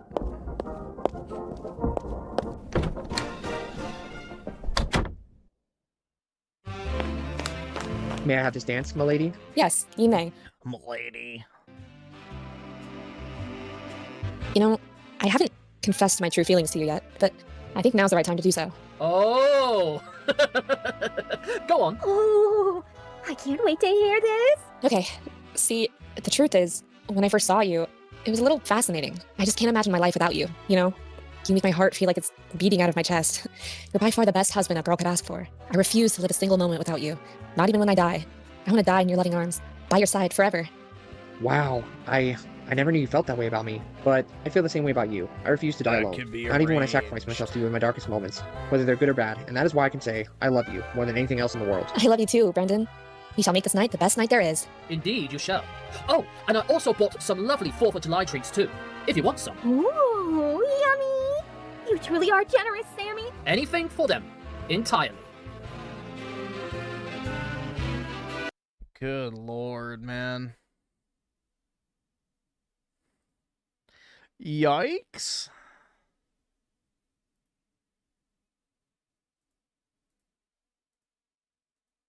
Guys that thinks he's so much smarter and deeper than everyone else around him. I feel like I just am able to see past like the facades and lies of people and institutions so easily that nothing could be fun, and I can't enjoy things the way low sentience people can. For example, that is true, man. Once you start noticing how the world actually works, you stop enjoying things because you realize how fucking bullshit it all is. There is some truth in that. Sports. Even though he routinely does some of the dumbest things online. Last time we saw cLavicular, he overdosed, promised to stop doing drugs, and then bought a nightclub. Since then, he's gone back to doing drugs. Those clubs were f***ing crazy yesterday. I don't know how you handled it. Yeah, I was doing a lot of next pre-gambling, drinking. He justifies it because he can't talk to women without them. Literally can't function in public unless I'm up. He now lost the nightclub because he took a handshake deal from an Israeli mobster. Yes, this is real. He's had to hire a lawyer to try and figure it out for him. cLavicular is such a selfish loser. He has chlamydia, but he's still having sex with all. He got Jewed out of his nightclub by literal Jews. All these different women. He's not informing them. 2 more days of my chlamydia medication. So you're bitches, but you have chlamydia. Yes, you can still pass on chlamydia even if you're taking medication. How is this not illegal? And maybe the most hilarious part of all, he got a nose job and ear surgery so he could mog in Paris Fashion Week. Only for every girl to turn him down, causing him to crash out and call everyone in France ugly. He's coping by getting involved in French immigration politics. Yeah, this is interesting demographics, I'll say that. And had to resort to flying out an American girl so he could still look cool on Twitter. It destroyed his entire worldview. Not cold approaching for good? Yeah, I plan on it. I'm never doing cold approach again because I'm too famous and good looking. It's intimidating. So that's actually the reason that it doesn't work, right? You're hideous now? Show face. Why go to a black doctor for a nose job? Take a jester. None of you guys understand looks maxing. cLavicular has built a fan base off of looks being the most important thing, so it's not surprising to see them turn on him when they don't like how his surgery turned out. cLavicular's relationship with his parents seems to be that they're very worried about him, and he thinks they're stupid and annoying for doing so. My parents kept texting me, and I blocked my mom because she kept like texting me while I was like trying to get high. Oh, trying to do ketamine. Yeah, it's just like so annoying when people say, "Oh, don't do drugs," and you're making like way more money than them. His dad tried to have an intervention with him. Clav avoided it. My dad said full-blown drug addict, sad. My dad said that. Don't say that right now. Oh, Dad. Dad, I'm making money. What the f*** do you want me to do? Next stream we'll give him shit to the homeless or something. He's completely intoxicated in this clip. His parents have never been supportive of his looks maxing journey. Is there any family member that actually supported you through all this? No. Really? Yeah, no, my parents really don't like content that I put out, things that I do, not a fan of. When he went to get his nose job, he claims that his mom was calling the office, begging him not to do it. You guys know my Bob tried to call Dr. Miami's office? My Bob called and was like, he's a drug addict, don't give him surgery. He goes through with it anyway. He ends up stealing this Asian woman's nose. Nobody likes it. He's getting made fun of constantly by his chat. Nose looking f***. Okay, bro. I know mugs. Watch. Alright. Fat nose, goofy nose. Yeah, alright, bro. Dumbass up his face with that fat nose. Your nose looks like a bad tit job. He's trying to convince his community that it's actually made him ascend. Fuck. You guys cope, bro. Dude, I'm looks maxing. I'm committed to the ascension. He acts like that before this surgery, everybody was just hating on him for his nose. That's just not true. I think people remember like how good my nose was. It's pretty bad. Like, had to be done. Better than this, cope. It was so bad before. It was genuinely so shit. Literally only you would notice or care. But his chat doesn't approve. He genuinely looks so sad about it. Nose, yeah, whatever, dude. Hello, Brayden. Good to see you are transitioning into a Jew more and more every day, including the No Love from Tel Aviv. And the funny part is he can't turn off the stream. He's contractually obligated by Kick to stream himself gambling for an hour. I hate this. This is the worst job ever. So he's sitting there literally counting That's a great deal, man. I'd gamble for an hour. down the time till his stream ends. Only 6 more minutes, bro. A few days later, he gets ear surgery to pin his ears back because he thinks they stick out too far. Even his girlfriend thinks it's stupid. I don't care if cLavicular gets cosmetic surgery or not. I think it makes him look worse, but if it improves his self-esteem, he should do it. But moments after he gets the surgery, he's talking about how he's mogging all the subhumans who don't get their ears pinned back. You got, protruding ears in your subhuman. This guy might get you an ascension that could change your life. So in return, his audience is comparing him to Michael Jackson. cLavicular then decides to give his new nose and ears a test drive by hanging out with Dean the Great. What made you get the Michael Jackson surgery nose? Well, I had super wide alar base. Like, my nostrils were really bad. Like, nobody cares. He knows Max. Your nose fishing. If a woman have your child, she's gonna think their nose is gonna be like that. And it's not. Yeah, honestly, black guys are the wrong ones to talk about wide noses not looking good. Nose fishing. There's gonna be no child to begin with if your nose looks too wide. You know what I mean? You're sitting next to two black guys with wide noses, and they got a bus full of Exactly. Black dudes almost always have wide noses. So it's like you have to look max in order to. That's not true. Yes. I'm pretty sure you have when you got a wide nose. Because I'm famous. And I have everything else. So it was one of your nose. So now I'm like even better. Nah, you got a nose edit. They're playing 2K in real life. The reason why cLavicular got all of these surgeries was to mog when he went to Paris, but it did not go how he expected. His first mistake was going out in his blue button up and then rolling up the sleeves. It's quite the look. I'm convinced he's not even into women. He's just jerking off to himself the whole time. Yeah, bro. I'm getting lean as holy shit. I'm lean as fuck. Miss, should I roll up the shirt or no? Here, show him. Yeah, hopefully this will get me some hose. It doesn't. Oh, hey, ladies. What's up? Oh, no English? Wow. Miss, bonjour. Bonjour. All good. Well, I hope you guys enjoy your dinner. He then starts being really annoying, blasting music while walking down the street. He's getting frustrated while walking down the street because girls aren't looking his way. Really? Really? Wow, dude, I'm sure no one in Paris has ever heard that song before. No IOI? Bro. Unfortunately, that song is reality these days. Whenever I walk by a girl and there's no IOI, I'm like, what the f am I being trolled? Like, they must be a lesbian. You know what I'm saying? Like, if it's not an IOI, like, they like me, like, they have to be a lesbian. The cope is unreal. Him getting rejected again isn't that big of a deal, but his worldview, looks maxing, is supposed to prevent all of this. He's done the drugs, he's gotten the surgery, he's smashed his jaw with a hammer, and it isn't working all because he has no social skills. For instance, cLavicular walks into a sports bar, everyone is watching the World Cup. But cLavicular doesn't watch sports, he doesn't even like them, so he starts off LARPing, pretending he cares. Yo. How's your day going, guys? Hey, how's yours? Just coming to watch soccer. Is that what it's, oh yeah, I forgot, I'm in France. She's enjoying the conversation, just name any team. I don't even know who's playing. Look how confused and annoyed she is. Just pick a team on the television. You could have named any country and it would have been a better answer than that. I hope you guys have a good day. Plaid, here's your problem. You're in a sports bar telling everybody you hate sports. Do you like sport? No. Do you like sport? I hate them. I think you're pretty, but I'm fine with that arrangement. I think you'll find a better arrangement. We're in Paris, so. Brutal. cLavicular leaves the bar and he starts trying out a new technique, and that's telling everybody that he's a kick streamer. I'm a live streamer. You guys all friends? They don't care, so he leaves. Oh, okay. I mean, that's enough. Like the street. That's alright. Well, anyway, ladies, take care of yourself. cLavicular then meets up with another streamer called Prince of Paris, and he's gonna teach him how to pick up chicks, even though he hasn't even been able to hold a conversation once all day. Prince of Paris. You ready for the first experience shopping game? All right, bro. Yeah, sure. Follow me. But he just sticks with the tactic of showing off his viewership. That's what I'm known for, like live streaming. It never works. He's so awkward that he makes it seem like he wants to have a threesome with Prince. If you're up to it, this is the Prince. Hey, wait. This is the Prince of Paris right here. Nice to meet you. He knows his way around the city like no other. So, Gabby, if you want to join me and him, we'll show you a good time later. Why did you guys not invite her friend too? That would make this seem so much less weird. Hey, listen, I said later. You know, if you want to come to the clubs, that's totally fine. If not, all good. All right, take care. Lev then thinks it's the camera stopping him from picking up girls, so he has the cameraman secretly record him across the street. He interrupts their guy friend. Everything he does is so unnatural. Is he dropping game? He then panics and resorts to showing off his viewer count again, which does not work. Yeah, I do live streaming, so let me show you. It's live. So he always records. Ah, okay. So to try and save himself from looking like a dork, he starts to pick on their guy friend to look cool. Do you know what a jester is? No. Are you a jester? You don't speak English. Oh. French. Okay. All right. How do you, jester? Yeah, tell him in Spanish. It's a word. It's like a word I pretty much made into mainstream. You know? Oh, I want to die. Like I influence like a lot of the words you hear, like maxing. You know about that? Looks maxing. Lev then bails and goes to a different group of girls to show off his viewership again. They don't care either. Peak for IRL streaming, you know? You streaming? Yeah. Look. They end up These are mids too. I hope you will enjoy it. All right, take care of yourself. These are European mids because in Europe women aren't fat. So, you know, these are mids by European standards. Bye. I can't cover every time he gets rejected. This goes on for 8 hours. Yo, she's hot right there. No?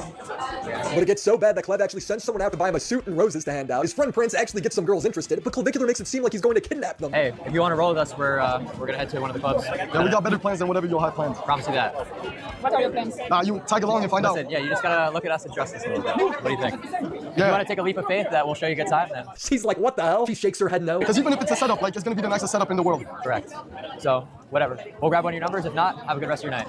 Thank you. We have other friends coming with him. All right, well, you're lost. In his next live stream, Clev would come up with every excuse in the book why his looks-maxing worldview is crashing down around him. Not cold approaching for good? Yeah, I plan on it. I'm never doing cold approaching. With how corny Griffin can be on stream and the pickup lines he tells us when live, he would get more girls than Clav does. Oh yeah, dude, definitely. Women love me, let me tell you.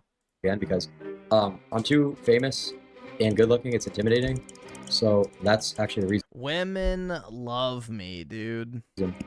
That it doesn't work. Wow, so he's looks-maxed so hard that it no longer works. He's not joking, he's serious. It's not a cope. It's not even a cope. It's actually real. So I'm just not going to do it anymore. It just doesn't make sense. Drake doesn't cold approach. Like, he just goes in on DMs. You know what I'm saying? So Clev pays for this American girl to come to Paris so he doesn't look single. He buys her all of this stuff. And thank God he does, because if he didn't sugar daddy her, she'd leave. That's how weird Clev is acting. And every time we kiss, I swear I could fly. Oh. This is even too cringe for her. You start DJing. Yeah, you should. I'm not going to say the next part. Chat knows. What's the next part? DJ the VJ. Oh. He's crashing out on Twitter because people are making fun of him. He's tweeting about how French people are ugly because too many people died in World War II. He'll end up getting community noted. He flips a cLavicular at the Paris fashion show. He looks like he's about to cry because he's getting mogged by French people. These other models are fans of his, so they're asking him for pictures, but he's getting upset because he does actually look better after getting the nose job, though, I will say. That is actually an improvement. feels like he's getting mogged. Sure. Thank you. He looks sick, man. Thanks. I love how they all try to do like the autism face. Like all these motherfuckers are like trying to mog and shit. It's like, bro, you don't look like that all the time. That guy's a fan. Why are you so insecure? One thing I don't get is like why they want you to do a different face than your normal resting face. It's like, bro, you're not gonna look like that. You just look autistic. You are autistic. He's asking why a model would pose for a picture. Dude, it's literally their job. Another model who's clearly a fan came up for a picture. cLavicular starts molding because he feels like he's getting mogged again. What's up, man? How's it going? Cool, man. That's really cool. He's so mad. Dude, those people, like, some of them are being kind of rude in there. I'm not gonna lie. Random gestures. They're not rude. You're just insecure. Even his chat was grilling him for it. Boring right now and had so much anxiety, bro. No, I was just tired, man. I still haven't slept yet. Clav's on stream talking about how he had to fly out an American girl, not because he couldn't pick one up in France, but because Americans are better looking. This was American. Way better genetics, taller, a very good looking face, ideal coloring. Pretty common to see in America. Whereas that type of gene quality non-existent in Paris, in France. He's talking about gene quality. Dude, half of your face is plastic. He's getting into French politics, talking about how dirty Paris is. This is the average block in Paris. I'm not gonna lie, it might be even worse than this. This is not even a cherry pick photo. This is walk outside your house anywhere in Paris and it looks like that. Anyone who lives here will agree. I've watched over 15 hours of Clav streams. He never saw this. He just Googled trash in Paris, and this is the first image that pops up. You can see the watermark on the image. No, Paris is a shithole, bro. That's undeniable. Starts going off about France's economy. GDP in France, in Paris, is worse than the poorest state in all of the United States. That's Mississippi. Lower GDP per capita. And they're coping when they see a good-looking person, you know, or a good-looking couple like this walking around, just mogging everyone. His chat's roasting him. Richard Maxer just tipped $2. Got mogged by half of the EU guys. Stop having you on TN. Not enhanced. Yeah, sure, bro. I got mogged by it. I need to get better at carrying combos, this shit. Yeah, maybe I'd have a better chance of cold approaching, but probably not because I'm too famous. He's tweeting that the French raped their woman. He's talking about immigration politics. You would think the citizens of Paris would be more mad at the immigrants sexually assaulting all their women and children not Clav giving out flowers. Bro. Exactly, bro. Yeah, you really would think that, but it's not the case. It's not the case. He's begging his audience to tweet negatively about France. Yeah, everyone tweet out pictures of the vandalism. Spam that all over the internet. Spam pictures of the trash. Spam statistics about the wages here. Spam. He then starts tweeting about how everyone in France is an impolite shitbag, all because he got rejected by some women. He says, I took over France. The French are not known for being polite, to be fair.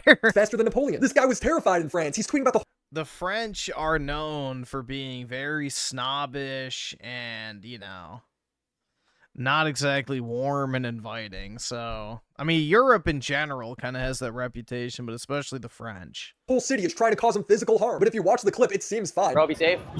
Bob, be safe. Yeah, this is interesting demographics. I'll say that. Paris ain't safe, bro. Fuck this. This is not safe. This is like giga risk maxing. He's saying this is an entire group of women are walking around in the background just fine. Bro, why is it so fucking ghetto here?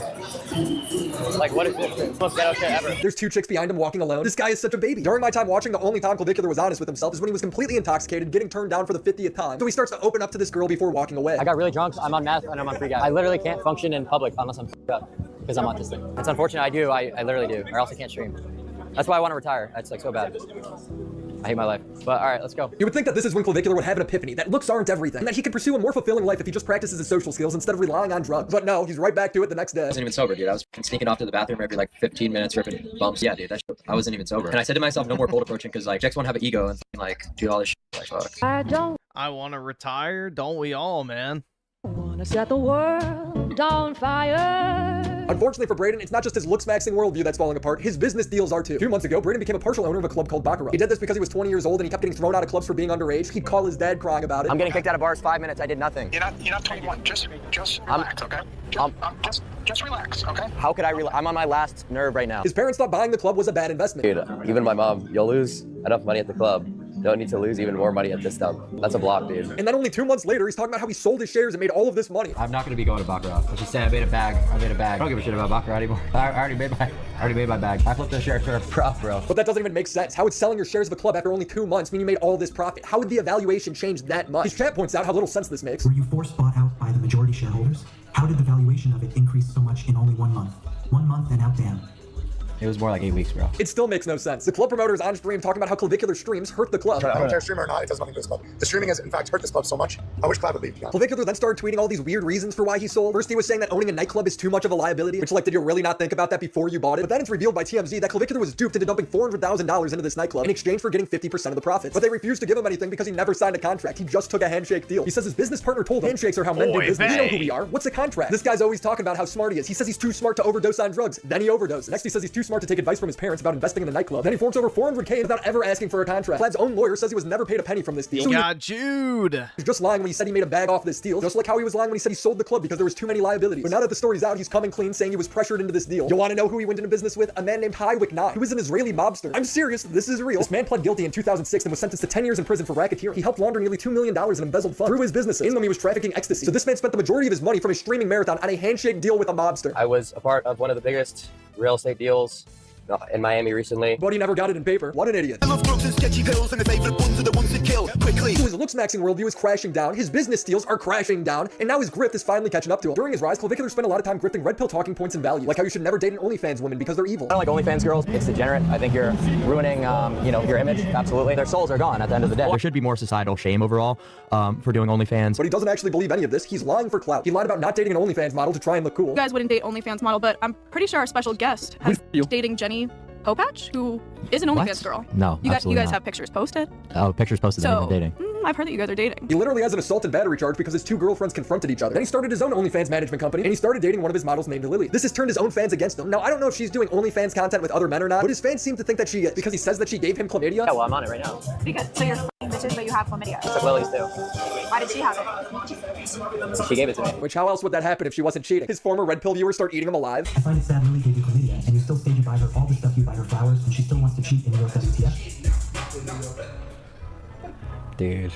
Dude, the copes. Nah, you're the one coping. 2 weeks, just pick $2. You got 2 weeks max, your whole fan base hates you as person because you were dating Mudshot porn star. Get a f***ing grip, loser. I understand you are sad because Lily cucked you, but come on, bro, focus. Whatever, bro. He's silencing donations as they're reading out because they keep calling him a cuck loser. I hate myself for wasting so much time. Told your fan base for porn star, we'd just retire, bro. Nobody likes you anymore. You are getting ratio in your own comp. But the weird part is cLavicular does have chlamydia. He's talked about it on multiple streams for months. Size condoms to use. What's that? You know I'm black. I recently learned what condoms are because I have chlamydia. I didn't even know how to put it on until about 5 days ago. Oh, you have chlamydia? Yeah. Me too. Really? Yes, I just got the papers today. You gotta take the pills for 5 days? Yeah, I haven't started it yet. What day you on? I ain't started Me yet. neither. Yeah, I just ignore it. Yeah. It'll go away some point. It's natural. It'll just go away. I think that's how it works. That's not how chlamydia works. He does eventually start taking his medicine, but he's been hooking up with girls the entire time, and that's not what you're supposed to do. How many times have you been STD tested? Every time I'm at the doctor, they STD test you. I was at the hospital. I have 2 more days of my chlamydia medication. You're on doxycycline, which is for STD treatment or acne. Thank God I don't have to worry about STDs. Skin, like Technically, I had extra. So I've been on it for more than the treatment. I just took Lily's too. Why is she not taking hers? He's been having sex this whole time. How is that not illegal? As for his community turning against him, I don't really feel bad. Live by the grift, die by the grift. You look like you're the type to think the stripper actually likes you. Baby nose, polished SpongeBob. All right, dude, I gotta stop reading this chat. To wrap things up, cLavicular has been facing a lot of reality checks recently, but I don't think he's learned anything. He should be learning that looks aren't everything. You look so bad now. dude. You need the nose touch up, it's uneven, it's really not. Copes. He should be discovering that people don't really care if he's a famous streamer, if it means he comes off like a weirdo. It's not a game, like, it's not hitting, like, airball. He should start realizing that maybe he's not as smart as he thinks he is. After losing 400K by going into business with a mobster, relying on only handshake deals. After ODing, Clav said he was done doing drugs, he gave a big speech about it. I ain't gonna be doing any of that shit anymore. Truly, if you have to poison your body and take drugs and alter your mind to make a bitch talk to you, then she ain't worth talking to, bro. I know. And if you have to do the same thing, but if you have to do the same thing for these people at home to watch you, them too. Like, you are who you are, and it's not up to you to poison yourself to entertain any of these people. If they're unhappy with how you act and the things you do, unless you're going to take illegal substances, then let them all off. Yeah, no, I completely agree. And I mean, really, the drug stuff is for anxiety because, you know, I really could give a fuck about low-stake interactions with like girls and college That's not the shit I care about. It's really situations where you're in an environment where everyone is important, your first impression actually matters. That's what puts me under a lot of stress and could like give me a panic attack. Bro, you've never talked to anybody important. He's making up fan fiction about himself. It does get to me sometimes. I get it, but you have to obviously adjust to the new lifestyle. You can't always. That was the cope. The cope was the drugs. I've had STDs this whole time. How would I if they're sexually transmitted? And I hope the recent thing that happened, I hope it's a wake up for you. No, it absolutely was. I haven't touched anything since. That lasted about 5 minutes. He's right back to it. And although he says otherwise, he is doing it for the girls and for the viewers. I literally can't function in public unless I'm up because I'm autistic. It's unfortunate. I literally do, or else I can't stream. That's why I want to retire. It's like so bad. I hate my life. But all right, let's go. He's listing off all the substances he's been taking on this trip. Those clubs were crazy yesterday. I don't know how you handled it. Drugs. No, but I mean, you're going for a while. You know what I mean? Yeah, I was doing a lot of cocaine, ecstasy, pre-gambling, drinking, cocaine, and meth. So I was doing uppers, downers, sideways, and like a little bit Upper of... is like cocaine. What's a downer? What's a downer? Alcohol. He'll make all of these mistakes again. He will overdose again. And that's not me wishing for it. That's me pointing out the logical conclusion of where this is going because he really does think he's so much smarter than he really is. I feel like I just am able to see past like the facades and lies of people and institutions so easily that nothing could be fun. And I can't enjoy things the way low sentience people can. Like, for example, sports. Wow, he's so high IQ, he can't enjoy sports. Hey, Brayden, maybe you're not that deep and complicated. Maybe you just ruined your social skills because you spent all day on looks maxing for him. Stop blaming everything on your autism and go learn how to make a friend. Other people manage just fine, dude. He'll look like Michael Jackson in 15 years. That's if he lives that long. If you enjoyed the video, leave a like and subscribe to the channel. Shout out to the homies over on Patreon. Crimson Glass, Riveter, Latchkey Godboy, Christina Vina, Drinko Bex, Eddie Bizzle, Christopher A. Is he based? On some levels, yeah. On some levels. Well, speaking of taking a piss, like we were talking about earlier, I do need to take a piss real quick, so I'll be back in a minute.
Alright, I'm back.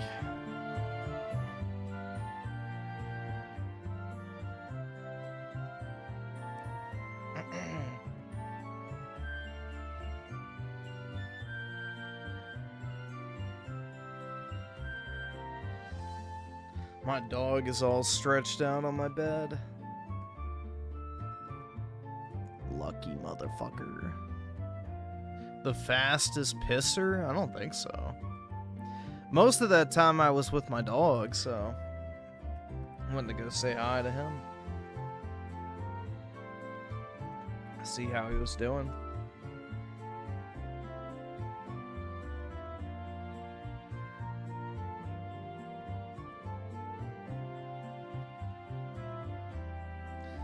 Yeah, I don't fucking wash my hands after taking a piss. Sorry. I don't piss on my hands.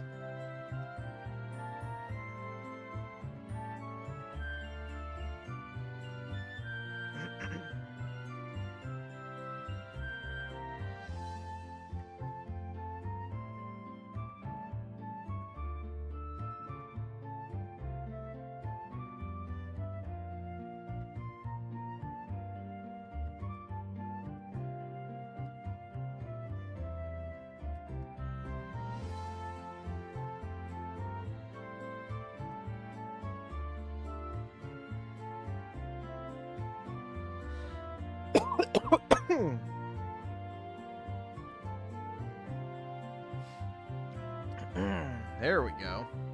That's better. That's something tickling my throat.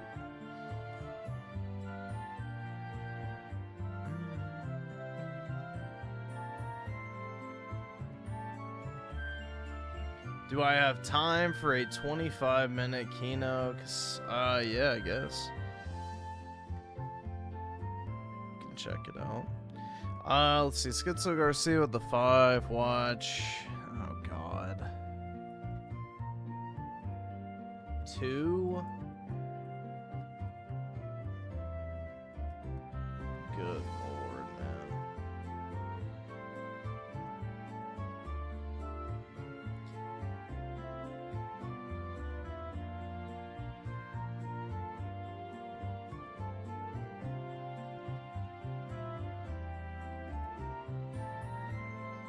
And let's see, Bill Herb with the 5 gifted memberships. Really appreciate it, man. It's very kind of you, sir. Appreciate that positivity, dude. But yeah, really appreciate it, man. Thanks so much.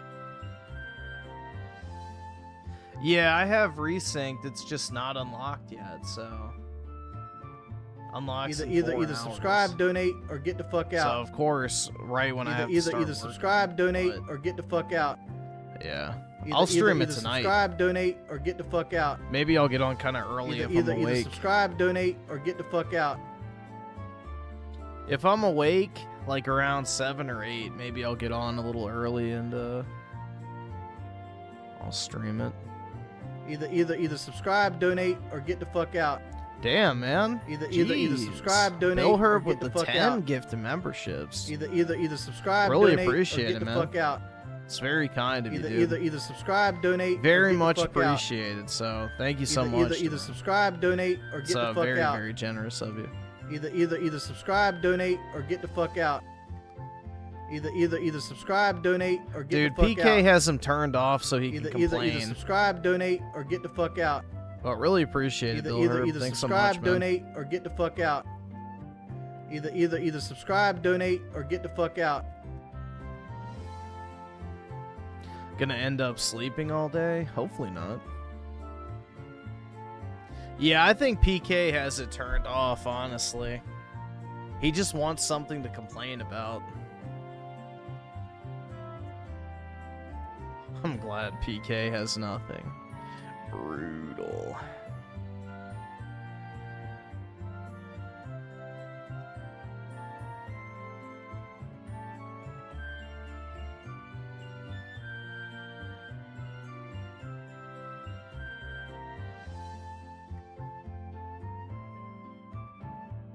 They increased the price of how much it costs to send. I think, yeah, based on regional pricing, because they forced me to, like, accept like some checkbox or something. I like saying we've updated our international pricing. So I think, yeah, Australia was one of the ones that looked like was affected. So it's probably just exchange rates. But I don't know. Alright, we'll see.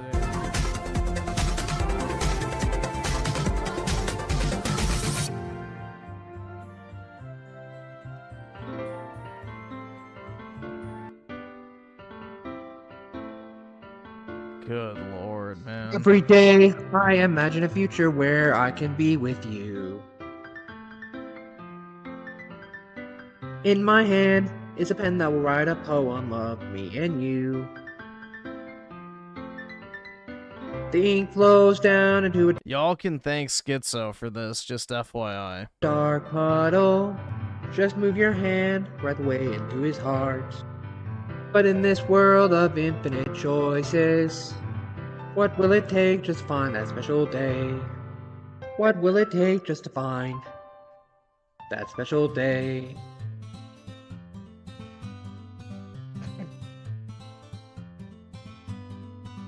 Have I found everybody a fun assignment to do today? When you're here, everything that we do is fun for them anyway. Unfortunately, everyone's currency these days is gay and lame. When I can't even read my own feelings, what good are words when a smile says it all? And if this world won't write me an ending, what will it take just for me to have it all?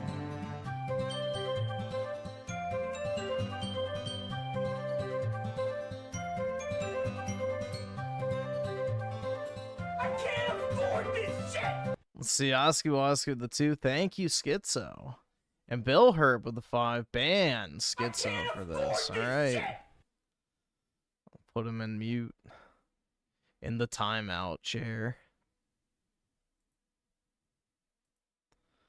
There we go.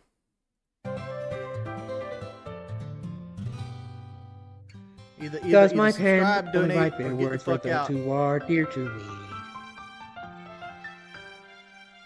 Is it love if I take you, or is it love if I set you free?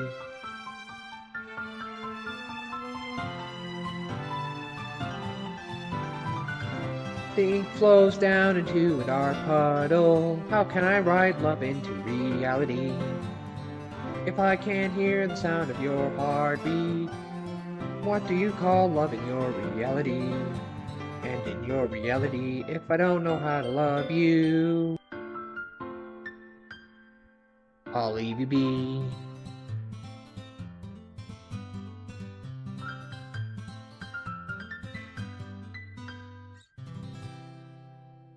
How beautiful, man. Yeah. Thanks for watching this Kino video tonight. Brony Vibes Bone, yeah, we're riding that hype. From Equestria dreams to the stories we brings. Oh my god.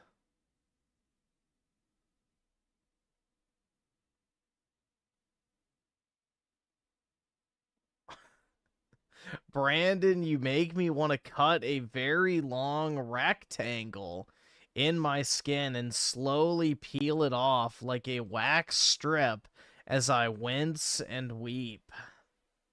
Beautiful. The way the gun kissed my head. Brutal, dude. I can't afford this shit! Juan with the 37. Yeah, we can take a look. And let's see, Bill Herb with the 5. Timeout Oski Woski 2. He's encouraging this. All right. There we go. Thought I was gonna freeze. And yours truly with the 2. Ban.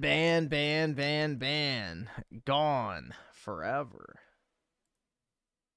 All right, we have another one. Oh boy.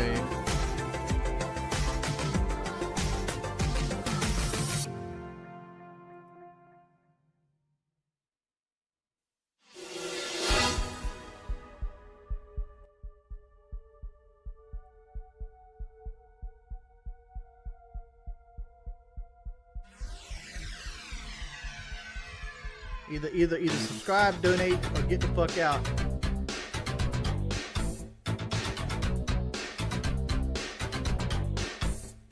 No, I would not love my son if he did this.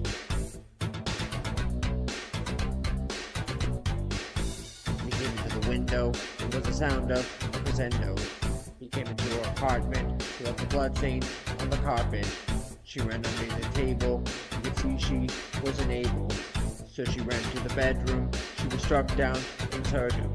Annie, you okay? So Annie, you okay? Are you okay, Annie? Annie, you okay? So Annie, you okay?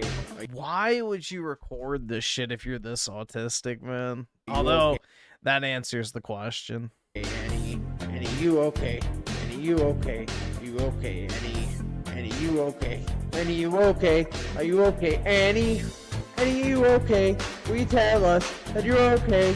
There's a sign in the window that he struck you a crescendo, Annie.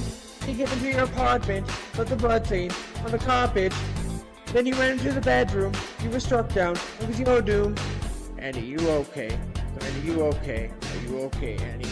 Annie, you okay? Annie, you okay? Are you okay, Annie? Annie, you okay? Annie, you okay? You okay, Annie? Dude, the way he talks, just like, holy shit, man. You've been hit by smooth criminal. Holy fuck, man. Even Chris Chan has better, like, you know, musical ability. So they came to the outlay. It was Sunday. What a black day. Mouth-to-mouth resuscitation, sounding heartbeats, intimidation. Annie, you okay? Annie, you okay? Are you okay, Annie? Annie, you okay? All right, awesome. You okay? Thanks, nigga. All right. You okay, Annie? Annie, you okay? Annie, you okay? Are you okay, Annie? Annie, you okay? Annie, you okay? Are you okay, Annie? Annie, you okay? Will you tell us that you're okay? There's a sign in the window that he struck you. Crescendo, Annie. He came into your apartment, left the blessing in the carpet. Then you went into the bedroom. You were struck down. It was your doom. Annie, you okay? Oh my God, Annie, you man. okay? Are you okay, Annie? This is pain. Black Hater with the 29 months. Much appreciated, man. And 88 Krager with the 2. MJ the GOAT. I don't think this is doing him much, much honors. But, yikes. And Merc with the 2. Adding this to the gym workout playlist. You have to, man. This is top notch. And Black Hater with the 5. Mute Bill for liking this. All right. I don't know. I can't say that I blame him. It's just so good, man. You've been hit by, you've been struck by, smooth criminal.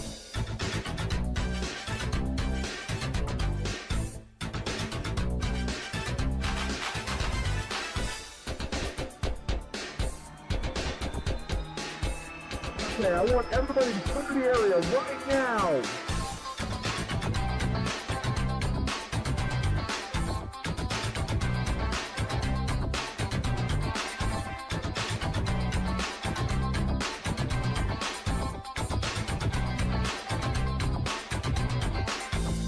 Are you okay?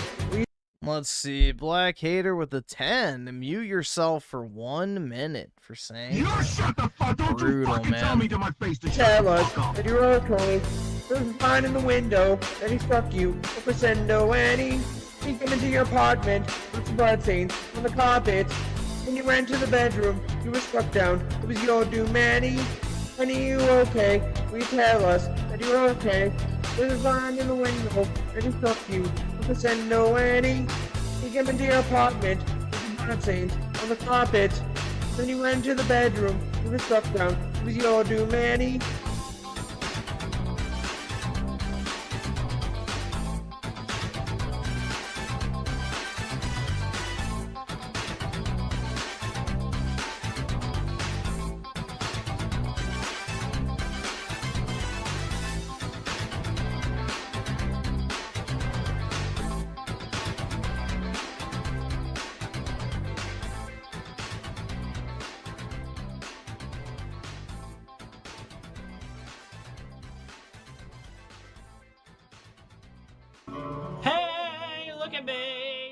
I'm sitting here sad and lonely without a fire, but a desire to not hear you say, I want it that way, as I see the ladies walking along one by one.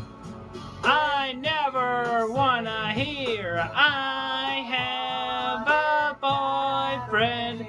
Tell me why I'm stuck as a virgin with rage. Tell me why I so need a cute girl my age. Tell me why I never wanna hear you say I have a boyfriend and I have no fire but a desire to not hear you say I have a boyfriend. Tell me why I'm stuck as a virgin with rage. I so need a cute girl my age. Tell me why I never wanna hear you say I have a boyfriend. Why do all of the jerks get all of the pretty girls? Yeah, you may not know this, but you should know that I am a lonesome heart and I have no fire but a desire to not hear. Don't wanna hear you start as a virgin with rage. So need a cute girl my age. I never wanna hear you say I have a boyfriend. Tell me why I'm stuck as a virgin with rage. Me why I so need a cute girl my age. Tell me why I never wanna hear you say I have a boyfriend. Tell me why I'm stuck as a virgin with rage. I so need a cute girl my age. Tell me why I never wanna hear you say I have a boyfriend. Never say it now. Alright, I figured I would play that while I had myself muted for your enjoyment, so there you go. Hopefully everyone can relate. At least I know I'm not this low in life. This made me feel better. Exactly. There you go.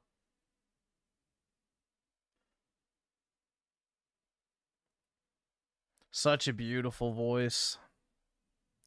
Like an angel.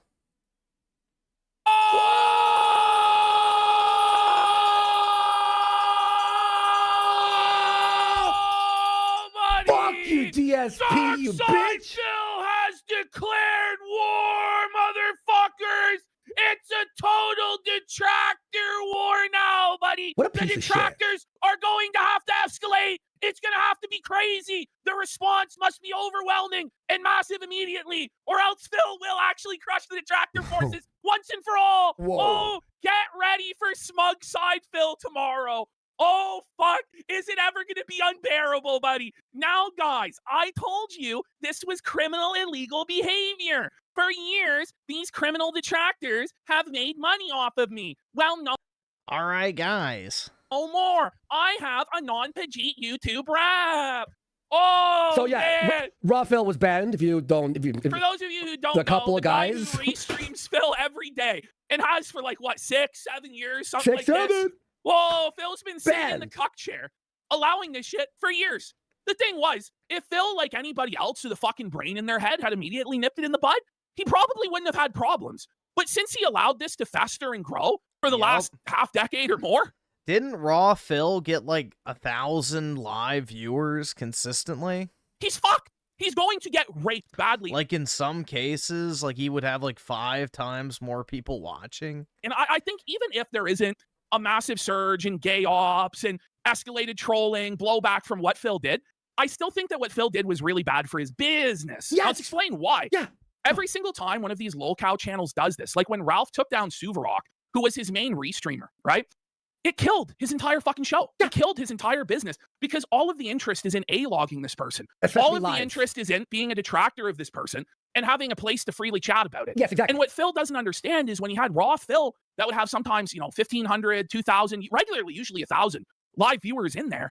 That was attention. That was eyeballs on his business. And people would donate to piss off the Raw Phil chat, knowing that they could then go in there and see all the detractors mauled and seethe, or trolls would donate to Phil to press him or make fun of him, and then they would go to Raw Phil to see what people's reactions would be, if it was funny or if they'd be called a detractor or whatever.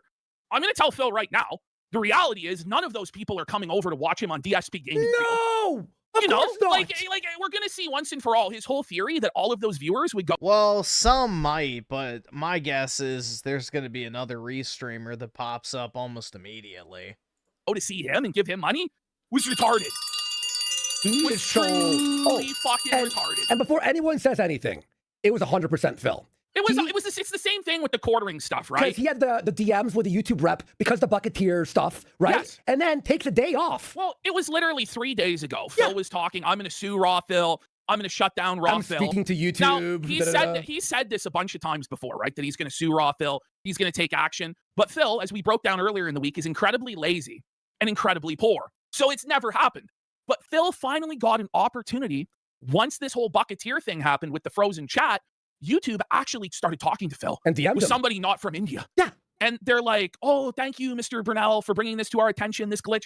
Is there anything else we can help you with? Yeah, actually, there's this restreamer, Raw Phil, who's hurting my business. Because what happened there was it was not copyright claims. Most people think it's copyright that took down Raw Phil. No. That's no.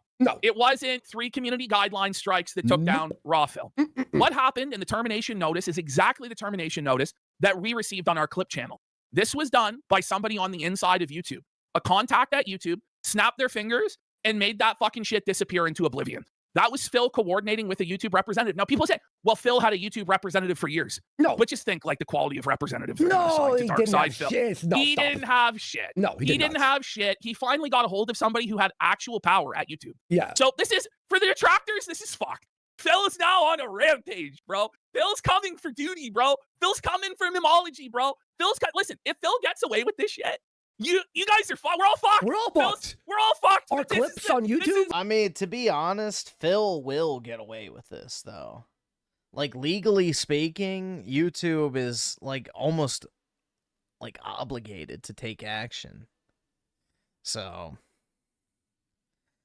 unfortunately, DSP is in the right in this situation from a YouTube TOS and legal standpoint, but I don't understand why he would even bother after all these fucking years, man. I guess it finally got to him. A tyrant! But yeah, I mean, this is kind of a DSPW, if you can even call it that, because what does he actually gain from this? Nothing. Somebody will just make another restream channel.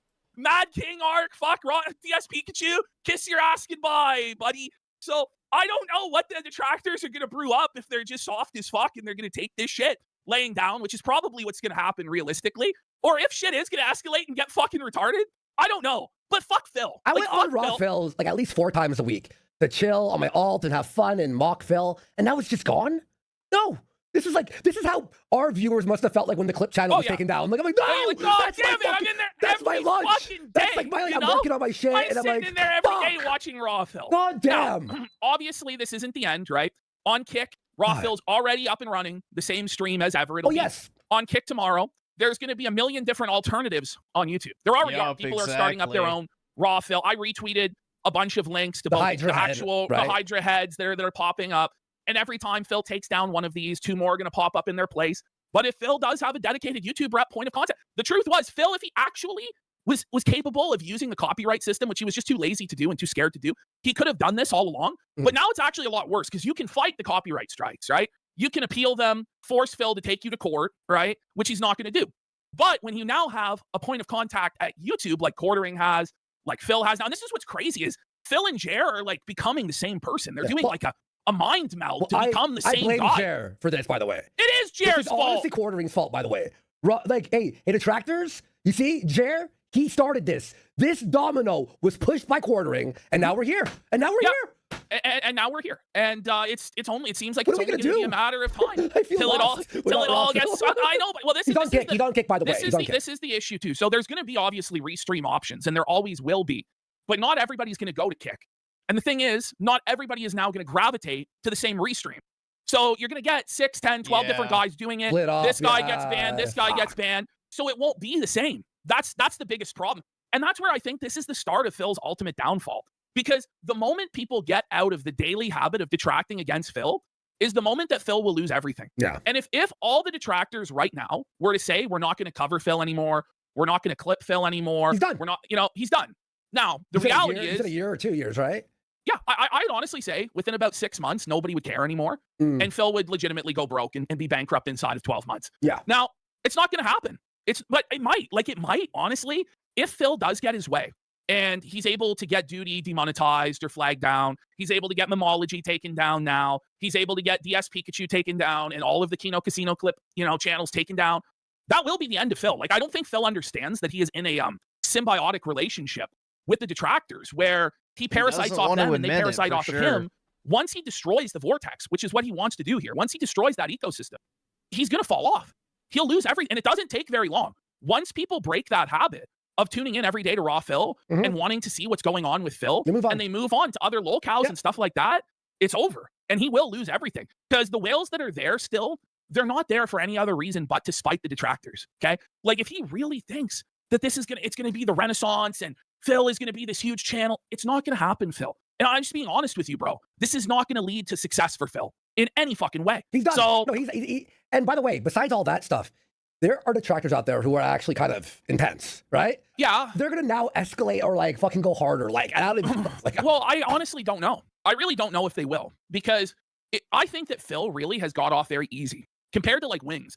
And the thing that's true. That's true. Yeah. This is what Phil now has to be worried about. Is up until now, Phil's trolls are tame, bro. Compared to the Cyrax trolls. Oh yeah. Yeah. Compared to the Wings of Redemption trolls, compared to the Patrick Tomlinson trolls, like the Opie and Anthony Pass and stuff like that. Yeah. It's tame. But in this moment where Phil has now decided to take down all of the detractors one by one with his YouTube rep, he may start to attract, especially in the vacuum of Wings disappearing. Those Wings guys right now, from what I understand, and I'm not, embedded in that community, but from what I understand, they're all bored as fuck. They're all sitting there just waiting, just chomping at the bit for something to bite into and go fucking crazy about. And so Phil may have picked the worst time possible to do this. By the way, I don't think it's a YouTube rep. What it is YouTube DM'd him about the Bucketeer thing. So he had direct contact. So it wasn't like he has a new rep it's now he's like, oh, by the way, while you're fixing that, could you check this channel and have them banned because they're stealing my content? And then boom, instant. So not like a rep per se, like it's a beat. No, it's not a rep, it's a point of contact. That's what I meant to say. It's a point of contact at YouTube. Yeah. Somebody that will actually communicate with him. And they'll respond. They'll respond every time, by the way. Like that's the problem. Phil has a guy at YouTube who will check these channels out and ban them if you're restreaming them. Like, it's going to be bad. Every day Phil's off, someone will go down. I'm telling you right now. Yeah, Phil, it's going to be interesting because we're going to see tomorrow. There's two paths for Phil to play here. One, and this is the most likely.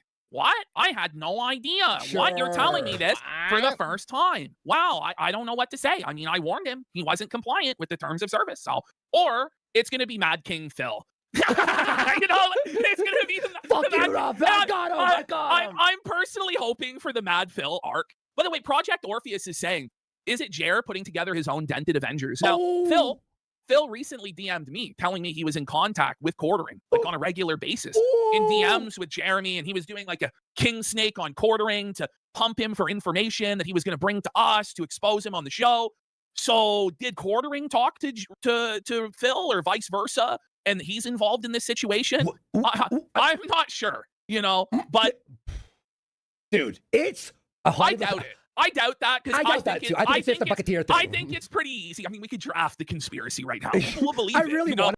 Yeah, legally, YouTube does have to take it down. I mean, it is just duplicative content. So already you get demonetized for that. Like, YouTube is already proactively, like, demonetizing clip channels. So that was already a risk. But yeah, if DSP asked them to, like, it's a pretty cut and dry kind of copyright thing. So legally speaking, if they did not take action, it would be a problem on their end. They say it was quartering, helping him. It could be amazing. The Legion of Fel. Not that Phil would ever actually get the money to sue Google, but just theoretically speaking.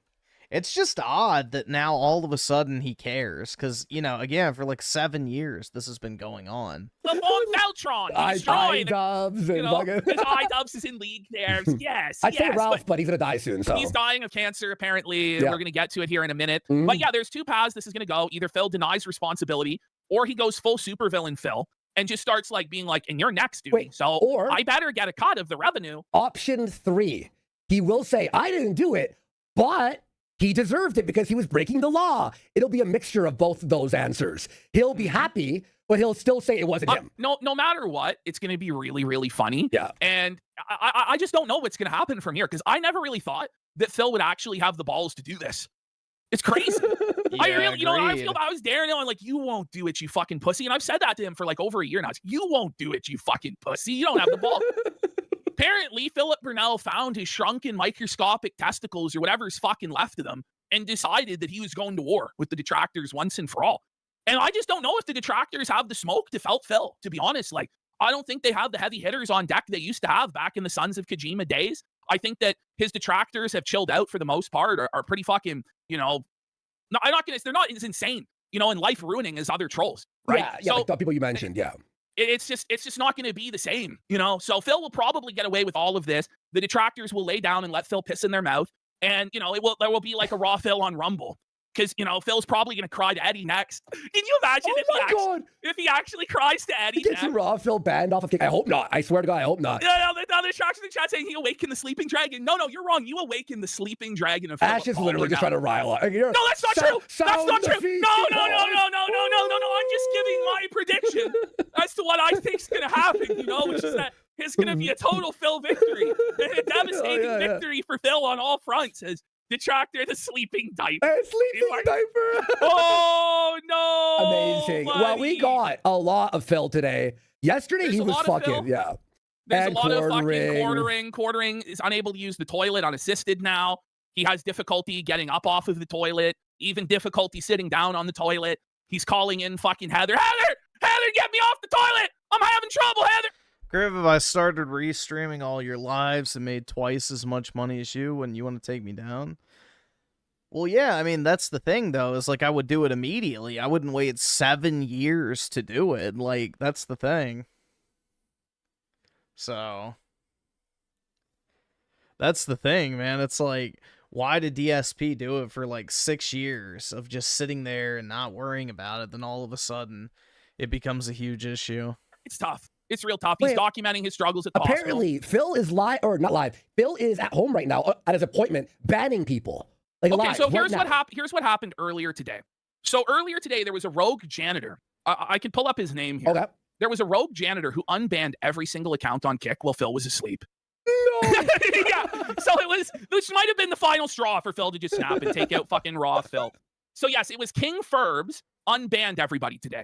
King Ferbs, in a righteous move, just decided, you know what? Everybody's free to shitpost in the Kick chat now. Wow. So then the Dirty Judas snitch mod, Be More Righteous, snitched on King Ferbs to King Phil. And now Phil, on his day off, because I guess Be More Righteous isn't going to clean this mess up for him with his fucking broomstick. Phil now on his day off is having to manually go through and re-ban all 93,000 banned accounts. Oh my God. So it's probably going to take like 8 or 9 hours minimum to do that, because there's 93,000 banned accounts in the graveyard. 93,000. They were all banned it though. Now he has to reban and 93,000, bro. Remember who wasn't banned? Yes. Oh, okay, yeah, it's over. It's just a nightmare. So I think that might have been the final straw where Phil was like, you know what? I've had it. The sleeping dragon's awake. Phil's watching right now, by the way. I know for a fucking fact Phil is watching right now. Fuck you, Phil. You're an idiot. By the way, why would you do this on your day off? I know somebody else now for president off. We're background noise for him while he's doing it. You know, while he's like, yes, oh, I felt it now. Dude, on your day off, like if he was smart, he'd go, may you wait till like I'm streaming and do it? Because like then he could be like, I'm live. How can I? But he took a day off to talk to the YouTube the point of contact. He's fucking deranged. How did he think this would go? He's different. Well, so far there's no consequences to him doing it. True, and he's winning. Like, let's be real, guys. This is a huge victory for Phil. The detractors are felt it. The question is, right? The detractors have always had it in Phil's mind that this is like a mutually assured destruction moment. Like this is pressing the red button and the nukes are going to fly. But I think it turns out the detractors simply do not have the arsenal necessary to take on Phil. And they're just weak. And so it's over. Like Phil is just going to run roughshod over them. There's nothing they can do, really. Yeah. It's King Phil. What a fucking turn of events. And we'll come I can't believe it. Phil went from felted to like this kingly, like reigning over an empire today.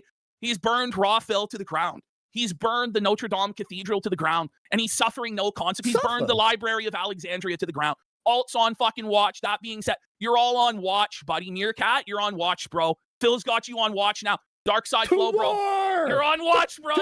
He's too powerful, protect their country. He's too powerful, bro. What are we gonna do before the might of King Phil? No. The beacons are lit. Gondor calls from aid. The riders of Winghorn are assembled. This is gonna be like the final battle, and the fucking Wings army comes over the fucking mountain on cavalry, and they're like, "We'll get him. Don't worry." We will all die for victory. Oh no, man! Shit's gonna get fucking stupid. Charge! You just tell. Remember, guys, don't fucking. How many do I have? I have no clue. Probably not anywhere near 93,000. Maybe like a couple hundred over the years. I have no idea. Phil, you know what I mean? Leave Phil alone. Leave him alone.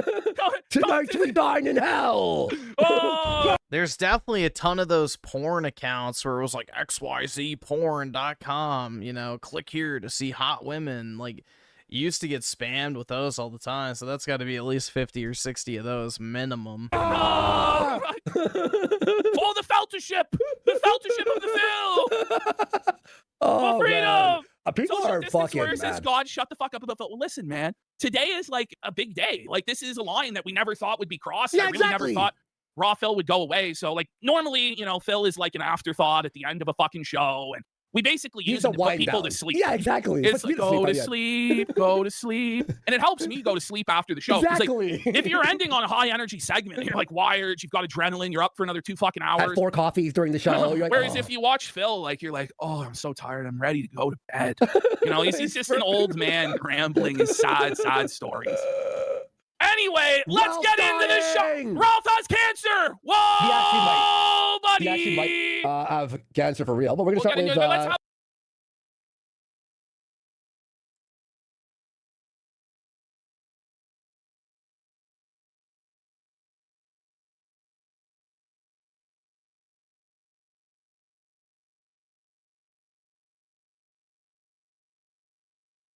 Who's better looking? Me. Hold on, wait. Who's better looking? Me. Bruh. Definitely not.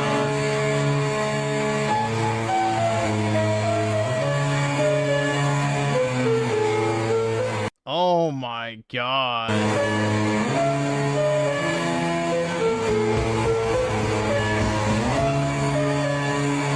Yeah, that's brutal, man. That's brutal. Who's better looking?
Looked underage without makeup? I don't think so, man.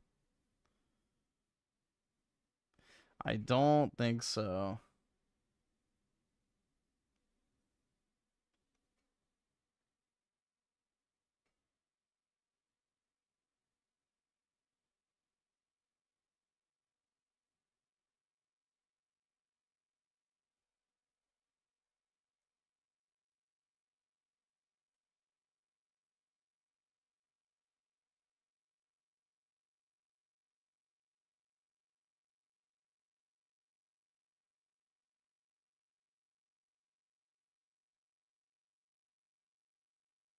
The dangers of physical meat. All right, well, I'll take the bait. What is up, gamers? It is Will77. Oh my god, bro. I mean, at least he actually buys physical games, so we'll see. JP back at it again with another one, and today we are going to be talking about something that's been on my mind a lot lately, and that is the dangers of physical gaming in 2026. Yeah, you heard that right. Not the dangers of owning physical games exactly, but how the whole thing is slowly dying out, and why that makes me want to buy even more right now while I still can. But before we Yeah, physical games are dying, but I want to buy more. get started, I want to say thank you so much for being here. I appreciate every single one of you. Huge shout out to the Keep It Gaming crew members. You guys I'm telling you, this is just a manifested shopping addiction, guys. are amazing, and don't forget to hit the notification bell so you stay up to date. I'm telling you, this whole physical game collecting stuff is a shopping addiction. Whenever I drop videos. Right now, I have over 750 physical video games in my collection. I mean, I have so many damn games, and I've been buying so many damn games. So to give you an example, this is not my whole collection here, but I bought this shelf. A lot of you guys remember making that video. This shelf is all games that I haven't organized yet, okay? I haven't organized them. I just throw them in there because in order to organize them the way that I want, it takes time, and I just don't feel like taking that time. But that shelf is almost full because I've just been going crazy, right? But I run the Will It Play With No Internet series where I test these discs and carts on PS5 and other systems. Look, I love the feel of a real box, popping in a cartridge and knowing it's mine. But the market data is pretty grim. In 2025, a new physical video game spending in the US hit just $1.5 billion. That's the lowest. Yeah, Pokemon cards are way cooler than physical games. Since they started tracking this stuff back in 1995. That's down from a peak of over $11 billion back in 2008. And it's been dropping almost every single year. So what's going on? Is physical gaming doomed? And why am I still out here grabbing as many as I can? Let's break it down.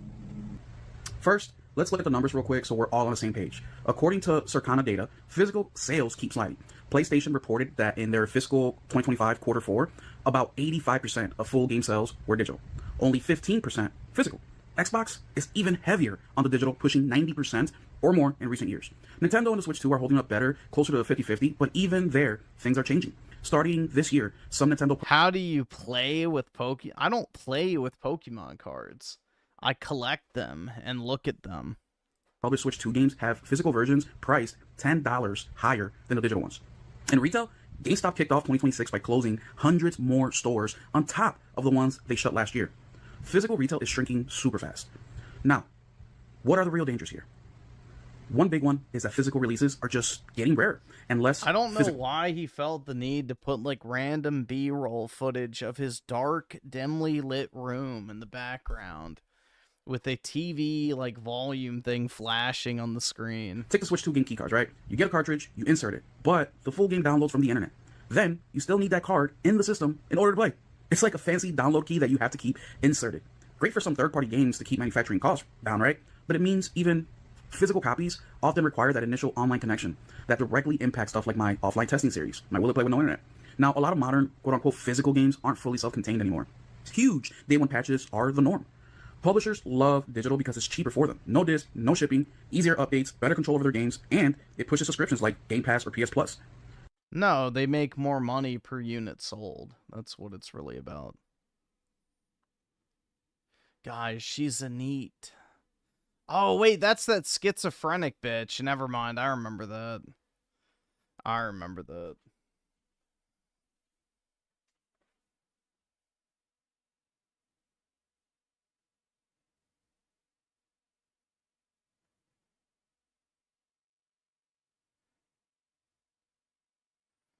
Let's see. Vendetta with the 5. They're remaking Harrison Ford, The Fugitive, and want Zendaya as the lead to replace him.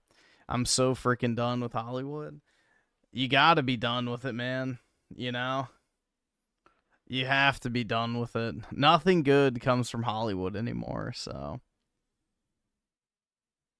You just gotta let that ship sail and fall off into the unknown waters. I don't fucking know, bro. It's like Hollywood, the music industry, the game industry, it's all cooked, bro.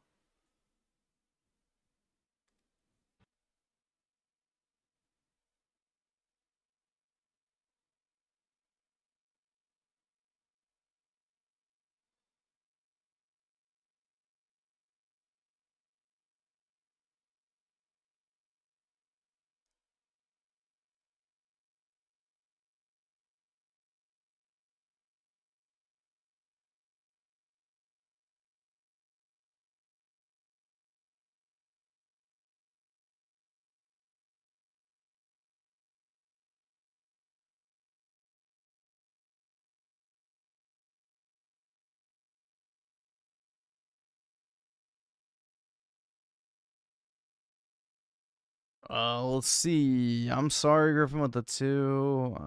Okay. Oh, shit. Copy.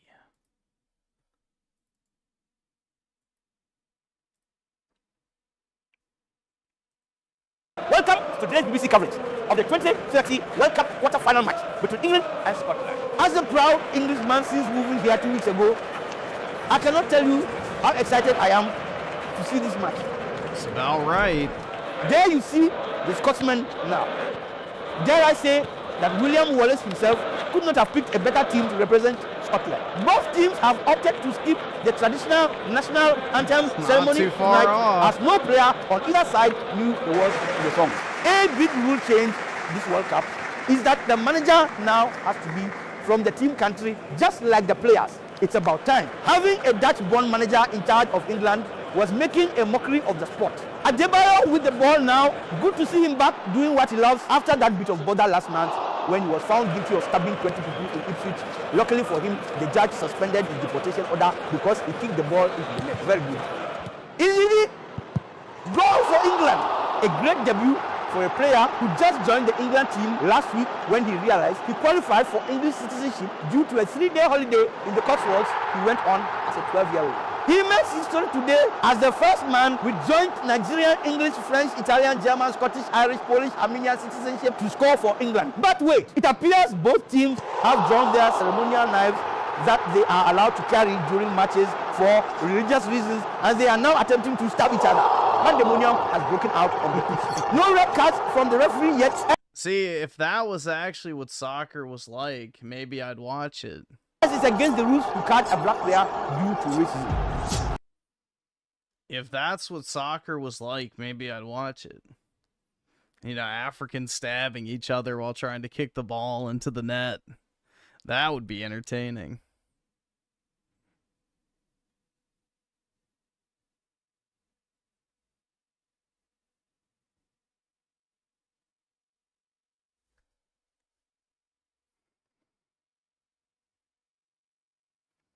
I would consider get this because the lake looks fire.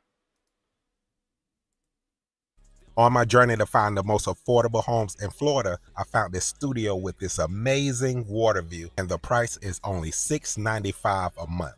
Like, that reminds me of the rent prices in the 90s. All right, here we go. So for today's showing, I'm in Frostproof, Florida, and I found this studio that's just over 500 square feet, and they're asking $695 a month. Not terrible, that was I the guess. bedroom/living area. This is the kitchen, and I love this kitchen. These windows wrap all around this kitchen with stainless steel appliances. This was a nice, affordable find. Those stairs leads to the garage. It was locked, so I wasn't able to access that. They do allow pets, so if anyone wants to bring a pet, and the property management is all county Pope. Look at that view. That view alone is worth $600 a month by itself. Let me know in the comments where I should go next. So this is the That's outside. not bad. $695. That's not bad.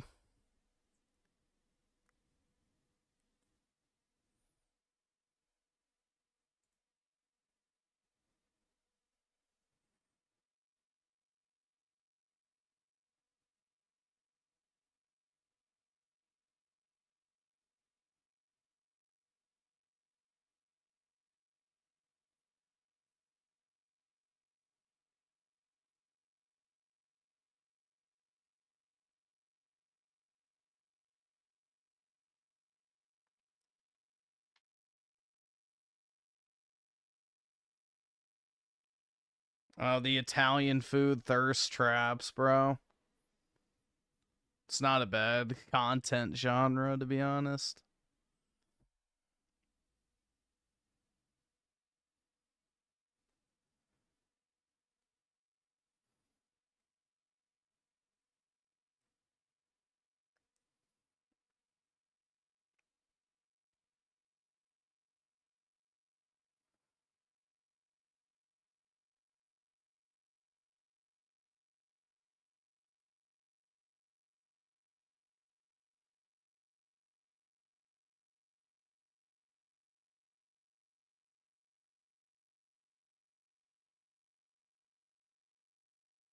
Irvin's still live. I might be getting off in a minute or two here. I don't know. I am kind of tired, to be honest. I've been live for what? Almost 8 hours, so. And we've done nothing but videos, so. That does make me sleepier than most things.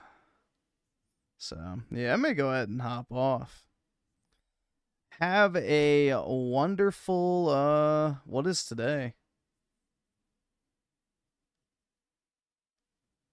It's Thursday, right? Yeah, Thursday. Alright, well, yeah, I guess I'll, talk to everybody later. I'll try to get on kind of early tonight. No promises, but, yeah, I'll stream the, Black Flag remaster for sure. But... anyway, guys, have a great day. Appreciate everybody stopping by, and I'll talk to everyone later. Peace out, guys.